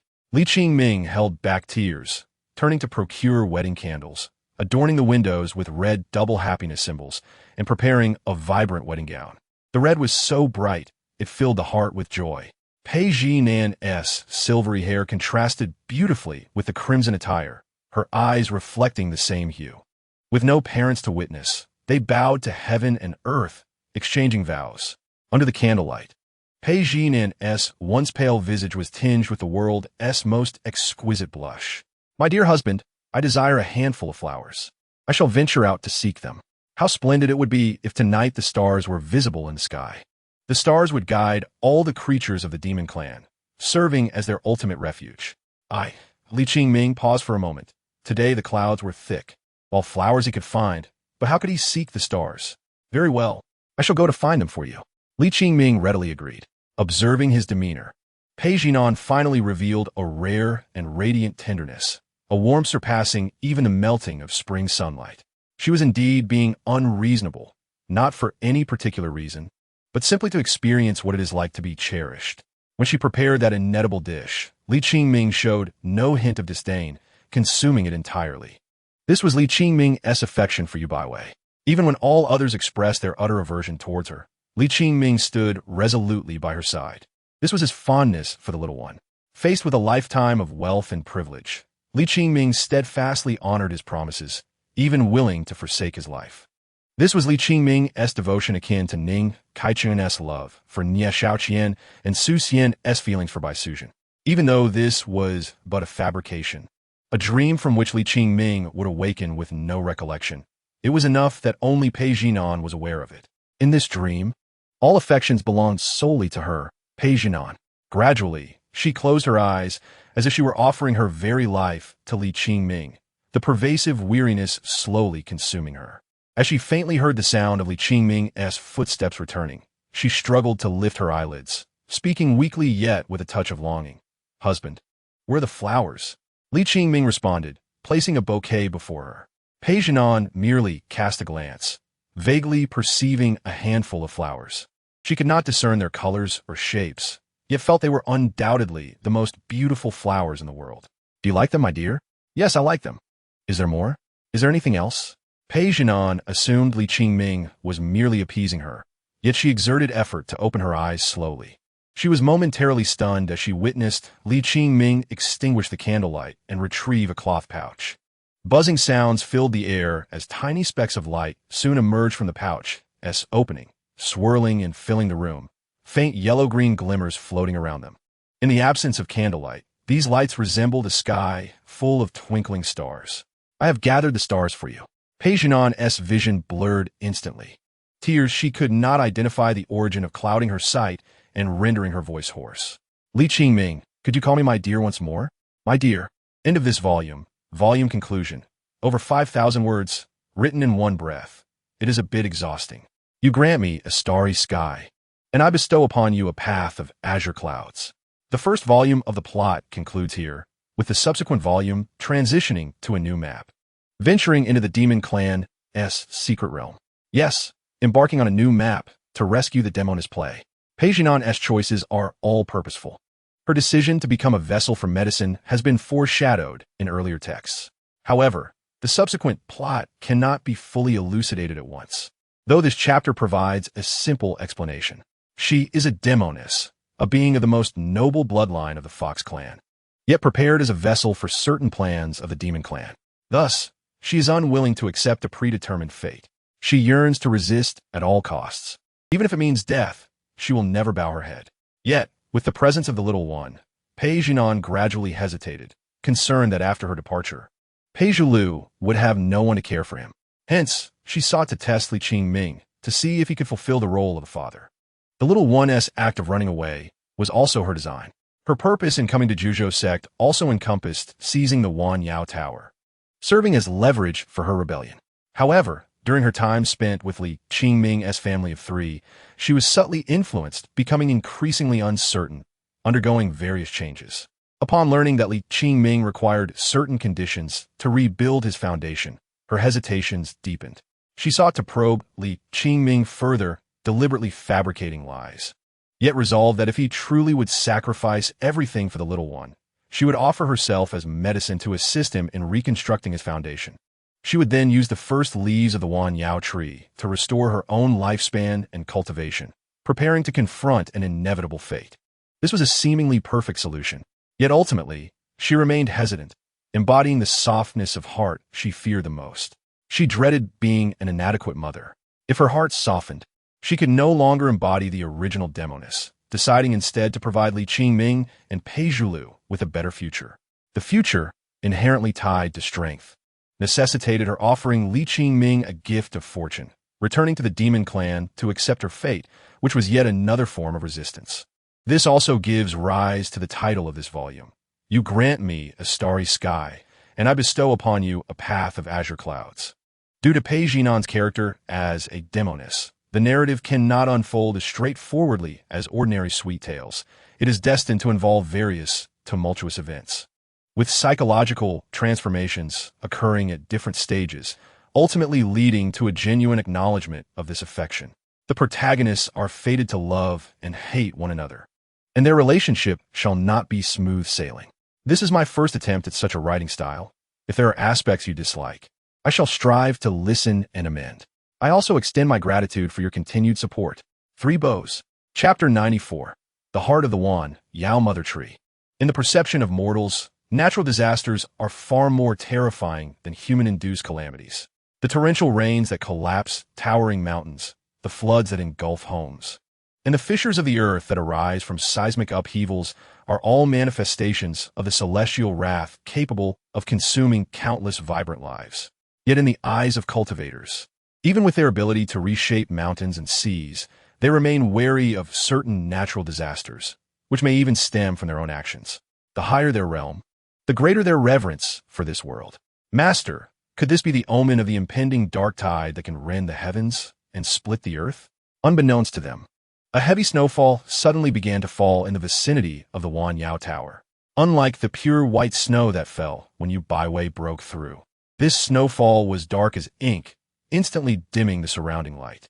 The snowflakes began to flutter down, and before long, thick dark clouds had completely shrouded the sky. Everyone looked up, and beneath the vast expanse, it seemed as though a black tide surged, teeming with countless malevolent spirits, faint whispers penetrating the hearts of those present. An ominous and eerie atmosphere enveloped the scene. Yu Wenyan's visage, bearing the weight of years, grew gravely serious. She extended her hand, palm open, catching a few flakes of black snow, which instantly melted into water upon contact. However, within her palm, a small wound appeared, though it vanished in an instant. It left the crowd in shock. Just a single anomalous snowflake could inflict such harm on a mighty cultivator. Before they could regain their composure, the disciples on the scene suddenly erupted into chaotic shouts. As the black snow fell, those flakes that touched their skin transformed into writhing, thread-like black worms, burrowing beneath their flesh while emitting frantic hissing sounds. Regardless of the lifeless weeds and withered trees or the vibrant spiritual plants thriving within this desolate mountain range, all succumbed to the black snow that fell, gradually losing their vitality and ultimately accumulating into small mounds of dust upon the ground.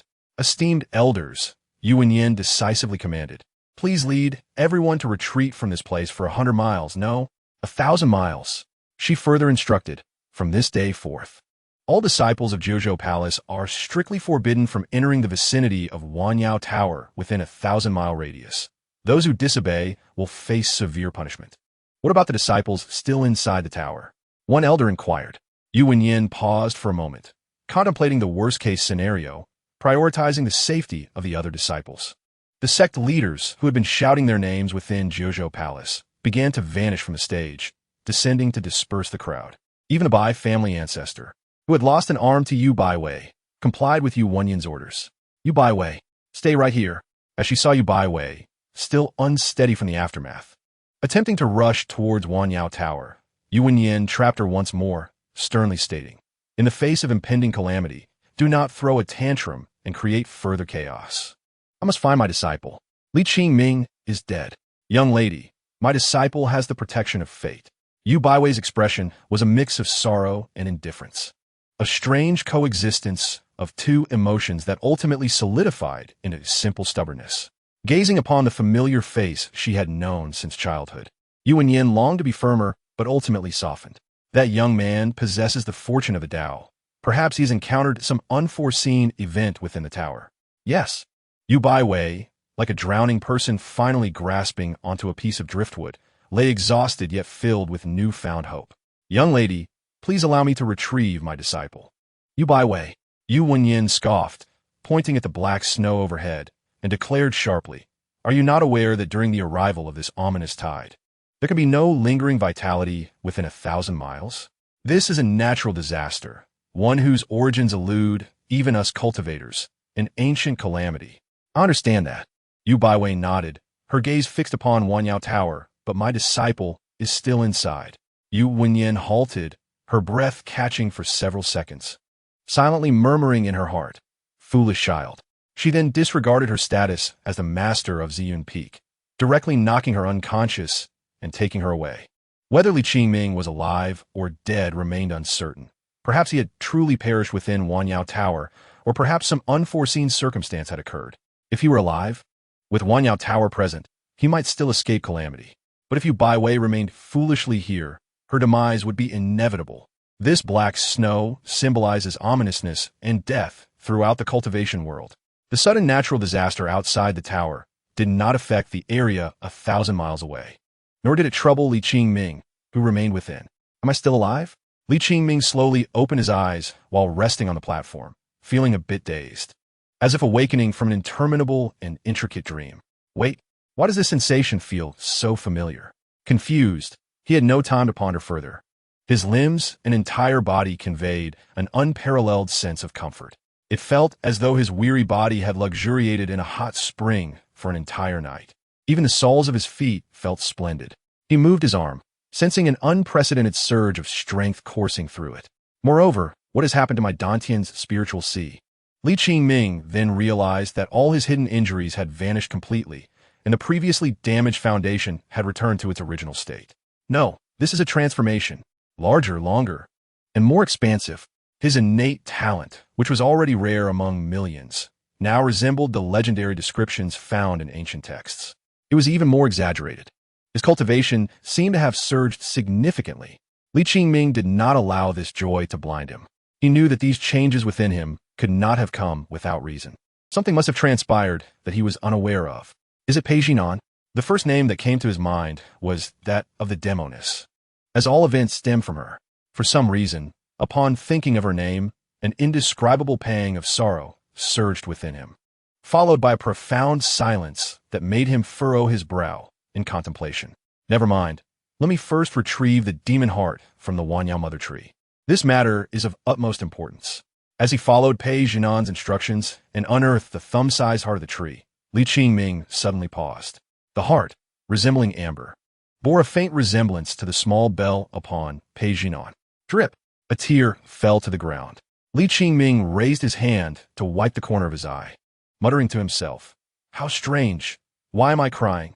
Chapter 95. A child added to the mix? Li Qingming stored the heart of the Wanyao mother tree. Initially intending to leave directly, he felt an unsettling sense of having forgotten something, causing him to irritably circle around the tree stump platform several times. He rarely felt such agitation. He was certain he had overlooked something. Yet, no matter how he thought, he could not recall what it was. No, I must have forgotten something. The more Li Qingming contemplated, the more restless he became, even feeling an impulse to engage in a battle to vent his inner frustration. However, more than that, a sense of unease and anxiety gripped him. Earlier, I was clearly on the verge of collapse. It is impossible to awaken feeling as if I have been completely reborn. Pei Jinan, she must have come.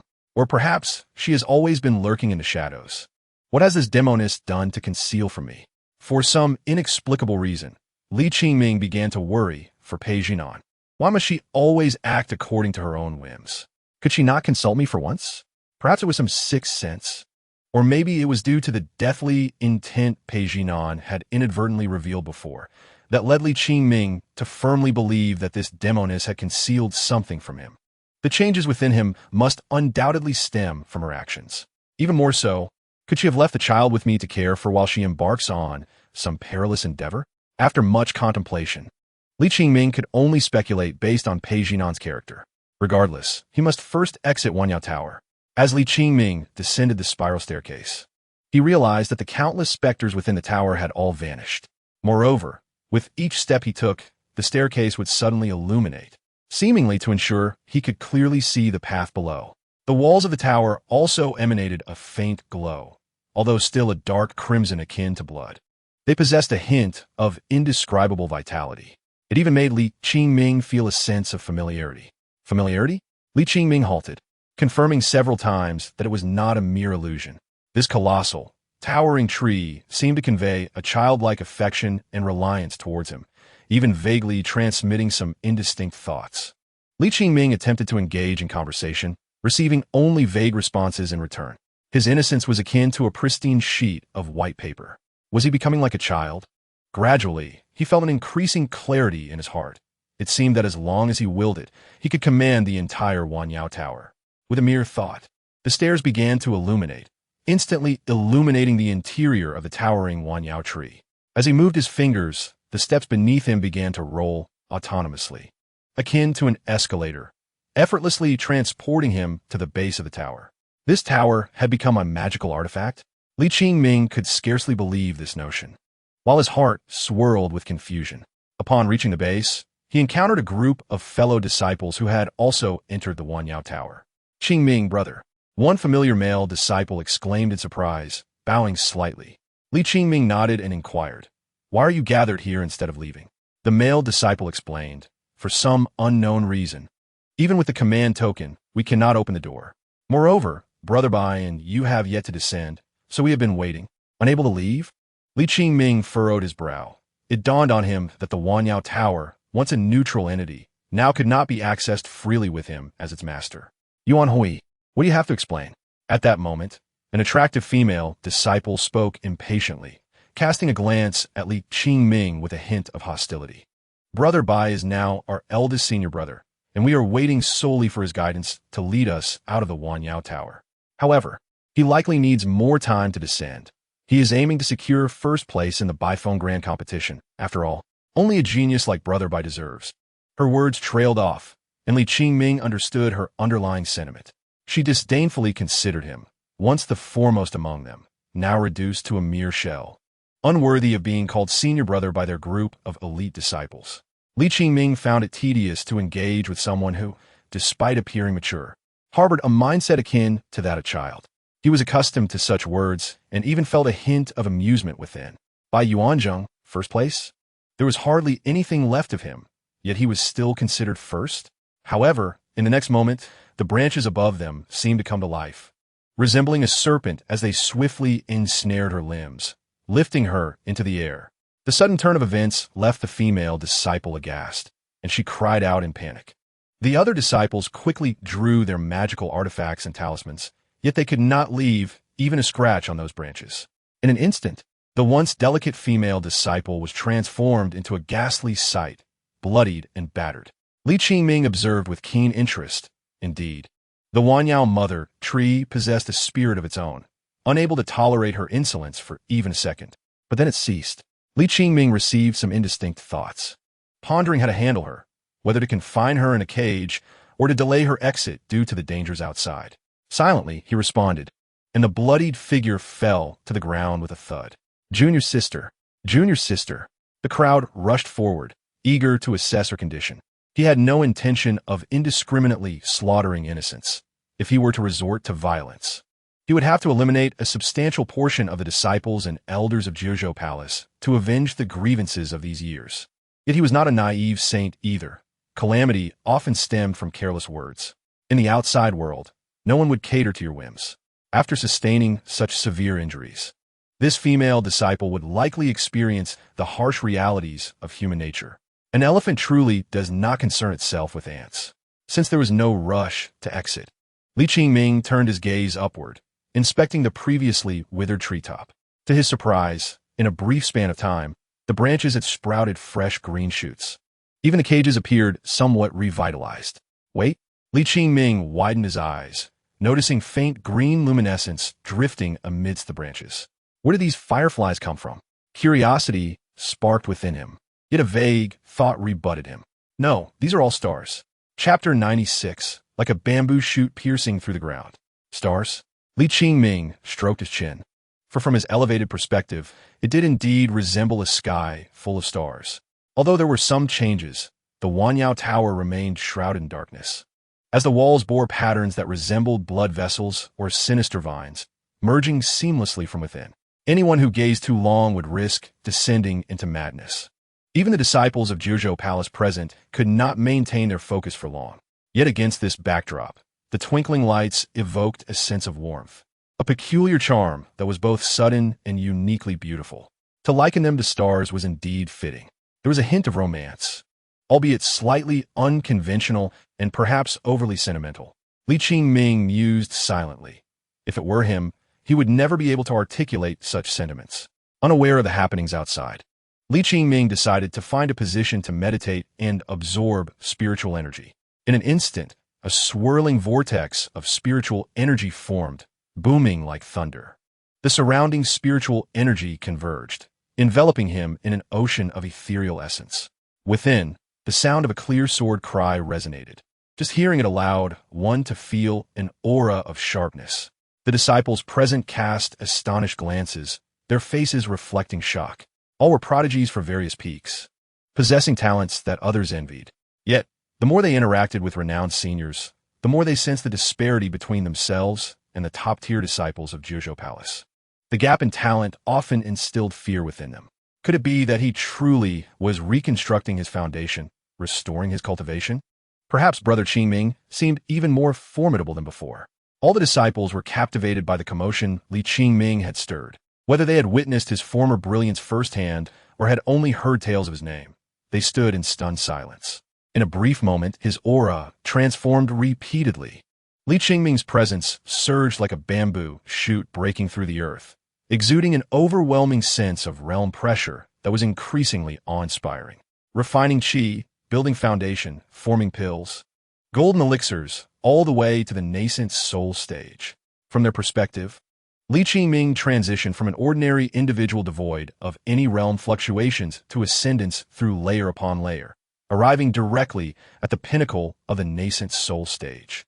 It was worth noting that even their generation's eldest senior brother, Bai Yuanzheng, had only reached the golden elixir stage, preparing to advance to the nascent soul stage after the Baifeng Grand Competition. Compared to other sacred grounds, the disciples of Zhuzhou Palace generally progressed at a slower pace, seeking refinement rather than speed. Even in the later stages, their cultivation levels might lag significantly behind those of other sacred grounds. Yet this did not diminish the illustrious reputation of Zhuzhou Palace. Among their ranks, the disciples of Zhuzhou Palace were indeed the finest.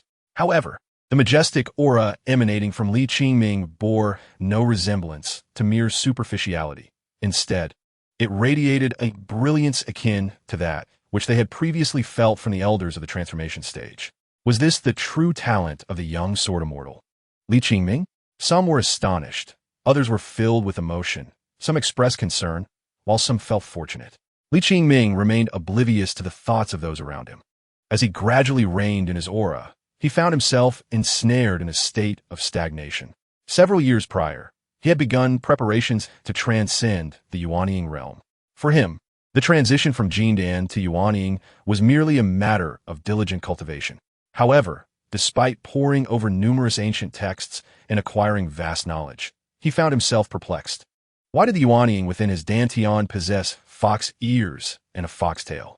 Moreover, within his Yuanying's abdomen lay a demon Dan, shimmering with a dark golden pattern that fluctuated in brightness as it absorbed spiritual energy. What cultivator's Yuanying bore a demon Dan? Am I a mere mortal, or a transformed great demon? This question consumed Li Qingming's mind, yet he quickly regained his composure.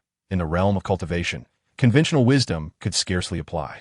Without having tested his current combat prowess, Li Qingming was confident that if he were to engage in battle with a cultivator at the initial stage of Huashan, he would likely hold his own. After several days of stabilizing his realm, he received a message from the tower spirit. As one of the disciples attempted to open the door, Li Qingming seized the opportunity and swung the tower door wide open. The door opened. "We can leave." In an instant, the disciples were filled with exhilaration. Being trapped in this eerie environment was a torment for them, especially after a conflict had erupted among them just yesterday. However, upon exiting the Wanyao Tower, all the disciples, including Li Qingming, were left dumbfounded. The Wanyao Tower was situated in a desolate land that had once been a battlefield. Although it was a perilous wilderness teeming with extraordinary flora and fauna, now it lay in utter ruin. The once towering trees and verdant mountains were now barren, as if consumed by celestial flames, with the peaks significantly lowered. The exposed rocky surfaces were riddled with pockmarks, resembling weathered stones that had endured countless storms over millennia. Not a trace of vitality remained, and within several miles, not even a whisper of spiritual energy could be sensed. While the crowd stood in shock, a figure clad in white suddenly descended, enveloping Li Qingming in a warm embrace. Little Li Qingming stumbled slightly from the unexpected warmth. Just as he was about to speak, the dampness on his chest silenced him. Unconcerned about appearances, Yu Baiwei, the sword master of Xian Peak, threw herself into her disciple's arms, weeping inconsolably. Li Qingming cast a glance at his fellow disciples, who were too stunned to speak, their gazes fixed upon him, and summoned a treasure boat. Crying like this in front of outsiders would likely lead to a torrent of chatter once they regained their composure. Once they were alone, Yu Baiwei's sobs grew even louder. "Li Qingming, you scoundrel. I told you to listen, yet you disregarded your master's words. Ever since you were little, it has always been like this. I warned you, and you always nodded, Yet you turned around and did as you pleased. Do you even regard me, your master? The fears and anxiety she had endured in recent days, coupled with the tension during the wait, surged forth in a flood of tears. She did not wish to convey to Li Qingming how worried and sorrowful she had been. All she desired was for him to be safe and sound, now and forever, free from harm and illness. Li Qingming bore the soft punches from his master, each blow akin to raindrops, gentle as cotton. It was the disciple's fault. Meanwhile, a one-armed figure abruptly blocked the treasure boat's path. Li Qingming of Ziyun Peak, I have come at the behest of the Bifeng Assembly to summon you for questioning. The voice was solemn and authoritative, carrying an undertone of menace. The newcomer was not friendly. Yu Baiwei clenched her small hands, halting her tears, her face betraying her ire. Before she could speak, Li Qingming ruffled her hair, his tone soothing like that of a child. Master has turned into a crying mess. You should rest. This minor issue, I will resolve myself. Chapter 97. The young yellow-haired boy and the old man. Li Qingming's words momentarily left Yu Baiwei in a daze, reminiscent of the past. Since he was a little potato, barely reaching her waist, he had always possessed this air of maturity, as if in his eyes. His dignified master was the one who required care. When he surpassed her shoulder, even standing a head taller. Yu Baiwei realized that her authority as a master had diminished in his eyes. He could handle everything on his own, needing her assistance no longer. Confidence was something Li Qingming possessed in abundance. However, when he returned, battered and wounded, it was then that Yu Baiwei understood her disciple also had moments of despair. Though not weak, the forced optimism he displayed for himself rendered her heart heavy with sorrow. I am your master. What is it that I cannot do for you? That was the only time in over 20 years that they had quarreled. At this moment, the spirited Li Qingming from Jiuzhou Palace seemed to have resurfaced. Yu Baiwei gazed at his face, momentarily lost in thought, before she nodded, uttering the phrase she had repeated countless times over the years. All right, I will listen to you. Having been consumed by worry, Yu Baiwei now realized that Li Qingming had regained his cultivation. She should have been filled with joy, yet her heart felt empty. Yu Baiwei also recognized that the Demoness Pei Zinin had triumphed over her as a master once more. This time, she had lost utterly. But why did her disciple seem unaware of Pei Zinin's actions? Confusion gripped Yu Baiwei, leading her to waver, her emotions becoming entangled. Li Qingming stepped forward, gazing at the white-clad elder of the Bai family with narrowed eyes, his understanding deepening. The Bifeng Assembly was akin to the Elders' Council of Jiuzhou Palace, comprising the elders and peak masters from various peaks, convening to discuss significant matters. Li Qingming, accompany me. Where to? To the Bifeng Assembly. What is the matter? You are suspected of colluding with the Demoness. The expression of the Bai family elder darkened. Yu Baiwei awaited Li Qingming, who was equally anxious, though he hoped for the safety of his great-grandson, whom he regarded as the hope of the Bai family. Perhaps his grandson had not encountered any misfortune. Perhaps he had merely fallen into an unforeseen circumstance after killing Li Qingming. Yet all his hopes and dreams dissipated upon Li Qingming's arrival, bursting like bubbles on the surface. His resolve remained as steadfast as before. Since Li Qingming had not perished alongside his grandson, it was certain that he had slain his great-grandson. The evidence was clear. As long as he took Li Qingming away, he could use the pretext of colluding with a Demoness to unravel the truth behind the harm done to his fellow disciples. In doing so, even the Ziyun Peak could not protect such a treasonous disciple, guilty of multiple offenses. As the An Yao Ta was eroded by the dark tide, the patriarch of the Bai family finally revealed himself beyond the 1,000-mile perimeter. His intention was to bring the matter to light and escalate the situation. The patriarch's plan was nothing short of impeccable, leaving no room for criticism. However, Li Qingming merely raised his gaze, questioning the evidence. What about the investigation order? He inquired again. The rules of Jiuzhou Palace were stringent, with meticulous regulations in place. Even a law enforcement hall could not apprehend someone without evidence, unless there was an investigation order first. This had its advantages and disadvantages. While it significantly reduced the occurrence of collusion among corrupt officials, it also hindered efficiency. The patriarch of the Bai family responded calmly, asserting that, concerning the safety of the sect, he would seek forgiveness from the sect publicly once a conclusion was reached. Oh, Li Qingming raised an eyebrow, finding the situation amusing. If I suspect you're a Bai family of colluding with external enemies, can I not seize you first? How dare you? The patriarch was incensed by the insult. Having previously wished for Li Qingming's demise, lost an arm to Yu Baiwei, and now faced humiliation from this youth, he found himself devoid of dignity. Yet, what astonished him further was that before he could fully process this, Li Qingming was already attacking with his sword. You have recovered your cultivation. The patriarch was taken aback, but there was no time for contemplation. As the spiritual energy of heaven and earth trembled, under Li Qingming's fierce aura, the clouds in the sky were shattered into fine particles. Accompanying this was an unmistakable murderous intent. If a commotion was desired, then let it be. In the face of the furious youth, the patriarch of the Bai family unleashed his own might, perceiving Li Qingming's golden core cultivation as no more than a child poking him with a stick. He raised his remaining left arm, blood surging within him. A punch was launched, its fierce energy resembling a torrent as countless streams converged into an overwhelming force. When it descended, it was as heavy as a mountain. Behind him appeared a colossal divine shadow, one hand gripping a peak while the other coiled a giant serpent. The shadow followed his movements. The blood energy transformed into a menacing serpent, lunging fiercely at Li Qingming to devour him. Li Qingming remained unfazed, his sword energy intertwining into threads of brilliance, coalescing into a glimmering point of cold light. Like a white rainbow spanning the sky, it pierced through the condensed blood serpent in an instant. The brilliance erupted in the high air, akin to the sword energy cleaving through vapor, refracting myriad dazzling lights. The patriarch could not help but squint, feeling a sudden pain in his chest.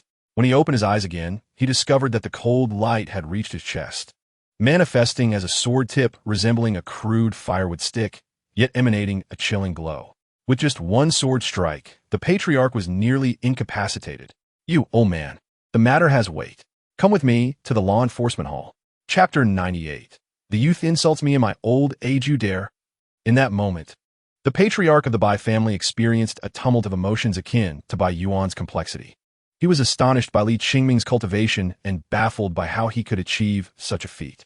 Despite his advancing years and diminished strength after losing an arm to Yu Baiwei, he was still a formidable transformation stage cultivator. The hierarchy of cultivation was as rigid as the ranks of officials in a court. Lower ranks could sometimes overcome higher ones through techniques, physical prowess, or treasures. But the chasm between realms became insurmountable.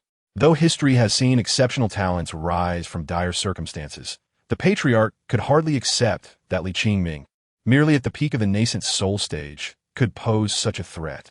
Moreover, the method was insidiously cunning. What was supposed to be a grand confrontation turned into a stealthy attack from behind, striking him through the heart. Young man, how can you be so dishonorable? Yet, this was not the end. Had he merely suffered a severe injury, the patriarch could have distanced himself and avoided further humiliation. This sword, he cursed, was insidious. He had believed this to be the conclusion, but it was far from over. Watching Li Qingming skillfully produce various restraining artifacts, both conventional and rare, even in the demonic sects, left the patriarch speechless. He never considered himself a paragon of virtue, having navigated through a life of schemes. Yet he found Li Qingming's malevolence unparalleled. You're telling me this is the once promising future figure of the righteous path, the young sword immortal of Jiuzhou Palace, Li Qingming? As Li Qingming continued, he did not forget to silence him with a seal. Finally, he employed a tortoise-shell binding technique. If circumstances had permitted, he would have liked to eliminate the patriarch, but too many eyes and ears were present, making it unwise to act. It was a pity that his realm constrained him. Otherwise, with a single sword, he could have dispatched him and concocted an excuse of a recent breakthrough in cultivation. Li Qingming lamented internally, aware that such actions would carry repercussions in Jiuzhou Palace. Yet they paled in comparison to directly eliminating a potential threat. At the same time, he suppressed his excitement. Although he had taken advantage of the situation, it was indicative of the extraordinary level of his current cultivation, far exceeding his expectations. Perhaps it was due to that special nascent soul? Without delay, he brought the patriarch of the Bai family to the law enforcement hall located at the Xionghu Peak. This peak, steeped in ancient bloodshed, exuded a heavy aura, perfectly aligning with the rigid impressions left on disciples by the law enforcement hall. Senior brother Qingming, sensing Li Qingming's formidable presence from afar, a robust figure in a ghostly mask flew to greet him. upon witnessing Li Qingming's overwhelming aura. This giant of a man was nearly moved to tears. What else with the tears? Li Qingming chuckled, patting his shoulder, as if to say he had returned from the dead. The leader should not utter such ominous words. A Xiong's voice rumbled, and then he witnessed Li Qingming unceremoniously toss the strangely bound elder onto the ground. This is the patriarch of the Bai family. Even his imposing stature trembled slightly. Indeed, Li Qingming nodded. Lock him away. Following the evidence I previously collected, we will uncover the many misdeeds the Bai family has committed for Bai Yuan over the years. It should take no more than half an hour to gather the proof.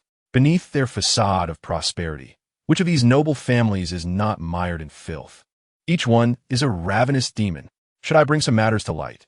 Jiuzhou Palace may indeed face turmoil. Understood. The ghost-faced cultivator exhaled deeply. Although the Bai family had diminished compared to its former glory, with Bai Yuanzheng still present, it still held considerable weight, making it impossible to be entirely free of apprehension. However, with Li Qingming around, even a deputy palace master on the ground would not intimidate him. After clarifying the situation, the ghost-faced cultivator couldn't help but wonder if the leader had unraveled the events from years ago. Li Qingming shook his head. At this juncture, it mattered little who had orchestrated those events. With Bai Yuanzheng now deceased, those involved could not help but feel a sense of urgency. As for the mastermind behind the scenes, Li Qingming paused, a hint of mischief in his smile. There was no rush. He had long known that the incident from years ago was certainly beyond the capabilities of their generation of disciples. Or perhaps he was merely an insignificant pawn in their calculations. Li Qingming chose not to elaborate, and the ghost-faced cultivator refrained from pressing further. First, you guard the old ancestor of the Bai family. I have matters to attend to and shall return shortly. Understood. Li Qingming swiftly departed, returning to the treasure vessel hovering above Ziyun Peak. Little Li, are you all right? The first thing Yu Baiwei did was to inspect her surroundings. Though she had observed everything and sensed Li Qingming's condition, worry still overwhelmed her. Just an old rogue, he replied nonchalantly. That's good, that's good. Yu Baiwei habitually patted her chest, as if this action could genuinely bring her relief. Master. Yu Baiwei looked up, meeting Li Qingming's clear, spirited gaze, and instinctively felt the urge to shy away, as if she had committed a grave error. Meanwhile, Li Qingming seemed to harbor unspoken thoughts. Why do you appear somewhat uneasy? Do I? Yu Baiwei inquired, though she was acutely aware of the tempest raging within her heart. Little Li, gazing intently at Li Qingming's face, which she had watched mature from youth to his current prime, her sense of unease intensified, as if he were drifting ever farther from her. This was not merely a feeling, it was a palpable reality. She felt a tightness and pain in her chest that refused to ease. Yet ultimately, Yu Baiwei found the courage to speak. Master, I have matters I have yet to discuss with you. Her hesitation lingered, but eventually, she expressed it in her own words. A woman's thoughts often manifest in two extreme forms. One is simplicity, where liking is pure and unyielding, and the other is complexity, where love and hate intertwine, fluctuating between emotional and rational states. Yu Baiwei, the proud daughter of Jiuzhou Palace, had, since childhood, borne the title of the Sword Master of Ziyun Peak, a world where everything was within her grasp. However, there were only three things she cherished: food, sleep, and her disciple. This ranking was not from most to least important, but rather reflected a habit of hers. The best food, the one she least wanted to part with, was always saved for last. Moreover, Li Qingming would always surpass the first two. The more she cherished something, the more she treated it as a treasure, holding it dear. She was also an ordinary woman. In her profound affection, a sense of possessiveness arose, a desire to eternally hold onto someone or something. The words of Pei Jinan and the impressive cultivation Li Qingming displayed made her realize that the enchanting woman she could not set aside had indeed transformed herself into a medicine, pouring all her essence into her disciple's foundation. While she was filled with wonder, she also felt perplexed by Pei Jinan's motives. What could they be? A faint joy stirred within her, a feeling that brought her a sense of shame regarding her own thoughts. This intricate emotional turmoil plunged Yu Baiwei into a quagmire of struggle. She had genuinely contemplated concealing everything, but was abruptly halted in her tracks. As Li Qingming's master, how could she engage in such sordid actions? "You Baiwei, you must clarify everything with Li Qingming. Every word must be articulated." With a resolute heart, she found it exceedingly difficult to speak. For a moment, her tone grew increasingly subdued, burdened by a sense of grave wrongdoing. She should have informed Li Qingming earlier. Seeing her bow her head in a manner suggesting guilt, Li Qingming's lingering questions began to form answers. "Did the master not inform me about the heavenly materials and earthly treasures required after the secret method?" "Yes." "And is it related to Pei Jinan?" "Yes." After Li Qingming posed these two questions, he fell silent for a moment, contemplating what price must be paid. Yu Baiwei did not raise her head, responding in a low voice, 10,000 years of lifespan and all my essence. This answer far exceeded Li Qingming's initial expectations. The two factors could no longer be described merely as a price, but rather as a matter of life and death. At this moment, Li Qingming found it challenging to articulate his feelings. Shock, joy, gratitude, relief, perhaps a mixture of all, but what followed was a seething anger akin to a landslide. He was enraged at Pei Jinan for being so self-serving, acting on her whims without regard. Yet, he was even more furious with himself. Despite having saved Pei Jinan years ago, despite their accidental encounters leading to physical intimacy and the birth of a child entwined with their bloodlines, and despite the possible unspoken feelings between them, Li Qingming felt he was unworthy of such sacrifices for Pei Jinan. Coupled with his long-standing doubts, the fire within him flared even more. He could not fathom why Pei Jinan would act in such a manner, yet he could roughly guess her intentions. Following him in secret, appearing at the critical moment to fulfill her desires, and then disappearing without a trace, indifferent to Li Qingming's fate thereafter. Do you think I, as a father, cannot care for our child properly? Do you think this foul enchantress doesn't realize that I, Li Qingming, do not require such sacrifices to be a good father? Li Qingming stood still, his heart brimming with words meant to berate Pei Jinan. Yet in the end, they coalesced into an ambiguous sigh. An enchantress? Pei Jinan, is this how you embody the role? Yu Baiwei was equally tormented, her mind spiraling deeper into guilt. If only she had not revealed that matter to Pei Jinan. If only she had withheld the subsequent details of the secret method. If only she had acted sooner to eliminate the malevolent entity. Little Li, it is all my fault. It is all my mistake. I was wrong. With layers of guilt accumulating, Yu Baiwei began to quietly weep. After taking several deep breaths, Li Qingming reined in his emotions, smiling as he ruffled Yu Baiwei's hair. How can you blame the master? The issue lies with me. Having soothed Yu Baiwei, Li Qingming turned and returned to the courtyard of Linen City. The pressing urgency lies not in getting entangled in trivial matters, but rather in discovering the whereabouts of Pai Zinan. Even if she has ventured to the ends of the earth, Li Qingming will undoubtedly bring her back. Before entering the courtyard, Li Qingming deliberately lingered outside the door for a moment, lest the little one sense something amiss. Father, you finally come back. I missed you so much. Upon seeing Li Qingming, Pai Zulu instantly clung to him like a koala, wrapping her arms around his neck and clasping her legs around his arms. Father, have you missed me these days? Of course I have. Did you miss me like I do, thinking about you when I open my eyes, when I eat, and even in my dreams? Is that how you think of me? Absolutely, Pai Zulu declared with pride, convinced that no one in the world could possibly miss her father more than she did. After this declaration, she began to gaze at Li Qingming expectantly, saying nothing, simply waiting for him to mention the gift he had promised her. Li Qingming was well aware of the little one's thoughts, and, unlike other fathers who enjoyed teasing their children, he directly produced a red cord necklace that could be worn around the neck, adorned with a pendant resembling a bell made from the heart of a tree. Look at this.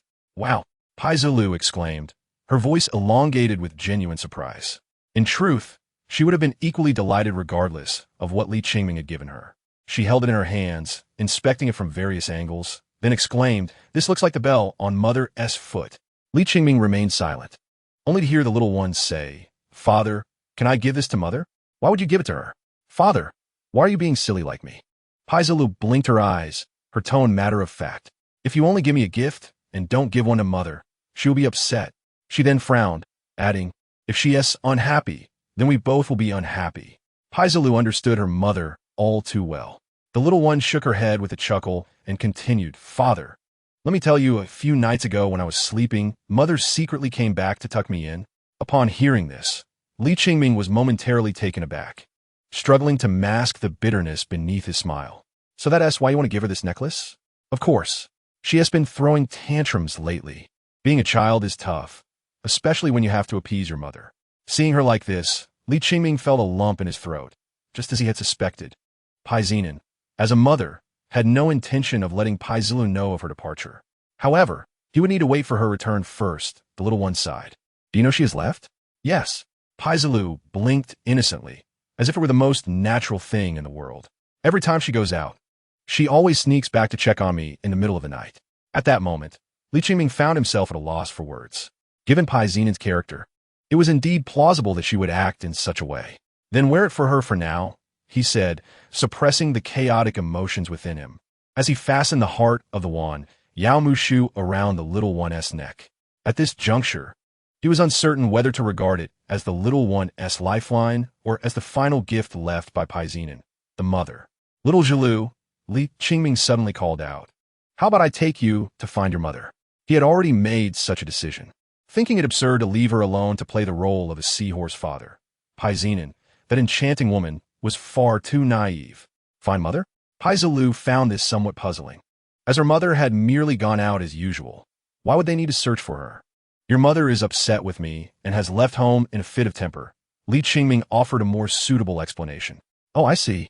The little one clapped her hands, then patted Li Qingming's shoulder with an air of maturity. Don't worry, I will help you coax her back. If she doesn't listen, I will teach her a lesson.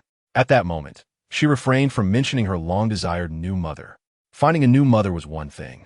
Her own mother was another entirely. Li Qingming nodded, his heart a whirlwind of thoughts. In a vast cultivation world, where should he even begin looking? Li Qingming re-established his foundation, advancing his cultivation, even obtaining news of the Baijiao patriarch at the transformation stage. Before long, his name echoed throughout the entire Juzhou Palace. No one could have anticipated that this once-fallen young sword immortal would emerge from the depths nearly 3 years later, returning to the public eye with such a formidable presence. Those who had once sought to undermine him were either retreating into seclusion, trembling with fear, or bringing various gifts to his door. Not seeking a mere audience with him, but merely hoping he would acknowledge their gestures of contrition. If anyone was both delighted and disheartened, it could only be the noble lady of the Jiang family, Jiang Yunqing. She was thrilled by Li Qingming's advancements, yet disheartened by the widening gap between her and her esteemed senior. As a mere initial-stage Jindan cultivator, how could she ever be worthy of someone at the peak of Yuanying? Qingming, I know this is yet another test from you. I shall strive doubly hard. After a brief encounter with Li Qingming, she returned to her cave dwelling, dedicating herself to her cultivation. One day, I will be worthy of you, Qingming. Such tests would not daunt Jiang Yunqing in the slightest. Li Qingming, however, had no thoughts of her on his mind. After making a simple plan, he initially set his sights on the demonic sect from which Pai Zinan hailed, Lilazai. Following that, he intended to venture into the secret realm of the demon clan. However, due to his identity and cultivation level, he could not infiltrate the major sects with the same ease as Pai Zinan, let alone venture into the perilous realm of the demon clan. If covert methods were not feasible, then he would have to approach the matter overtly.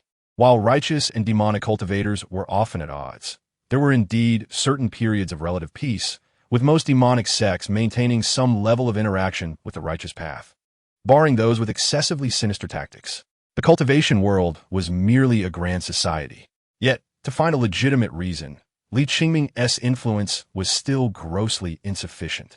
Thus, he directly utilized the law enforcement hall, first stirring up a storm in the Baijia, allowing everyone to witness his resolve and prowess. Compared to before, Li Qingming's methods grew increasingly decisive and ruthless. Just as he had anticipated, the young scions involved in that past incident were unable to maintain their composure, hurriedly reporting to their clan elders. Initially indifferent, they were soon taken aback as Li Qingming seemed to have turned into a mad dog, uncovering various incriminating evidence and causing a great deal of distress among the noble families. Though the matter was not grave, once brought to light, its nature changed entirely. Moreover, the current lord of Juzhou Palace was known for his iron-fisted approach, having long sought to weaken the entrenched noble families within the sect. Li Qingming's actions were akin to handing him a knife. Is there anyone as brazen as you to overturn the table? left with no choice and seething with anger. They could only grit their teeth and acquiesce to Li Qingming's demands. At the highest peak of Jiuzhou Palace, a chilling wind swept through. The entire mountain range resembling a desolate wasteland cloaked in autumn frost, imparting a solemn and bleak atmosphere. Within the palace hall, a voice, imposing and enigmatic, resonated softly. Are you truly certain you wish to undertake this task and venture into the secret realm of the Yao tribe? Indeed. Are you aware that although our sect maintains contact with the Yao tribe's secret realm, the relationship remains fraught with tension, and a moment's carelessness could result in your permanent absence? The disciple comprehends this. Do you also realize that had you remained diligently cultivating within the Jiuzhou Palace, the position of palace master would undoubtedly have been yours? The disciple has compelling reasons to proceed. Li Qingming bowed deeply, his voice resolute. The authoritative voice suddenly sighed. Aside from the two of them, no one knew that many years ago, the master of the Jiuzhou Palace had promised Li Qingming that if he agreed to marry into the Jiang family, he would ensure that Li Qingming could acquire the Jiang family's treasured relic from the hands of the elders, thus reconstructing his foundation. You stubborn boy. Are you truly unwilling to become my Jiang family's son-in-law? Had you consented back then, you would not have had to wait until now to restore your cultivation. Li Qingming replied, his tone neither heavy nor light. The disciple is truly not a worthy match, lest I disappoint the palace master. The atmosphere in the hall abruptly shifted, as if thunder had struck, resembling the wrath of the heavens, rumbling fiercely. In a daze, the entire palace seemed to collapse. Those extraordinary bricks and stones, having weathered countless years of wind, frost, and rain, showed no signs of decay, yet at that moment shattered, turning to ruins. Li Qingming's expression remained unchanged. If the palace master has no further matters, may I take my leave? What is your business? The disciple must return home to tend to the child. The sounds of thunder and rain suddenly ceased, and after a moment, the imposing voice echoed once more. Depart. Chapter 100. How can a disciple harbor intentions of betraying their master and ancestral lineage? With the matter settled, Li Qingming breathed a sigh of relief. He was well aware of the perils involved. The few remaining Yao tribes had gradually begun to interact with the outside world. Yet the enmity forged in blood was not easily forgotten. Just as there are factions advocating for peace and those advocating for war during times of conflict. Within the Yao tribe, there existed internal strife, while the cultivation world harbored extremists who viewed the Yao tribe as adversaries. Moreover, human cultivators attempting to engage in trade with the Yao tribe shared in this animosity. Even though the Jiuzhou Palace is the foremost holy land of righteousness, there are still those willing to employ underhanded tactics, having long cast aside concerns for life and death. Previously, those who ventured forth were several elders from the sect's divine transformation families, accompanied by formidable protectors in the harmonious path realm. Even so, they could not escape the various hidden dangers. Were it not for the substantial benefits this matter bestowed upon their families, no one would willingly undertake such arduous tasks. Now, Li Qingming had provoked these families and was to act as the public leader. From the perspective of the Jiuzhou Palace's master, this was exceedingly unwise. Hence the repeated inquiries. With him safeguarding the Jiuzhou Palace, he could ensure Li Qingming's safety. Once he left the Jiuzhou Palace, the master would be powerless to intervene. Much like in earlier days when he harbored ambitions to excise the corruption from the sect. How could he not care for Li Qingming, a youth of impeccable lineage, character, and unparalleled talent? Yet, as one who needed to grasp the entirety of the situation, he could not afford the youthful impetuosity that Li Qingming displayed. For the considerations were far too numerous. After Li Qingming departed, the previously unseen master of the Jiuzhou Palace summoned another figure. Wenyan, are you willing to accompany this expedition to the Yao tribe? It was Yu Wenyan, hailing from Xian Peak. However, this deputy palace master, known for her focus on cultivation, typically shunned the trivial affairs of the sect and directly inquired with a frown. What confidential matter requires my covert protection? She quickly grasped the implication. The hall fell silent for a moment before another voice emerged. You would not wish for your Xian Peak disciples to face further calamities, would you? No, I must go. On the other side, upon hearing this, Yu Baiwei became anxious. She neither opposed nor would ever oppose Li Qingming's quest to find Pei Jinan, and she was even willing to assist him personally. As his master, she felt obliged to repay that debt of gratitude. You are my disciple. And now I must watch you put yourself in peril? How could Li Qingming agree? To allow Yu Baiwei to accompany him in search of Pei Jinan's whereabouts would merely fulfill her wishes, but in doing so, how could he regard her as anything but a mere companion? Li Qingming would truly become less than a beast. The palace master has made arrangements. There will be no danger. Li Qingming could only patiently explain. There had been no incidents in recent years, and given the palace master's caution, surely there would be other provisions. That is not permissible. Yu Baiwei bit her red lip, tears quickly welling in her beautiful peach blossom eyes. Though they did not fall. The sorrow reflected in her gaze was palpable, and just a glance could bring one to the brink of tears. I am not at ease. If possible. How she wished to utter the words forbidding you to go, but she could not voice it, nor could she find the words. She could only lift her face, gazing at Li Qingming, attempting to persuade him to allow her to accompany him. Just as her determination to find the Yao maiden was unwavering, so too was Li Qingming's resolve. In that moment, he could not think of words to convey to Yu Baiwei. The bond between these master and disciple was such that it likely surpassed all others. Yet, some words, some matters, remained eternally unsaid. Yu Baiwei's nature was languid and gentle. Yet at times, she could be as stubborn as a mule. Li Qingming remained silent, and she, with tears brimming, fell into silence. Master, after a long while, Li Qingming finally spoke softly. This is unfair to you, master. What is unfair? This statement seemed to have released the floodgates, causing the tears Yu Baiwei had been holding back to cascade down her cheeks. I am your master. Must I stand idly by and watch you take risks without doing anything? Li Qingming hesitated to speak. I have already made one mistake. Do you wish for me to err a second time? Li Qingming fell silent. In your heart, have I ever been your master? Yu Baiwei poured out all her grievances and sorrows accumulated over this time. She did not blame Li Qingming, only lamenting her own foolishness.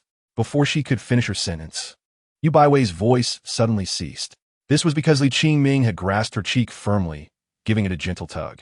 Then, he used both hands to wipe away her tears. In this abrupt yet effective manner, Li Qingming interrupted her weeping. It did, however, appear somewhat intimate. How inappropriate. Yu Baiwei stepped back a pace, her small face flushed, unsure whether from crying or embarrassment. We are master and disciple.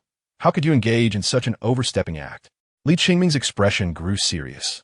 He did not respond to her question, but instead asked, Do you remember the promise you made me on your 12th birthday?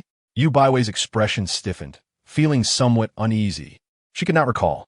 You swore that for this lifetime. Li Qingming paused. I would respect you, cherish you, protect you, ensuring that you eat the best first. That you play first with the most enjoyable things, never scold or bully you, and never deny you your sleep-ins. Li Qingming recited this promise fluently, causing Yu Baiwei's complexion to deepen in crimson, her shyness becoming impossible to conceal. That was merely a childhood jest. Why do you remember it so vividly? Yu Baiwei turned her face away, avoiding eye contact with Li Qingming. Yet, his words, a mere 10 characters long, drew her gaze back to him. I have never taken it as a joke. Yu Baiwei stared quietly, as if contemplating the veracity of Li Qingming's words. Yet how could she be unaware of their truth? For so many years, Li Qingming had consistently behaved in this manner, without faltering even once. He reiterated his point, adding, It is the disloyalty of the disciple that compels certain actions that must be undertaken. Yet, if my actions cause you, my esteemed master, any distress, I cannot bear it, and it pains me greatly. These words finally caused Yu Baiwei to lower her head, her chin almost resting against her chest. Following the movement of her petite lips, which quivered slightly, she admonished, Do not speak such words again. If others were to hear, they might think you, as a disciple, intend to betray your master. In the days that followed, the turmoil within Jiuzhou gradually subsided under deliberate suppression. Meanwhile, at the eye of the storm, Li Qingming, accompanied by Pei Zhulu, leisurely departed the territory of Jiuzhou with a caravan. The steward of the caravan did not recognize the disguised Li Qingming, merely perceiving him as a relative of the esteemed Lu Dazhangui, exuding a subtle air of nobility, yet displaying a friendly demeanor that made him easy to engage with, and appeared to be a man who cared deeply for his own children. Little Pei, we have arrived at Yinjicheng. My companions, and I would be delighted to show you around, if that pleases you, the enthusiastic steward proposed. demonstrating an understanding of social niceties that had earned him his position at such a young age. Upon reaching the renowned Yandere, he generously invited everyone in the caravan to partake in a feast. For those with formidable wives, let us indulge in vegetables and delicacies. For those unaccustomed to the world, let them experience the sights and sounds, for it is not wise to accumulate too much merit in isolation. If anyone harbors peculiar tastes, it would be acceptable to indulge in some camaraderie for the night, as long as gambling is avoided. Let us enjoy ourselves. As a newcomer to the caravan, the steward, Xuanqin, would not overlook Li Qingming, who was using the alias Pei Li. Thank you for your kindness, but I prefer solitude. Allow me to rest in the courtyard. Li Qingming replied with a smile. Oh, come now, little Pei. Why do you treat me so distantly? Xuanqin exclaimed, thumping his chest. Rest assured, I will make sure you have a splendid evening, with good food, drink, and entertainment. It is all about having a good time. Li Qingming attempted to decline, but the little one beside him piped up, Father, I also want to go out with Uncle Qin. Pei Zhulu's eyes sparkled at the prospect of delicious food, delightful drinks, and joyous activities. Uncle Qin is simply a godsend. Li Qingming grinned. Despite his playful demeanor, he would not indulge the child in activities such as visiting brothels. What nonsense is this? Xuanqing, just because you have no sense of propriety, you assume everyone is like you? Fortunately, the accompanying Zhang Dazhangui interrupted with a few words of admonishment, dispelling Xuanqing's thoughts. Yet in his heart, Xuanqing could not help but grumble. Didn't you bring me to such places the first time? Now you pretend to be serious. Have you grown old and lost your edge? However, he could not resist glancing at Li Qingming, feeling a sense of admiration. In these times, it was truly rare for a man to abstain from both wine and gambling, and to be a devoted parent at that. After silencing Xuanqing, Zhang Dazhangui donned a benevolent smile, presenting a box of local delicacies to Pei Zhulu. Here, my dear, I have brought you a special treat from this place. Give it a try. If you find it to your liking, I shall procure more tomorrow. Upon seeing the open box of pastries, Pei Zhulu nearly lunged for them, but managed to restrain herself, thanking Zhang Dazhangui. Thank you, Grandpa Zhang. Not at all, not at all. Zhang Dazhangui beamed with delight, nearly bursting with joy. He felt that his own grandchildren could not compare to the charm of this little girl. Meanwhile, a gruff voice from the corner of the room interjected, laced with a hint of jealousy. Everyone knows this journey is meant to be discreet. Do you not realize that your actions expose us, Zhang Dazhangui? Since Yu Baiwei remained unsettled, she ultimately insisted that Fu Bo accompany them. She could not bear the thought of Li Qingming venturing into the demon territory alone. Old Fu, you are mistaken. It is precisely due to the unfamiliarity of our esteemed master that my presence is necessary as a guarantee. Pretending to be strangers may arouse suspicion. Zhang Dazhangui had frequently encountered the old steward from Li Qingming's household over the past 2 years and had grown quite familiar with him, developing a bond of friendship. He understood that the old man was feeling possessive, for even as men aged, their competitive nature remained intact. Both treated Pei Zhulu as if she were their own granddaughter, and witnessing this scene stirred a pang of jealousy within them. I shall remain in the courtyard. Otherwise, would you wish to claim credit for my contributions? Fu Bo cast a sidelong glance at Zhang Dazhangui before closing his eyes in feigned slumber, choosing to ignore the unfolding situation. Yet after a short while, he opened his eyes again. Grandpa Fu, Grandpa Fu. The little one, holding a box of pastries, first offered one to Li Qingming, then hopped over to Fu Bo, raising her hand and declaring, Here, try this. It's delicious and spicy. Fu Bo paused, and his scarred face seemed to soften, momentarily recalling a memory of Li Qingming from years past. He truly regarded Li Qingming as kin, but it required reciprocal sentiment. Fu Bo accepted the treat, his eyes inexplicably moistening, and after taking a hearty bite, he donned an expression of pure enjoyment. Thank you, little Zhulu. This pastry is simply delightful. Hehehe. Pei Zhulu laughed joyfully, shaking her little head, and did not forget to offer Zhang Dazhangui a piece as well. The previously disgruntled Zhang Dazhangui now beamed with delight. What are you so pleased about, old Fu? I'm not lacking in treats. Li Qingming observed this scene with a bemused expression, pondering how his daughter sometimes lacked the ability to read the room, while at other times her cleverness was evident.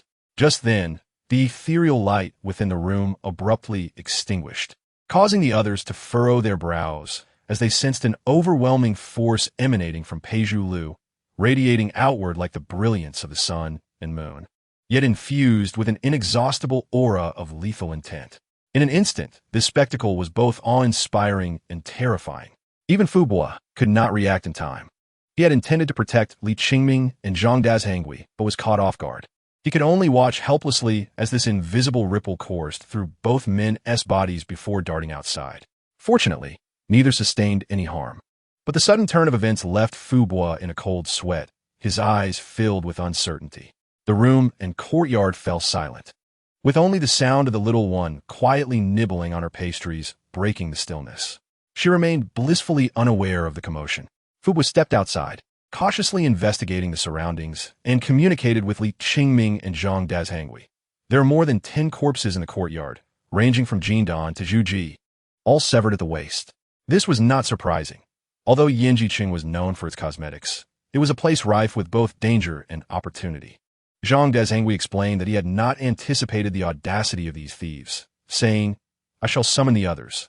While these bandits may be of average skill, their ability to conceal their presence and intent should not be underestimated. No need, I am sufficient." Fubo's tone was calm, yet utterly earnest. Li Qingming nodded, affirming his decision.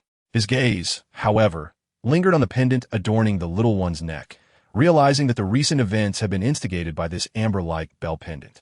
The murderous intent had been sensed in advance, erupting instantaneously, yet it failed to attract the slightest attention from the child, silent and unseen. It was then that Li Qingming comprehended the significance of this pendant. It was a token from her mother, Pei Jinan, imbued with gentle warmth. Chapter 102. The scent of Mother the Night passed in silence. By dawn, the entire caravan was bustling with activity. Some were delivering goods, others collecting payments, and there were those who had just experienced the allure of the night and ventured out once more. Li Qingming led the child out of Yanji City, arriving at the perilous Taohua Yogu.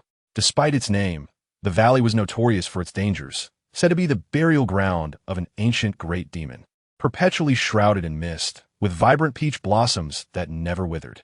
Legend spoke of a hidden treasure within, particularly after a shepherd inadvertently wandered in 3,000 years ago, emerging a century later with the prowess of a divine being, igniting fervor among cultivators eager to gamble their lives for glory. Yet since then, no one had returned with fortune. Instead, many had perished, their remains extending the peach grove for miles. The blossoms were as red as blood. According to the little one, she had been born in a valley where peach trees bloomed year-round, surrounded by thick fog, devoid of the scorching sun of summer, the desolate winds of autumn, or the snowy flurries of winter. All that existed was the vibrant peach blossoms of March in the mortal realm. Li Qingming had perused nearly all related texts in the Jiuzhou Palace's library, finding only one location that bore resemblance. Little Zhu Lu, could this be the place? Pei Zhu Lu scratched her head, glancing around. It should be, right? She too felt uncertain, having seen many similar valleys along the way, and could not guarantee that this was indeed the one. In her eyes, apart from the small courtyard and linen, everything else was unfamiliar. Wait a moment, father. Pei Zhu Lu felt she could not continue like this. A clumsy child would not be endearing. She nimbly climbed a peach tree over 10 meters tall, standing atop a branch, her nostrils flaring slightly. With a movement, her small head would lift. Father, father. After a brief moment, she leapt down from the tree, prompting Li Qingming's heart to lurch as he hurried to catch her. This is it. This is the place. The little one declared proudly. I can smell it. Smell? Yes. The scent. The scent of mother. Upon hearing this, Li Qingming inhaled deeply, feeling a faint sense of familiarity. The ubiquitous fragrance of peach blossoms, indeed, bore some resemblance to Pei Jinan's scent. However, he could not ascertain whether it was Pei Jinan's fragrance that carried this essence or if the fragrant air of blooming peach blossoms was infused with her essence. Father, follow me. The exuberant Pei Zhu Lu had already taken his hand and started running. In this perilous Taohua Yogu, the little one moved with remarkable ease. Whenever she spotted a tree bearing fruit, if she found it too high to reach, the branches would lower themselves, allowing her to pluck the fruit effortlessly. Even when petals cascaded down, they would fall gently, avoiding her skin, landing only on her garments, as though they wished to avoid causing her harm. Li Qingming observed these peculiar occurrences, realizing he had not erred in his search. Father, we are almost there, just ahead. Under the guidance of the little one, Li Qingming's vision suddenly widened, revealing a palace in the valley ahead, somber and dark, starkly contrasting with the vibrant peach blossoms surrounding it. It exuded an aura of solemnity, resembling a coffin. "Father, we have arrived." Peizhu Lu pulled Li Qingming over the seemingly steel-forged steps and into the chilly inner hall, excitedly introducing. "This is where I used to live with Mother." Li Qingming surveyed the surroundings and could not help but frown, gazing at the various imposing and eerie metal sculptures that filled the palace, feeling an overwhelming sense of foreboding. "Father, quickly greet them." The little one tugged at Li Qingming's sleeve. "Them? Yes." Peizhu Lu, like a child showcasing her treasures, first climbed onto a sculpture of a horse with 6 eyes and wings. "It's magnificent. Riding it feels so grand." Then she approached a faceless giant with twisted limbs, its chest adorned with a gaping maw filled with sharp teeth. Peizhu Lu dove inside, rolling around. "This is Xiao Wu, the 5th one. I used to sneakily sleep here." Next, she introduced a myriad of other monstrous sculptures in rapid succession. "Father, they're all my good friends." Peizhu Lu looked up, her face radiating the pure joy unique to children. "I treat them well, and they all like me." Li Qingming pressed his lips together, eventually managing a bittersweet smile. "How did you become friends with them? Can you teach Father?" "Really?" Peizhu Lu replied, her joy evident, but then she became slightly bashful. "It's nothing much. Just when Mother is not around, I come and talk to them. They listen so carefully to everything I say." After saying this, Peizhu Lu raised her chin proudly, truly boasting now. "Did you see that? This is my father, the best father in the world," contrasting with the genuine delight displayed by the little one. Li Qingming felt as though he were being crushed under an immense, invisible weight, struggling to breathe. Just imagining the tiny Peizhu Lu whispering in this cold, empty palace among those terrifying sculptures made his heart ache painfully. In truth, all that Peizhu Lu had experienced was not the fault of Pei Jinan. It was his own failure as a father. After a moment of silence, Li Qingming picked up the little one, genuinely accompanying her to greet each figure. "Goodbye." Peizhu Lu waved, leading Li Qingming to a side room furnished with only a large bed, 2 sets of mismatched tables and chairs, and walls lined with shelves overflowing with various books. It was pitifully simple. "Father, this is where Mother and I usually lived," Li Qingming silently observed, struggling to fathom how Pei Jinan, with her nature, could reside in such a Spartan space, so bare it bordered on the desolate. Yet suddenly, the little one exclaimed with surprise, "Father, it seems Mother just lay on the bed. It smells warm." Chapter 103. "You ask who I am? Warm?" Listening to the little one, Li Qingming momentarily lost his composure, though he quickly regained his demeanor. It was a genuine occurrence. "Are you saying your mother just lay here?" "Uh-huh." Peizhu Lu, unable to grasp why her father would ask such a foolish question, pondered. "Warm? Isn't that what it means?" At this moment, Li Qingming found himself at a loss for words to accurately articulate his emotions. He could not quite define what feelings he harbored for Pei Jinan, yet he was acutely aware of an earnest urgency within him. This urgency compelled him to seek out the enchanting woman, to inquire and question her, stemming from the most unadulterated depths of his heart. Thus, suppressing his emotions, Li Qingming inquired, "Can you locate your mother now?" "Piece of cake," Peizhu Lu exclaimed, leaping up with enthusiasm, hands on her hips as she addressed Li Qingming. "Father, let me tell you, no matter where my mother was in Taowagu, I could always find her." With that, Peizhu Lu hopped off the bed, took Li Qingming's hand, and eagerly pulled him outside. Li Qingming bent down, placing her on his shoulders, causing the little one to feel somewhat bashful. "Father, this might make your neck sore. I might be just a tad heavy." After saying this, she could not help but add an explanation. "Actually, I'm not heavy most of the time. It's just that I overindulged in those pastries last night, and now my belly is round and full. How could I be heavy? Riding on your neck is much more comfortable than riding a horse." Li Qingming bounced in place a few times, eliciting a fit of giggles from Peizhu Lu. Her innocent laughter, untouched by the complexities of her parents' affairs, illuminated her face with joy. "Then let's go, Father." After a thorough search of the palace, which resembled a coffin, Li Qingming found no trace of Pei Jinan, and Peizhu Lu, perched on his shoulders, expressed her disappointment. Just as he had boasted, there was not a hint of her presence. "Wait!" Suddenly, as if struck by inspiration, the little one clapped her hands. "Father, I know where Mother is hiding. Let's take the small path and keep going up." following her guidance. Li Qingming stepped onto a mountain path adorned with delicate flowers. Compared to the valley below, the peach blossoms on the mountain appeared even more vibrant, akin to the rouge applied by a maiden on the eve of her wedding, their fragrance more intoxicating. The scent was so overwhelming that it made Li Qingming slightly dizzy, as the dense mist around him seemed to close in like a rising tide. A subtle sense of unease washed over him, prompting him to pause, standing still. Father, what's wrong? Noticing the change in his demeanor, Pei Zhulu leapt down from his shoulders, standing before him, gazing up with concern. Just then, at the end of the winding path leading halfway up the mountain, a hunched, elderly figure appeared and swiftly approached Pei Zhulu from behind. With silver hair glistening and a face etched with deep wrinkles, the figure exuded an air of nobility that could not be concealed. Miss Zhulu. Upon hearing this voice, Pei Zhulu turned in delight, exclaiming, Grandma Taohua. Oh my dear Miss Zhulu has grown taller. Pei Zhulu was about to respond, but her brow furrowed with worry. Grandma Taohua, please see what's wrong with my father. Take it easy, Grandma Taohua replied with a warm smile, gently ruffling Pei Zhulu's hair. He is just tired. Let us help him to the side of the road to rest. All right, okay then. Pei Zhulu looked around anxiously, feeling helpless yet compelled to heed the words of Grandma Taohua, who had cared for her since childhood, as they assisted Li Qingming to a stone by the roadside. Pei Zhulu wiped the cold sweat from Li Qingming's forehead, sitting on the stone and swinging her legs as she looked at the plain-clothed Grandma Taohua. Grandma, did you miss me? Of course, I think of you every moment of every day. I just wonder if you ever think of this old woman in your spare time. How could I not? Pei Zhulu rolled around in her arms. I definitely think of you too. Really? Absolutely.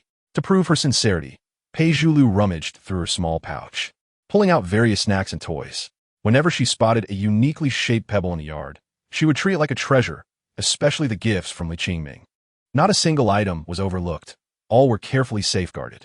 However, she would always reserve a small portion of the treats she had never seen before, no matter how delicious they were, saving a few pieces each time. Although she didn't often mention it, her thoughts of Grandma Taohua were genuine. Look, Grandma, I have something for you. Pei Zhulu laboriously presented an exquisitely crafted food box. This is all the delicious food I saved for you.